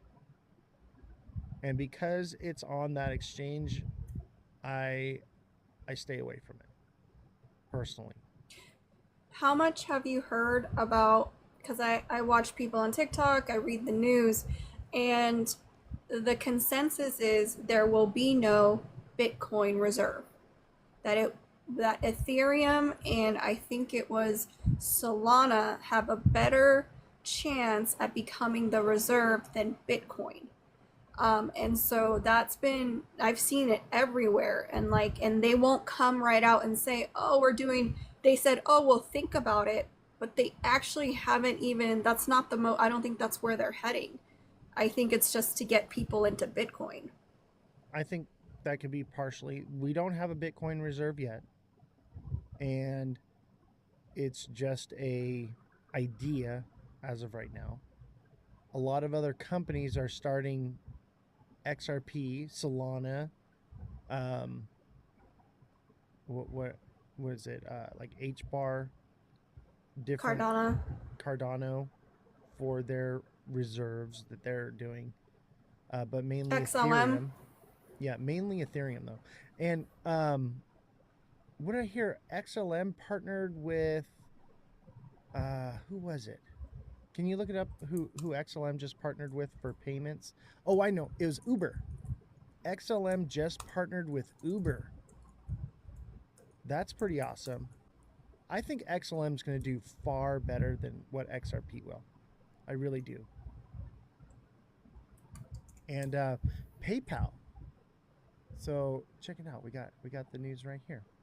PayPal says it will allow businesses to accept payments in over 100 cryptocurrencies. PayPal said Monday it will allow businesses to accept payments in more than 100 types of cryptocurrencies, including Bitcoin and Ethereum. Called the Pay with Crypto, the new service will allow customers to use many types of cryptocurrencies to complete their purchases, as well as use wallets such as Coinbase and MetaMask. The company said in a statement, after shoppers pay in crypto, the payments will automatically convert fiat or stablecoin.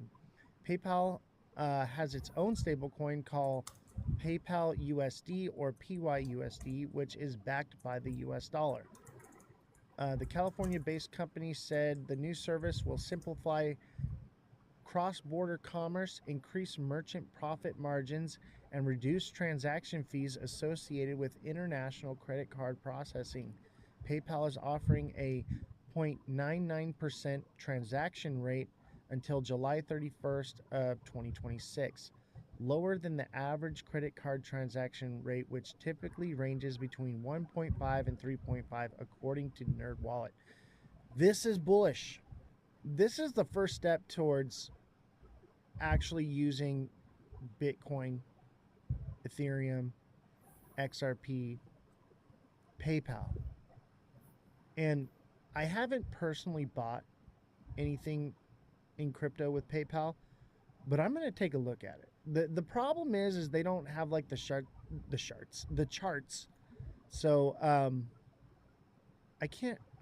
not sure how it's going to do for me for trading, but for holding stablecoin, it might be worth it. Stablecoin up, earn APY. It's kind of hard to say. It's a little up in the air right now, but this is bullish news. This is hella bullish news. TikTok seller says, like the live, everyone. Yes, hit the like button, subscribe to the channel, share the show with your friends, send in those gifts. Make sure you send your daily heart me. Make sure you send those to Jesse as well. And thank you to everyone that gifted. There's just a ridiculously long list from Big Baller, Neo, Seamont, TikTok Seller, and so many more. Mother Dragons, thank you for your gifts. Real quick. Yep. You were talking about partnerships with Stellar Lumens. So it's not Uber. It's MasterCard, IBM, MoneyGram, Circle, different types of blockchains. But I guess the IBM, MoneyGram, and MasterCard are the ones they're really zooming in on. So that's who their partnerships with. No, that was said on Reddit. I can't find any actual article that says that. Got you. So it's a rumor. Right. As of right now, there's nothing actually official or connected to it. But the MoneyGram thing is pretty good. Huh? Can you pull the Reddit and see what it says? You know that's not news, right? I know, but I want to see what it says. You buy the rumor, sell the news, right? So let's pull up XLM.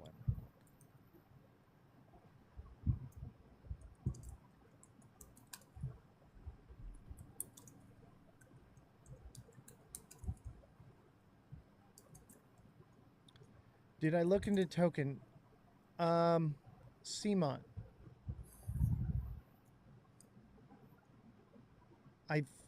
I thought we did that already. We did that one. Token. Like, you want me to look into the utility or into the price on it? And by the way, I am so sorry. I thought that I had dealt with that already in the DMs. I do apologize. I've been getting a lot of messages lately. That's why we've separated the fact checking. You just got in?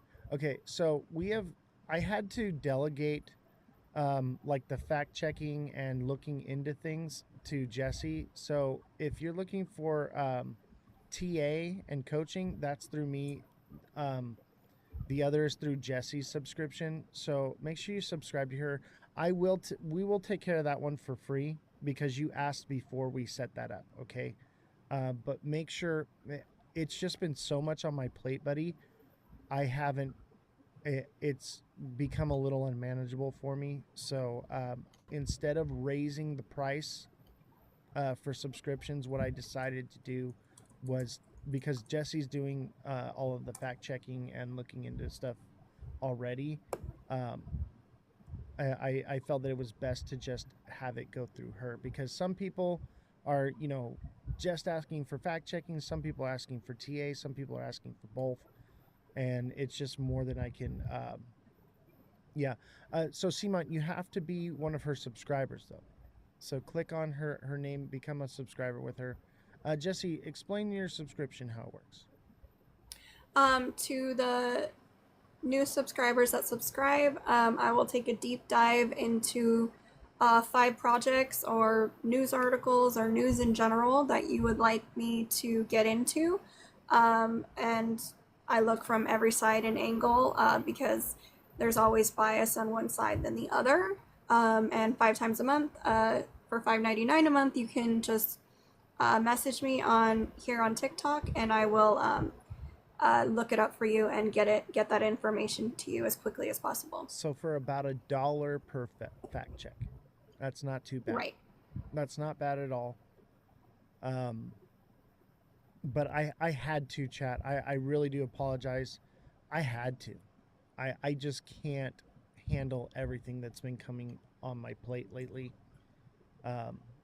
And make sure, if you're a subscriber, lock in your prices. You can subscribe for 3 months. Some people have subscribed for the whole year. When you do it that way, you lock in your price at where it's at right now. I think it's $9.99 a month. You get it locked in until that price, because eventually, so we're at 71 subscribers. I am getting so many messages, I can't Thank you, Seamont. handle it. I've been saying this for a while, that when it got unsustainable, that I was going to have to raise the prices on it. So if you've been subscribed for a while, you can pre-subscribe those months and get your prices locked in, so that way the price doesn't go up on you. because it's going to have to for like new people. I can't possibly take any more on right now. As far as doing the fact checking and the TA. So the coaching and the TA I can totally handle. I just can't handle doing the fact checking as well, because that's really more in depth. And it's just, I have so much on my plate already, guys. And I do apologize. I feel like I don't want to nickel and dime you guys. I want to do all this for free. I really wish I could. But we have to become profitable at some point. And I've been bleeding out financially having this show.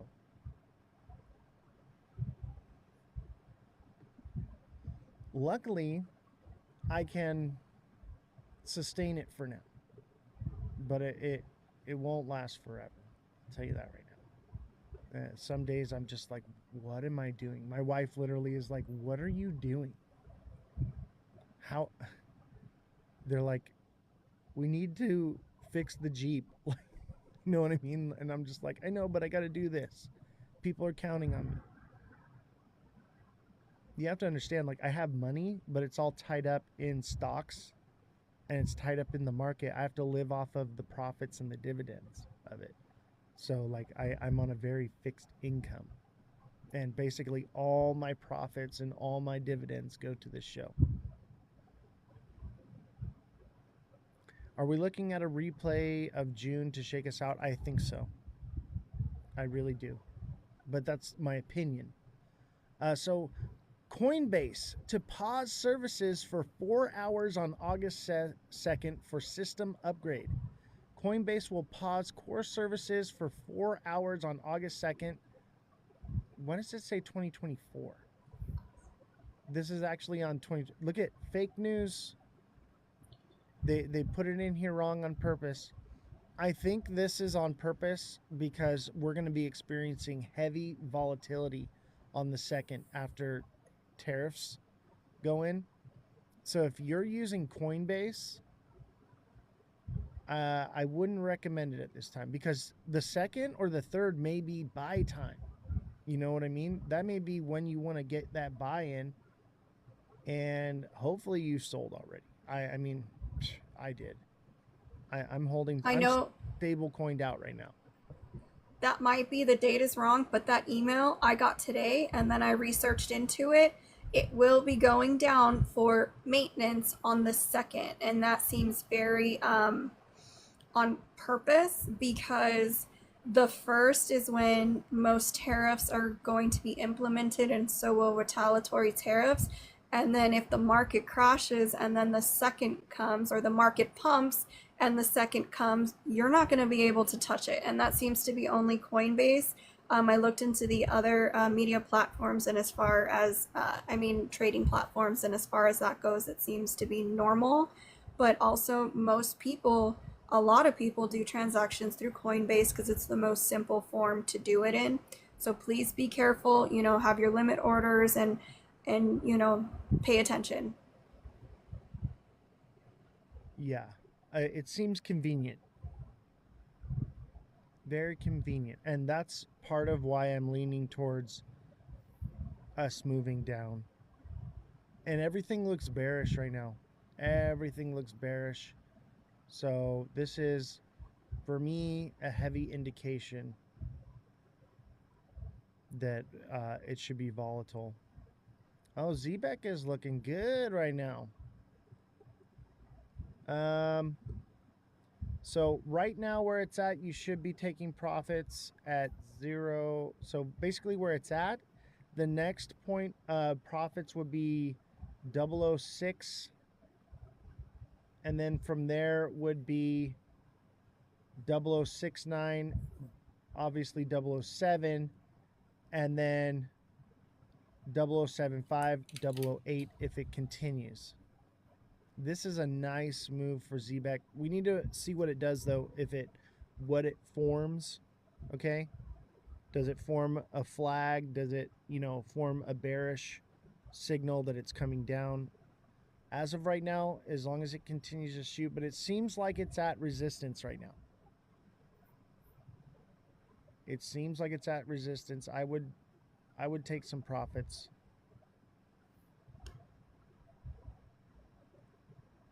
Not financial advice, of course. Yeah, we keep forgetting to say that. I mean, we say it all the time, but sometimes people aren't very good listeners. Yeah. Like that one special person that I literally said XRP was going to do amazing things. Okay. Yeah, but they missed 3 days of shows, and like And that's that my was still fault. somehow, yeah.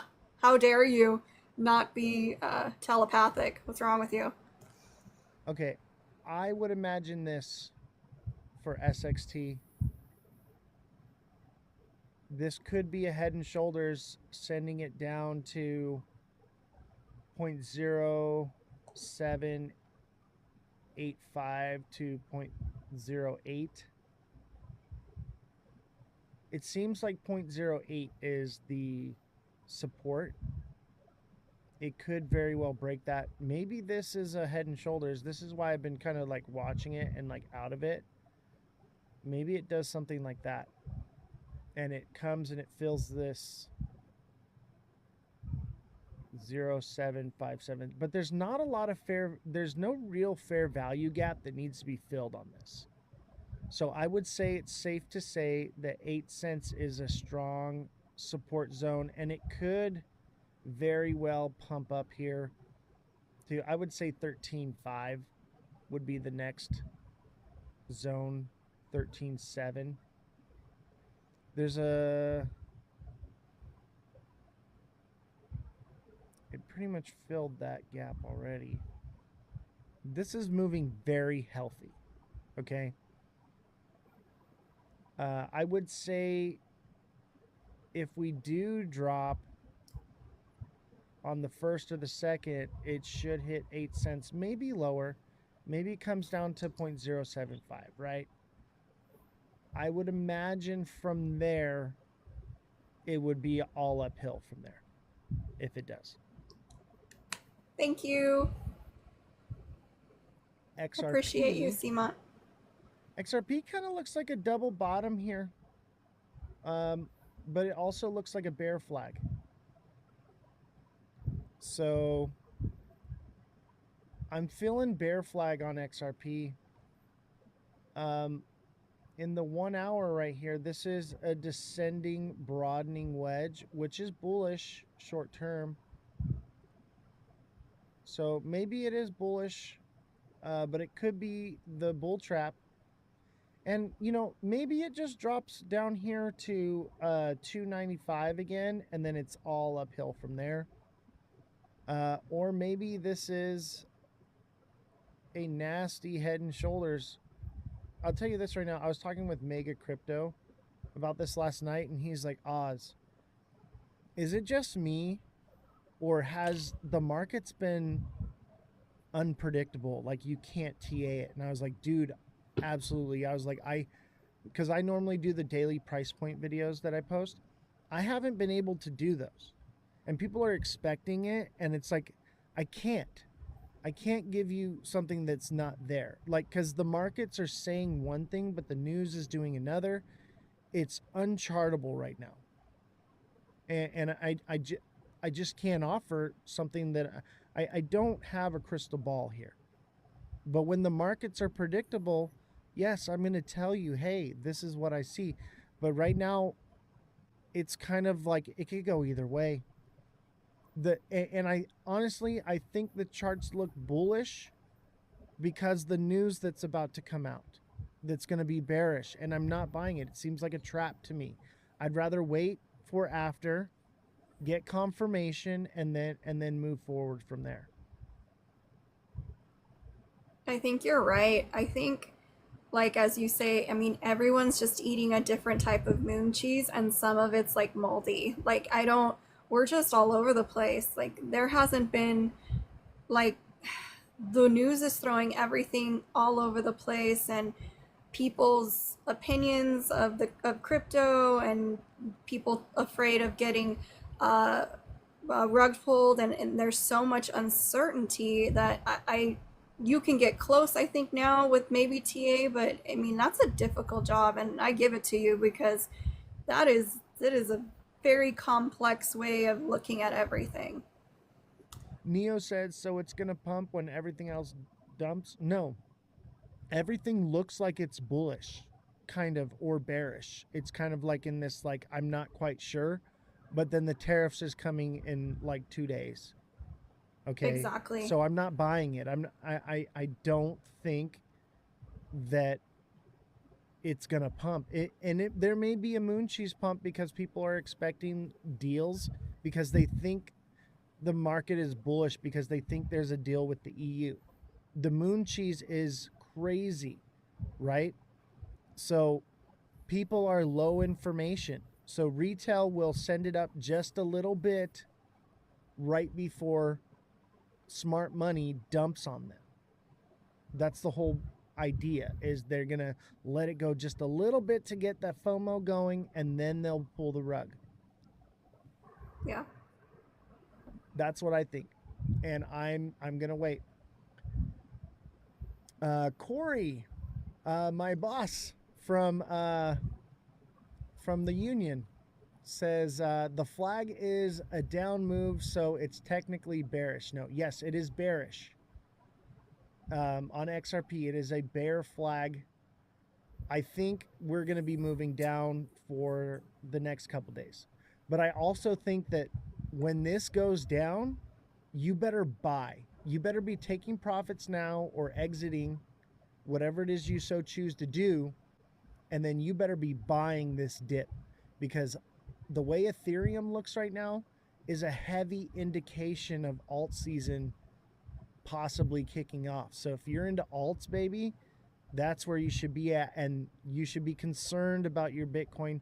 I'm not too concerned about Bitcoin, but when Bitcoin does lose its dominance and we do go into alt season, Bitcoin will drop. You have 272 as support. Yes, 272 is support. But we have this fair value gap right here, Corey. So this fair value gap wants to be filled. It could go all the way down to 235. But yes, I would say more or less 265 is the support, but it's between 270. Let me see here. It's between 285 and 265 is that box right there. But I do believe that this fair value gap right here may get filled, and it would send it all the way down here, 235. And I'm thinking probably more like 247 is where it's going to hit. It's not going to, the moon cheese is crazy. I'm thinking 247 is going to be the sweet spot. And if it does fall any lower, I'll load up at like 233 for some more on that. But this fair value gap is going to want to get filled. I think it's bearish though. And with the tariffs, we've seen way more volatility in the past from tariffs. Either people are being desensitized by it and they're just cryptoed out. Hard to say. All right, somebody wanted me to look at air for them. Is this the correct one, Seamont? Do I have the right chart? If so, I would say it's got a bit of a trend. It's a downtrend here. It's following. I would see it probably does something like this, and then maybe makes a turnaround. I think 003, 004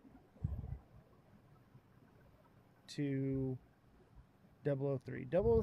004 to 003, somewhere around there is where it should come down to.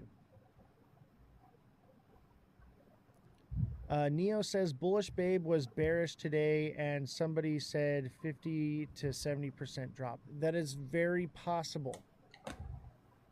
It is very possible that we hit those low numbers. We've seen crazier things happen because of the tariffs. Look at what XRP did the first time we come here into the 1 day. I really need to get rid of this guy's face. We're not there right now. Look at, we dropped from there's like 313, 315, all the way down to 179 in one tariff move. We dropped from $3 all the way down to $2.30 with crazy bullish news, right?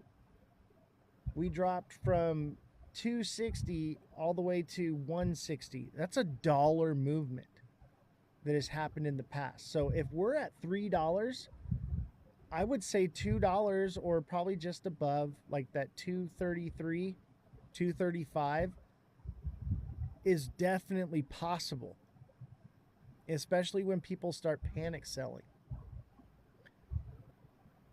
Do you watch or play with SWFTC? I like how low market cap is. I think it's one of the lowest market caps that trade on Coinbase. Can you look at SWFTC?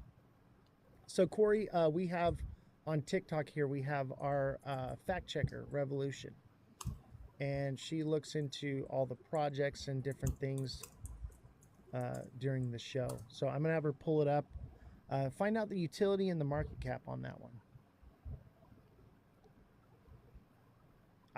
I love low market cap coins. That's why I'm so bullish on SXT. SXT has the utility, it has the partnerships, it has the low market cap, low coin supply, and it's pretty much bottomed out. But even if you got a couple grand in this thing and it's moving sideways, if you're trading it, you can print $100 bills on a sideways day. Okay, so it's part of the Swift blockchain system. The benefits are used to pay for cross-chain swaps and other transaction with Swift. The fee discount, token holders receive up to a 50% discount on transaction fees using SWFTC.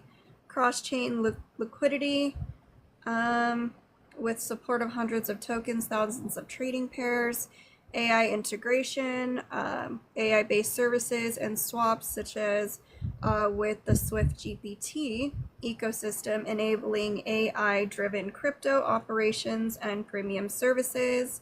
All right, let me see which one. So market cap is ranged from 116 to 120 million. That's good. That's like SXT. It's a little lower. What's the coin supply on that? Actively trading is about 2 million to 2.5 million USD. That is good. Corey just found a golden goose, I would say, and it's for Swift.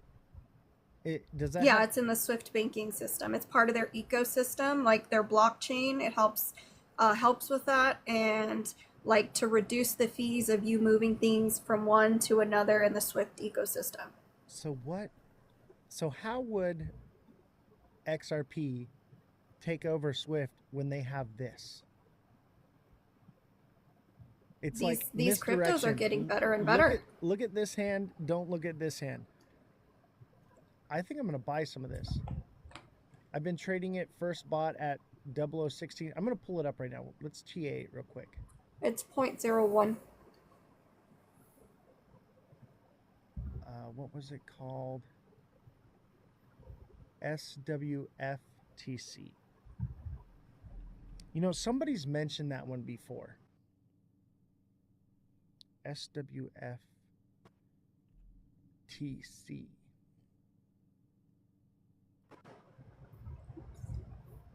Ooh. So it's just below where you bought, unless you just bought some right now. I think things could potentially come down on this one. I would be looking for a buy on this because it got this double top pretty much played out. Maybe this is a little head. Let me go into the 1 hour here. Let me see here. This kind of looks like a double topped head and shoulders maybe.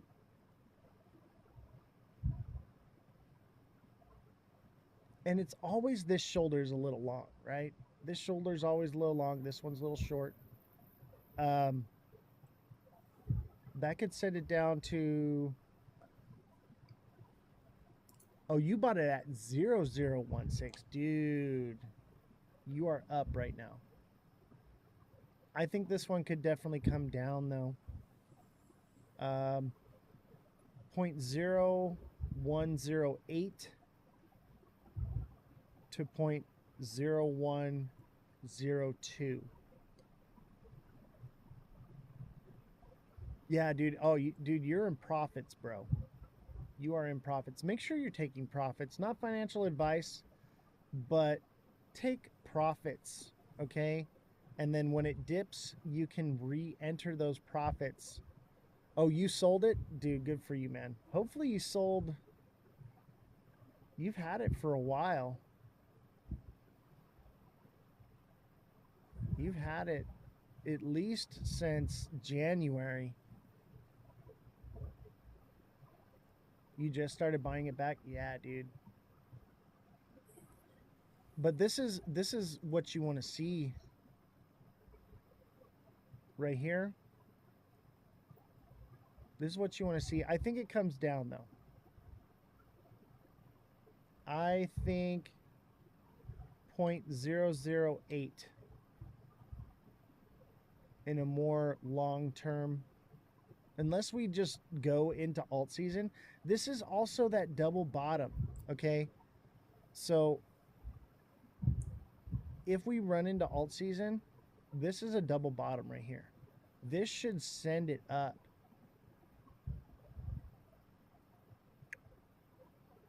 I want to say 0.25027, maybe even 3.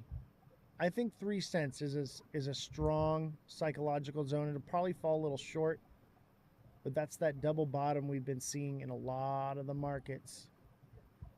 And it's kind of like a descending channel. It's a little out of structure. I think it gets one more little dip because the tariff crap, and then this one should take off, dude. This one should take off. And when I say that we're dropping, that's because the markets are dropping right now. That's for the next couple days, okay? After that, I'm pretty convinced it's on like Donkey Kong. This will probably be your last dip to buy. Obviously, there will be dips along the way, but that low price before alt season. I really believe so. Have you heard of Swell? It looks like it's bottoming out. You got to be a subscriber. You got to be a subscriber, and I will TA it for you. Can I just make a comment real quick? Yeah, go ahead. A lot of people are just like, which coin is the magical coin? All of these coins are going to play a part. And Not all of them. with more and more coins just overloading crypto, that's going to make each coin a little less valuable. Now, when you find those coins that are like, of course, not financial advice, but when you find the coins that have all these perks to them, or however you want to say it, utility, but it's not even that. It's popularity, utility. It has to have all the fun stuff with it. And, you know, I would gravitate towards that because those are long-term things that we're going to need, like anything that has to do with security on the blockchain, any of those kind of things. And realize that as time goes on, there's going to be better crypto coins that are going to do more than maybe some of the ones we have now. Just saying. All right, TACFG.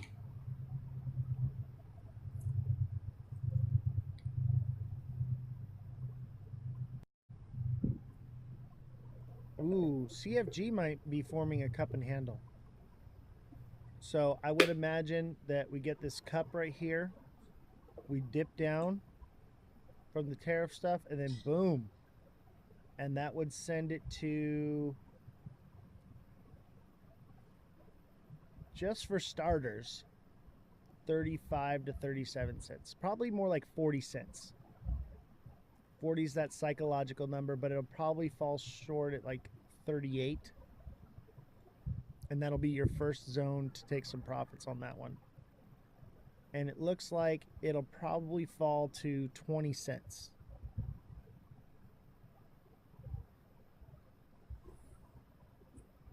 Litecoin. A rising tide lifts all ships, but only the tight ships will stay afloat. Absolutely. Absolutely. And let me tell you something, Corey. Crypto is meant to be traded. All right? We are here for the volatility. Buying and holding will do a lot for you. All right? It'll do great. You'll do all right, but you can make so much more potentially by trading this volatility than by just hodling. I don't know where the narrative hodl came from, but that is misinformation that I believe creators come up with in order to pump their bags and use you for exit liquidity. You should be trading crypto. All right? If you want to buy and hold, go buy defense stocks in the stock market and collect your dividends. All right? If you're looking for trading, this is a trader's dream to be in crypto. And it won't last forever. All right, Litecoin. Litecoin's coming down. I think it's forming a bear flag, though. Or, excuse me, a bull flag. So where it's at right now, it should get a little drop, and then that should send it to 130. That's a nice bull flag on Litecoin. But I'm not buying it. I'm not buying it. Like, where I'm at with things is these tariffs are going to screw everything up. It's like they're manipulating it to make it look like it's bullish when it's not. It seems like it's a bull trap to me. I'm going to wait for confirmation. I'll probably buy on the 2nd or the 3rd, maybe the 1st, depending on how low things go, and then I'll buy, right? And have some clarity. I want to be a smart money trader. I'm not a jeebler. Now, we can't say the jeeble word because we're on TikTok here, but things are going to melt faces, okay? These prices are, I know I'm giving these lower term prices. That's because these are short term, okay, over the next couple weeks. I believe in the next couple months, we're going to see face melting prices on all the alts, baby. All right? It's coming.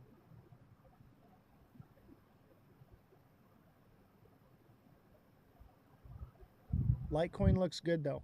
As far as TA goes, it looks like a bull flag. And I would set you a limit order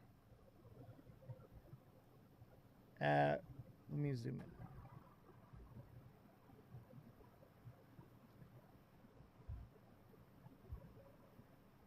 Yeah, limit order at 105. And it could fall to 103. This kind of looks like the same thing. Like it's a double bottom that kind of fulfilled, but this is a cup and handle right here. This is classic cup and handle, so it should fall and fill this fair value gap. 103. 103. And potentially even 98 cents, or excuse me, $98. Okay, potentially. but technically the fair value gap is at 103, 103.6, and then that would be a drop. And Litecoin is an indicator for alt season.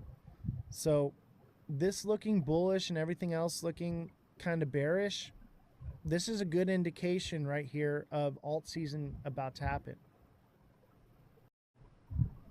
Yeah, dude, finally alt season. This is the indicator right here. We had Crypto Cali on the other day, remember? And he said, look at Litecoin. Litecoin is a good indicator. Litecoin looking bullish while everything else like XRP is looking bearish is a good sign. Good sign.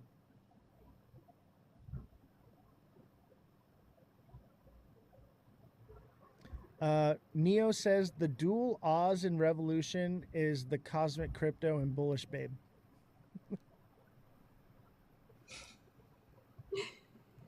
Corey, you're missing out, man. On TikTok, bro, you get to look at a pretty girl's face instead of my ugly mug. You bought Litecoin last week. Would you get down here like 76 cents? Dude, I called the bottom on Litecoin back here at like 63 cents to the wick, baby. I think it was like 64, 65 cents is where we called Litecoin. You have been listening to crypto. I've been watching that coin. Yeah. Litecoin is a good indication of alt season. And I think we're there. I think this is the last good drop before alt season. So if you didn't buy, don't worry. It's going to melt your face off. It's coming. All right? It is coming. Fear not the tariffs. Why do you think it's coming? Because the moon cheese reeks to high heaven. What happens when people find out that the deals aren't actually deals yet? I don't think they care Then anymore. what happens? I think they listen to the fake news more than they listen to the They real will news. when, even if the tariffs don't go into complete effect, which they can't yet, because they haven't. When people say framework, that means there's still stuff that they need to sort out before this can become a deal. But what happens when you realize there's no deals, but all the stores already turn the prices up in anticipation, like every store out here? So is it going to make it bullish, or are people are going to be like, wait a second, I'm paying more now, but I thought these deals were supposed to help us, what happens then? I think Bitcoin suffers, and that sparks alt season. That's what I think. I hope you're right. Big Baller says, I got in at 65 cents. Thanks, Oz. You are welcome. You are welcome. Calling it to the cent, baby. Call me John Wick. Call me the goat. We be killing it here. Let's see. There was another coin. Plume and then KTA.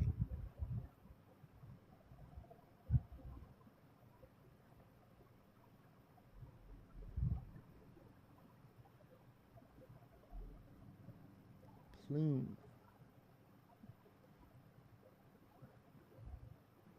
Is this the right chart?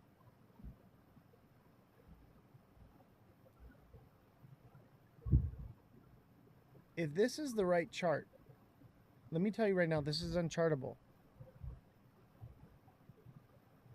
Is this a meme coin? Jesse, can you look at Plume and find out if it's a meme coin or utility? How are you spelling it?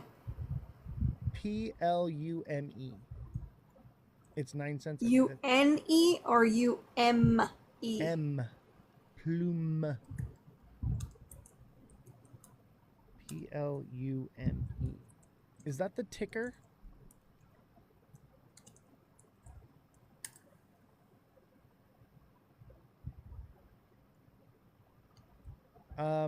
Appy boy, you gotta be a subscriber, buddy. You gotta be a subscriber.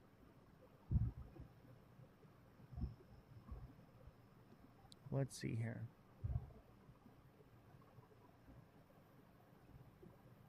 Okay, I have it right here. Yeah, it came out this year. Here it is. Does that look right? Yes. Is that the one? That's the one. All right. It's at support right now. That doesn't mean that it won't drop down to this lower support of 75. Let me get, there's not much here to look at. Because it's only a couple months old. So that's a wick. Okay, that's not a candle. That's a wick. But in a lower time frame, let's say the 5 minute. No, I won't look. I don't think there's any fair value gaps there to fill. So let's say it's at support right now. And everything looks like that. Like it's like, oh, it fell. I'm not buying it. I think it falls down to the next support line, which would be 084 to 075, 077. I'm thinking probably somewhere in between there at 8 cents. Seems about right. Right at about 8 cents is probably where this one will be a good buy. That was cool. Thank you. Okay, so Plume Network, optimizing real world assets and integrating them into DeFi ecosystems. Tokenization engine facilitating compliant on-chain minting of assets such as real estate, commodities, revenue streams, and etc. Real-time data. Highway, bringing off-chain information into the protocol for richer financial decision making. Is Smart Wallet Passport, an intuitive wallet embedding custody, regulating compliance, and facilitating fiat to crypto access via partnerships like eMoney through fiat onboarding, stablecoin insurance, spending cards, and even collateralizing credit lines with the ecosystem. It's interesting. Coin market cap shows 239.6 million with 2 billion tokens in circulation and max supply of 10 billion. So, all right, I got about 10 billion. All right, I got CFG pulled up here. I'm seeing a trend here. It looks like a cup and handle possibly forming right here. That should send it up to 35 to 37. I'm thinking more like 40 cents on this one. Seems about right. It'll probably fall short though and hit that 35 to 37 mark. But continue onward. It hasn't formed its handle yet though, so it needs to come down here to 22, maybe 20 cents. I don't think so though. I think it's probably about 21 to 22 cents here. It'll probably zigzag its way, or it doesn't even fall that far. It only goes to like 24. I don't think so though. I think 22.5. 22.57, 22.55, somewhere around there. And you know, like I said, don't be greedy. Don't try to catch the wick. Find that middle ground. Get it somewhere at like 23. You know, give it a little bit. Make sure you hit.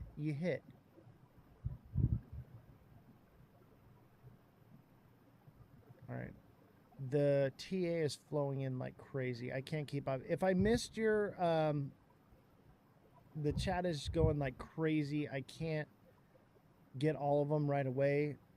So if I missed yours, just put it in the chat again.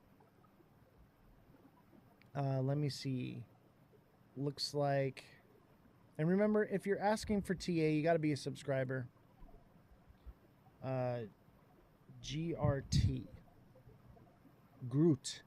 I am Groot.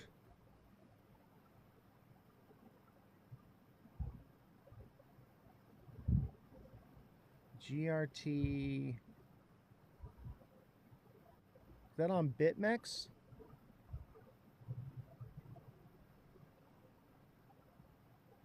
GRT. There. Is that the graph? The graph? Oh, I own this one.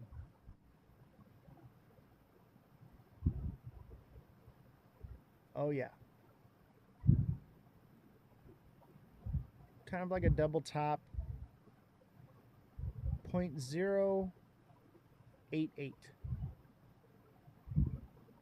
to 0.09. Somewhere around there. That's that fair value gap needs to be filled right there. And then it should be on like Donkey Kong from there.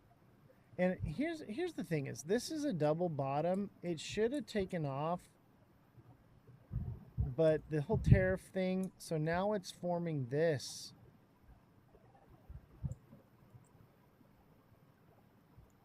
Which kind of looks like a bear flag.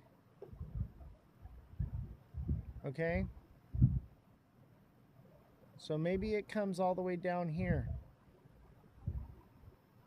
0.05. It could definitely do something like that. One of your subscribers came over because I guess you missed it a while back. It's called Banker Coin, BNKR. Yeah, I was getting to that. I had to go in order. Yeah, I know. I was just trying to help you out. They're not mad or anything. They're just making sure because you said you had a lot of stuff going on. That's all. That's why we have you here, Jesse. Banker Coin. What's the ticker on that one? Guys, send me It's the tickers. BNKR. BNKR. Oh, yeah.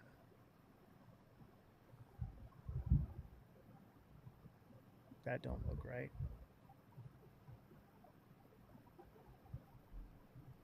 BNKR. Let's see.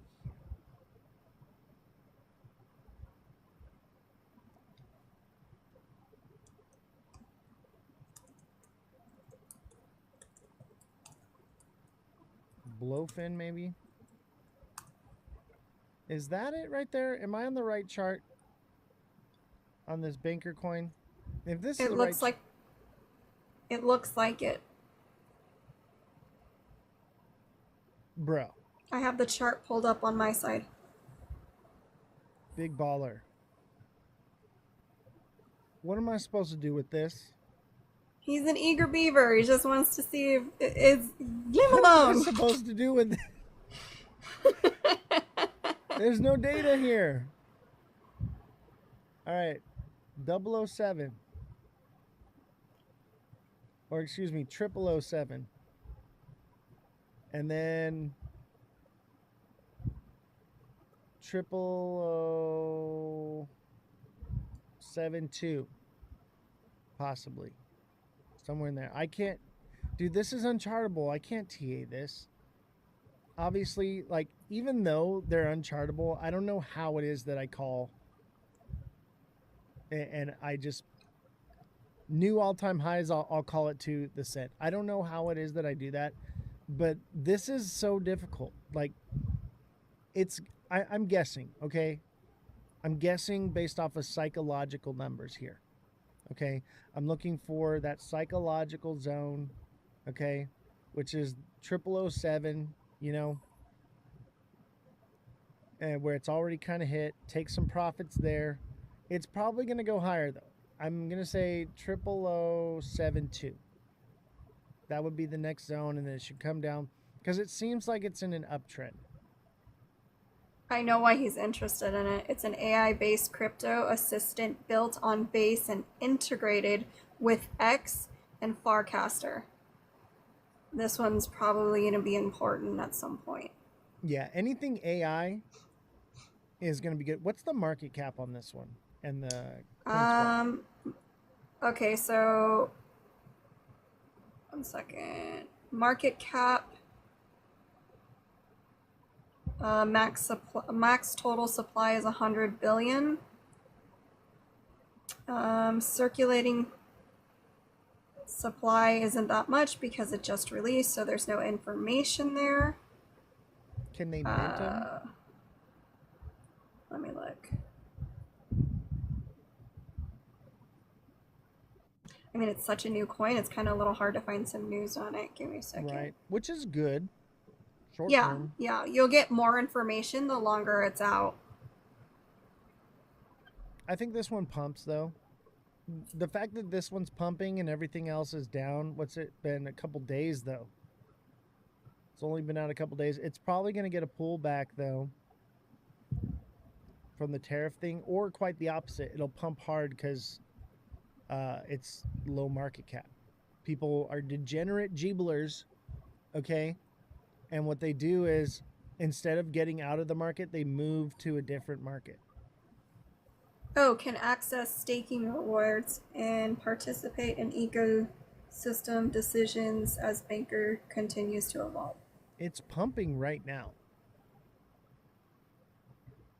And he always finds them, man. He always tells us after it pumps, though. He doesn't tell us before. Because I think he just takes a chance, see how it goes, and if it starts going up, he's like, okay, should I be investing more into this? And I think, you know, some people are intuitive that way. Big Baller be gatekeeping on me. Bruh. No, I don't think that. I'm just giving him a hard time. This coin brought to you by BeerGator. Reach out to me. Good segue. If you want a BeerGator. Oh, by the way, remind me, I need the IT guy to set up on Discord the sign up to buy BeerGator. Understood.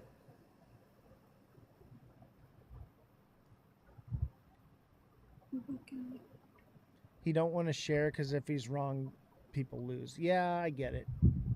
That's what I'm saying. Yes, you did do that with Loca today.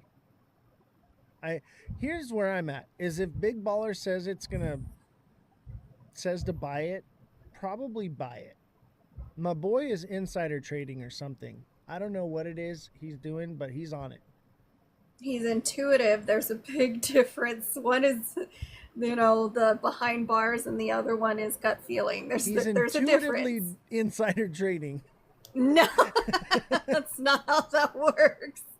I don't know how he does it, man. He's good at picking the projects. I'm good at calling the top and the bottom, right? We need to be a team, bro. I'm ADHD and crypto is good for me. I know, right? I'm ADHD too. That's why I'm so good at it. I see the patterns. I see things that other people can't see. I have a gift. I don't know how I do it, but I'm not good at picking new stuff, right? I mean, SXT I was good at. Look at it's about to pump. I would say 0072.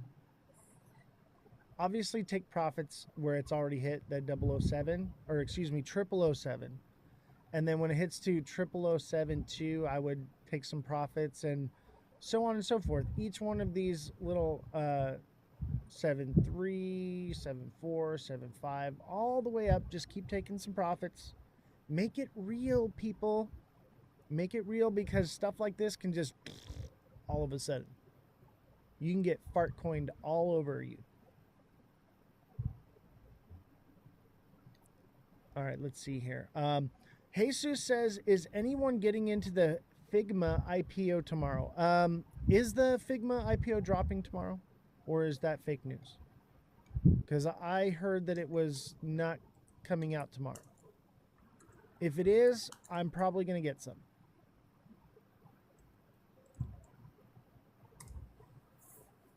Remember, IPOs, they are a fundraiser. Pump and dump. It is the meme coins of the stock trading.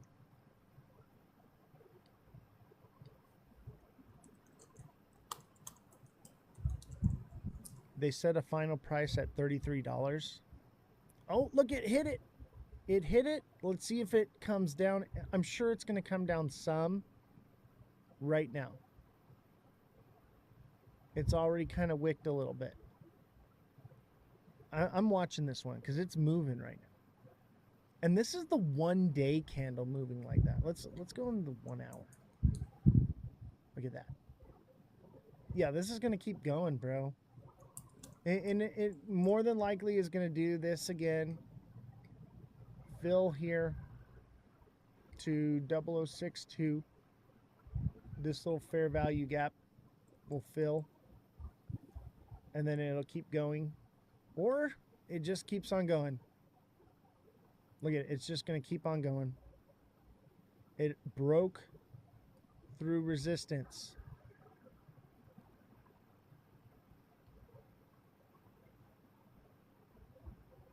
Yeah, I would definitely be taking profits. I'd even take profits at 00071, you know? I just hit it, each one of these hashes all the way up because you never know, man. And I don't know what you got into this. You probably got something stupid in there like 50K. Not that that's stupid. It's just like a lot of money. I know how you roll, brother. You're just printing money right now. My guy. It's only real if you take profits.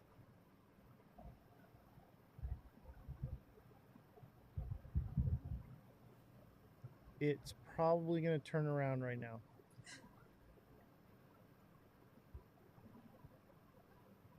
It'll probably hit this 707475 and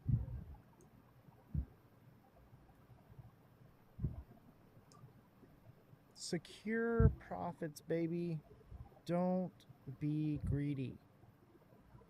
Think of securing profits as being greedy, right? That's the way you want to be greedy. Look at it's already starting to wick down. Let's go into a lower time frame.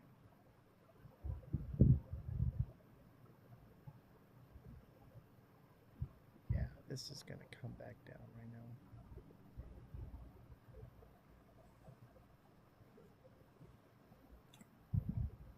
You got your fair value gap at 0.065. I might just snag a little bit. This thing's going though. This is going to be AI season. I think you're right. Look, it's still going. It's still going. Oz, which one is this? This is BNKR. Banker coin. Oh, okay. Banker.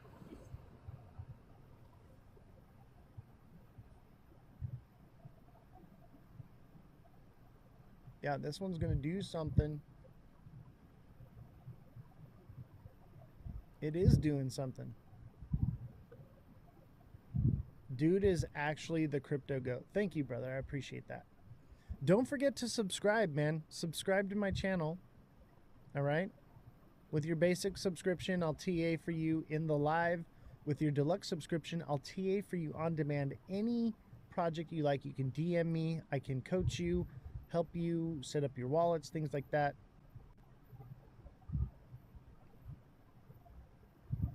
He's throwing money at it. Will you look? Throw money at what? This one?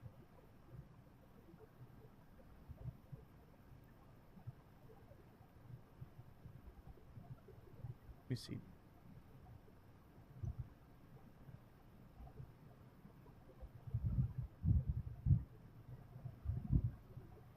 The goat has spoken. This one's going. Now it does have some fair value gap that it's going to fill, so eventually it's going to pump up here and it's going to have to come back down.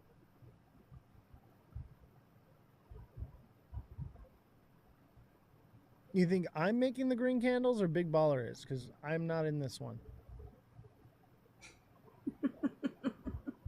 I didn't get the alert from Big Baller because he was gatekeeping this one. Yeah, Big Baller's throwing money at it right now, for sure. That's why it's pumping. Hey, he was right about Pengu. Dude, he's right about everything. Except for the news.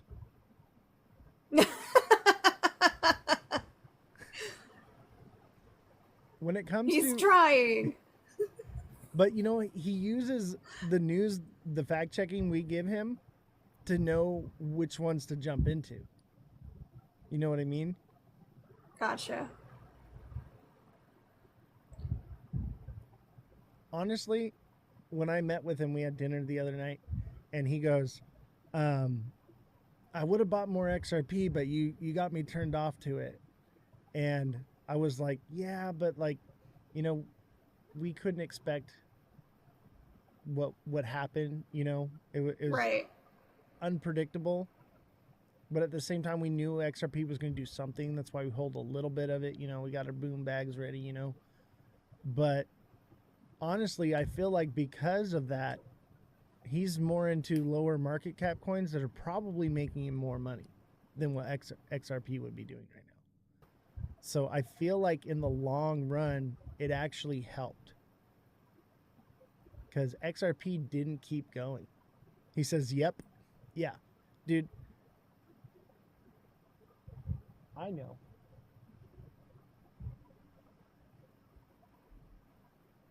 These lower market cap coins are going to pay out so much better.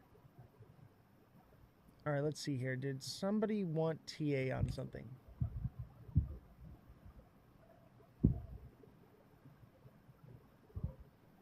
I think we should get back into the news. Suey and Link, Jay Green, you gotta be a subscriber. TA is for subscribers, okay? I'm telling you, it pays for itself, man. I'm calling the market to the cent, if not fractions of a cent. All right? I'm calling it. Yeah, no worries, man. I'm telling you, it pays for itself, but I can no longer continue doing this because, like, the chat's flying like crazy. Everybody wants TA. So, and thank you for the follow. But following is not the same as subscribing. So you got to be one of my subscribers. There's a little link on the bottom here. It looks like it's got like a, like one of those little chat window things with like, says something plus on it. Service plus. You click on that and that's where you subscribe.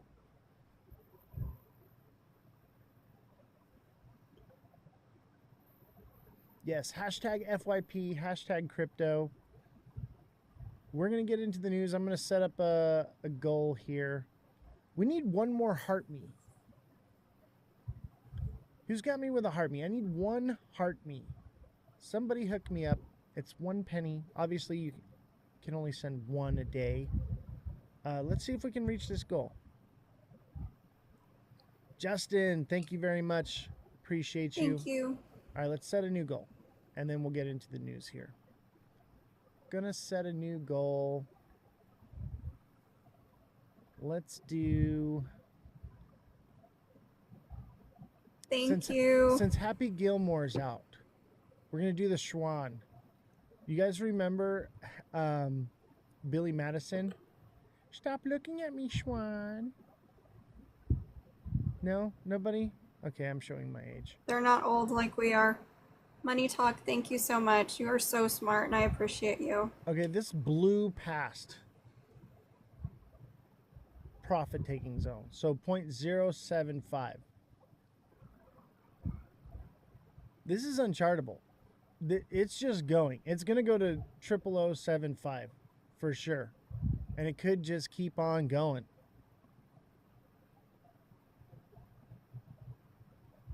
Stop looking at me, Schwan.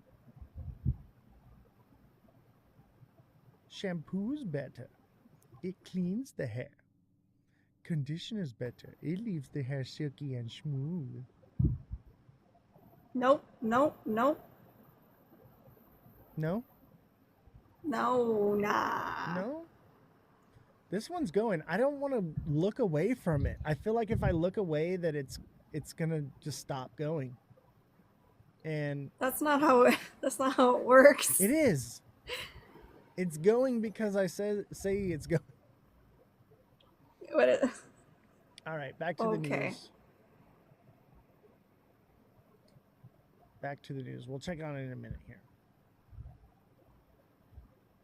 Trump's golden age of... Oh, we did this one. Okay. All right, so this is done.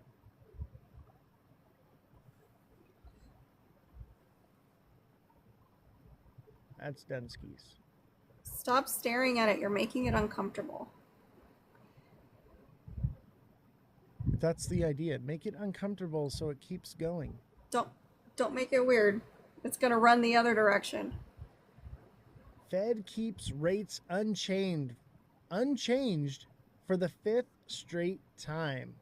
Interest rates coming as President Trump has repeatedly pressured the Fed to cut interest rates. Let's go to CNN's Matt Egan, who is at the Federal Reserve. Matt, tell us what you're learning. No change in interest rates. The Federal Reserve deciding today to keep interest rates steady for the 5th meeting in a row, despite immense pressure from the White House to slash borrowing costs. Now, this decision was no surprise. It was widely expected. It was well telegraphed in advance by officials. Now, that's because the Fed is in wait-and-see mode. They're looking for more clarity. One, clarity on just how high tariffs are going to go, and two, how much tariffs are going to boost prices. Now, this new statement put out by the Fed, it stayed largely the same, except there was a slight downgrade in how Fed officials are looking at the U.S. economy. Previously, Fed officials said in the statement that the economy continued to expand at a, quote, solid pace. This new statement says that recent indicators suggest that the growth of economic activity, quote, moderated in the first half of the year. And that does appear to be a nod to today's report that showed that while headline GDP rebounded in the second quarter, underlying growth in the U.S. economy does appear to have slowed. Now, this decision, of course, is not what the White House was looking for. It's not what borrowers looking for either. President Trump, he has been very vocal about how he wants massive interest rate cuts. Of course, that was never going to happen. But what is notable is there was a change in the voting in this decision. Previously, in June, this was a unanimous decision to keep interest rates steady. However, in this decision today, not one, but two members of the Fed's powerful board of governors, they voted in favor of an interest rate cut. Sometimes we do see one governor dissent, but this is the first time we're seeing two governors dissent since 1993. And it does show how Fed Chair Powell, he's not just facing pressure from the White House to cut interest rates, he's also facing pressure from some of his colleagues inside this building. Now, Powell's going to take questions later this hour. Everyone's going to be listening to whether or not he drops any hints about if he's open to interest rate cuts later this year, possibly as soon as the next meeting in September. It's going again.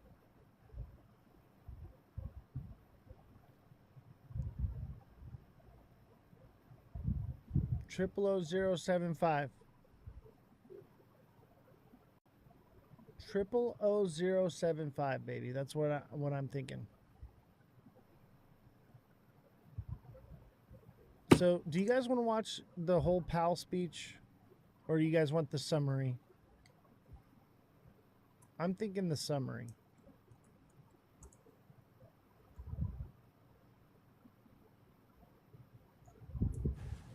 Good afternoon.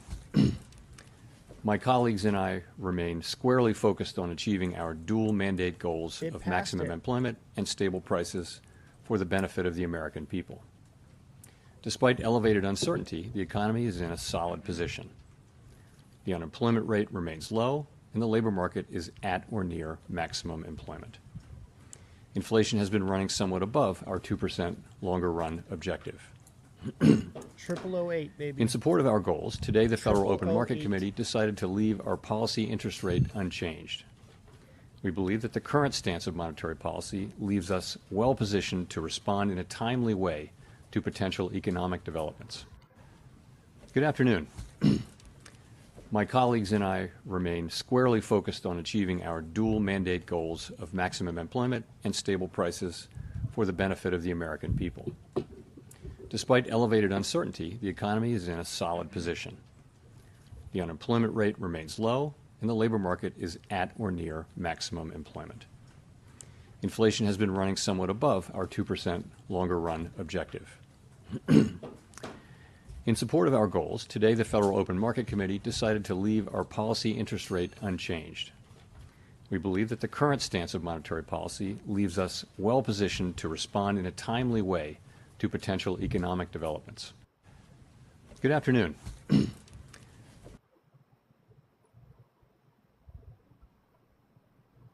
So yeah, no rate cuts, but you know what I think?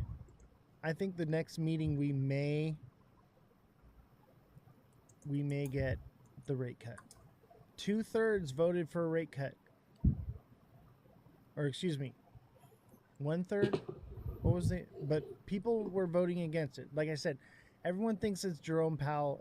He's an authoritative mouthpiece, okay? That's all he is. He is not the decider, okay? He is not the decider. And they're starting to change their position. But I'll tell you this. These tariffs over the next couple months is what's going to decide. We could see supply chain disruption. We could see prices on goods going up. Yeah, the 2 votes might be moon cheese. I think you're right. Like they were pressured to vote that way, maybe just to save face. It seems like that is highly possible. To make people feel like they could come down the next time, absolutely. This thing is going. Look at it go. Look at it go. Look at the 1 day. Look at it.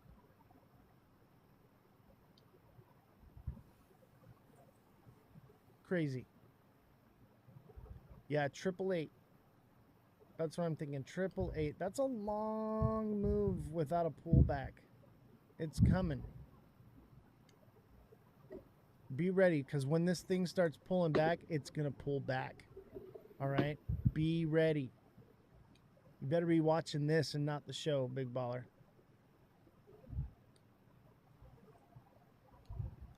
Me personally, I wouldn't be greedy on it. I would just take a little bit out. Every little tick. Every tick up, take a little bit out.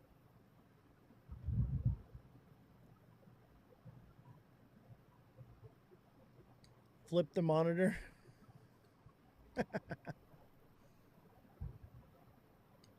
They're gonna drop some red dye in this one. Who knows? Maybe it just pumps for the next day or so. Like it pulls back some, and then it goes more the next day. But it has to come back to 0069, 0007. It's gonna come back to that point when it does. Maybe lower. Look at this thing. It passed it. It's still going. No. Can you follow up on? Do you think I hear voices. to leave? I found the video. I emailed it to you. The one with Jerome Powell in that interview. Oh yeah. Because I was gonna send it into Discord for TikTok seller, but I just found it. I just emailed it to you because I still think it's hilarious. Wait, that's Stellar Loop.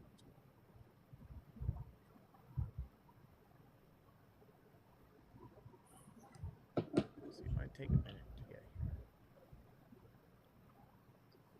You know, you'd think email would be instant. It's not. It's your email. Mine's instant. That is a beautiful God candle. Did you send it to the Crypto Goat? Or the other No. one? Okay. I can send it to that one. No. It'll come. Give it a minute. I'm watching this thing. It just blew past.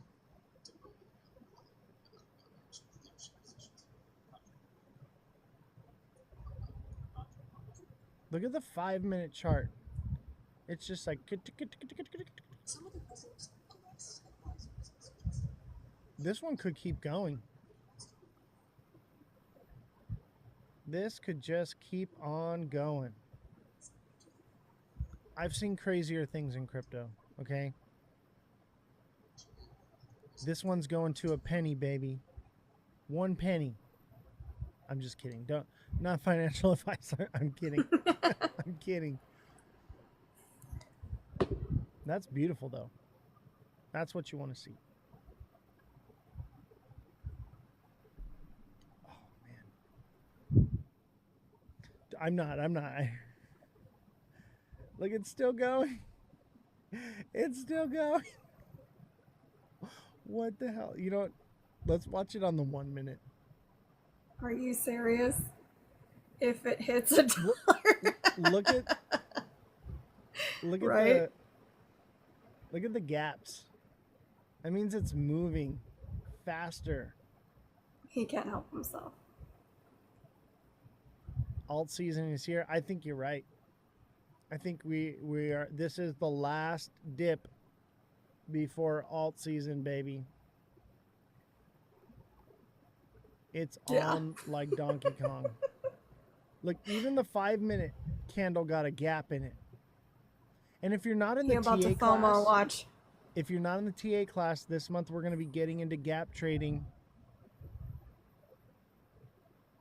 You want to learn how to gap trade.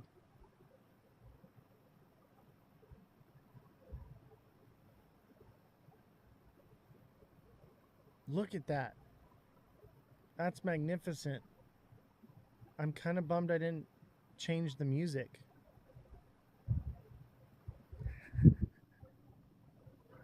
I should have been changing the music. Oh, I know, right? He FOMOs, yeah, for sure. And now it's Fartcoin. That's our future. I didn't get your email. Can you resend it? Yeah.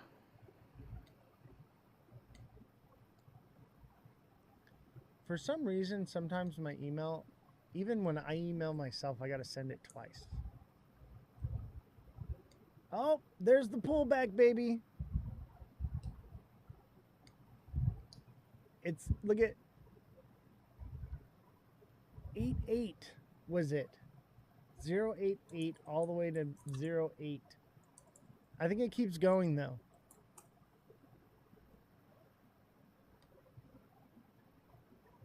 I think it's going to recover. And it should hit it one more time or just shy of it.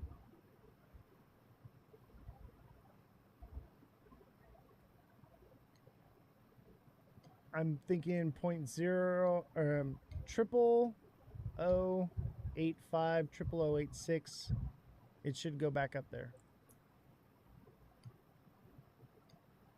Let me go into low time frame.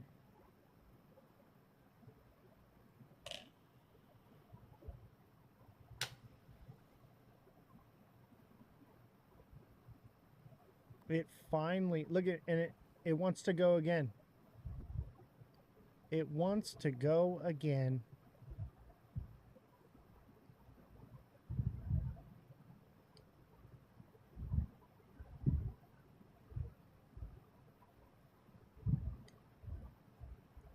Let me know if you got it. I think I just got it. Yep.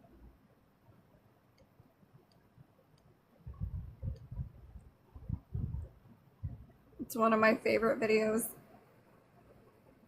Hold on. Make sure the sound is on. I don't know why there's no sound. There should be a little button at the bottom of the screen to show you that the sound. You're not. There you go.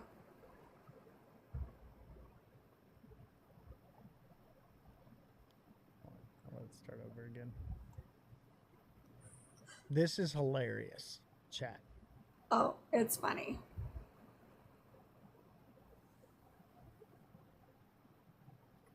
If F around and F right was a person. All right, I'm sound on. Advisors have suggested that you should resign. If he asked you to leave, would you go? No. Can you follow up on, do you think that legally you're not required to leave? No. Do you believe that the president has the power to fire or demote you, and has the Fed determined the legality of a president demoting at will any of the other governors with leadership positions? Not permitted under the law. Not what? Not permitted under the law. The law. Some of the president-elect's advisors have suggested that you should resign. If he asked you to leave, would you go? No. Can you follow up on, do you think that legally you're not required to leave? No. Do you believe that the president has the power to fire or demote you, and has the Fed determined the legality of a president demoting at will any of the other governors with leadership positions? Not permitted under the law. Not what? Not permitted under the law. The law. Not permitted under the law. Like, it's just like, you don't care. What did I tell He you? can't be, they can't touch him. I told you guys that. The Fed is a private institution. Everyone was like, even Big Baller was like, oh yeah, they're going to get rid of him. I was like, no, they're not. No, they're not. He's not going anywhere. He lives there now. So Corey says on YouTube, he says, holy FOMO, I'm like a dog hearing sirens.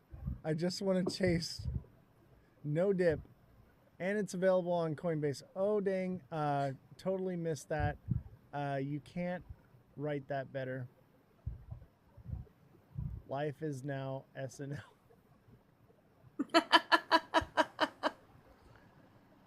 That's funny, man.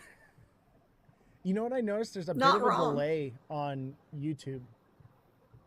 So there's a slight delay on YouTube. So you're getting it a little bit late watching on YouTube. TikTok's where it's at, man. It's like right now.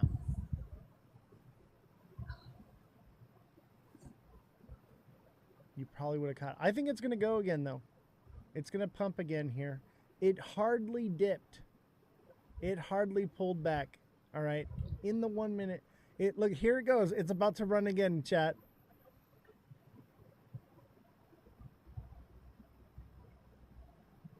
It's about to run again.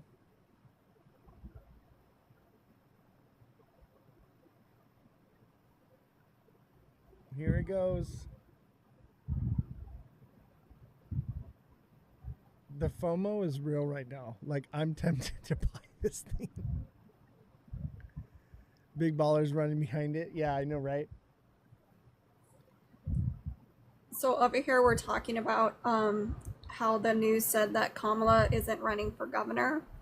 And remember, I had told you that California, no matter how you feel about the governor we have now, he's the, what is it? We'd rather go with the devil we know.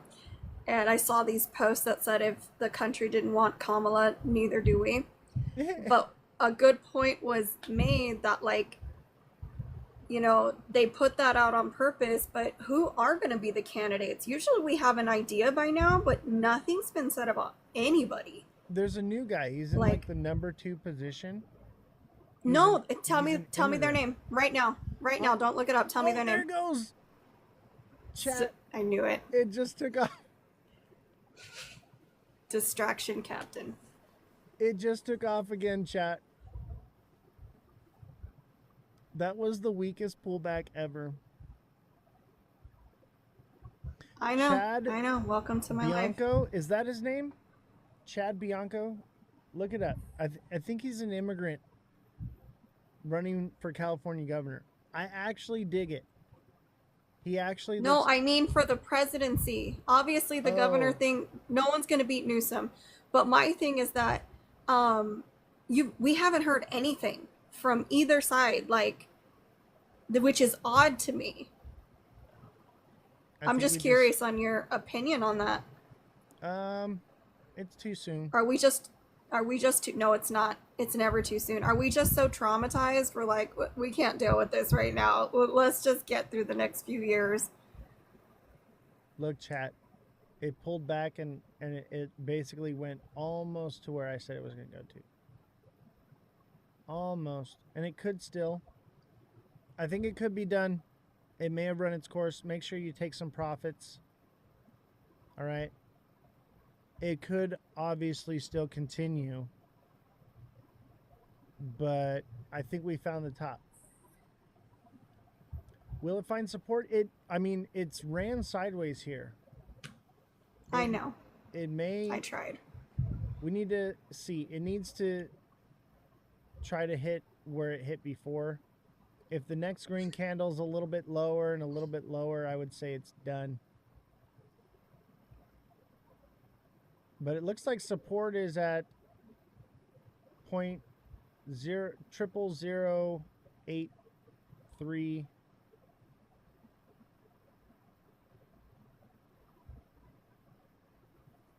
It's just so new. You can't chart this thing.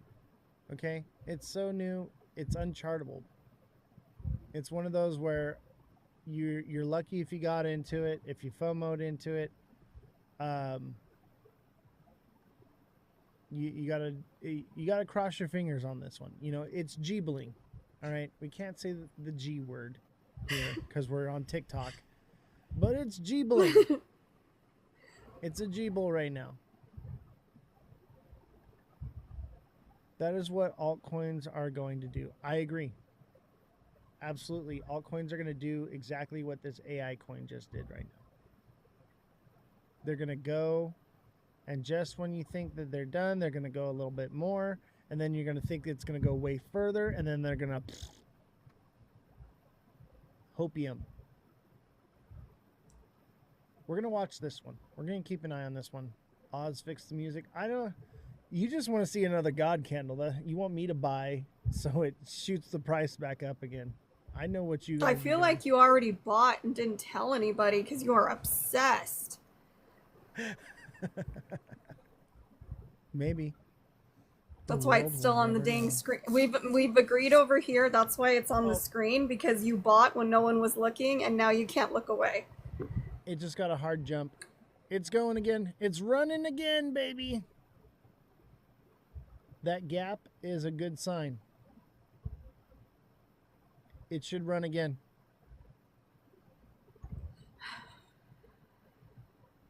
It needs to pass this mid candle and it'll at least go to where it was at.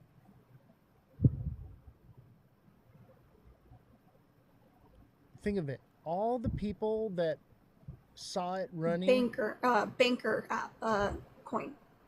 All the people that saw it run, like us, right? Got that FOMO and we're like, okay, when is it going to pull back? It got a little pullback and now they're like, okay, I'm going to buy. And it's running sideways. That's that second wave of all the people who are degenerates about ready to run into it and either catch a little bit of the run or become exit liquidity. That's why it's jeebling right now. Okay? More than likely, all the people like where Big Baller bought, they're going to let it go back to where it hit before, and then they're going to dump on all that exit liquidity that's flowing in right now. That's what I tend to see. Doesn't mean that it won't continue to run. This is the 1 minute chart. If you zoom out in the 1 hour, that's a decent green candle. Look at it go. It's going for it. It wants it. Interesting choice of words. What? Don't shame me. Don't market shame me. All right? I know. So here's something fun. Let's move on to next thing. Oh, maybe? Look, it jumped. It's higher than this candle, so it will go at least to the top candle or just below it. We're higher. It already broke that resistance, and it's a gap. It's making gaps right now. This is, ooh, baby.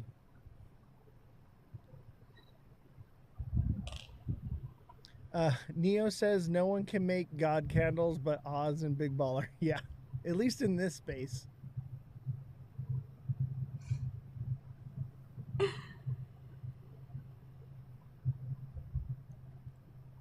You know how I call the market, right?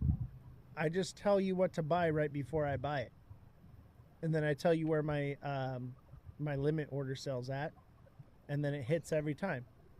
It's that easy.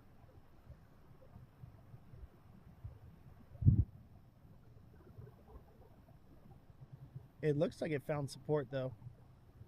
Oh, thank you, Big Baller. Big Baller is so generous. And thank you everyone for all the gifts. There's a whole bunch of them here. I can't even list them all out. Thank you for the gifts. And remember, the best way to give is to send a donation, because we, instead of giving half of your money to TikTok, we give half of it to a nonprofit organization. This month is the Operation Underground Railroad.org. That is the Tim Ballard Foundation. He is the producer of the movie Sounds of Freedom, and he's a true American patriot. And what this foundation does is they stop child essaying, trafficking of children, and we want to give. We want to give to that organization. Look at it go. It's pretty much kind of like it wants to go. Okay? It wants to go. Get off the 1 minute chart though, people. You know what this reminds me of? What? Do you know what this reminds me of? I'll watch your whole family eat dinner. I like to get right up on there. I like to be a peeping Tom if I can. I'll watch your whole family eat dinner.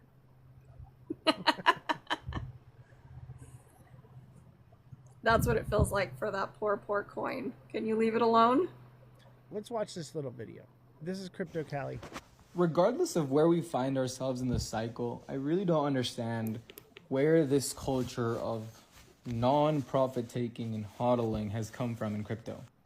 It's truly detrimental to the grand majority of people because people round trip their bags so much. And take this from someone who's round tripped a literal 100x on meme coins. I've done it. I understand that people believe there's an opportunity cost to taking profits, which is the potential upside of your tokens if, you know, they rip to their all-time highs and whatever price predictions you may have. But that's where having a clear, you know, laddered exit strategy is important. I personally don't like taking full profits all the time on my spot bags. I always like leaving, and even in my leverage trades, I always like leaving a small percentage of the trade open, just in case we do get to my final price target. But this culture of hodling, that has been pushed by influencers just so they can use you as exit liquidity and they can dump their tokens on you really isn't healthy for the market. And, there's certain influencers out there that have, shilled tokens like ZBEC on their social medias while dumping their bags, and they've said, I've sold at this price. And the thing is, at those price levels, they were also shilling it. So what does that tell you? It's regardless of the token, too. I'm not even talking about the XRP people, but, that's a prime example. The people that are calling for, $50, $100, $200, $1,000 XRP, ask them where their sell orders are at, because they're most likely going to be at $5, $7, $10, $15. Why do you think that is? There's nothing shameful about taking profits. You're not smarter than the market. Neither am I.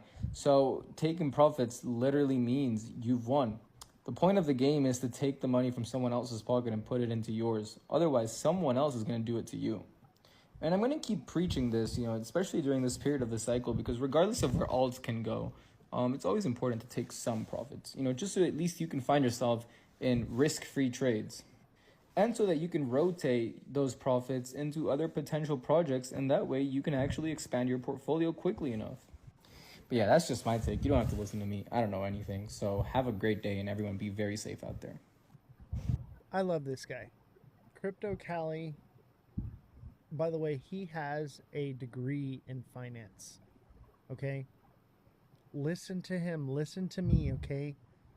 Hodling is going to burn you.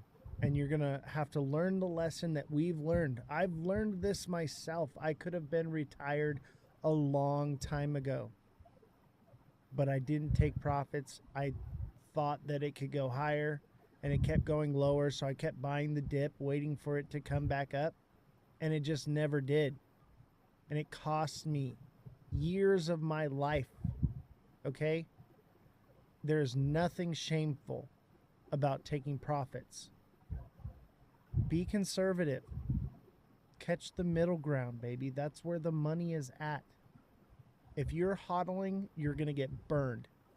All these creators, especially the XRP ones, like he said, they're pushing this narrative of just hold. But they're telling you to buy at $3. If you should just hold, maybe if you bought at 20 cents like I did, 50 cents or lower, absolutely hold on to some. You know, but there's nothing wrong with taking profits. And Mar Lopez said it great here in the chat. It says, no one ever goes broke taking profits. Absolutely.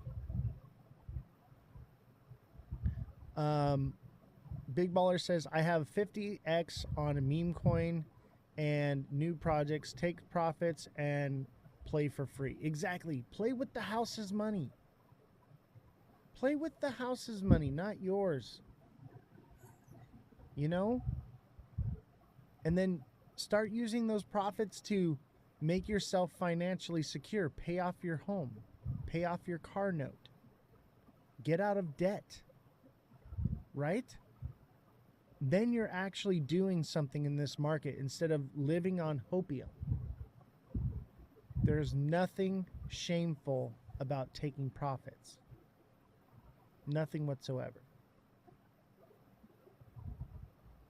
And I want to watch this other one. Let's expose the crypto scammers right here. And this is a PSA to all crypto content creators. I'm inviting you to join me into letting people know about all of these different types of things. We need to inform the community. Now to everyone else, scams are everywhere, guys, and I'm calling content creators to work together. We have to join together so we can make content to let people know what exactly to look out for. And can you believe there's no actual crypto safety month? So me and my humble community, we're gonna go ahead and deem August as Crypto Safety Month. And what I'm asking of you is that you share these different scams with your community so that they are in the know, especially those who are new to crypto. And there's plenty that aren't even on this list, and this is still a decent list. Look, I don't care if it's a 5-minute video, 5-second video, 5-hour video, or even a 5-day long stream. But what I'm asking is that us as content creators, we work together hand in hand and we create a crap ton of content to let people know about these different types of scams. I'm tired of seeing the horror stories, people commenting, DMing, saying, hey, look, you know, I lost this money. I fell for this scam. I clicked this link. I got everything taken away. I trusted these different people that I thought were you. For all content creators, if you want to join this challenge here, I want to encourage you to use #CryptoSafe and try your best to make as many videos as you can per week.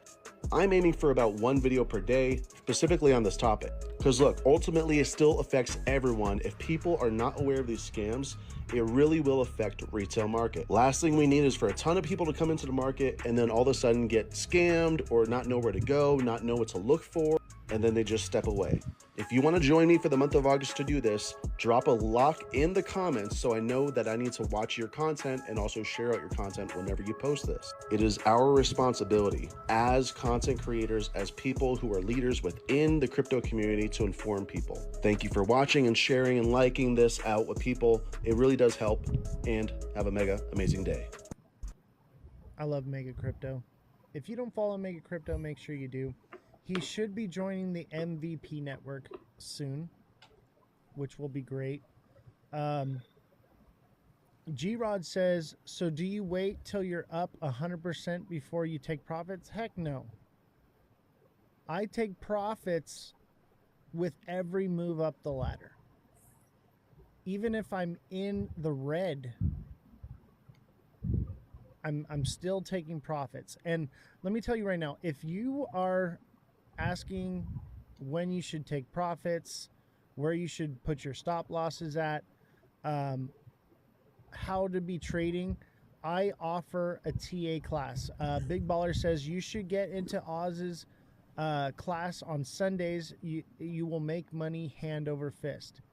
Yes, take the TA class, invest into yourself, and you are going to make it back, okay? All your costs in investing into yourself for education will pay off. And if you can't, do that, start with becoming a deluxe subscriber. Get coaching from me, right? But I'm telling you right now, the TA class is going to pay for itself. And you're already behind. You're a month behind in the TA class. I have all the classes recorded. So when you sign up, you'll get those classes, and then you can get into the class. And it's a live class where on Discord where you can talk and communicate, ask questions, and get better clarity on this information so that you can grow as a trader, where you can actually become profitable and not just hodl all the way to the bottom. All right, that's the idea. Yes, you are a deluxe subscriber, so you can message me directly, but this is for learning how to do TA, learning how to trade, learning when and where to take profits. Everything that I do here, I'm going to teach you how to do it, so that way you can do it. I can't go live all the time. I can't answer messages all the time. I do, but this is to put the tools in your hands. Instead of just offering you fish, I'm offering you a fishing pole and bait and line and lures and everything that you need. A profitable trader. Everyone that's in the class is already doing better. They're all saying, wow, I'm glad that I took this class. They're all resubscribing to the class this month. Okay, and I'm opening it up to everyone. I had gate kept it, and I was like, okay, I'm only allowing a certain amount of people. I'm opening it back up because it wasn't too much for me to handle. So I can handle more people in the class. So I urge you, if you want to be in the TA class, send me a DM, and I will teach you how to be a trader. All right? There's a lot of money to be made here, and you're missing out on so much if you don't have these skills. This is going to make you profitable. Now, you have to make the decisions, obviously, but this is more than just putting the ball in your court. This is giving you a good coach. This is giving you a solid team. This is giving you proper equipment. Everything that you need to succeed is all in one place. So I would urge you, chat, if you're not in the TA class, get signed up. Get into it, and the longer you wait, the further you are behind. And let me tell you right now, we are in the 7th inning of this bull cycle. You do not have much time. I would implore you, get in here and get involved and get educated now. You do not have much time left. And what breaks my heart about all of this is most people don't learn until they fail, and then they come crawling back and they're like, teach me, I want to learn everything. And I'm like, okay, but it's going to take this much longer now because the bull cycle's over. You don't have much time. So I implore you, and if you can't get into the TA class, I implore you to at least take advantage of the deluxe subscription and get the subscription with Jesse as well. The fact checking goes a long way because there's a lot of fake news out there. There's a lot of fake articles. People are getting a lot of misinformation. Okay. And having that tool as well is going to help you gauge these markets better. Miami says the market will correct big time the next few days. What do you mean? Correct up or down? I think it's going to correct down. It's going to correct down, baby. Crypto is highly manipulated. Okay? If you're hodling crypto, you're going to get burned. You should be trading. That is why we're here in crypto. It is a highly volatile asset. That is what's beautiful. It is a trader's dream. And this could be our last highly volatile cycle. Maybe we get one more and then the volatility's gone. You don't have time to learn like I did. You need to know this stuff now. The time is now. You do not have a second chance on this one. I'm telling you, time is running out and it's running out fast. I implore you, I am here to help people. That is my main goal here, is to help people. Your position is you're out right now? Yeah, I'm pretty much stable coined up. I got some moon bags, you know, but pretty much stable coined out right now. Let me tell you, chat, you need to learn to trade and you need to learn now.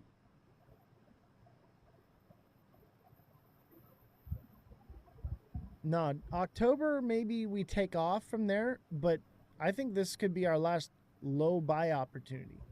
See, you got to be careful with that, Miami, saying October. People will buy in October. You need to be buying this dip now. This could be the last dip, and you need to be trading along the way to grow those bags quickly because time is running out. You'll buy in September, dude, you're going to get swept, bro. You should be trading now.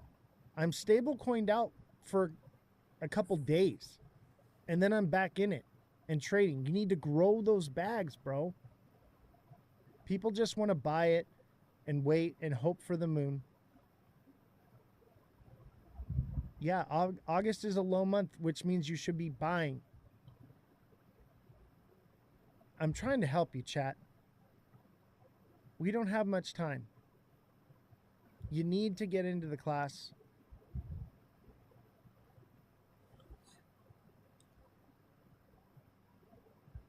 Is FLR a bull flag? Let's take a look.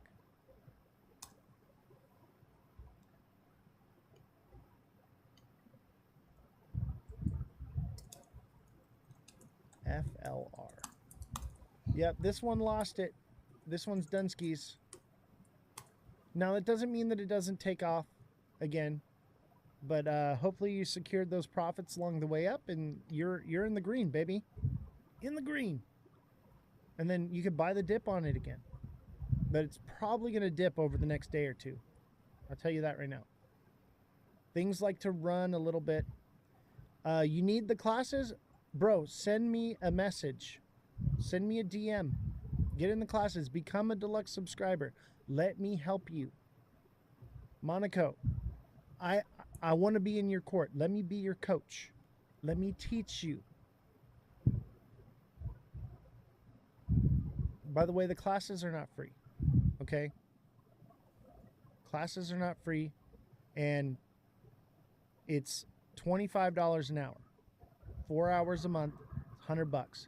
And if the month has like an extra Sunday, you're getting that Sunday for free. Okay? It's worth it. Some people pay that in trading fees, okay? You're gonna do phenomenally well. It will pay for itself. Everyone that signs up for whatever I offer and applies it, it pays for itself.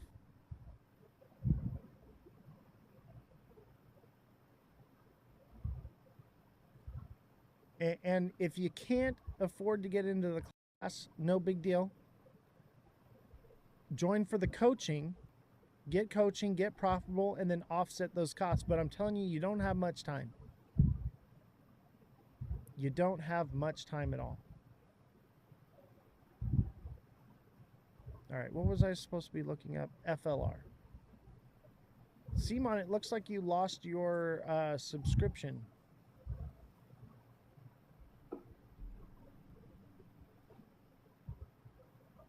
Flare. Remember, sometimes you can't see it even though they have it. See, that kind of looks like a bull flag. But I think it's a bull trap. Dana, you want TA on XCN. So I offer TA for subscribers only. Okay, it shows that you're subscribed. All right, you're good. Simon 77 years subscribed. Dana, you got to be a subscriber. The news and everything and all the information and that I give you here, that's all free, okay? I'm offering that for free. That's all paid for by the donations here. But I have a lot of overhead with this business here. I have to pay Jesse. I have to pay the IT guy. I have to pay the journalist. I have to keep the lights on. I have to keep the internet on. We have 2 Starlink systems. It's expensive. It's $1,000 a month just for the electricity. And this TikTok live, we don't make money here. It's $5 we've made on TikTok so far. $5. You know what's crazy? I have a question, and Yeah. I know you're gonna keep trying to ignore me, but my he said his electric bill is 1,000. Mine's 800. Is anyone else having, like, last year I used half the amount that, like, this year I used half of the amount that I did last year, but last year I paid 500 and this year I'm paying 800. Is anyone else having those issues? Or is it just me? The prices in California. I know, but is it just California or is it everywhere else? Energy costs are up because of electric vehicles. So all those people that are... What's that got to do with me? You're paying for it. They're paying for it. They pay more at that electric thing now than we do in gas. So right. But the demand, the math isn't mathing. Supply and demand. The demand for electricity has gone up, especially in California. Everyone's got a Tesla. So the supply is low, the demand is high. That's why why I'm asking, because I can't see your chat and I just have mine, but I was just wondering if any other state was having that issue, because that is a huge, not just a little bit more, like a huge amount more. Nate says, Oz, concentrate on flare. Okay. Sorry. Flare hit that double bottom mark, okay? Here's the thing is, it looks like a bull flag, but the news says no, the charts say yes on something. I'm just saying no. I'm going to wait. I have a feeling we're seeing a lot of bull traps.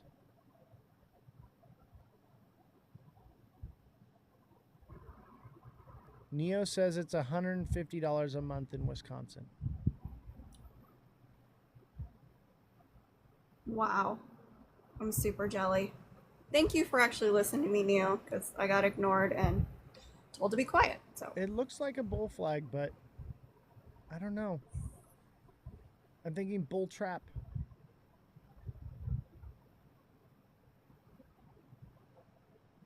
But the moon cheese reeks to high heaven right now. And I think the ones that are going to suffer the most from tariffs are going to be like the top coins, right? Bitcoin, Ethereum, and maybe not even Ethereum, like, XRP. They'll probably suffer the most from the tariff thing. These low market cap coins seem to be doing better right now. And I think that comes from the idea of people got wrecked and they're trying to, make their money back. Because these people are degenerates. They do not leave the market. They just go somewhere else in the market. Ethereum in 3 years will be higher than Bitcoin. That is a possibility. I potentially see Ethereum hitting 5K for sure, but possibly even 10K this cycle. Ethereum is going to do massively well, and I think that's part of why the narrative for so long was Ethereum's going to do nothing. I don't think so. I do not think Ethereum is cooked.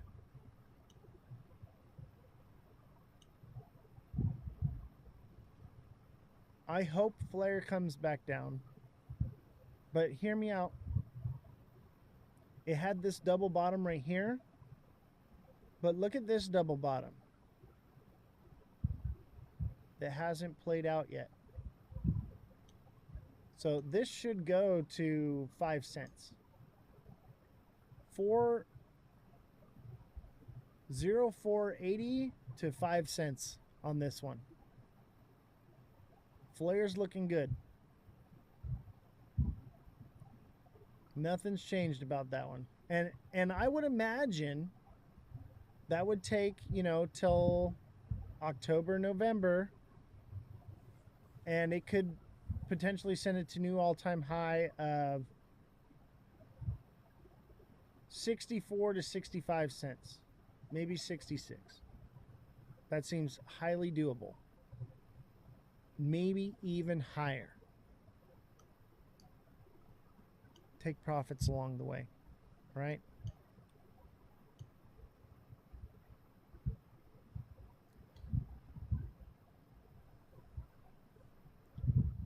But yeah, if you want to join the TA class, if you want coaching, make sure you sign up for a deluxe subscription. Make sure you join the Discord, get in the TA class.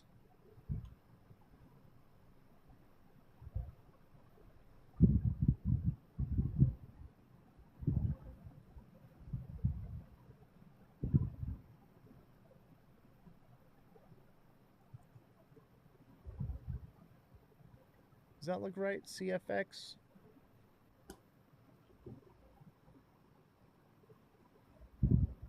This one's on an uptrend, but it looks like it's going to come down.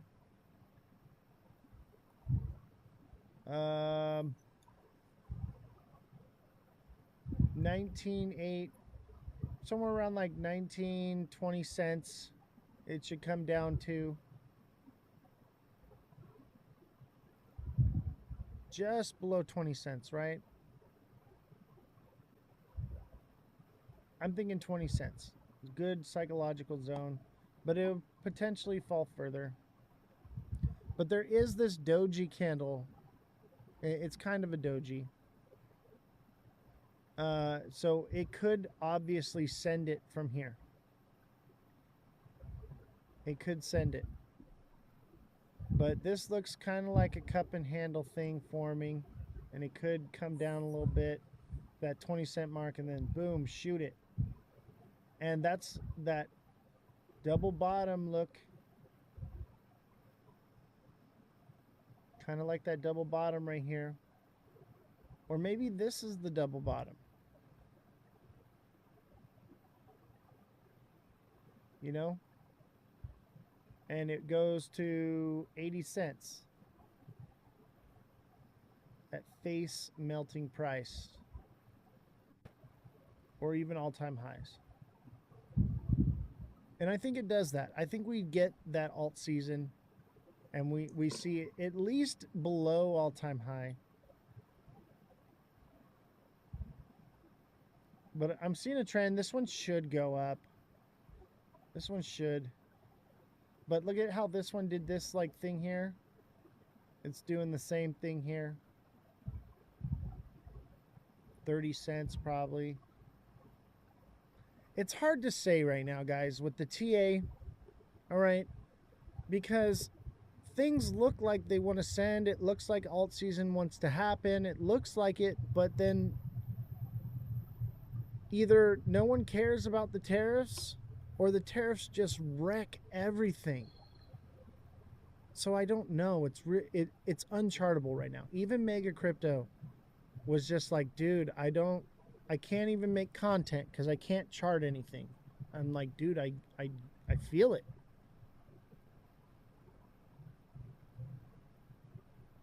Is the magnet making a return? Yeah. It's just not at the $2 mark. It's at like $2.33.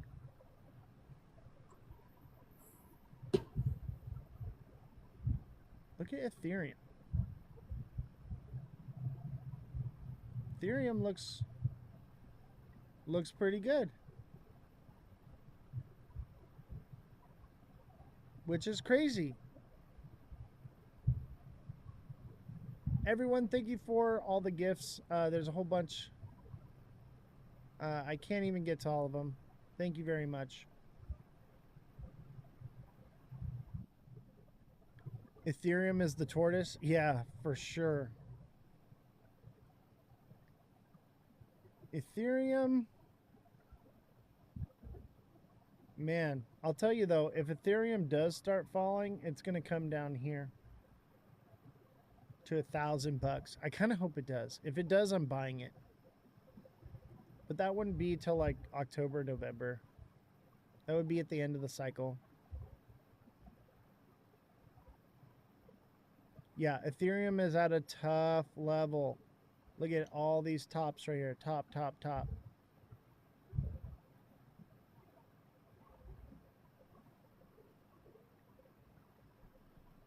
If this breaks above these tops right here and comes up here to this, which is 4,040.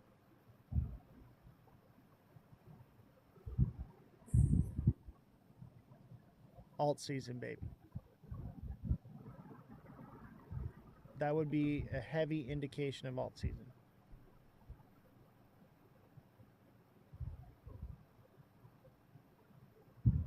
All right, let's get back into the news.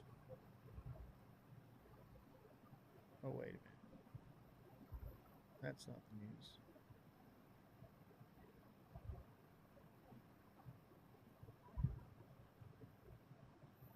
So MoneyGram's partnering with Stellar.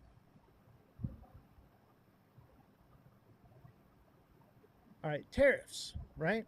So Trump announces 25% tariff on India and unspecified penalties for buying Russian oil. Let's take a look here.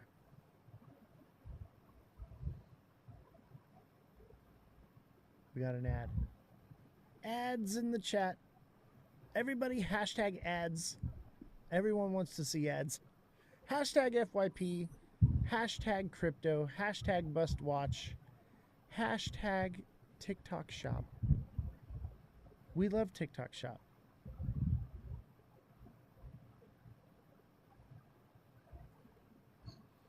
Nexo's news with the golf championship in Scotland on Trump's golf course.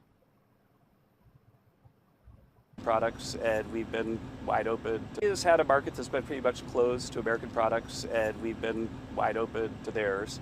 And I think President Trump is frustrated with the progress we've made with India, but feels that a 25% tariff will address and remedy the situation in a way that's good for the American people. Right? Well, I think that what's going to happen is that India is going to cut their prices to the U.S. In order to maintain their market share. That's what everybody else has been doing. And then they might reconsider their practices, which have led to this higher rate. And over time, I would guess that Indian firms will be onshoring production in the U.S. and Indians might even open their markets more to us so that we reconsider a future trade deal. So, tariffs and penalties for India coming. Trump slaps universal 50% tariff on copper imports, metal, and price plunges. President Donald Trump has signed an order imposing a universal 50% tariff on copper, the White House says. The new duty takes effect on Friday, the same day his reciprocal tariffs and other duties are to start. The copper tariffs follow the 50% U.S. tariffs on steel and aluminum. So copper is about to go up, baby.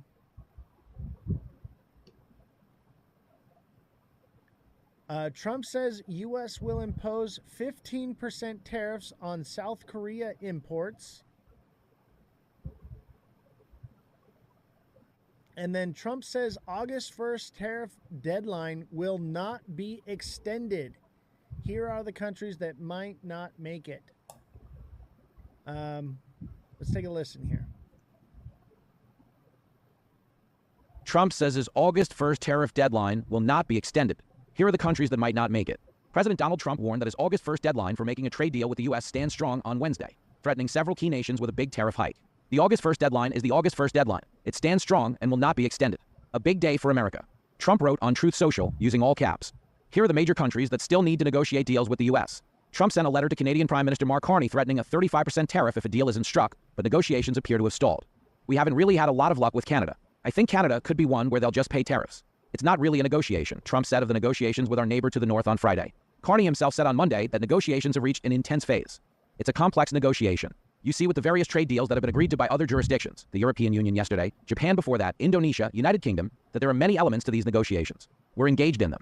But the assurance for Canadian businesses, for Canadians, is we will only sign a deal that's a good deal, the right deal for Canada, he told reporters Monday.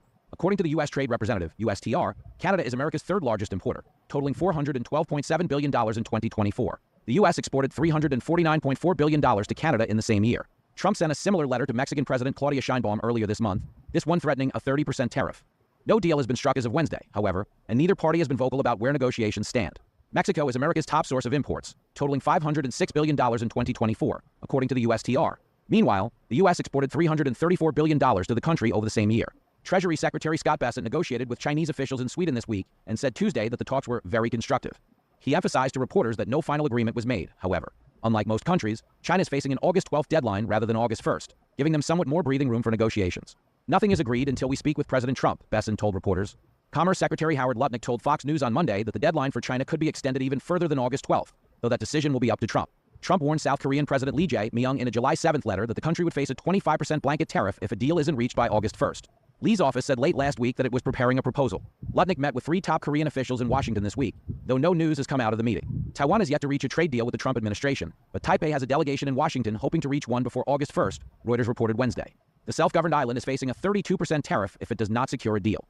All the relevant talks are still ongoing, one source familiar with the talks told Reuters, with another saying negotiators were still in the U.S. We hope these negotiations will accomplish 4 objectives: safeguarding national interests, protecting industrial interests, ensuring public health, and securing food safety. These objectives serve dual purposes: promoting balanced bilateral trade between Taiwan and the U.S., and enhancing cooperation in diverse areas like technology and national security, Taiwan's cabinet said in a statement. Trump appears to have slammed the door shut early on India, announcing on Truth Social that the country will face a 25% tariff across the board beginning August 1st. Remember, while India is our friend, we have, over the years, done relatively little business with them because their tariffs are far too high, among the highest in the world, and they have the most strenuous and obnoxious non-monetary trade barriers of any country. Also, they have always bought a vast majority of their military equipment from Russia, and are Russia's largest buyer of energy, along with China, at a time when everyone wants Russia to stop the killing in Ukraine, all things not good. Trump wrote, India will therefore be paying a tariff of 25%, plus a penalty for the above, starting on August 1st. Thank you for your attention to this matter. MAGA, he added. Trump threatened a massive 50% blanket tariff on Brazilian goods in a letter to Brazilian President Luiz Inácio Lula da Silva earlier in July. Trump credited the higher rate to Brazil's prosecution of former President Jair Bolsonaro, whom many compared to Trump himself. The U.S. president said Bolsonaro was the victim of a witch hunt. Lula's regime has requested that the U.S. exempt certain industries from the tariffs, but a deal before August 1st appears unlikely.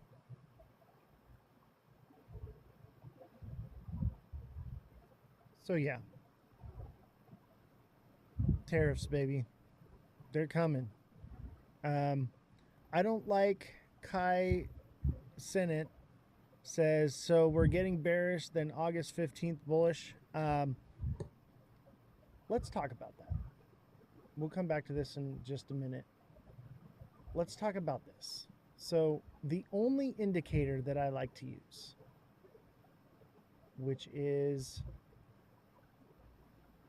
the moon cycle, baby.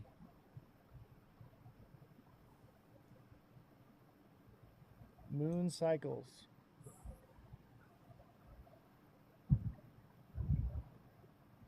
Look at, there it is. So we should be headed, let me see here. Let me pull up a different indicator. This one's too busy.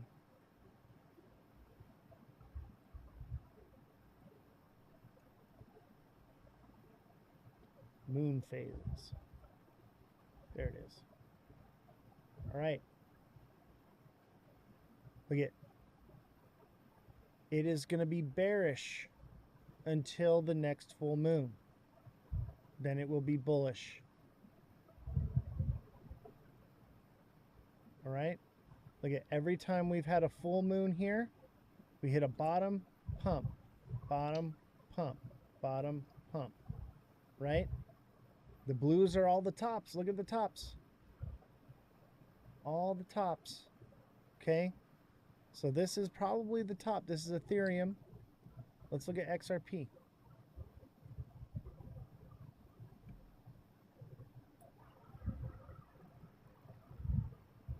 Same thing. We should be moving down. And it, when's the next full moon? That's a good question.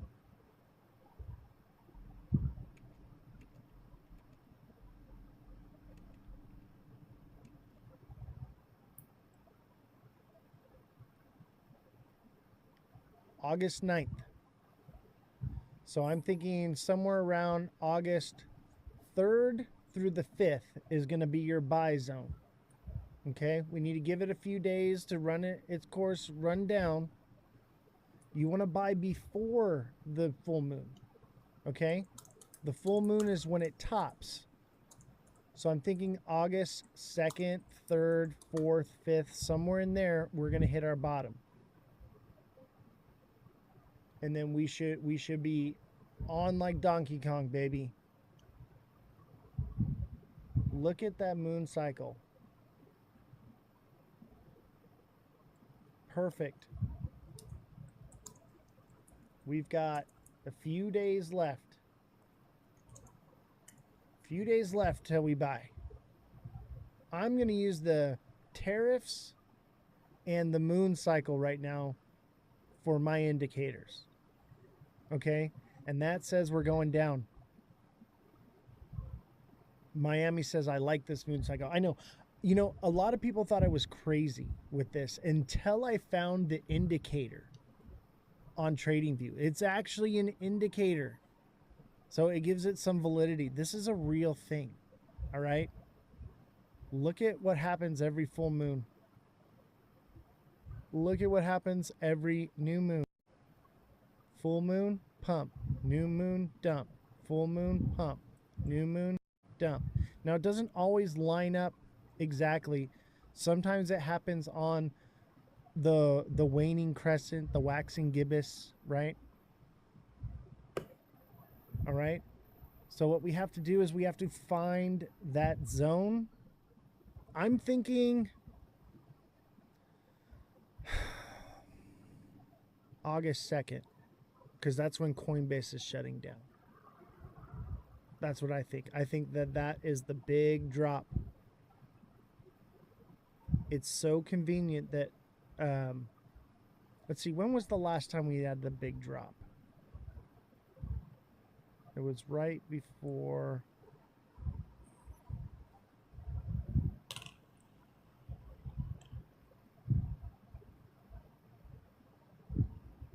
Trying to see here. Was one that happened like right on. Maybe it was this one.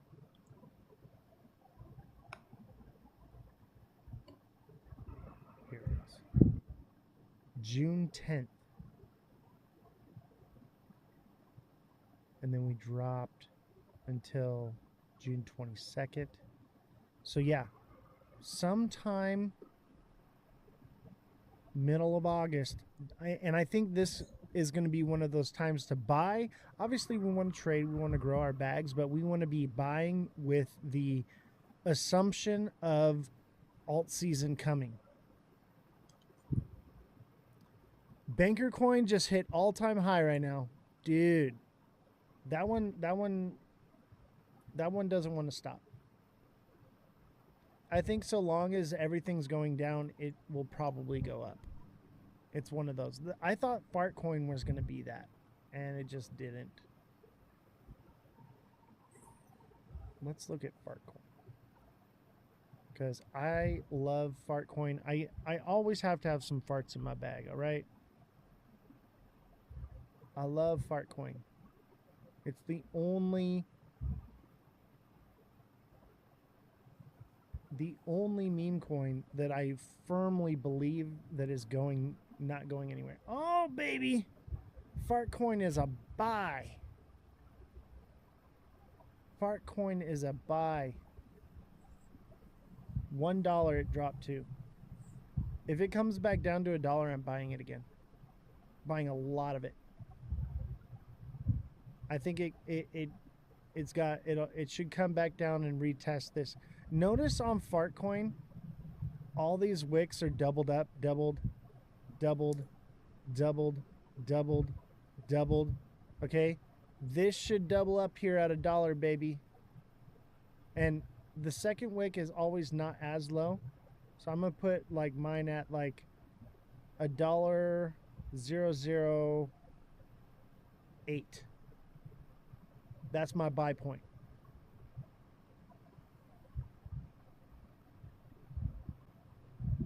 Fart coin should never cost more than $1.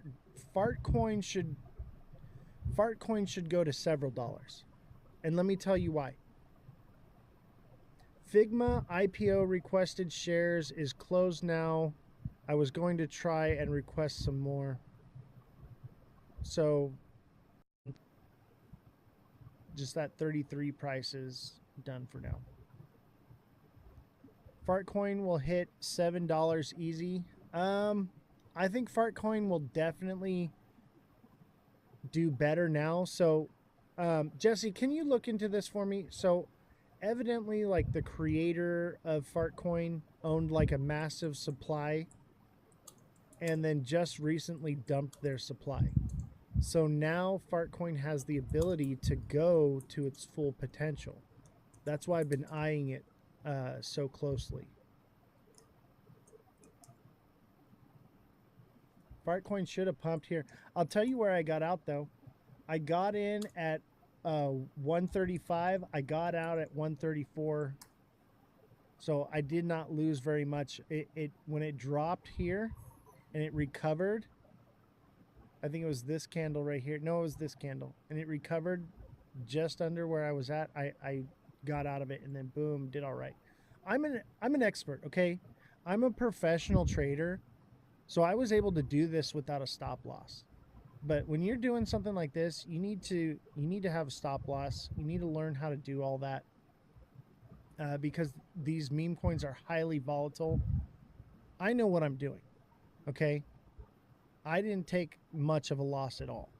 It was transaction fees is what I chalk it up to. You can get obliterated in this market. Be careful. And if you're not in the TA class, we're going to be covering profits and stop losses. Okay? Get in the TA class. Invest into yourself. Fartcoin will drop below $1. I don't think right now. It might. It might. But if it does, it's only going to go to 94 cents and then it's all uphill from there. Fartcoin got this. Fartcoin got this head and shoulders right here. Okay, that's played out. The pattern's played out. It's dropped so much. There's a fair value gap for Fartcoin to go to $1.24. Like I'm going to get in this. And I'll sell at that fair value gap. I would even argue that the fair value gap could be here at $1.30, $1.29. And because it's a meme coin, it'll probably come up into this higher fair value gap of $1.46. I think I'm going to buy some more of this right now. Maybe I need to change the music. I'm going to go into a lower time frame.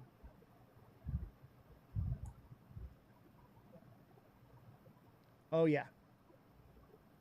Fartcoin has got a diamond bottom. It's about to send. Hold on. Got to change the music real quick. Jesse, you want to take over? What are your thoughts on Fartcoin? I'm good. Every time I've tried to talk today, you either shut me down or just ignore my conversation. And I'm so sorry. You're good. I'm good. I have that new fact check.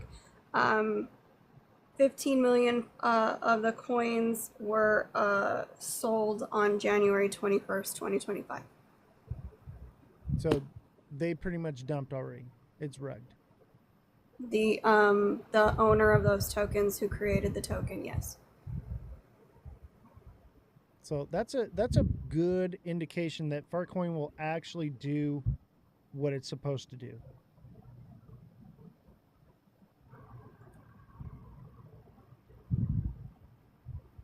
Sorry, I didn't mean to cut you off. I didn't realize you were ready. Honestly, I get so distracted, Jesse. I am so sorry. You've been doing it all day. Can you do TA on SXT? One of your subscribers is asking. Yeah, I got you. Let me change the music here real quick.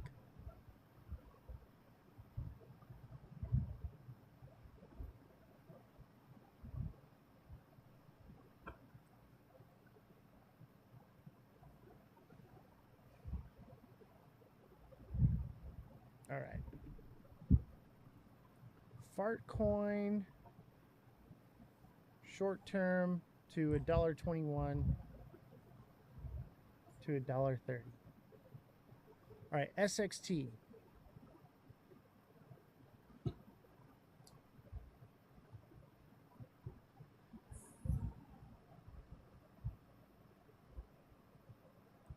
By the way, Jesse, I do apologize. I'm not feeling very well right now. So my brain is all over the place. I think this is a cup and handle, baby. And at the same time, it could be an inverted head, or it could be a Head and Shoulders. Keep an eye out for this, okay? But there's no fair value gap to fill, really. But if it does, it would go to somewhere around here.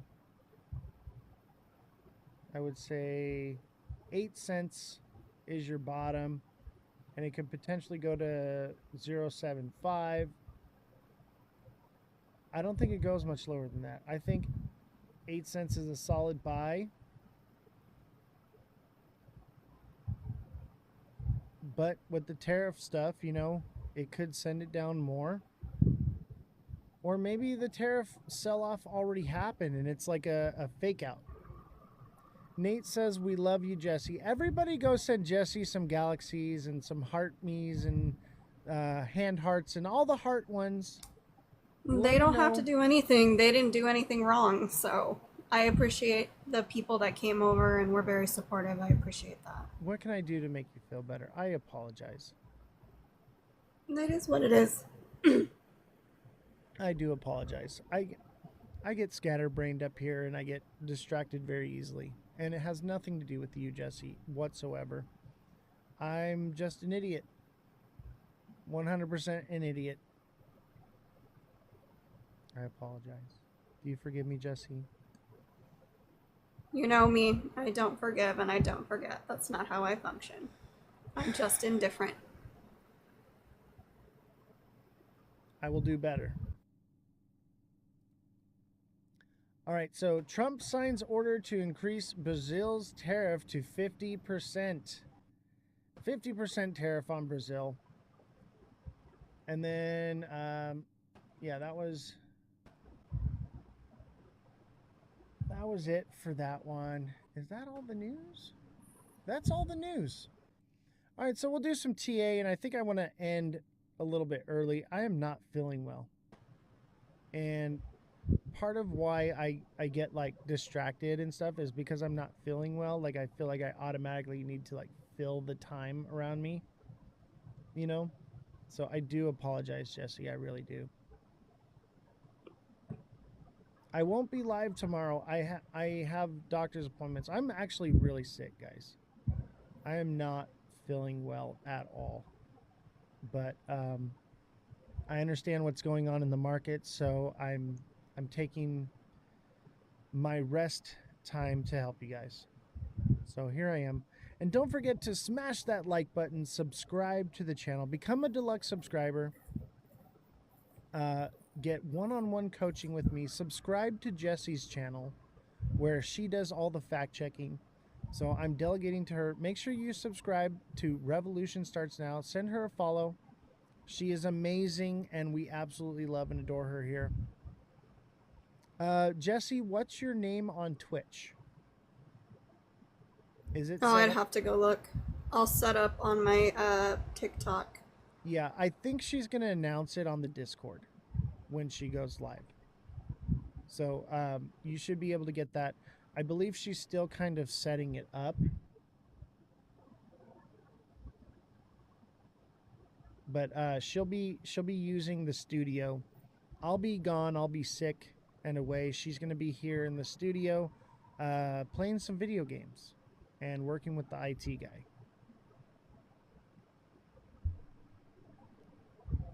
Am I correct, or are you playing at home on your laptop? No, I'm gonna play in the studio because there's air conditioning. Gotcha. Yeah, air conditioning is nice, isn't it? Jesse, I have to say, you look wonderful today, and we are so happy to have you. And I do apologize. I'm a terrible boss, everyone. Just so you know, I can admit when I'm wrong. I am a terrible boss. I am trying, though, to be better. But I am a tyrant, and I'm cheap. I'm really, really trying, though. I'm trying to be better. I sometimes I forget that everyone around me has feelings. I am so used to being out here alone, and even with my job, I was a total asshole. So I'm trying. I really am. I do apologize, and I want to be better. I want to do better. So if I cut you off or anything, snap at me. Let the chat know who's really boss around here. Because it's I you, won't bring Jesse. negativity to negativity. That doesn't solve anything. So I just keep my mouth shut. If you don't have anything nice to say, don't say it. You're a sweetheart and an angel. I really do apologize. I did not mean to cut you off like it. I always seem to do that too. And don't think that it's anything on purpose. I just get distracted. The chat's flying. I got multiple chats I'm watching. I'm watching chat on YouTube and Twitch and TikTok, and I'm reading the charts and trying to keep up, and I really do apologize. It has nothing to do with you whatsoever. We appreciate everything you do. You are the backbone of this whole operation. Well, we got a little bit of time. You wanna run a battle? No, I'm good. If we're done, I can log off. We men don't multitask well, Jess. Absolutely. Jess, I am so bad at multitasking. I'm good. I don't need anybody's sympathy. I appreciate, though, everyone on my side who were very nice to me and very supportive. You guys are amazing, and I definitely appreciate, and I will not forget who you are. So thank you. I'm sure I'm not one of them. I'm in the doghouse. I'm in trouble. I do. All right, I'm gonna head out. Thank you guys so much. Enjoy the rest of the show and stay positive, okay? Now I'm sad. Bye, Jesse. I sent you a DM for coaching, bro. Hope you answer. Monaco, all you got to do is subscribe, man. You subscribe, and then it unlocks your DMs. And then you can DM me for coaching. But you have to be a deluxe subscriber in order to get that. So it should be somewhere down here. There's like a little bubble, and it says Service Plus. Okay, you're going to click that and then click Deluxe Subscription.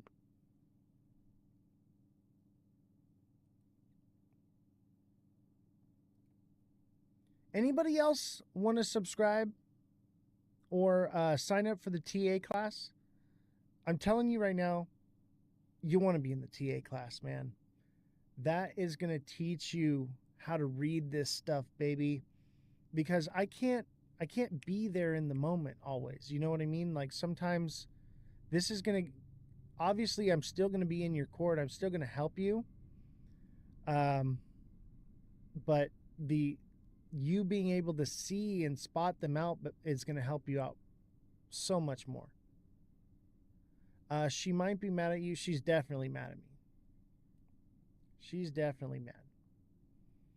But I'm just terrible at keeping focused and Why do you think I have her on the show? She keeps me focused because I get lost in the chat doing the TAs and everything. I just get on from tangent and on to tangent. I need her on this show. I could not do it without her. What's up, Jan? How you doing?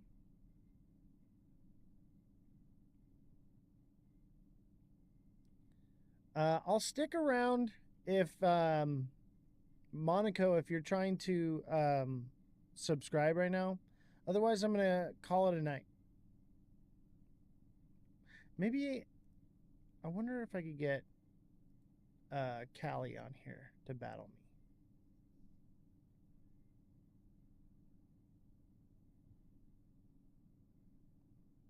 Should we do a gift to send to me?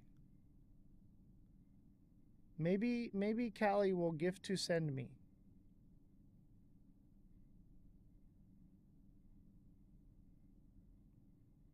I kind of want to just do a battle. Let's see, maybe this person will battle me. I don't even know who it is. What's your question, buddy? What is your question?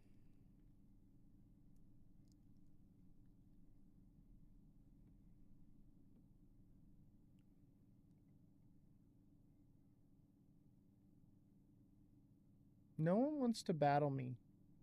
I have no friends.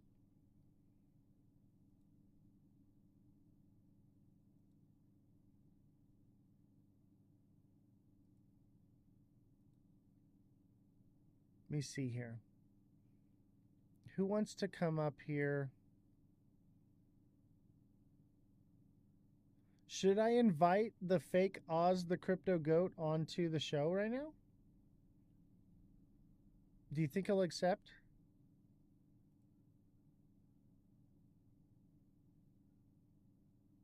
I just sent an invite for the fake Oz the Crypto Goat. I want to hear what the goat has to say.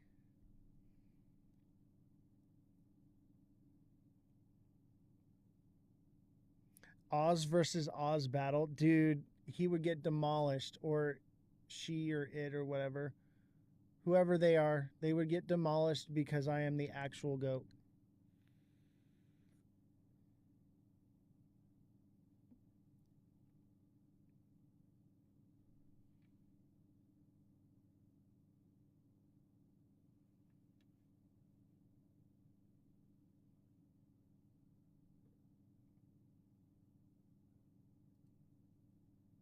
What?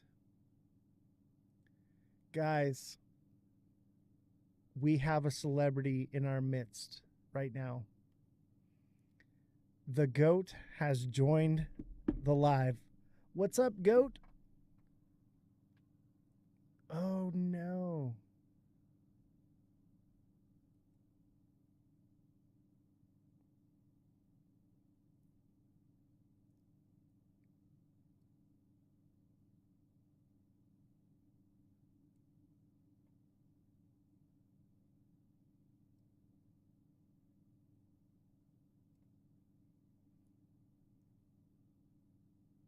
Yeah, I think it's a bot. They're like muted.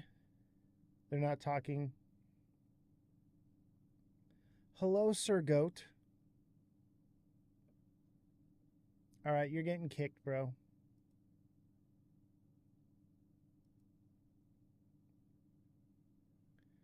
I have several questions I need answered. It has to do with crypto. Do you do that for free? I do not. That is for deluxe subscribers. So become a deluxe subscriber, and I will answer all those questions for you. So there's a little like it's like a yellow box. It says Service Plus. Click on that, and you can become a deluxe subscriber. It's $9.99 a month, and you can message me anytime. I do TA for you anytime, coaching, answer your questions, help you set up your wallet, anything like that. It pays for itself, especially if you're getting like the TA. It pays for itself because I can't go live all the time. But also with that subscription, you get TA in the live as well.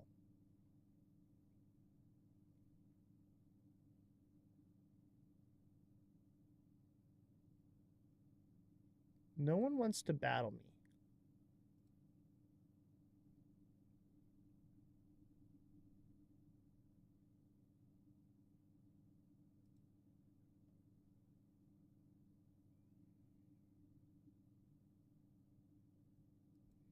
Let's see here. Let's see if we can get someone on here that wants to battle me. Maybe we'll get a gift to send me. Yo, what's up, bro?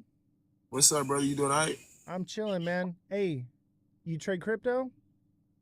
Yeah. Okay, what are you holding? Holding what I need to be holding. What you holding? SXT, baby. Let me guess. You said what? SXT. What do you got? Bitcoin? You got Of course. XRP? What else you Of course. got? Okay. Ethereum. Oh, Ethereum's Solana. looking good, bro. Hey, you want to run a Solana, battle? H-bar. You want to run a battle, brother? Yeah, come on. All right, let's try it. All right, chat. We got a battle. Don't forget to tappity tap. You do futures and shit? No, man, I do like swing trading.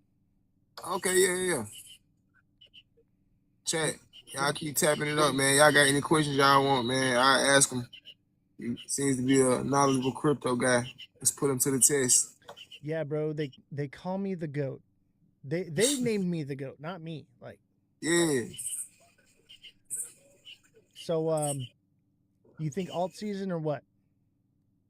I mean, I think so. I'm honestly, I ain't gonna act like I'm just like a professional or nothing like that. But from what I see, like, yeah.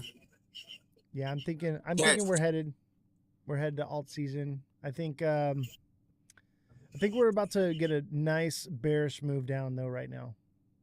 Appreciate that bump. I think it's a bull trap right now, to be honest with you. You're a follow, bro. I like to see crypto content. I've been looking for that. Yeah, follow me, man. I'll send you a follow. I just did. Let me see if I can figure out how to do this. What's up, brother? Y'all come on in, man. Welcome in. We just chilling, man. Friendly fade, friendly battle. Just tap it out, man. When in doubt, tap it out. Katie, what's going on? When in doubt, tap it out. Say your gifts. Hey, thank you for the heart me's. Thank you for the hat and mustaches and the corn and the whip. 24 whipped creams, another whipped cream, 30 roses. Thank you very much. All the gifts. Dang this. Doing good, Katie. How you doing? Thank you, guys. Let's see. Let's do a gift goal here. How about a galaxy? Let's do a money gun. Can we get a money gun? I feel like we're going to get sniped. Tap it out, chat. Just tap it out. I feel like we're going to get sniped. Nah, I'm just chilling over here. Got a couple of friends over here, nothing much. Mara, thank you for the heart me. Yeah, chat. Viewership's a little bit down right now. There's like 26 people watching. Yeah, I've been meeting the same people like multiple times, like more than twice. I just started battling yesterday for the first time. So my agent was like, you should probably do battles. And I was like, I don't know. I don't do the battles, but it helps you move up in the ranking. I've been like stuck at C4 forever. And so I'm trying to get it up into like the next level. And so. Do you stream every day? 5 days a week. Yeah. And we do like 4-hour live. So I've been live on this live for 3 hours and 20 minutes. So right now, like how your whole streaming setup is, that's through OBS, right? No, I'm using TikTok Studio, and then I got OBS for Twitch and for YouTube. Okay. Yeah, so we're multi-streaming right now. Lit. Bad talk. What's going on, brother? We in the middle of a battle. Big baller, thank you for the follow. Appreciate you. Give bro a follow, man. Cool dude. You know something about crypto. Bad talk. So if you're trying to get to the bag, you need to go follow him. Absolutely. I'm 37 years old and I'm retired from crypto. That's why I can go live all the time and do all this. This is like my hobby now. Chat, let's get it. Let me try something. What state you from, brother? I'm in Cali. Okay. Shout out to Cali. I'm in Tennessee. I got to put the moon man on when I'm doing stuff I can't do on TikTok, you know? Same. That's why I got my background like this. I just fade out. Right. They've been hitting me with the bananas like crazy. Yeah, I just got this page back. I just started TikTok like a week ago, and then I got a banana on this page, and I just got it back yesterday. Do you have an agent? Nope. No agent? Dude, Nope. MVP network, bro. Is that valuable though? Like I never, like I'm just getting, I'm new to it. I've been hearing a lot about agencies and stuff like that, but Absolutely, man. If you're getting bananaed, they keep you from getting bananaed. I got hit with a banana yesterday, right? Because I get haters Yeah. in the chat, and they got me for misinformation, and I was bananaed for till August 5th, but I'm here today. Damn. So Well, yeah, definitely you still worth it. broke through though. Yeah, check out Evie at MVP Network. MVP Network. Yeah, so it's mvp.network. Go check out her page, and then I'll tell her that you were on my live, and she basically does a lot of like the crypto lives, and then she does the battles. Bet. So yeah, I think you have to like qualify or whatever, but she can check and see if you qualify to be in there. Yeah. And you have to go live like 15 hours a month. I do that every week. Like, so. Yeah, that ain't no problem. Same. Yeah. But yeah, though, brother, I appreciate it, man, and nice to meet you. I gave you a follow. Absolutely, man. Hope to see you on the show. Oh yeah. Is that it? Are we done? That's it. We're done. Yay, I won one. See, this is what happens when I don't battle Jesse. I actually win. Did I take his streak? I think I might have took his streak.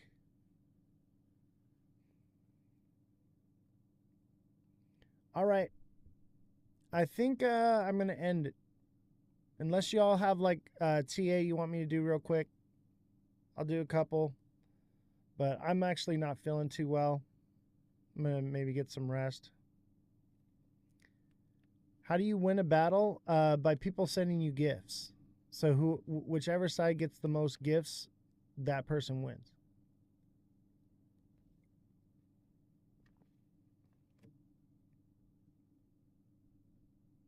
We got a decent following though.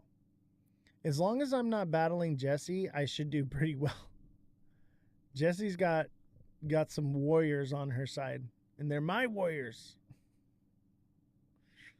But I'm glad. I'm glad to see Jesse, her page growing, and all you guys' support that you give her.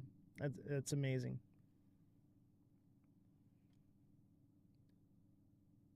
Should we do one more battle? I feel like we should do another battle.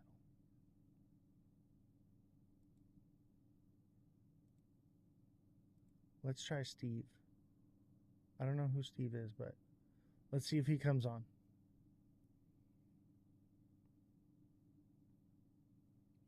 The battles have just begun. It's a roller coaster. I know, right? This is only my second live doing battles. Let me see here. Let's do another one. Some of it's random people, or you can send it like if you see someone you know.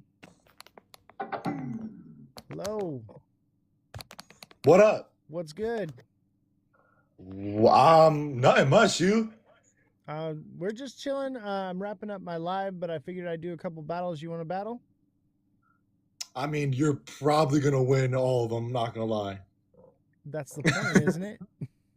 I mean, yeah, let's do that. Yeah, let's do it. Let's do it. All right, let's run it. All right, bet. What are you playing? I'm not playing anything right now. I mean, I'm in GTA, but they just driving me around. So. Got you. You trade crypto? I do not. No. Bro, so we're a crypto show. I'm 37 years old and I'm retired from crypto, and I teach people how to trade crypto. Oh, that's cool. Yeah, man. There's a lot of money to be made here, man. Like your page, that's what you do? Like all the videos and stuff? All right. I gotta go check it out. Yeah, definitely send me a follow, man. I got you. Hold up. Ready? Let me work that. All right. I think it just went. Censored by TikTok, thank you for the thing. Goats still counting. Still counting. Holy crap, that's a lot of goats. I think it's at least 100 goats. Jesus with a cap, thank you. Dang, more than 100 goats. How many goats? That's like 200 goats. Holy crap. How about a money gun? Dang, bro.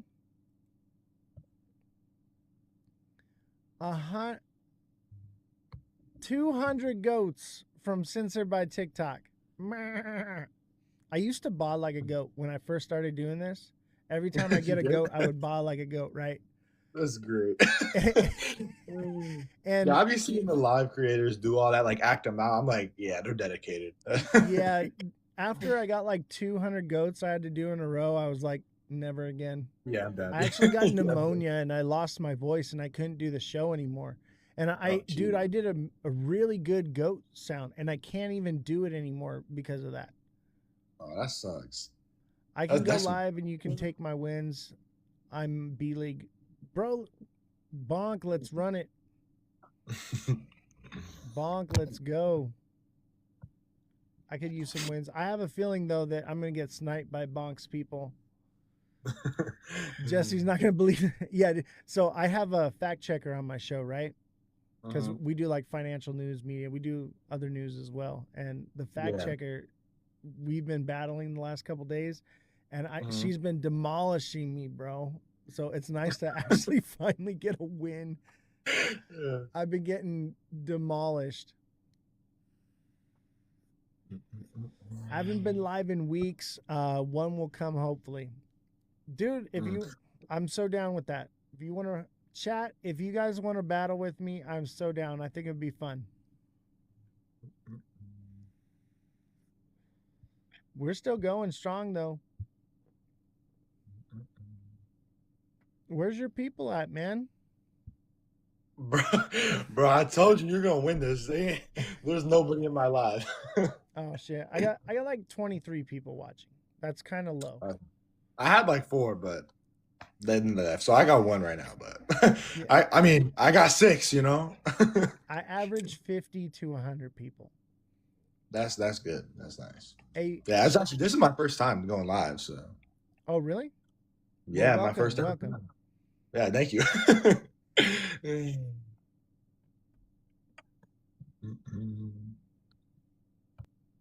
Yeah, dude. We're at 61K likes, chat. Those are rookie numbers. We need to bump those numbers up. Let's get to 100K. 100K likes. Let's go. All right, so you're new to crypto. You don't know nothing about it, huh? Not really. No, yeah. You got money to invest? I do have money to invest. I do. Yeah. Dude, you should come watch the show, man. I coach people and I teach them how to. By the way, chat, if you want to sign up for a deluxe subscription, I offer one-on-one coaching where you can message me directly and I'll help you set up like a portfolio and a strategy and everything and get you profitable. Everything I offer pays for itself. Yeah, I had my camera off. I was doing something that could get me bananaed. Oh, he left. We won another one. Another one. Working on a streak, baby. Bonk, you want to battle? Bonk, let's go. I want to battle some people in the chat. I have a feeling I'm going to lose, though, because y'all like to roast me. Y'all like to roast me. Let's see here if I can find Bonk. I don't see Bonk on here.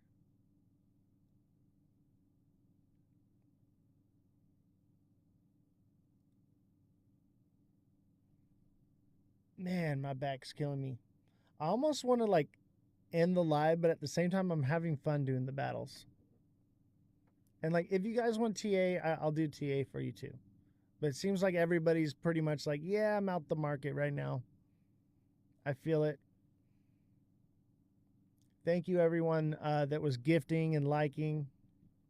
I appreciate you guys so much. You guys are so supportive. You guys keep me going, man. If it weren't for you, I would just be chilling. I'd be doing shit I actually, well, I like doing this. I want to do this. I want to help people. I want to help like the community, right? Like I don't want to just spend my free time being selfish. You know what I mean? Like I want to do something for my fellow man and feel like I did something positive with my life, so that way one day when this is all said and done and I take my last breath, I know that not only did I live my life to the fullest, I didn't just live it for myself. You know, that's why I do this. And I'm telling you, like, even today, like going live, our hater, we have a hater, okay? And she's not well. But either way, this person, this particular individual, thought that they got us bananaed, but it didn't work. And we're right back here the next day. But that's why I went live like 10 minutes late on purpose to make them think that we weren't going to be able to go live. And it looks like it worked because viewership was up. We didn't get hit with any bananas today. Things were pretty good. So they're probably thinking to themselves that they won. But I'm over here playing 4D chess, baby. We're playing 4D chess. That I figured, I even told Jesse, I was like, hey, I'm going to wait like 5 or 10 minutes and then we're going to go live because whoever it is going to be snooping at the time we go live to see if we go live. And it seems like it worked. It seems like it worked. That was me? What do you mean, what was you? You're the one getting me bananaed? Oh yeah, people are petty. And let me tell you, this person, she's just unwell, okay? Like, she bought XRP because angels, the person, a creator that channels angels told her to buy it. Oh, you were waiting for my stream? Got you. Yeah, I held off a little bit. Because I was like, I'm gonna make them think that we're not going live. And then I went live. And it worked. It worked, baby. I might start doing that. From now on, I think we're just going to go live like 10 minutes late every day. You were waiting 30 minutes prior for me. Can you stop what? Big Baller says, can you stop that? Stop what? What would you like me to stop? Can I stop her? No. The only thing I can do is trick her. Trick her into thinking that we're not going live when we are. She even got it yesterday after we got bananaed, immediately went right over to the Twitch and started like calling me bald. And I was just like, okay. And I bananaed her on Twitch, and then nobody was really coming in, which I'm really surprised. If the live drops on TikTok, just come on over to Twitch. We're still live there. So the show goes on. That's the whole purpose of having Twitch. Alexa says that's true. She said that. I know, right? It's funny to me that they're taking the time to make fake accounts and do all this. Eventually, it'll get old. It'll get boring to them because I'm not going to stop. I'm not going to give up. They think that they're doing something, but they're really not doing anything. It affected us one time, and because we did the battle and stuff, we raised money, and nothing was really affected. So, and that's because of you guys. You guys continue to support this show. You continue to be here every day. Like, Oh yeah, Mr. Zines, he was a problem, man. He was a problem. And I tried to give him a second chance, and he just, that's where I'm at. Like, even with the person that's our troll now, I was going to banana them before, and I decided to give them a second chance. If I had been more ruthless and just bananaed them when it happened, they probably wouldn't have come and attacked me like they did. But I'll tell you this, no one can call the market 100%, but we're pretty dang accurate over here. That person is eventually going to fail, because I see them following these other creators now, and they're the ones that are feeding the moon cheese. I see her in there, and I'm like, man, you're gonna get wrecked. But that's on them. And then they'll want to hate that person, and they'll want to come back here, but they won't be invited. They won't be welcome. You know what I mean? So that's on them. I try, though. I try to give people a second chance. I try, but it's gotten to the point now where it used to be like a 3-strike policy kind of thing with me. Now it's where it's like 1 strike. You got 1 chance. You can mess up, and then I'll say, hey, you got to chill out, and if you don't, you're gone. Like that's it. I can't. This is a business, okay? User Maurice says ditto to the moon. The fact that you're saying that makes me not want to buy it. When we know that everything is crashing right now, and you're out here shilling coins, it makes me not want to ever buy it.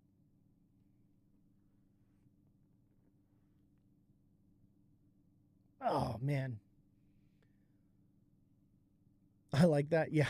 Dude, the markets are about to dip hard, bro. All right? Don't come here and shill your coin when the market's about to tank. And let me tell you right now, this chat right here knows better.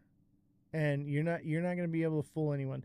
We are a group of educated traders here now.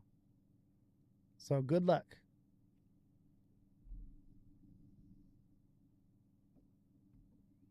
All right. We got like 10 minutes or so. I kind of want to just call it a night. Should we run one more? Should we try to do another battle? I feel like if we do another battle, we need some music.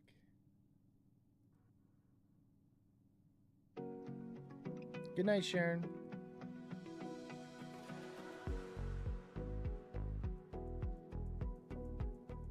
Thoughts on Trashcoin? My thoughts are you got to be a subscriber if you want those services.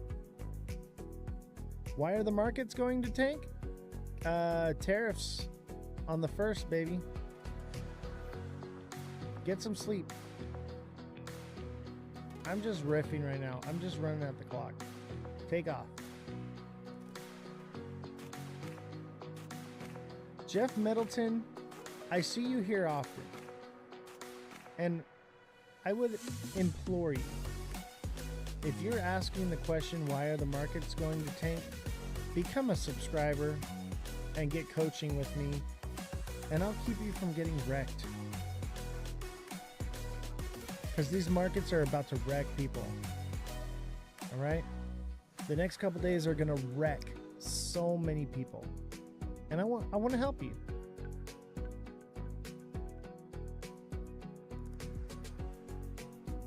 Let's see if we can run another battle. Get a 3-win streak here.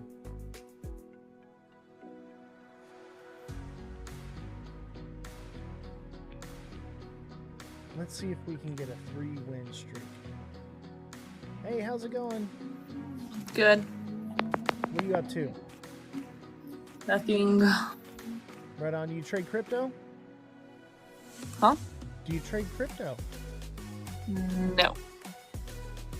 We are a crypto financial news channel. Welcome to the Ledger Lounge. I'm 37 years old and I'm retired from crypto. And I can retire you too. Not really. Yeah, absolutely you could. Do you have money to invest? Investing and trading. Actually, we're not even really investors. We're traders here. And you can literally print money with a small investment into crypto if you're doing it right. I offer coaching. I'd say send me a follow and come watch the show. I teach people how to do this all the time. I'm creating generational wealth for everyday people all the time. Nice, nice. Chat, we need some gifts. We're going to lose this streak here. Send a gift. How about a galaxy? Bro, what the heck? Oh, she dipped. As soon as I said galaxy, she was out. She was not about that life. Thank you, TikTok, censored by TikTok, for the lightning bolt and the goat. Oh, we've got a winning streak now. Let's try another one.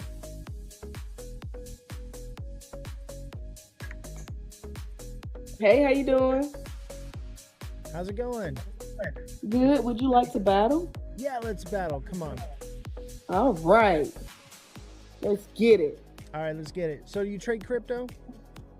No? Hey, send me a my follow. little cousin had me doing it. Send me a follow and I will teach you how to create generational wealth. I played with that crypto before. Oh, see, that's the problem, is so many creators. Thank y'all for liking the live. Thank you so much. So many creators out there are feeding people fake news and false information about crypto. So my crypto show is about teaching people how crypto actually works, fact checking. How I know you ain't AI? What? How I know you not AI? I'm definitely not AI. I know that.